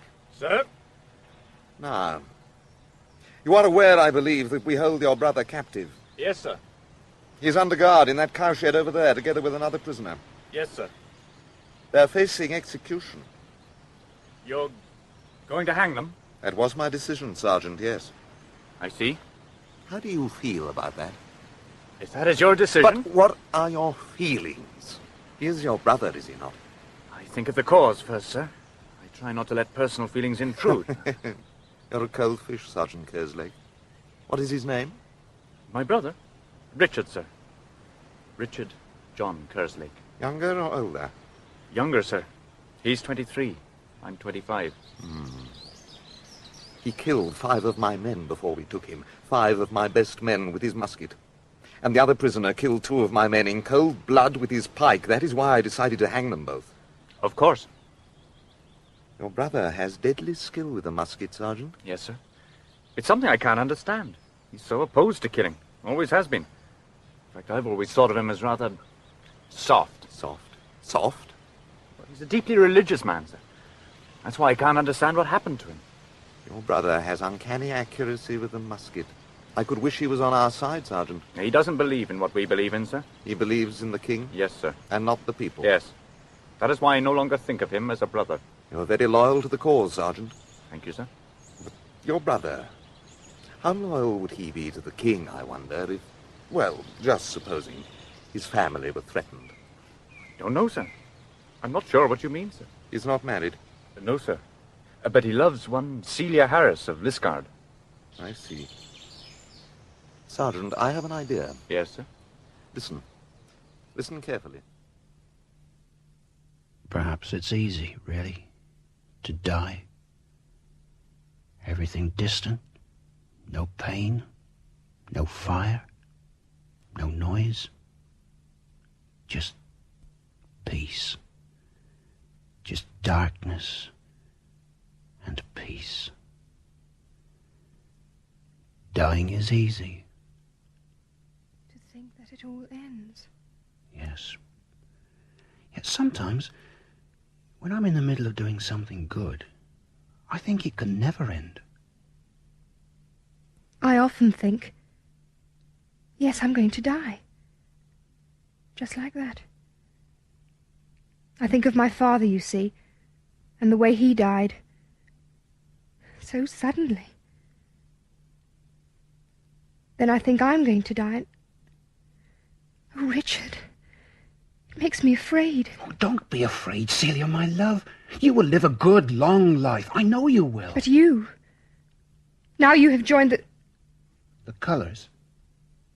It's something I must do, Celia. War. It is so horrible. Yes. But when it's all over, we'll be married. We were to have married on my 20th birthday. A month ago. It won't be long, my love. Be patient. Be brave and patient. And wait for me. Wait till it's all over. My brother fought under Sir Bevil Grenville at Stratton. A pikeman, wasn't he, your brother? Yes. He was badly wounded. He will never go to war again. I'm sorry. It was a great victory for the Royalists at Stratton. Hundreds of men died. Yes. And now you have to go to war. I believe in the Church. I believe in God. I believe in the King. In spite of what he has done? Yes. I hate war. But I must try and defend what I believe in. I cannot stand back and see what I value being destroyed. Sir Bevil is a great hero now. My brother talks of him as though he were God himself. Oh, he was a great, noble gentleman, and he died bravely on Lansdowne Hill. He died? My brother tells me that King Charles has addressed a special letter to all Cornish royalists, thanking them for their loyalty and valour in battle. That is so. The king knows how well the Cornish royalists have fought for him.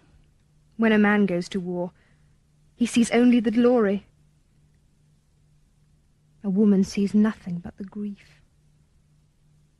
What can he see? Outside? I see soldiers. Puritan soldiers.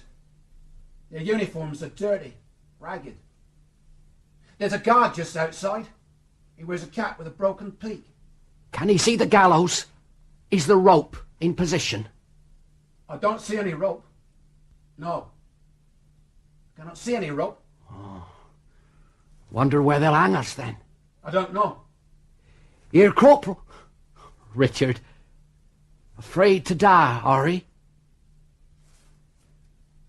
I've often thought of how I might die. Yet never did I think it would be like this. But no, I'm not afraid to die. I do not want to die. My soul yearns to live. I want to savour the sweetness of life. But I'm not afraid of death. There is no end to death. Suppose you'll start praying soon, won't he? I'm always praying, Jacko. Well, I suppose God do know what he's doing.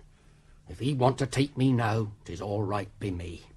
You see, on the other side of death, we shall see the full pattern of life. Not just our own, but the life of the whole human race. You see, Jacko, there's a kind of weaver's loom in things.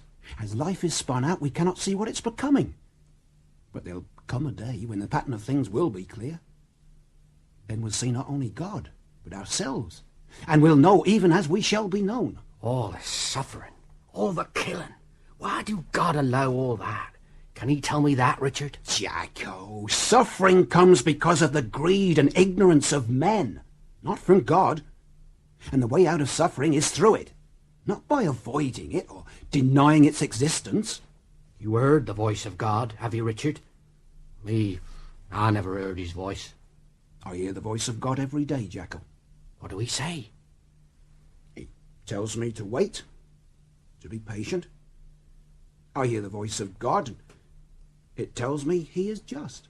Do he tell he not to hate them Puritans? In a way, yes. Well, I don't know. I don't know what to think. Listen. They're coming to take us. This is it, then. Coming to take us. Royalist prisoners, your hour of execution has arrived. It's all right. We shall be in the care of the Almighty. For your guilt, you are to be punished with your lives. No man fights a war without guilt. How are your nerves this morning, now you're so close to death?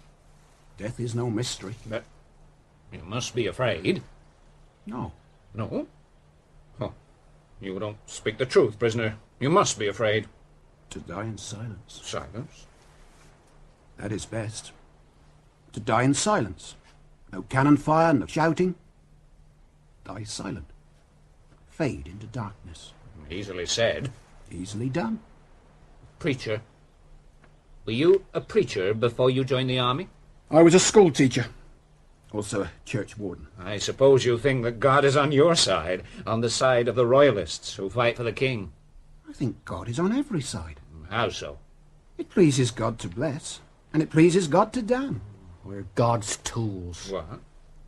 Well, all of us is God's tools. God's tools? Yes. Perhaps we are. Played with in his divine fingers, then cast out when our work is done. Hath not the potter power over the clay? Of the same lump to make one vessel unto honour and another unto dishonour? What if God, willing to show his wrath and to make his power known, endured with much long suffering the vessels of wrath fitted to destruction, and that he might make known the riches of his glory on the vessels of mercy? You're a strange man, prisoner. But he do make people think. Everything's gone mad, men killing one another. But he's made me feel there's some answer to it all. There is an answer, and that is the downfall of the king. Nothing can be right until the king is put down forever. No. Silence. He's even made me think the Puritans are human. Yes, imagine that. Me who killed them and liked it. He's made me think that. That you're human. There's even something good in you. You interest me, schoolteacher. Obviously, you have thought the whole thing out clearly. I only know what I believe in. Yet, what you believe in has brought you to this. To death. Yes. Tell me this. You do not seem to fear death. Why, I swear you almost welcome it. Why do you want to die? I don't want to die. No one does. You act as if you do. No. I don't want to die. I want so much to live. Could I break your spirit, I wonder? Could anything break your spirit?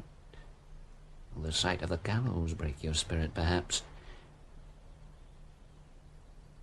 I think you're a brave man, schoolteacher. Guard. Oh, sir, I was just... I've come to see the prisoners. Wait outside. Yes, sir. I'm Captain Corlays, and you are enemies of the people. I ordered you to be hanged this morning. Have you anything to say? Have you anything to say? No, sir. And you? No. Nothing to say. You are foolish people. You people who defend the old ways, the stupid, evil ways of king and courtiers, of bishops. Why do you bother to fight on? You're going to lose anyway. You're beaten already. The king will die soon. Yes, soon. A lot sooner than he thinks. He is a tyrant. I hate the king. Oh, if only it were he and not you I was hanging this summer morning. But it has to be two humble soldiers. Death to the king, that is my wish. To renounce violence, to make peace with ourselves. That is mine. Peace?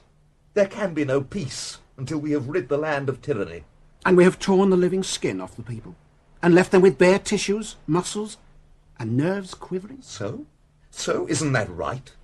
We are tearing the old skin off and giving it a new one. And to do that, the king must be removed by political action. By force. It is mass action. Which leads to civil war. With us, the objective result is everything.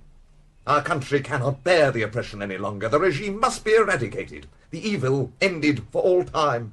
And those who try to defend the old ways must pay with their lives. As I shall pay with mine. I ordered your execution, and it should by now have taken place. Why do you imagine you continue to be alive? But no, of course, you can have no idea. You, Kerslake, you personally killed 5 of my best men. Is that not a fact? If you say so. I do say so. I am also told that you killed them in extraordinary fashion. My men who took you prisoner said they had never seen such marksmanship. Where did you learn to handle a musket, sir? Who taught you? No one taught me. How long have you been so efficient with a musket? Since I joined the colours. It is surprising what one can do if the need is great. The need to kill? The need to defend what is right. Oh. I should very much like to witness your skill myself. A demonstration, please. Guard, bring the prisoner Kerslake this way.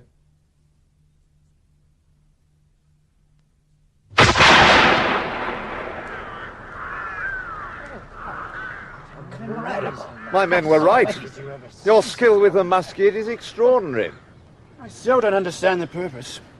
If I am to be exceptional. You're exceptional. Tell me this. How did it feel, the waiting for death in that cowshed?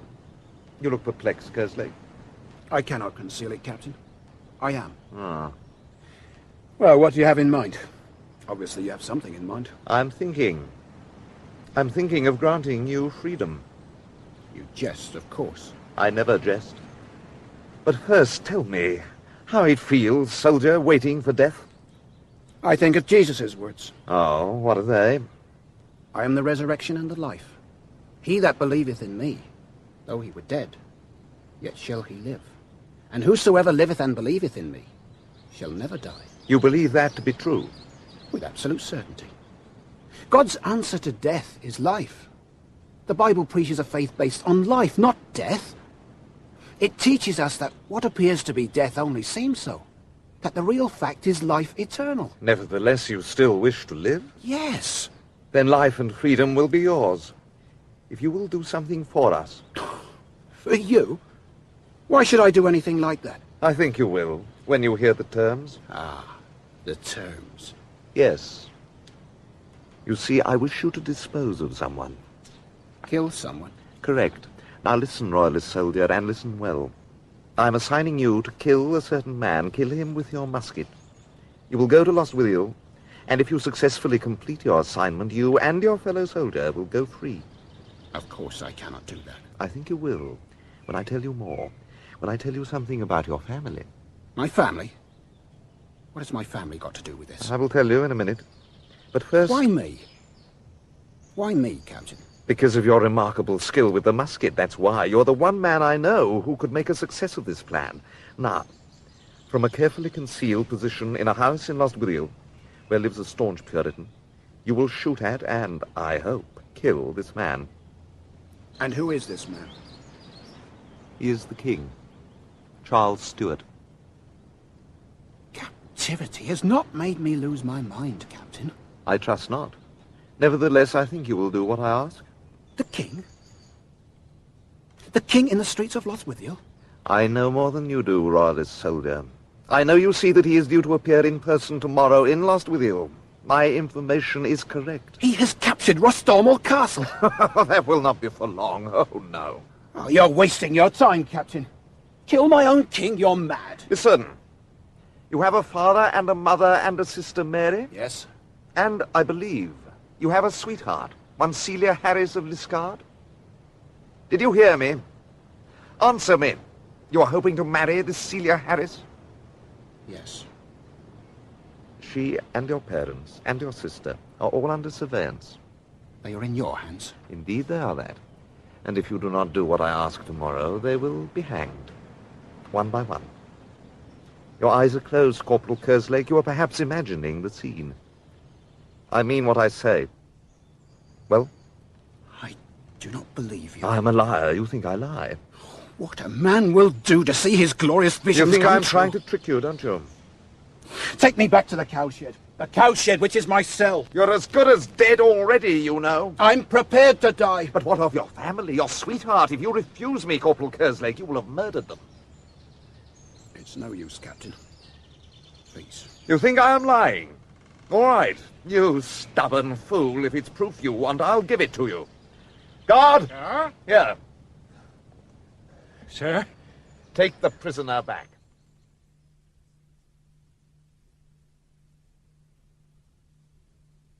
Lord Varco to see you, sir.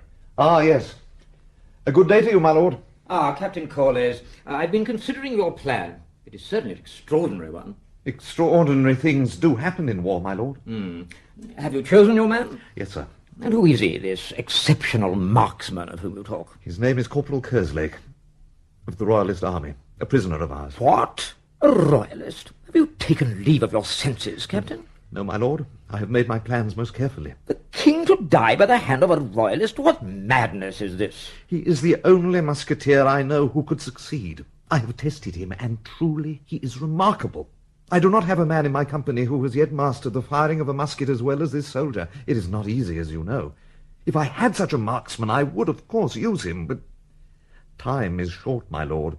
The king is here in Cornwall now. If we do not act at once, this great chance will be lost. Yes, I see that. But look here, Captain. How can you force a Royalist soldier to shoot his king? By giving him no choice.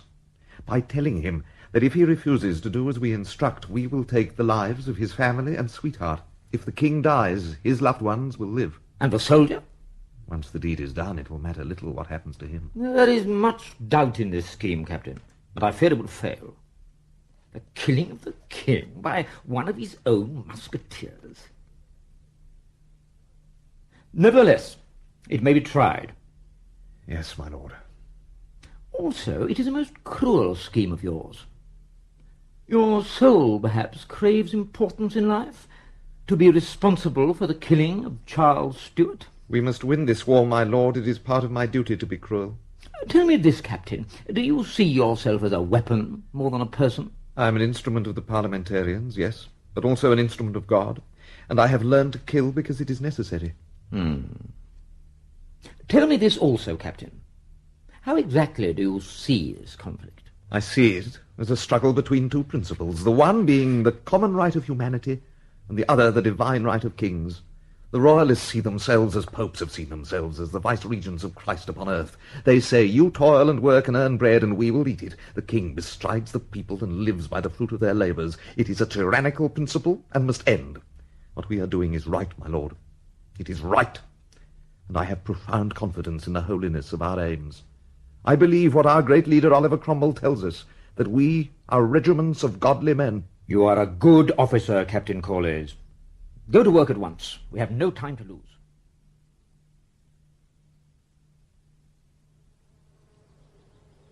What is it, sweet love? I am so beautifully happy. And I too.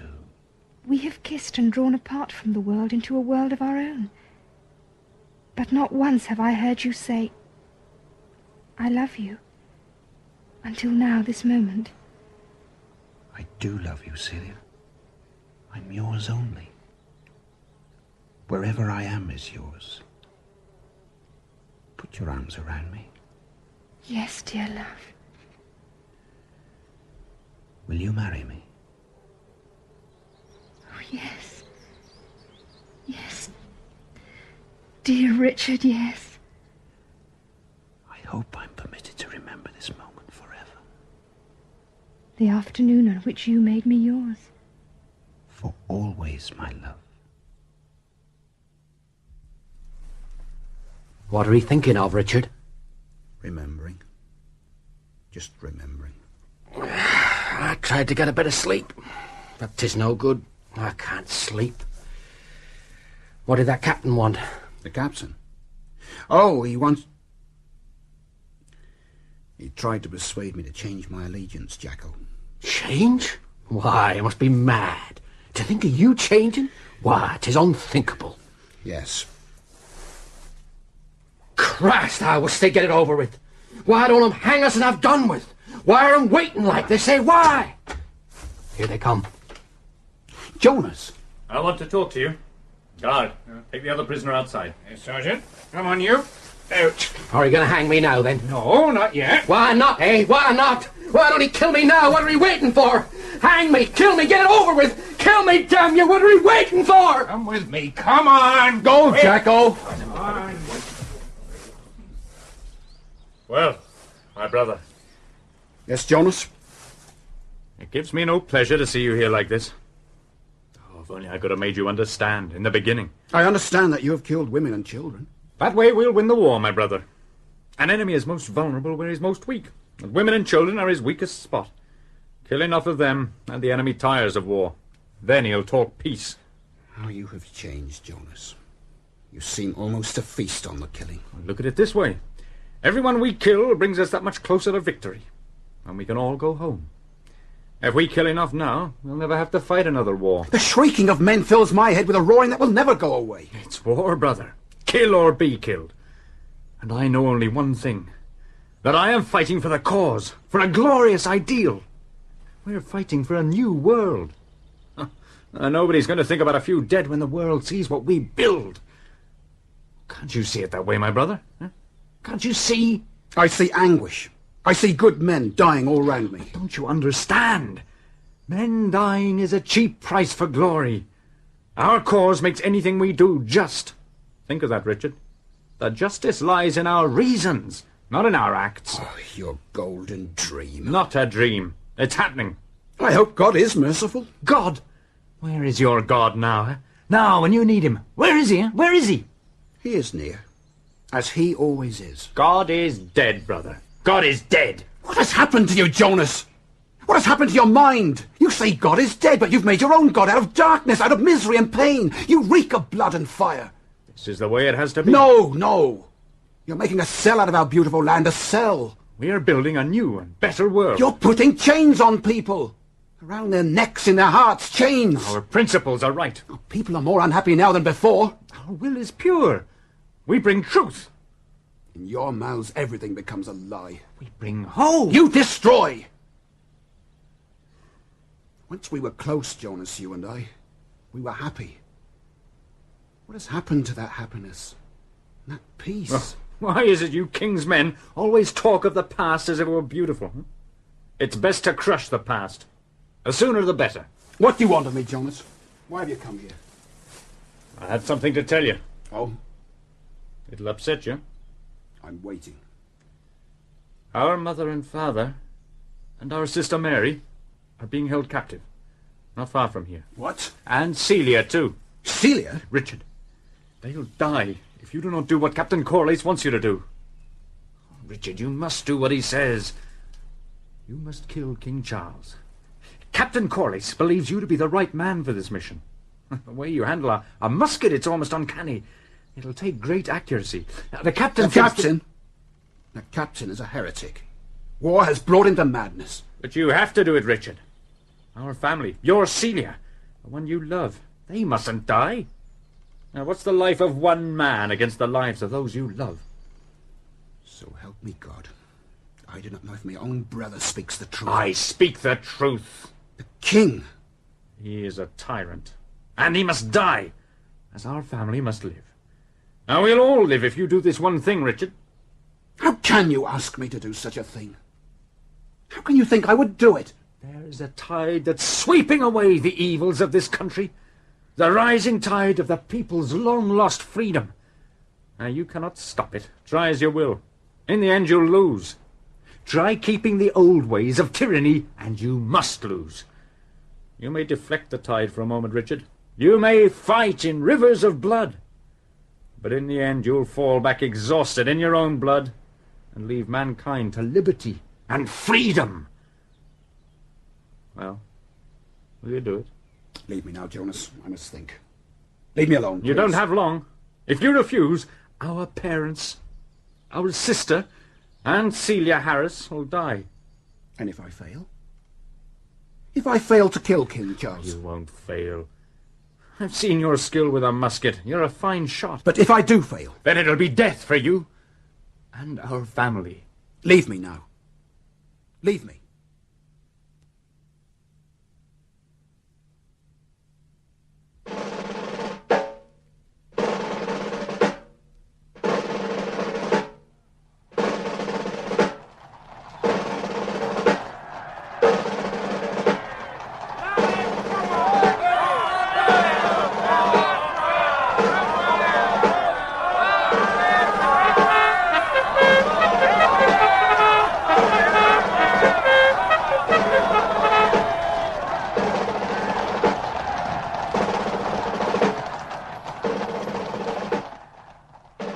I heard the drums, Jonas. I heard the drums, as though they're summoning men to death. Hearts grow quick, dear sister, as the time of action crowds in. The beating of the drum and the beating of our hearts in time. It's the most glorious thing ever. Our hearts beat fast, the drum beats fast. God be with you, Jonas. Goodbye, Mary. Here's Mother. Jonas. It's time to go, Mother. I've cried for you, Jonas. I had to cry. Your brother... I must serve the cause, Mother. Oh, forgive me, Jonas. Forgive me. I know you don't like to see me cry, and I promise I won't. Not now. But Jonas, my son, you're not the way you used to be. Mother, Time was when you would cry, Jonas. Don't you remember? You don't remember. I'm sorry. It's just that... Jonas, you're still very young. I've been thinking of you this morning, of the time you were born, my firstborn.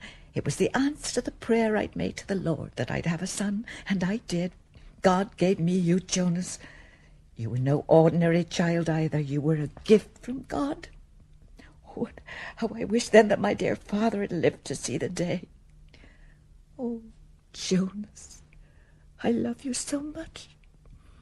When you're away, I know you're still close, so close to me, asleep, dreaming. Dream about God's will, Jonas. Yes, Mother.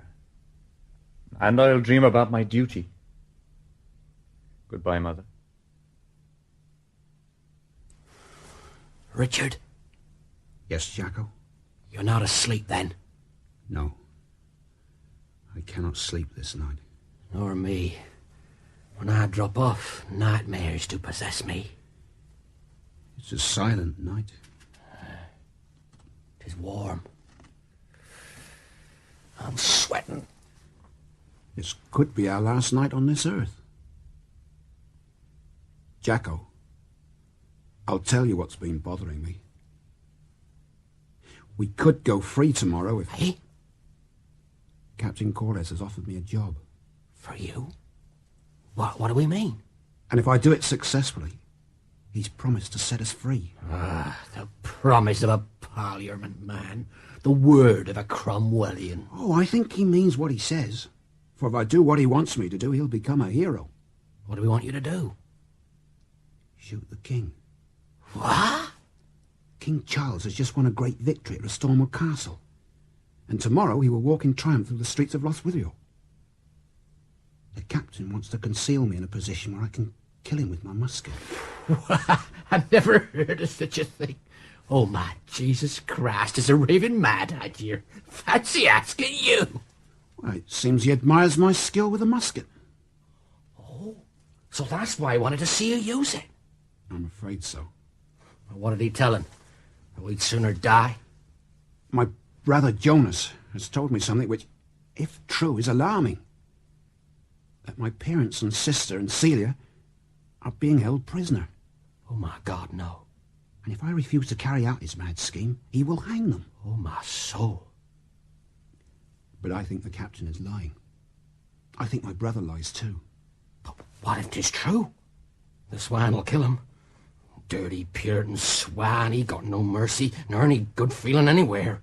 Oh, Jacko, I wish I knew. I wish I could be sure. But if they really are being held prisoner, would he really shoot the king? Richard, could he do that? Could he? How could I see my loved ones murdered, Jacko? But the king. Yes, the king.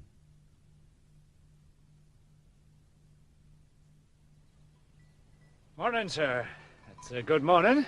Yes, good morning. Sun shining nice and bright. A day to remember. How are the prisoners' guard? Quiet, sir. They've been quiet since I came on duty, anyway. Good. Oh, how I live for this day, to see the death of the tyrant king. His has been a wicked reign. He has persecuted, he has lied. He broke the petition of right.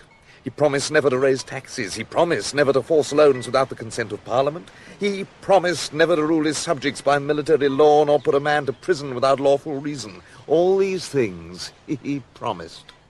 And all these promises he broke. This day, the day of his death, will be a great day for the people, for all true Cromwellians. You think our prisoner will do it? He has to. Our plan must be successful. Yes, sir. This will be our day, young soldier. Indeed, yes, sir. I believe it to be. Last night I heard what I thought was the wind, but it was my soldiers whispering in the dark, talking to each other, murmuring to themselves, telling themselves that this day will lead the way to final and illustrious victory. Tomorrow, soldier, we will march on to Lostwithiel. Our men will put on bravery with their caps, and we will win. Yes, sir. We will win. How long have you been with us, soldier? 3 months, sir. Raw. Still raw. Well, are you ready for tomorrow's battle? I think so, sir. Frightened? A bit, to tell the truth, but I That's know all right. I get frightened sometimes, too. You, sir? Thinking about it. That's the worst. Thinking of everything ahead. When the battle starts, you don't think anymore. You fought at Stratton last year, didn't you, sir? I did, under Lord Stamford. We lost heavily, alas. Our powder ran short. We fought with pikes and swords. We lost then. But things are changing now. We are winning the war now, make no mistake. The Royalists are breaking up. Soldiers tired of battle are returning to their homes. A mood of defeat hangs over the Royalists. The end will not be long. I believe that, sir. Look, that young soldier over there. You, drummer boy, come here. Sir? Tomorrow, drummer boy, you will beat a sure, steady, ever faster rhythm to stir us, to get the blood racing up the body. You know, do you, that you will lead the army tomorrow? Sir? Listen, if you beat slow tomorrow, the hearts will beat slow in the men. They will lag, they will drowse on their muskets, and they will sleep forever after that in the fields, their hearts slowed by a drummer boy, and dropped by enemy powder. But if you beat your drum fast, our men will march up in a long line, and we'll come on like a great wave breaking on a shore, like a long wave rolling in. And that's what I want tomorrow, drummer boy. That's what we need. Beat your drum, and make the head proud, the spine stiff, the jaw resolute. Put steel armor all over our soldiers, for blood moving fast in them makes men feel as if they put on steel. Oh. God bless you, boy. Tomorrow you will be the leader of our army.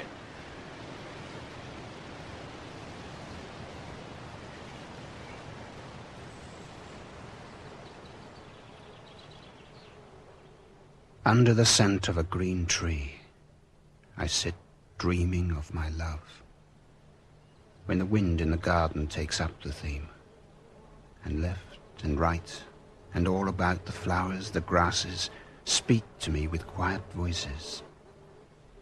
And even the stars above join in. And the lovely odors of 1,000 flowers come to me in endless waves, as they break upon my eyes, my lips, my throat. Oh, Richard. Dearest Celia. No matter what happens, I'll never forget these mornings here. We'll always come here. All our lives will come. Yes. We'll bring our children. When we're old, we'll still have this place together. Perhaps we could buy this spot one day. If we can get the money, we could build a little house just here. Just here. In this very place.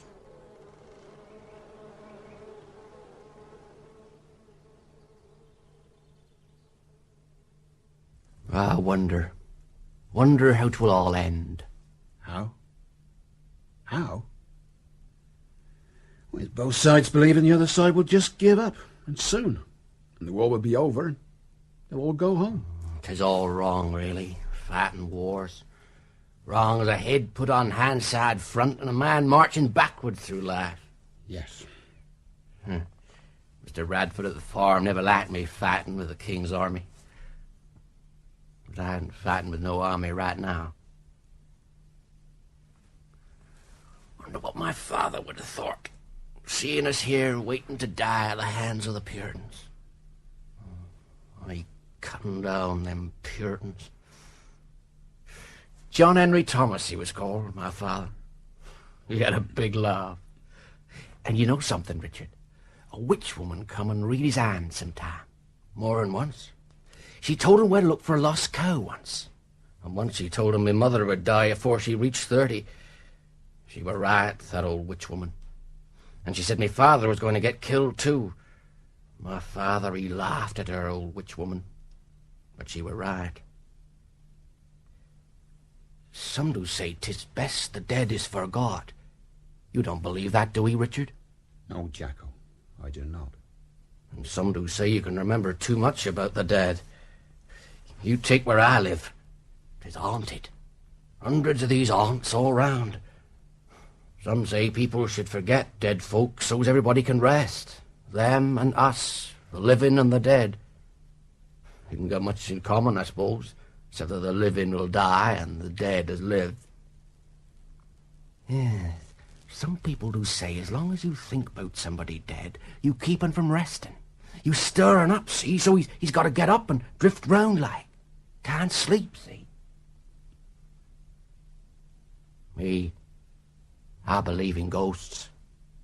Seen 'em too. That night at Stratton, I got shot in the foot. Took off my belt, wrapped it round my leg to stop the bleeding, and I yelled for help, and then I just yelled for water or something.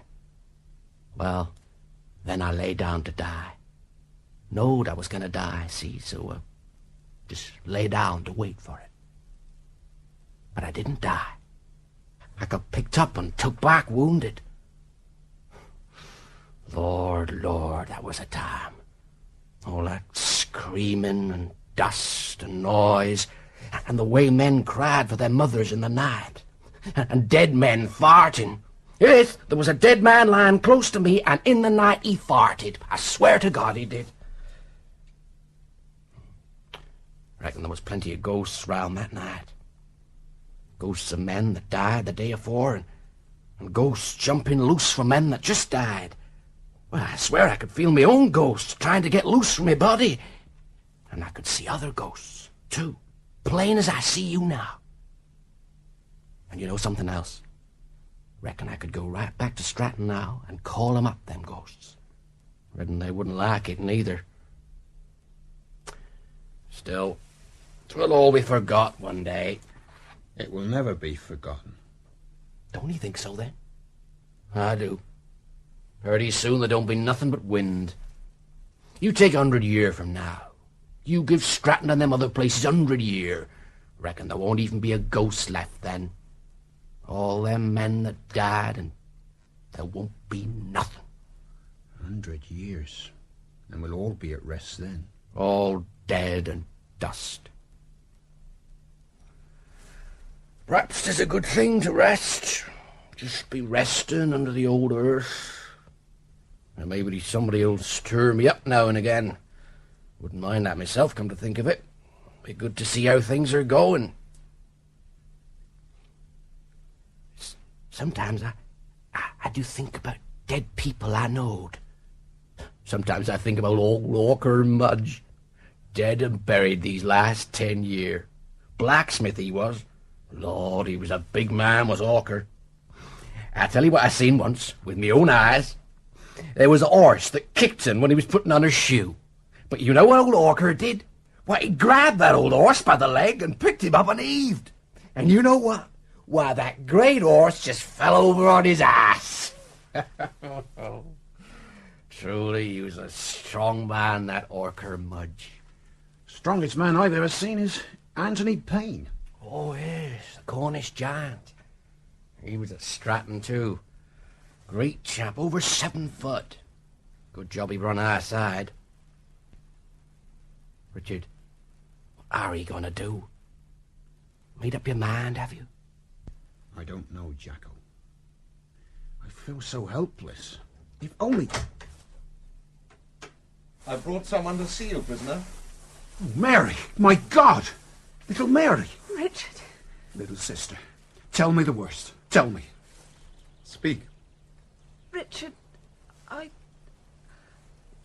The truth is, she is here to confirm what I told you already, that we hold your parents, your sister, and Celia Harris under guard, and they will be executed by the dawn light if you fail to comply with my wishes. Mother, father? Celia? What he says is true, Richard. We will die if you refuse him. Oh, Richard, you will have to do this thing. I feel as helpless as a twig in a whirlpool. Will you do it? There is no choice. You will hasten the end of the war by this action. You and your family can then live in peace. In peace? If by my hand the king dies, then I myself will die too.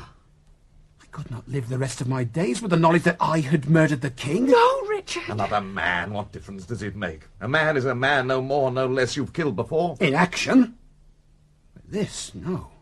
I cannot live with myself after this. The Lord giveth and the Lord taketh away. Oh, blessed be the name of the Lord. Whatever becomes of us, Mary, is in the hands of God, who controls the destinies of all of us, including the fanatics, the demented, and the saints. My dear brother. Oh, God, the Father of all living, I beg you to forgive this terrible thing I have to do. You will do it. I have no choice. Then come, young woman. Enough has been said. It is time now for action. Guard, feed the prisoners.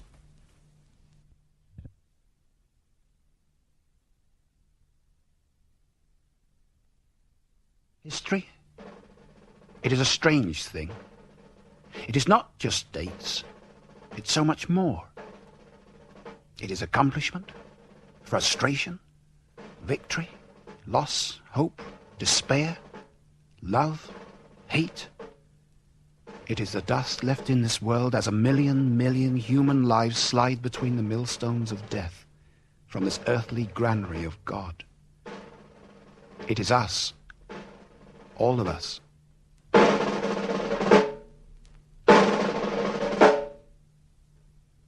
Well, it's worked. Richard has agreed to do it. To kill the king. The king he believes in. It'll help to end this war. Jonas, I can't help thinking of what we've done. We've deceived our brother. We're not prisoners of the Puritans, mother and father and I, and we're not threatened with our lives. We're Puritans ourselves now, and Richard believes us to be royalists. It has to be done. Captain Corley... But when Richard finds out... Jonas, when he finds out we lied to him, what then? The king must be destroyed, and we must win, Mary. At all costs. You know how important that is. You're a Puritan. You see our way. But Richard... He fights for the enemy. He is our enemy. He is still our brother. Oh, think of the cause, Mary. Think of all the things I told you. Yes, I think of that. I believe in you, Jonas, and the cause. I also think of Richard, and I feel such guilt and sadness. Oh, you must not feel guilty, my sister. This is the only possible way we could get Richard to do it. And Captain Corlace is a man of honour. He will release Richard. If he succeeds. Oh, he will succeed. He must. But if he fails, he will die. He will die if he refuses. But don't think of failure, Mary. Think only of success. The king being shot through his evil heart. Richard, who professes to be appalled by killing, has nevertheless developed great skill with a musket. He possesses deadly accuracy. He's killed many men already. Good men, Mary. Think of that. Good men die on both sides. Sometimes it is necessary in war to kill people you're fond of. It is the way of war.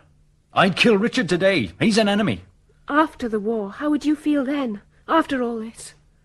I don't know. I can't answer that. After the war, there'll be so much to do. Life will be different. Things will never be the same again. Things will be better. That's what we're aiming for. A better life for all people. I mean in our own family. Since he joined the king's army, I no longer think of Richard as my brother. May God in heaven understand and forgive. There is no need to be forgiven. We haven't sinned. We believe it our right to overthrow the monarchy, to rid the land of treachery and perfidy. Oh, Mary, our ultimate victory will go down in history as one of the noblest triumphs. The king has used the vilest means to further his own interests and those of his wicked henchmen. He's used brute force, terror, subjugation to stifle the voice of the people. But the people's soul burns with revenge to break its chains and smash down its enemies.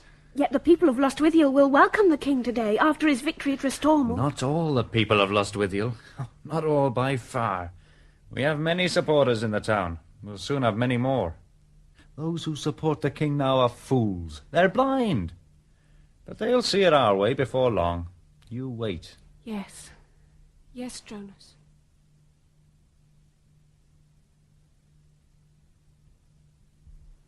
Bring the prisoner. The time has come. We're ready to leave. Come now, Corporal. Come. I shall never know peace again. True aim, a shot, and it will be all over. So quick. Yes, so quick. We're ready to take you to the outskirts of Lostwithiel, where one of my men will guide you to the house. Who is this man? He's one of my soldiers, but he'll be dressed as a yeoman. It's a dastardly plot you have devised. Again, I must warn you, Kerslake, if you refuse or fail, your family and sweetheart will die. And if I succeed, I have to trust you to keep your word. I am a man of my word, and you have my word as an officer and a Cornish gentleman. You will go free. It is not for my sake I want your pledged word. It's for my family, and Celia Harris, and my friend Jacko Thomas. They will be free. You have my word. Captain, I'm a proud man, but if I thought it would make you change your mind, I would abase myself. I would fall on my knees and beg you to release my loved ones without my having to do this shocking thing. They have never indulged in war, in politics, in violence. It must be done. I have given much thought, and it is the perfect opportunity. And we cannot miss such an opportunity. It has to be done now. And you are the one musketeer who cannot fail. There will be many people. It will take your unerring aim. You have considered, I suppose, the possibility of my being captured by my own side. After I have fired. That is your concern. But there should be no danger. Our plan has been carefully made. So, just let me repeat what I've already told you. You will take your position in a well-concealed place in a house that belongs to a man called Opie. He fights in our army, of course. There is a back door which leads to a courtyard. You can quickly dispose of your musket and then find your way into the street, where as a royalist soldier you will not be noticed in the commotion that will follow the death of the king. And you are sure the king will pass this house? Of course I'm sure. How can you know so much? You would like to know that. You would like to know how I've learned of Charles Stuart's movements later today? But of course you will not tell me. But I know. Oh, yes, I know. You've been told from the mouth of a traitor? But perhaps a lie. No one lies to me. Don't argue with me, Corporal. I do not argue. I give orders. It's a habit like any other. I realize it's pointless to argue with you, Captain Corlys. In circumstances such as these, you have an unanswerable argument backed by force. But tell me this before we go, would you? How long has it been in your mind, the slaying of the king? I have dreamt of it. But that is no concern of yours. Listen to me. Soon the Puritans will rule this country and give it the benefit of a good, strong hand, but a fair hand. Unlike your king, your own doomed king. What a king! Why, he has less idea of ruling than my horse. I could have told him that you don't rule powerful bishops by appeasing them. You tame them, or get rid of them. He has had his chance to make a people of us all, and lost it. I have heard peasants say, do not be too sure. Don't make me lose my temper again. My God, men of your calm can send decent men mad. Listen, the king you fight for believes in the principle of divine right to administer the realm as he thinks fit, without consulting the wishes of his subjects. You believe that to be right? No one has the right of God to rule the world as he sees fit. Hold your tongue for a minute and listen. We will have the greatest ruler on earth, Oliver Cromwell. God is the greatest ruler. Cromwell! We believe in Cromwell. Why can't you see? Why? You're an intelligent man. Why can't you see? We have never been properly ruled. So let us see what the change will do for us. If you live long enough. I will live to see it. I will live to see that day. Indeed, I will. But it takes a long time to change a whole people. If ever. Do you think so? I think not. Under Cromwell, we have been given hammers at the ends of our arms, and they can split stones. They will make this country into one piece. We will take all the stones lying about you and your supporters, all you little pieces, and make a fortress out of them. And we will have one master, Cromwell. Cromwell. And we will have one set of laws, ours. This country will be all Puritan. It will think Puritan and do things the Puritan way. Captain, You cannot kill all royalists, however much you try. The country is made up of many people, and they rarely think alike. A government of, and by, and for one single part of the entire community will never survive. Believe me, stubborn as we are, we have found ways of living together. It's a human art. I don't think Puritans have learned it yet. The Puritan way must rule. After this war is over. Look, when the Saxons finished beating the Danes, they settled down and lived together. They became a people, and thank God England has found a master who will hammer her into shape. I do believe you Puritans have begun to think of war as an adventure. Enough. Enough of this talk. It's useless talking to you. Come, do what you have to do, or let the ones you love perish on the scaffold. William? William? I thought you were asleep. No, Anna, I'm awake. I brought you some cowslip wine. Would you like some now? Some of my cowslip wine? No, not now. You look tired, William. I am. Well, I'll just put your wine down here in case you feel like it in a minute. You've been to see Mother? I have, yes, and she's looking well. She's looking... Why, I swear there's almost a glow about her today. I remember the apple trees in our garden back home. And there was a great big one that was gnarled and full of bumps. It was the oldest in the garden, and we loved it best of all. I remember one spring day when the other trees didn't have many blossoms, but that old tree was covered with them like snow. I've never seen so many blossoms on one tree. But Father said, reckoned it's going to be that old tree's last year. Why did he say that, William? He told us that an apple tree puts out its most beautiful bloom just before it dies. I never knew that, Will. He was right. The next year the old tree was dead. What is it, my dear? Nothing. You look like you're going to cry. Don't do that. Mother asked after the boys. You didn't tell her about Richard. No, of course not, no. I just told her that we'd seen Jonas and how well he looked, how smart he looked. So proud. He looked so proud and sure of himself. I'm proud of him, William. I'm proud of both my sons. Yes. Even though I don't agree with Richard anymore, he's still my son. We have two clever sons, Annie. Yes, but Jonas is right. We were wrong to think the king's ways were best. Jonas is right. Isn't he, Will? He is that, my dear. The sooner the king goes, the better. He's a bad man, a bad king. To think our son is going to kill him. To think that. And then Jonas says the war will be over. It'll be all over, Will. Thank God. Thank the Lord. No more killing. Jonas says we'll be building a new life. Yes. A good life for all. I'll tell you something, Annie. The other day, I heard a wind rising along the road.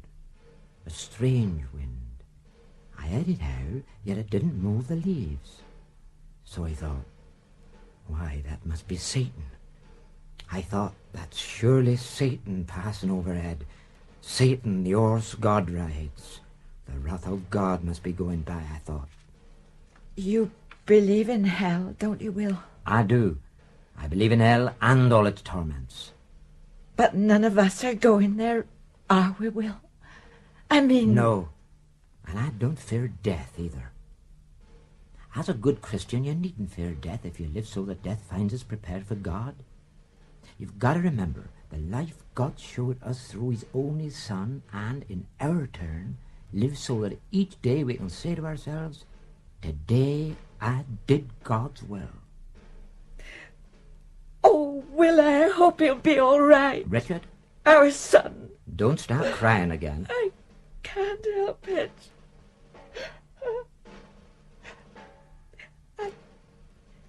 I'll try not to. Be strong. Try and be strong, my dear. When I was a little girl, I'd start crying suddenly for no reason at all. No reason? I'd just burst out crying and I didn't know why. But now I know. I'm crying for our boys, William. For our sons.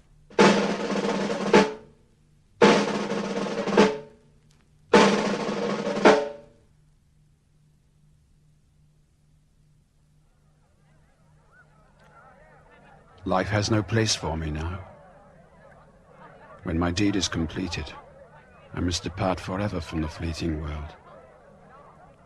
I must fall today like the last blossoms of the cherry, and leave my ill fame to blow about in the wayward winds. Out of the depths I cried unto thee, O Lord. Lord, hear my voice. Let thine ears be attentive to the voice of my supplications. If thou, Lord, shouldst mark iniquities, O Lord, who shall stand? But there is forgiveness with thee, that thou mayest be feared. I wait for the Lord. My soul doth wait. And in his words do I hope.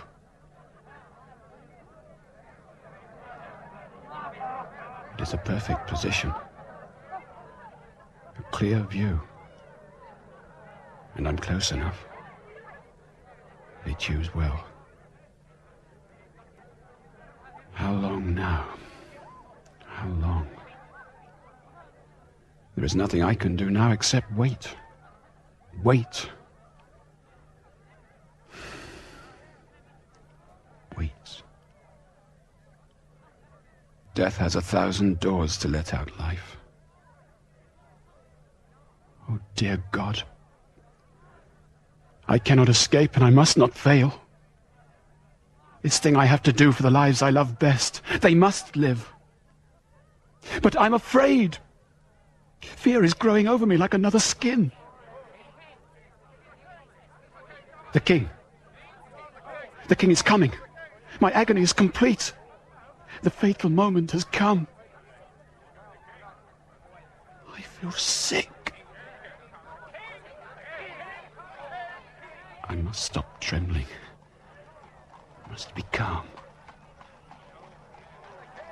Please, God. I must shoot. No. It is not the king. Some soldiers. I recognize them. Perhaps the king follows them. No. I cannot see King Charles. There is no sign. Royalists, come, you are to be hanged. The king still lives, so you will die. Richard? What of Richard? He has failed. The king lives. It has been a failure. A failure. Guard, bring him this way. We will hang him by his royalist neck. Yes, sir. You're going to kill Richard's family, too? Yes. But, Captain, they've done no harm. It isn't fair to kill them. In God's name, they ain't soldiers. No more talk. I never knowed such wickedness. Bring him. Yes, sir. And damn you to hell! I call down the curse of the damned on it! Celia! Celia! Richard! Oh, Richard! Celia, my sweet Celia, you are free. Free? Yes, praise God, you walked the land. You're no longer a prisoner. Richard, I don't understand. You... But you've been held by the Puritans as a prisoner. No, Richard, not me. No? I have never been a prisoner. My love, what are you talking about? It's you who's been a prisoner. What is happening? But wait. My parents and my sister Mary, they are prisoners, aren't they? No, Richard. What makes you think that? Why, I saw them only this morning. They have not been held as hostages. Hostages? No. Then my sister has lied to me. Mary? What do you mean? Oh, dear God, I begin to see it all now. What, Richard? Tell me what this is all about. How have you escaped? When I heard... I have been held in a cowshed not far from here by a division of the parliamentarians under Captain Corley's. Yes? Oh, listen, my dear one. What I'm about to tell you is the absolute truth. Though it sounds like a dream. A terrible dream. So you waited there to shoot the king? Oh, my poor love. believing we would die. But the king did not pass. I was ready, but he did not come my way. What happened? I don't know. King Charles did not pass. And when the crowd started breaking up, I knew he would not be coming, so I came away. And I was on my way back to where Captain Corlett and his men are camped, to plead with him to release you and my family, even if he killed me. Then I saw you. Oh, thank the good Lord you did. Thank God. Well, now what will you do? First I must see my family. Celia, I have been betrayed. I must see them. How could they do it? Your own family? Because of Jonas. But... No doubt Jonas persuaded Mary to lie to me. He's always been able to influence my little sister. But your parents? Perhaps they did not know. Or perhaps they are no longer on my side. Oh, to think that you knew nothing of all this. Nothing. I did not believe Jonas when he first told me. I suspected a plot. But I never thought that Mary would lie. Oh, Celia, I simply couldn't take the chance. If I refused to do it and you and my family were imprisoned, the captain would surely have had you hanged. Dear heart, I know. I know now. You had no choice. I have been betrayed. Christ was betrayed and carried his cross. And in my intent, I have been guilty of betrayal also. No, Richard. You can't think of it that way. You couldn't do anything else. I see the track of King Charles' step, rimmed with blood and trailing sorrow across my life. Dear Richard. To think I was a picked marksman by the other side to kill my own king. How unreal and uncertain life has become. How much like a wild, fantastic dream. Yet, God watches over everything. And now? What now, Richard? I must rejoin my regiment. Yes. And I must confess. Tell them. Oh, Richard, you don't mean... I have to, Celia. My conscience drives me to do it. But what if they think of it as... Treason? Yes. You came near to assassinating the king. You cannot tell them that. It is the truth. I shall tell them the truth. They could hang you, Richard. No. Go back if you must. But don't tell them. Please. You don't have to tell them now. They will hang you for that. Not the royalists. Not in these circumstances. Celia, listen. I'm a king's man, loyal to the king's cause, and the cause is strong, and my passion is strong. I cannot be other than honest to my own side. I cannot withhold this story. If they do not hear it from my lips, they will surely hear it from elsewhere. News can travel swiftly from one side to the other. Richard, I do not care about sides. I do not care on which side you fight, nor who wins. I only care that you are safe. Because I love you with all my heart.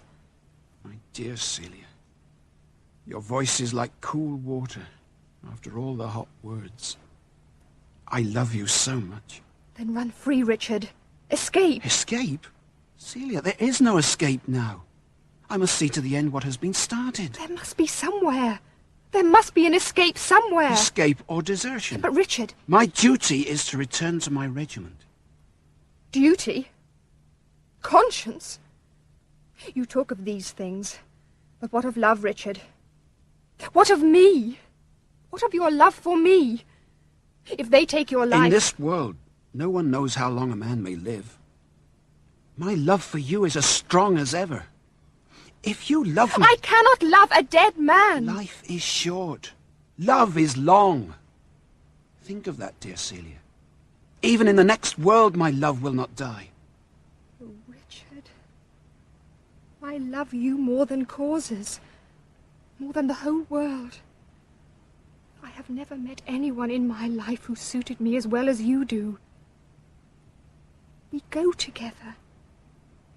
We fit. Richard, don't go, I beg you. Celia, you must understand. I must continue to try and preserve our values. I must continue to fight. We have to fight for what we believe in. I think it's God's way of working something out for the world. I don't know what exactly, but there must be a purpose in it, or it wouldn't have happened. We have to be like Daniel or Shadrach. No matter how hopeless it looks, we must still be faithful. If not, everything our ancestors fought for will be lost. I couldn't stand to think about that. I have to devote myself for the rest of my days to trying to do what is right, as God gives me power to see what is right. To think that love makes us promise so much. Come with me, Celia, will you? To my parents' home. Please? All right, Richard. I'll come with you. You deceived me, Mary. You lied to me. She did what she thought to be right. No, Mother, I want to hear what Mary has to say. Mary, why did you do it? Jonas said it would end the war. Don't distress yourself, dear. The lying. That's what hurt so deeply. Mother, you knew? Yes, Richard, I knew. All of you? You too, Father? We cannot deny it. We cannot deny it. Celia here knew nothing of all this. Mary, you lied to me about Celia. Yes, I did it. I did it. Calm yourself, Mary. What has brought you to this change of heart and mind? This is a Puritan house now. What? We are Puritans. Oh, no. No. Father. I'm tired, my son. The world is a dung heap. It's not worth people being happy. To talk like that, it's so unlike you, Father. What sort of talk is this? People live suffering. The world is nothing but suffering. It's not worthwhile. Life is worthwhile. Life's a flitting dream, my son. It matters little when you go. A human life is of small value. No. It grieves me to hear you talk like this. We want the war to end. And you would have me murder the king? You would have me do that frightful thing? The king We no longer believe in the king. We don't want the king. We want him dead. You mean that? You really mean that? Yes. Yes. Truly, Jonas has done his work here. To turn my parents and sister against me? Oh, you've no conception of what this means. The king is a tyrant. But, Mother, the Puritan way. No, no. If the king is a tyrant, the tyranny of one would still be preferable to that of the multitude. The tyranny of subjects is the most insupportable of all. What Jonas is doing is in the cause of freedom and a better life for our people. Why, you even begin to sound like Jonas. Freedom. I'm tired of this righteous talk about it. What of the faith? I have always been of the faith and of the church. That I know is my strength with the people. I cannot change as you have changed. We want peace, Richard. I'm getting old, and I catch myself dreaming of days gone by. I just want peace in our life. Who's coming? It's Jonas with soldiers. Richard, you must go quickly. I'll return to my regiment. Oh, dearest, go quickly. The back. Go the back way. Remember, wherever I go, I'm thinking of you. May God be with you. Dearest. I love you. Oh, how I love you. Whatever comes of us, I'll die loving you. Goodbye. I may never see him again. Jonas, my dear son. Mother, has Richard been here? Richard. He's failed in his mission. The king still lives. Richard's escaped. I thought he might come here. Celia, what are you doing here? Seeing treachery. What? Treachery. Richard, where is he? He has gone to serve his king, not to kill him. So you know. Yes. Yes, I know. And you've seen Richard? Jonas, listen. Yes, I have seen him. And I am sick at heart. To think that his own family should betray him so. War divides us. You know that. Oh, if only Richard would see it our way. He would never change sides. Never. Sides are human, like the people who compose them, and subject to change. Change? Can you change the course of the stars? We seek to bring a nobler age to this country. And what will you gain from this, Jonas? Gain? Oh, it's not for riches, not glory, nor honour that we fight, but to shape a new life for all people. A good England under Cromwell. Politics. Politics destroy the happiness of every being in this land. I find myself surrounded by hate and lies. Our laws will be fair, unlike the laws of the pig Charles Stuart. A law is one thing, and a lie another. When a greedy and selfish king denies his people basic human rights, then the rule must be changed. If not by moral protest, then by force. There's no course of action that isn't justified in the defense of freedom. We will die for our ideals. Richard has ideals. We believe our ideals are worth dying for. And so does Richard. Oh, you're blinded by love, woman. You cannot or won't see things as they really are. Look at us. Free? Free as the birds, huh? Oh, the land belongs to us. But the bread belongs to him. The rivers are ours. But the fish are his. The forests belong to us. But not the wood. That's for the king. Everything's for the king. But we are fighting the good fight in the dirtiest campaign in the history of corrupt monarchy, and we are winning. The fabric is crumbling. The king's world is dying. You hate so much, don't you, Jonas? I think and act as I have to. I destroy people. Yes, history puts you in that position. Oh, listen to the words of Cromwell. Men marching bravely to beating drums. Faces enthralled by glory. Ahead of us, a land of promise glowing in the sun.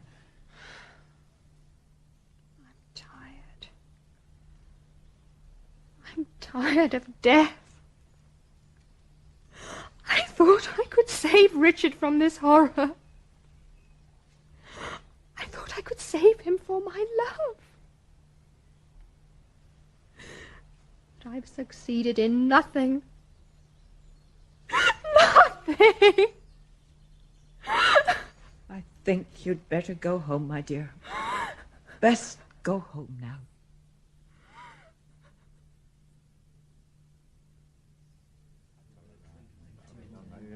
You have heard the evidence against Corporal Kerslake, and the verdict... Guilty! Guilty!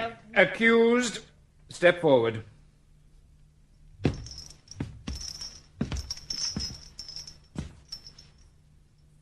Corporal Kerslake, you have been found guilty of treason. By your own admission, you lay in wait for His Majesty King Charles with intent to shoot him dead with your musket.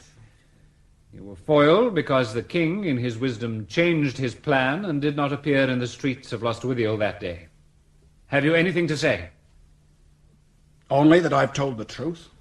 That my family The king's life is more important than any of his subjects. You were prepared to take the life of the king, our master. In that, you risk not only death in this world, but a certainty of hell-fire to all eternity. I will announce the sentence of this court. By order of the king's army, you are to be executed. Accused may make his last plea. wearing my king's colours, about to die, let me ask the question. For what am I dying? I'm confronted by a total uselessness. Therefore, on the threshold of my last hour, I bend my knees to my king, to my country, and to my people. To ask for mercy would be derision. You believe I must die.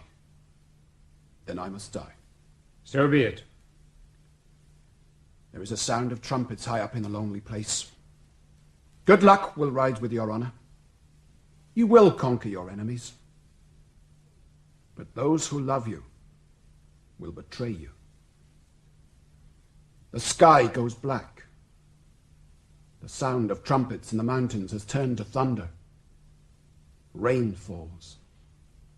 Rain and tears. Tears and blood. The blood of men runs in the rivers. The rivers are red with blood. But all will end well. Enough. Have you a last wish? To die. To die in silence.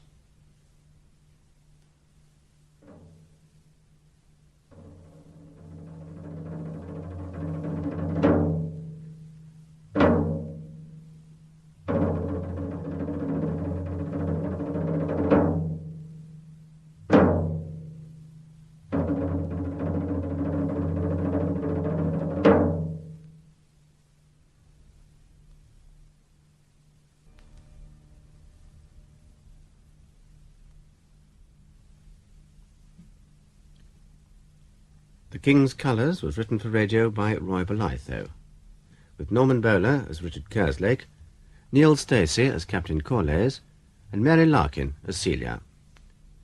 Others in the cast were Jacko, David Goodison, Jonas, Peter Wickham, Annie, Joan Matheson, Mary, Jane Knowles, Lord Varco and William, John Woodnut, and the Guard and Royalist officer, Roy Spencer. Programme, which came from Bristol, was directed by Brian Miller.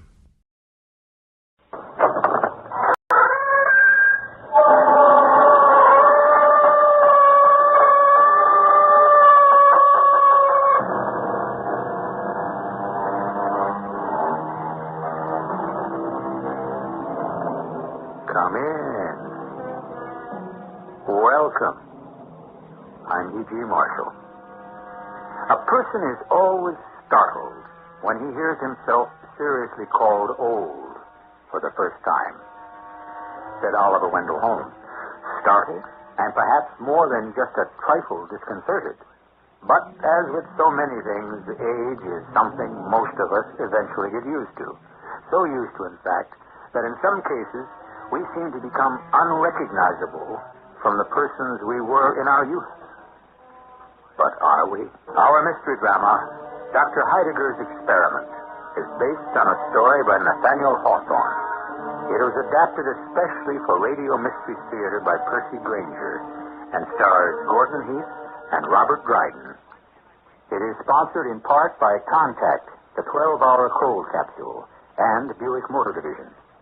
I'll be back shortly with Act One.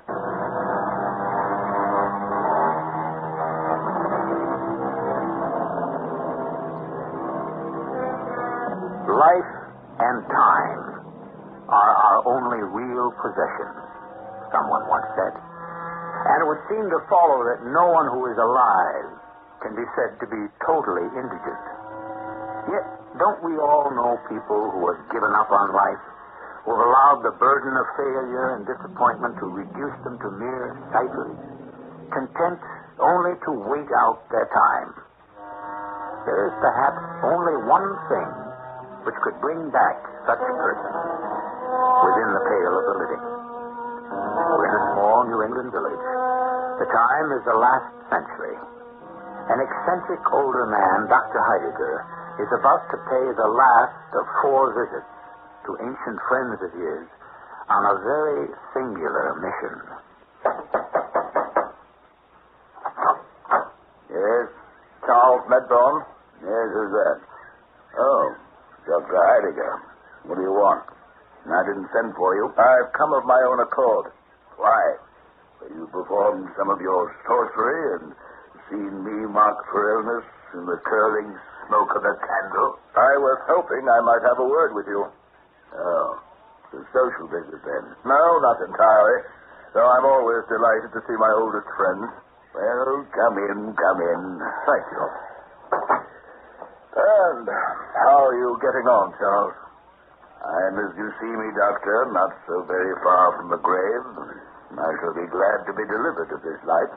It was your own frantic speculations which reduced you from the successful merchant you were to your present condition. I do not need to be reminded of my follies. But how have you been? You still potter about in that medieval alchemist chamber of yours? If you are referring to my study, yes. You've quite a sinister reputation among the younger people in town. I know. What is it you've come for? I wish to invite you to my house tomorrow. For dinner? No, it's on a matter in which I would be most grateful for your assistance. Oh. Well, for what? Oh, just one of those little experiments with which I amuse myself in my study. What kind of experiment? I'd prefer not to say until we are all gathered. All? Who else is coming? 3 people, all of whom are known to you. Colonel Killigrew and the Sikh Gascoigne. And the third, the widow Wycherley. Clara? She'll be there? Yes. The 3 of you were early loves of hers, I believe. I'm sure I don't remember. Well, I've asked them for 4 o'clock. May I count on you as well? But of what use can people our age be in one of your experiments?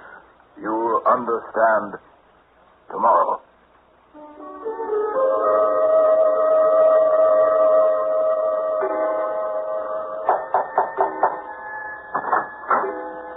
Doctor, your housekeeper directed me here to your study. Colonel Killigrew. Did I get the wrong day? No, not at all.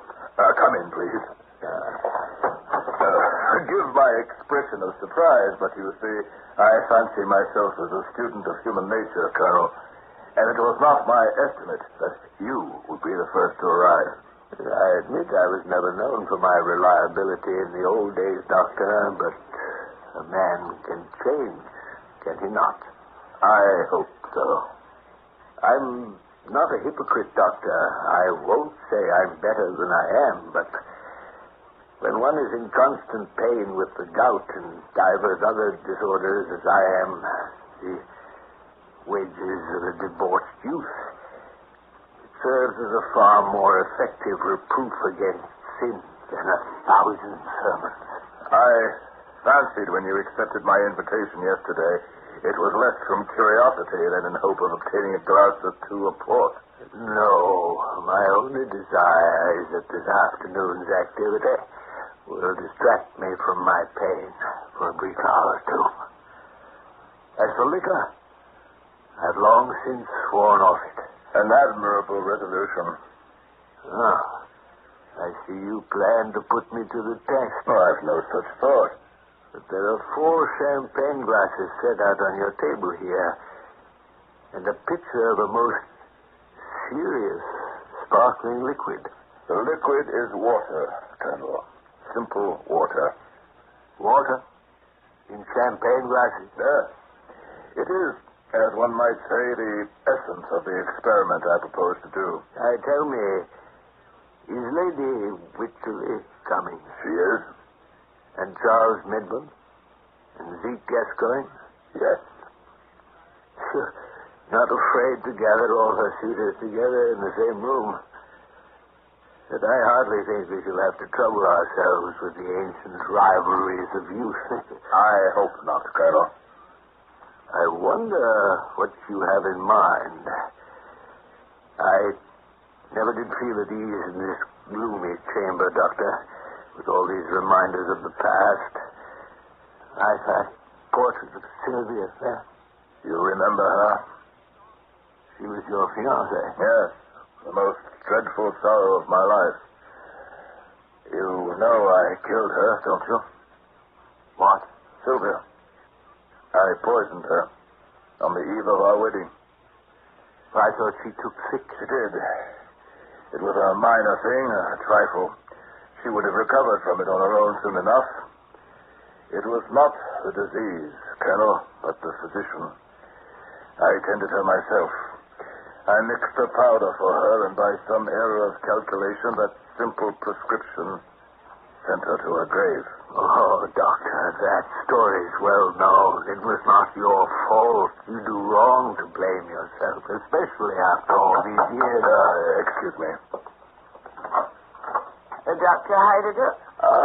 The widow Wycherley. Do come in. Oh, fine place to receive your guest, I must say. This gloomy dustbin of a study, which hasn't seen the proper end of a broom in 50 years. You see the Colonel is here? Oh, yes. Colonel, how do you do? As well, madam, as can be expected. Indeed.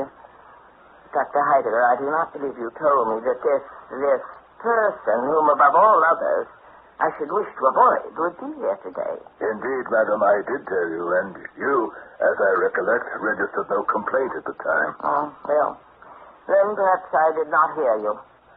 Madam, I hope that whatever was between us in the past shall not prevent us from being civil to one another in the present. It shall. Doctor, I trust we shan't be long. I am not used to being out these days. I know. And it has long been my professional opinion that more fresh air would do you good. Oh, easy enough for you to prescribe, Doctor. But it is difficult for me to go about the town now. Knowing what people think and in what condition stands my reputation with them. Oh, you of all people should know that, for it was you who pronounced my husband dead of a disease which shan't be found in any medical text. He died of a seizure. A seizure brought on by the foolish weakness of a wife who could not resist the flatteries of a certain jaded dandy. Come, madam. You shouldn't excite yourself. Pray have a chair. Oh, yes. None of it matters now, I suppose. Thank goodness I am ugly now and can do no more harm. Enter. Hello, everyone. Sorry I'm late. I hope I haven't kept you all waiting long. No. We are still awaiting the arrival of Zeke Gascoigne. Have a seat, Charles. Thank you. Hello, Colonel Killigrew. Hello, widow. Hello, Charles. And where is the final member of this august body? So, I see you've made me the last one. Good afternoon, Zeke. Here's your chair. The collection of antiques you assembled, Doctor. My compliments. They look like the offspring of nature's dotage. Gray, decrepit, sapless, miserable creatures who sit stooping with so little life left, even the memories of youth cannot animate us. Well, you always were a maker of pretty speeches, Zeke. But for all that his tone is insulting, he speaks more truth now than he ever did as a politician. That's true. If I had it to do over again, I should be much cleverer, I assure you. My dear old friends, please, if we could begin while there is still light. As you know, I have asked you all here today to aid me in performing an exceedingly curious experiment. We don't know about your exceedingly curious experiments, don't we? What'll it be this time, Heidegger? You see here, upon my desk, a large black folio volume with silver clasp. Yes. It's said to contain all the secrets of the black magician's art. So it is rumored, but it is not the truth. What this book does contain, among other things, of course, is my most treasured possession. Here, pressed between these pages, I've kept this withered rose. Please examine it closely. Why, it's practically falling apart. Ready to crumble into dust like us. This rose blossomed 55 years ago. It was given me by my fiancée, Sylvia Ward, whose portrait hangs yonder. I meant to wear it in my bosom at our wedding, and for 55 years it has been treasured between the leaves of this old volume. One can barely tell its original color. My friends, I ask you, would you deem it possible that this rose of half a century could ever bloom again? Oh, nonsense.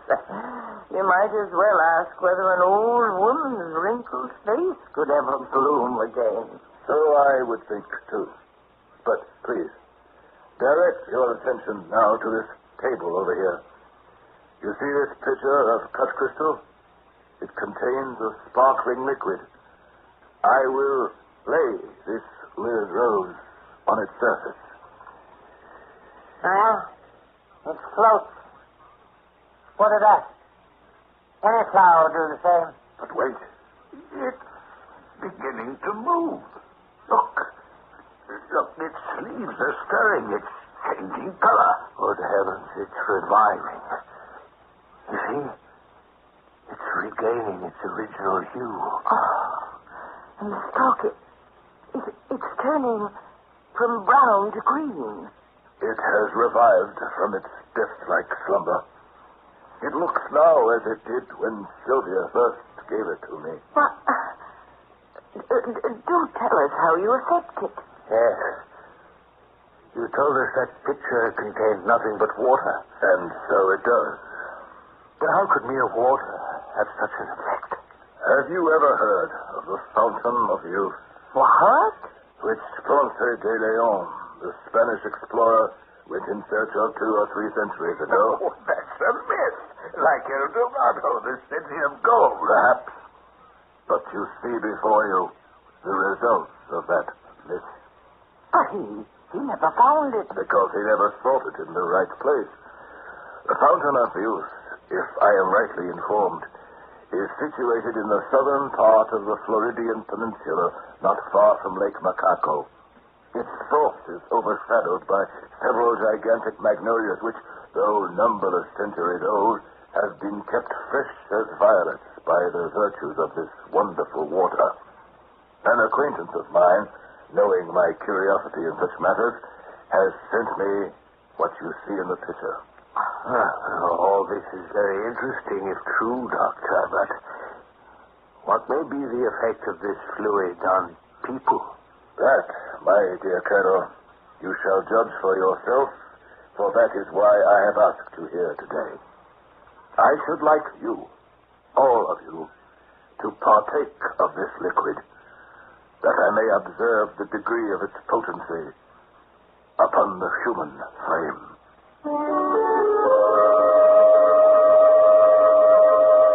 Life is full of temptation. When we're young, we're tempted to leave it up to time to correct our mistakes. And when we're old, the temptation is to lapse to that bittersweet attitude of remorse. If only we could go back. Well, if the restoration of Dr. Heidegger's rose wasn't just a conjurer's trick, perhaps this is precisely what we shall see when I return shortly with Act 2.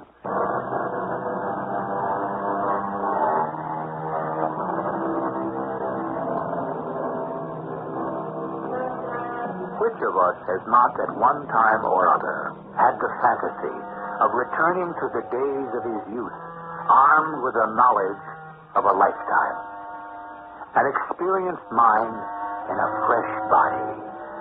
Would this not be the most potent of combinations? You asked us here to drink that water? My friends, you are welcome to as much of this admirable fluid as may restore to you the bloom of youth. But how can we be certain it isn't poisonous? Could anything poisonous have had such a rejuvenating effect on my dear Sylvia's rose? Water from the fountain of youth.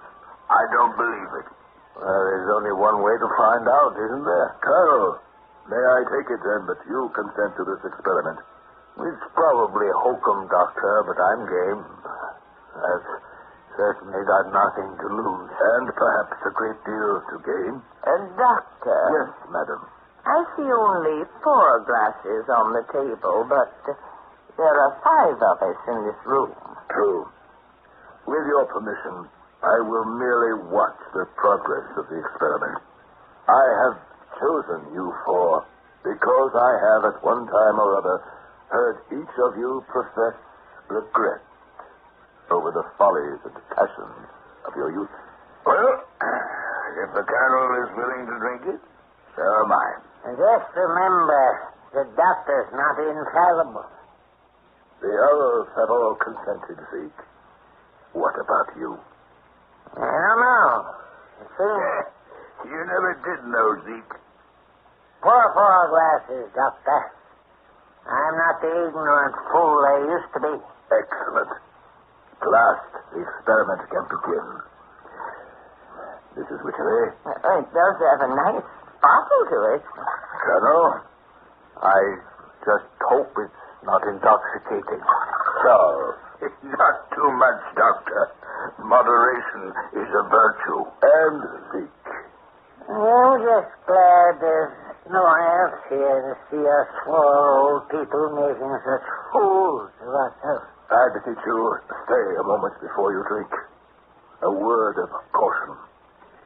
If this liquid should prove to have the properties which I infer of it from its effect on this rose, I think it would be well that with the experience of a lifetime to direct you, you should draw up a few general rules for your guidance in passing a second time through the perils of youth. Guidelines? What do you mean? Think what a sin it would be if, with your peculiar advantages, you should not become patterns of virtue and wisdom to all young people of the age. I believe we're all aware of the mistakes we made, Doctor. You don't need to remind us of them. We've repented long since. We'd be fools to ever go so astray again. Well, drink, then, my respectable old friends. I rejoice that I have so well selected the subjects of my experiment. To our health. And to our happiness. Yeah. And how do you feel? Well, it was rather bracing. Not unlike a glass of mineral water. I don't feel any different. Well, I can see a color in your countenance that wasn't there before. It's your imagination. No, unless I am very much mistaken, you all look somewhat refreshed. Oh, surely not me. Why, especially you, madam. I see a distinct suffusion in your cheek. Oh? I'm feeling positively rejuvenated. Do you think this liquid could truly be the real thing? I don't feel anything but a pain in my back. Why, this is most remarkable. As I sit here, you are visibly transforming. It's true. Look at us. I don't need my glasses anymore. I can see quite well enough without them. And I don't need my cane. The gout in my leg is gone. I think it's some kind of trick. The doctor has us under some spell. The power of suggestion, hypnosis. Then how does that explain what's happening to your hair? What? It's growing darker. Look, in the mirror. Well, so it is. And the wrinkles in my face, they're gone. I myself said years ago, I look as I did at the very height of my political career. I noticed, Doctor, how they've all been quick enough to forget about me. Not at all, my dear widow. You look positively charming. What? Oh, surely, Colonel. You flatter. No. You are, if I may say, in your buxom pride. Oh, have I really changed? Come, have a look in the mirror. Why, they're all gone. Every crow's foot, every strand of gray hair. Oh, how ridiculous this old cap is. It makes me look like a widow. I must remove it at once. Clara, your hair, look how it shines. As golden as when I was a young woman. Oh, but I am a young woman. Doctor. Oh, my dear. Oh, doctor, pray favor me with another glass. Certainly, madam, certainly. The experiment is going admirably. You see, I have already filled the glasses for a second round. A toast. A toast to the clever and glorious doctor. But what are Charles and Zeke doing off in the corner? I've just hit upon the most ingenious scheme for making money since the invention of the cotton gin. What is that? Go where there's a need with a product that fulfills that need. Is this not the first principle of sound business? Yes. Well, then, what is it they need in the East Indies? The East Indies? Ice. They need ice. And where is their ice? Why, at the poles. Whole icebergs could be towed to the Indies by means of harnessing them to teams of whales. Charles, it was just such improvident speculations which led to your financial ruin before. But the cost would be minimal. And think of the profit. Why, I'm sure to have a monopoly, am I not? Gentlemen and madam, as I see the good doctor has been kind enough to refill our glasses, I think this is the perfect time to announce to you all my intention of re-entering politics. Bravo! Good! And what causes do you intend to espouse in these tranquil times, Zeke? America for the Americans, naturally. stem the tides of immigration which are threatening to rend the tough native fabric of our society. This isn't how I intended the experiment to go. The water is quite a success. It's the people who are the failures. I feel like a new created being. Where's Clara? At the mirror again. How do you do, madam? How do you do?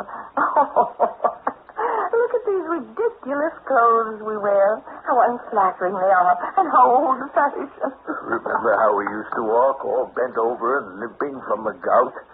Hey, look at the doctor. He sits there in his high-backed chair and stares at us with such a disapproving expression. Oh, come, doctor. You are much too solemn. Get up and dance with me. What a queer figure he'll cut. Perhaps we should take the skeleton out of that cupboard for him. No, it shall be none but I. Come, doctor, you dear old soul. Let us dance. Excuse me, madam. I am old and rheumatic, and my dancing days were over long ago. I am certain, however, that any of these gay young gentlemen would be glad of so pretty a partner. Yes, Clara, dance with me. No.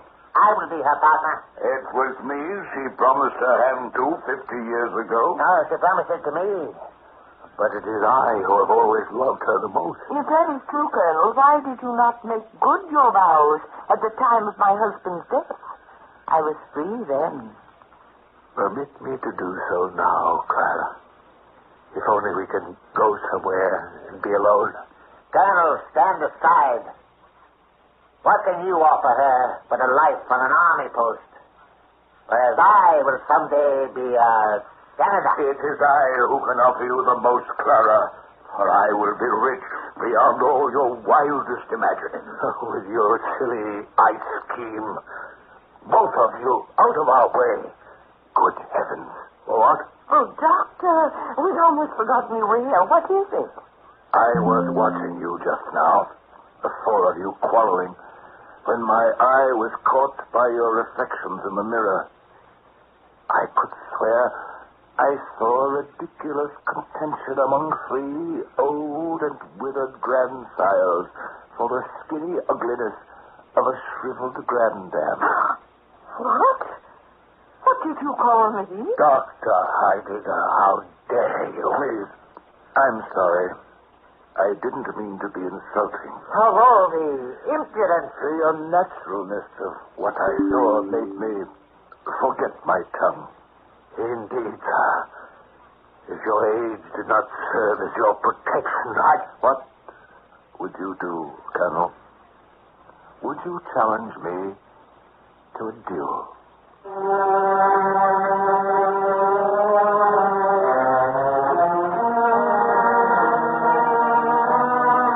Three men contending for the hand of a beautiful woman.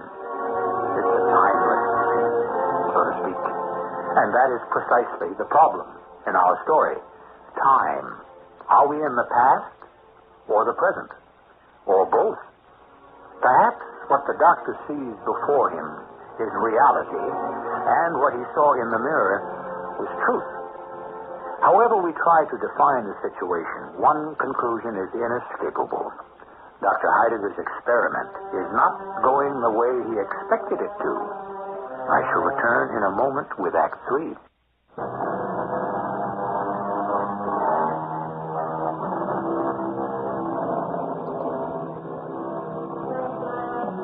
Few people know how to be old, observed a French moralist.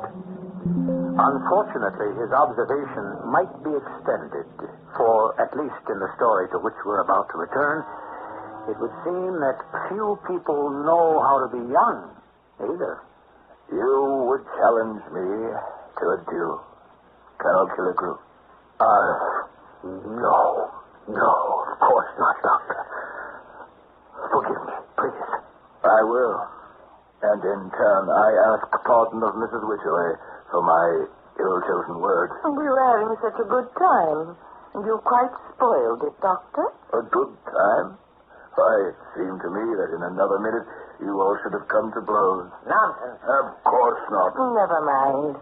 You may atone, Doctor, by pouring us another round of that miraculous libation. Madam, you've had more than enough already. Any more, and you would regress to infancy. If the lady wants more, why can't she have it? Yes, you really are becoming an impossible old man, Doctor. Look, you two, the doctor's right. If we drink any more of that water, we shall pass beyond our prime. Colonel, this isn't any of your business. Your arrogance is becoming extremely irritating. You're acting like a spoiled child. I am not. You are so. Oh, please, gentlemen, you mustn't come to blows for my sake. What? Yes, the water. Colonel, you'd better stand aside from that table. Oh, is that a threat, Charlie? Coming from a rump like you, I consider such presumption merely insulting. I've had enough of your sneering insolence. Oh, be careful. I take it that pathetic blow means you challenge me to a duel. Well, yes, I do. You know that according to the rules which govern such matters, it is I, as the challenged, who have the choice of weapons. Gentlemen, dueling has been outlawed these 40 years past. Pray come to your senses. Do you mean to blow each other's heads off? I'm young and strong enough to take care of myself. I question that. My choice is the pistol. As you may recall, Charlie, I am a crack shot. You're going to fight a duel over me? What? Oh, yes. Of course it's over you, Clara. Yes, I'd gladly risk my life for you as proof of my devotion. What have I done? My friends, please, don't you see this kind of behavior is 40 years out of date? Yes, I know, Doctor, but what can I do?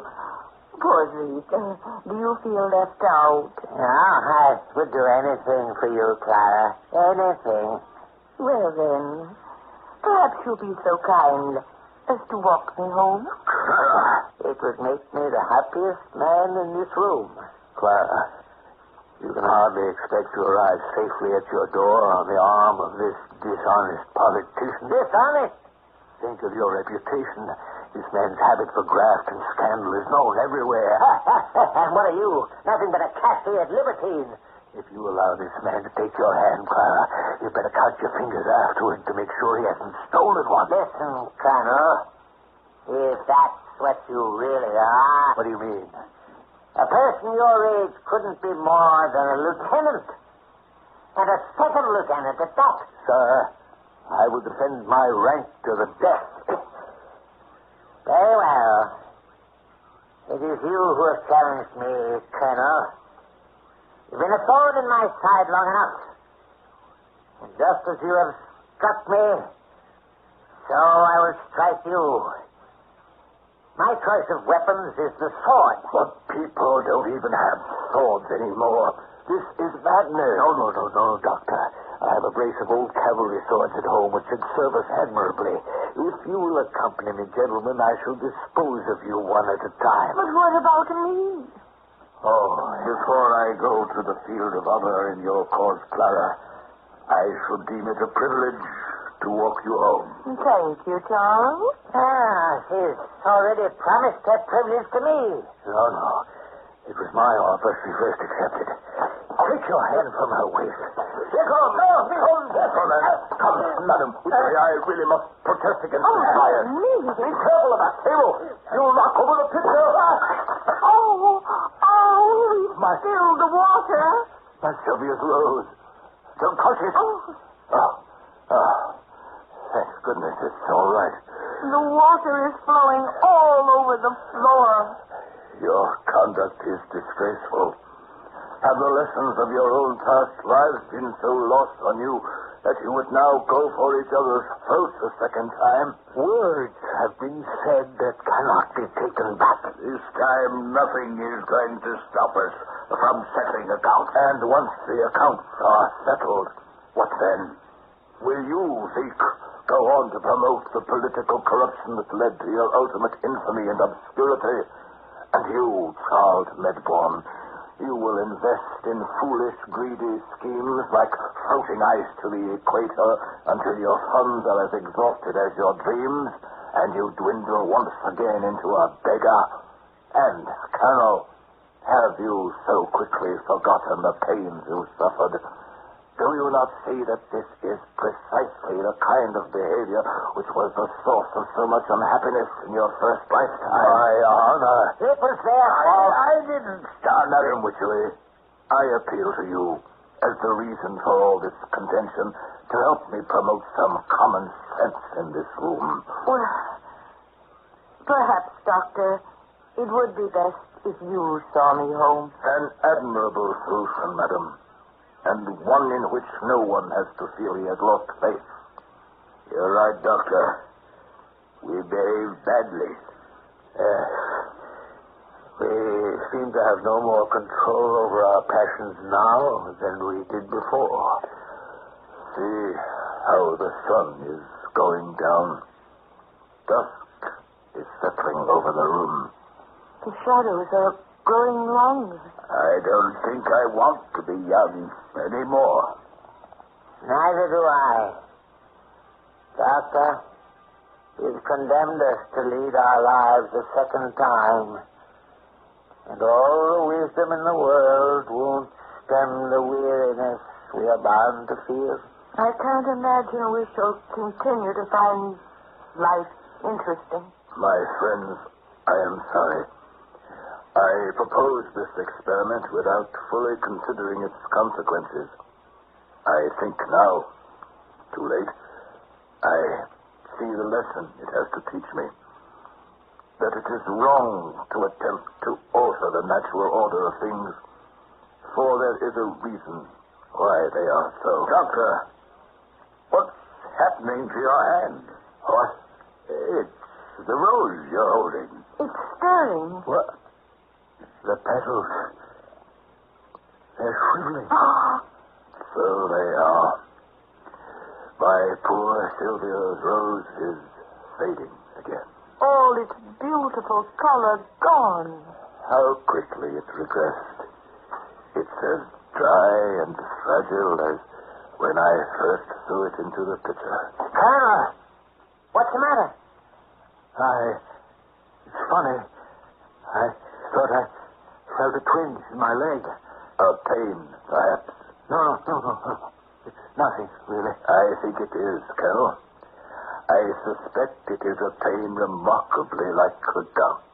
No. The conclusions seem inescapable, my friends. The water is indeed potent, but its effects are temporary. Have you no more of it? All that my friend sent me was in the pitcher, which you have broken. It feels so cold all of a sudden. That is because you are without your cap. Here it is. Oh, thank you, Doctor. It's growing so dark. Where are my glasses? My dear old friends, welcome back. Where's my cane? I can't stand the pain in my legs a minute longer. Here it is, Colonel. Are we growing old again so soon? Come away from the mirror, widow. Oh. My face has once again lost all its flesh. Oh, I wish that the coffin lid were over. Come, good lady. Yes, you are old again. And see, the water of youth is all lavished on the ground. I, for one, bemoan it not. Such is the lesson you have taught me. I think, Doctor, that it is time we took our leave. Yes. Goodbye, then, my lifelong companions. We have, I think, learned much today, have we not?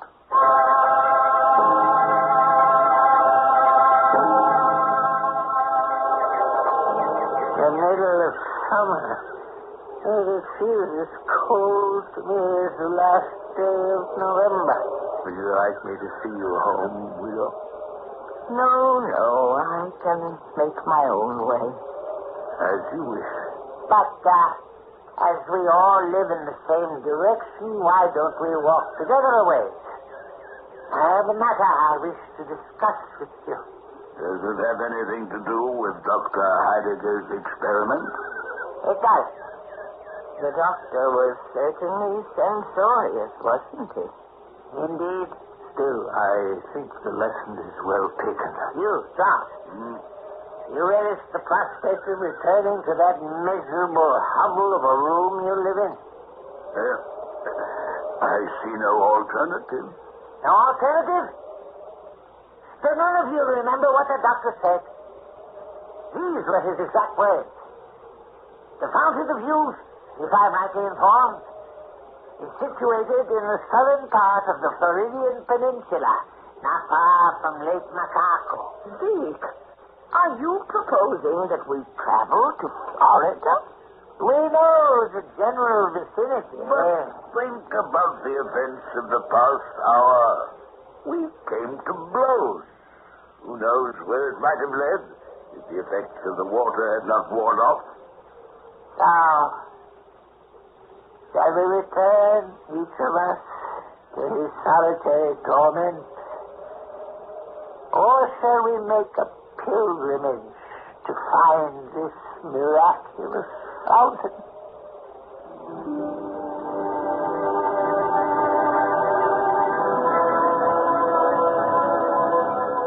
Man's eternal pursuit of greener pastures.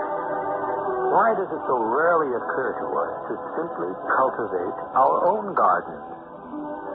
Certainly our story would have been quite different if the characters had heeded the words of James A. Garfield, the 20th President of the United States. If wrinkles must be written upon our brows, let them not be written upon the heart. The spirit should not grow old. I'll return with a final word shortly.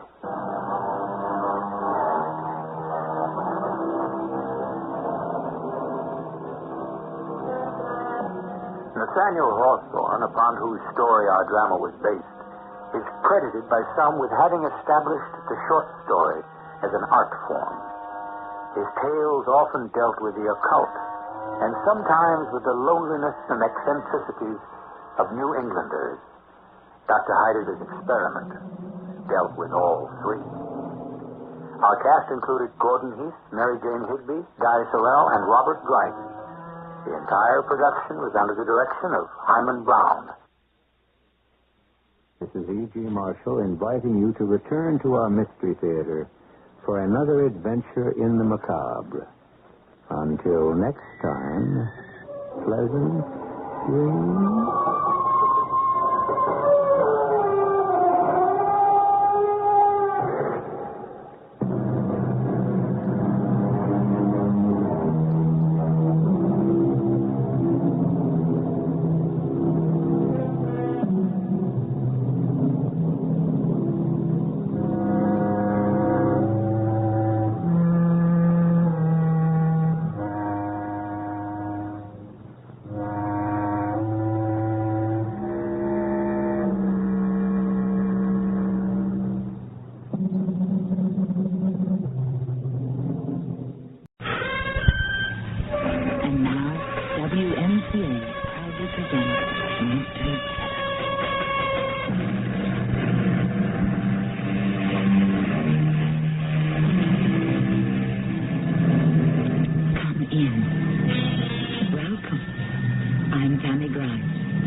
Has seen, and perhaps many of us have hung, those little signs from the knobs of hotel room doors which say, "Do not disturb."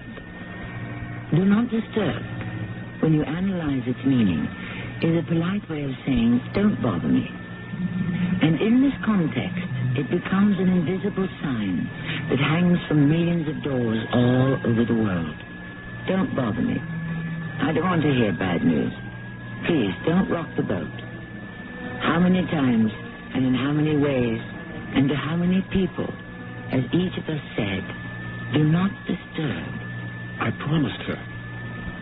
I promised Vera Svetig I would find the killer. I know. Now just rest. Don't you see? I found him. You have? Well, that's very good. Now you just need some sleep. You must listen. I found the killer. All right. I believe you. Don't you want to know who the killer is? Of course I do. Who is he? Who do you think? Me.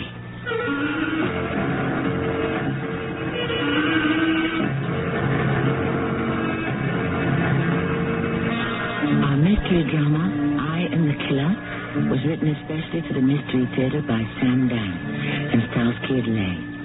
I'll be back shortly with Act One. You're listening to the Mystery Theater on your conversation station, WMCA New York. When we think of mystery stories, we think of detectives like Sherlock Holmes, or Hercule Poirot, or Sam Spade, or whoever our favorite happens to be. But the fact is, the greatest killers in history were not human beings at all, but tiny, mysterious, microscopic murderers. Therefore, the greatest detectives have been doctors and scientists. One of these is a most unlikely of a man who lived and worked almost 150 years ago. Everything about him seemed comical. His bald, bullet-like head, his excitable manner, and he even had a funny-sounding name, Ignash. The time is the early 1840s. We are in the Viennese dance hall. Johann Strauss, the elder, is leading the orchestra. One of the tables is filled with medical students trying to unwind and relax. Excuse me, weren't you at the lecture today? Yes. That's right. You were the one who made a jackass of himself. Me? Why did you have to ask Professor Hockmeyer that stupid question? If you don't ask questions, how can you learn? You're not there to learn. You're not? You are there to pass the course. And thus you move another step forward toward that certificate which entitles you to be called Herr Doctor. There wasn't a stupid question. Why is Allerdyne the best treatment for influenza? And you heard what he told you. Because that's the way it is. Period. I still don't think it was a stupid question. Maybe not. But you were stupid to ask it. Obviously, he doesn't know the answer. All you did was embarrass him in front of the class. If he doesn't know the answer, why is he teaching? How can a doctor afford to admit he doesn't know something? The medical establishment would crumble to its very foundations. Our ignorance can kill people. But don't say that. They would die anyhow. Oh, well, forget it. My name is Johann Chiari. I'm Ignash Semmelweis. Ignash. You must be Hungarian. And proud of it? All right. I won't hold it against you. Well, I believe we all came here to dance. You see those girls at the table near the window? Yeah. What do you think? Average. How about the one in the blue dress? If you like that type. Bit thin for my taste. She'll fatten up as she gets older. And then she'll be too fat. That shouldn't bother you. You're not going to marry her. Oh, but I am, Ignash. I am. Well, then you know her. Oh, I know who she is. Elizabeth Klein. Klein? Yes, indeed, my friend. Daughter of Herr Professor Klein, director of the hospital himself. You're not going to marry her because her father's director of the hospital. Can you think of a better reason? People should marry because they're in love. People should marry for sensible reasons. Then, because they have made the right marriage, and they're happy, at that time they fall in love. Well, I think I shall ask Elizabeth to dance. Just like that. That's how it's done. Incidentally, the one in red, what about her? She's related to Count Metternich himself. Metternich? The butcher. Let's not have any of that. True, she's only a poor relation, but he could use his influence for her. How could I possibly have anything to do with a girl who's a Metternich? Do you know what Metternich has done to Hungary, what he wants to do? Besides, she's ugly. No, I would say she has a strong face, full of character. She's fat, voluptuous. She's so short, petite. No, I'm not interested. Here I was trying to put you next to a good thing. She could make your fortune. I'll make my own fortune. Thank you.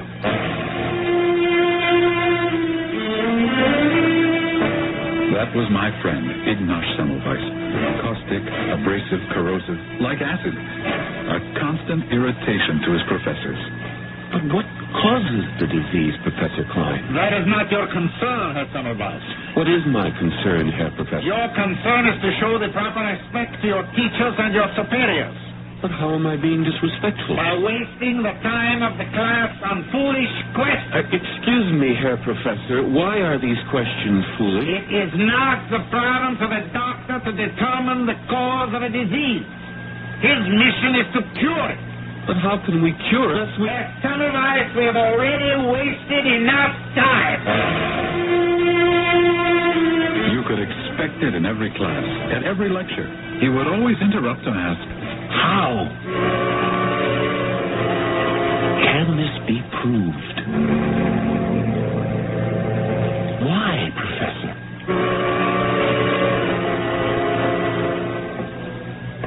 Hello, Ignash. Johann. Sit down. You mean you're willing to be seen sitting at a cafe with me? A man has to do something dangerous now and then to keep life from becoming too dull. Johann, you're the only friend I have. Well, that's your fault. You're a good fellow, Ignash, but you're... I know. Well, you're much too controversial. Why can't you be like everybody else and say, yes, Herr Professor. Of course, Herr Professor. How right you are, Herr Professor. Because that would be telling a lie. Their stupidity and arrogance, Johann, at times, it's just too much. These quacks. Not everyone at the hospital is a charlatan. You have men like Kolechka, Skoda. But most of them... Ignash, trim your sails. Moderate your tongue. The most important thing is to become a doctor. And then, later... There is no later. There's only now. And I refuse to develop bad habits. What can I tell you? They despised him, but they couldn't deny his brilliance. He was the brightest one of us all.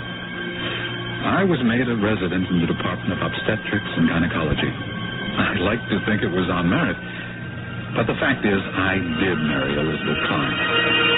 Ignash was also appointed, simply because there was no way they could have kept him out. So he reported to me for duty because I was, after all, his senior. Obstetrics was divided into Division 1 and Division 2. We, the doctors, work in Division 1. And who works in Division 2? Midwives. Midwives? Yes. Well, thousands of women still live in the Middle Ages. They believe devoutly that babies should be delivered by midwives. But aren't we supposed to educate? My dear Ignash, if my own Elizabeth was ever brought in here to deliver, I would insist on placing her in Division 2. I don't believe you. The fact is, Division 2 is a safer place. I can't believe it. Consider the figures. This month alone, 36 out of 200 mothers died of childbed fever in Division 1. That's almost 1 in 5. And in Division 2, where the midwives work, it's something like 1 in 20. How is that possible? And here comes the latest. Yes, the usual procession. It's headed by the lay brother, and now the priest. And now the poor dead woman. See, they come from Division 1. This is terrible. Look at her. A young girl. She's come here to create another human being. To bestow the gift of life. Why did she have to die? You know why she died. She developed childbed fever. It's what carries all of them off. In which ward did she die? You saw she came from Division 1. We have to do something about it, Johann. This simply cannot be allowed. Bravo, but can it wait a few hours? At this time, we are due at the morgue to assist Dr. Kolechka on some postmortems. Jakob Kolechka, the greatest anatomist of his day. How we looked forward to the hours we spent with him. A most sweet and gentle person. Even Ignash could find no fault with him. After we had performed our dissections, Ignash paused to talk. Professor, what is the cause of childbed fever? Childbed fever. Ignash, this poor little thing we have just had her on the table. She died of it. See how we have searched through her body for traces of the killer. But like a thief in the night, he has eluded us. But surely, Professor, there must be some clue. Of course. And it is probably staring us in the face. we simply cannot see it. They come here, and they die by the hundreds. How can we stand by and do nothing? We do what we can. We do what we can. And what is that? Ignash, progress comes slowly in medicine. Problems defy solutions for hundreds of years. And then suddenly, out of the clear blue, the answer is revealed. And meanwhile? Meanwhile, I can only refer you to the philosophy of Hippocrates, who said, life is short, the art is long, experience is treacherous, and judgment difficult. Perhaps. But I have neither the time nor the temperament for philosophy. Then you must find the time and develop the temperament. Otherwise, you will lose your sanity. What causes childbed fever? What is killing all these women in our hospital? Perhaps one day, Ignash. And that day will not be today. We're due at Division 1 to deliver some babies. We walked along the corridors. As I look back at it now, how dim and dismal and dingy they were. Ignash was silent. His face was set, as if in stone. And Kolechka's the best of them.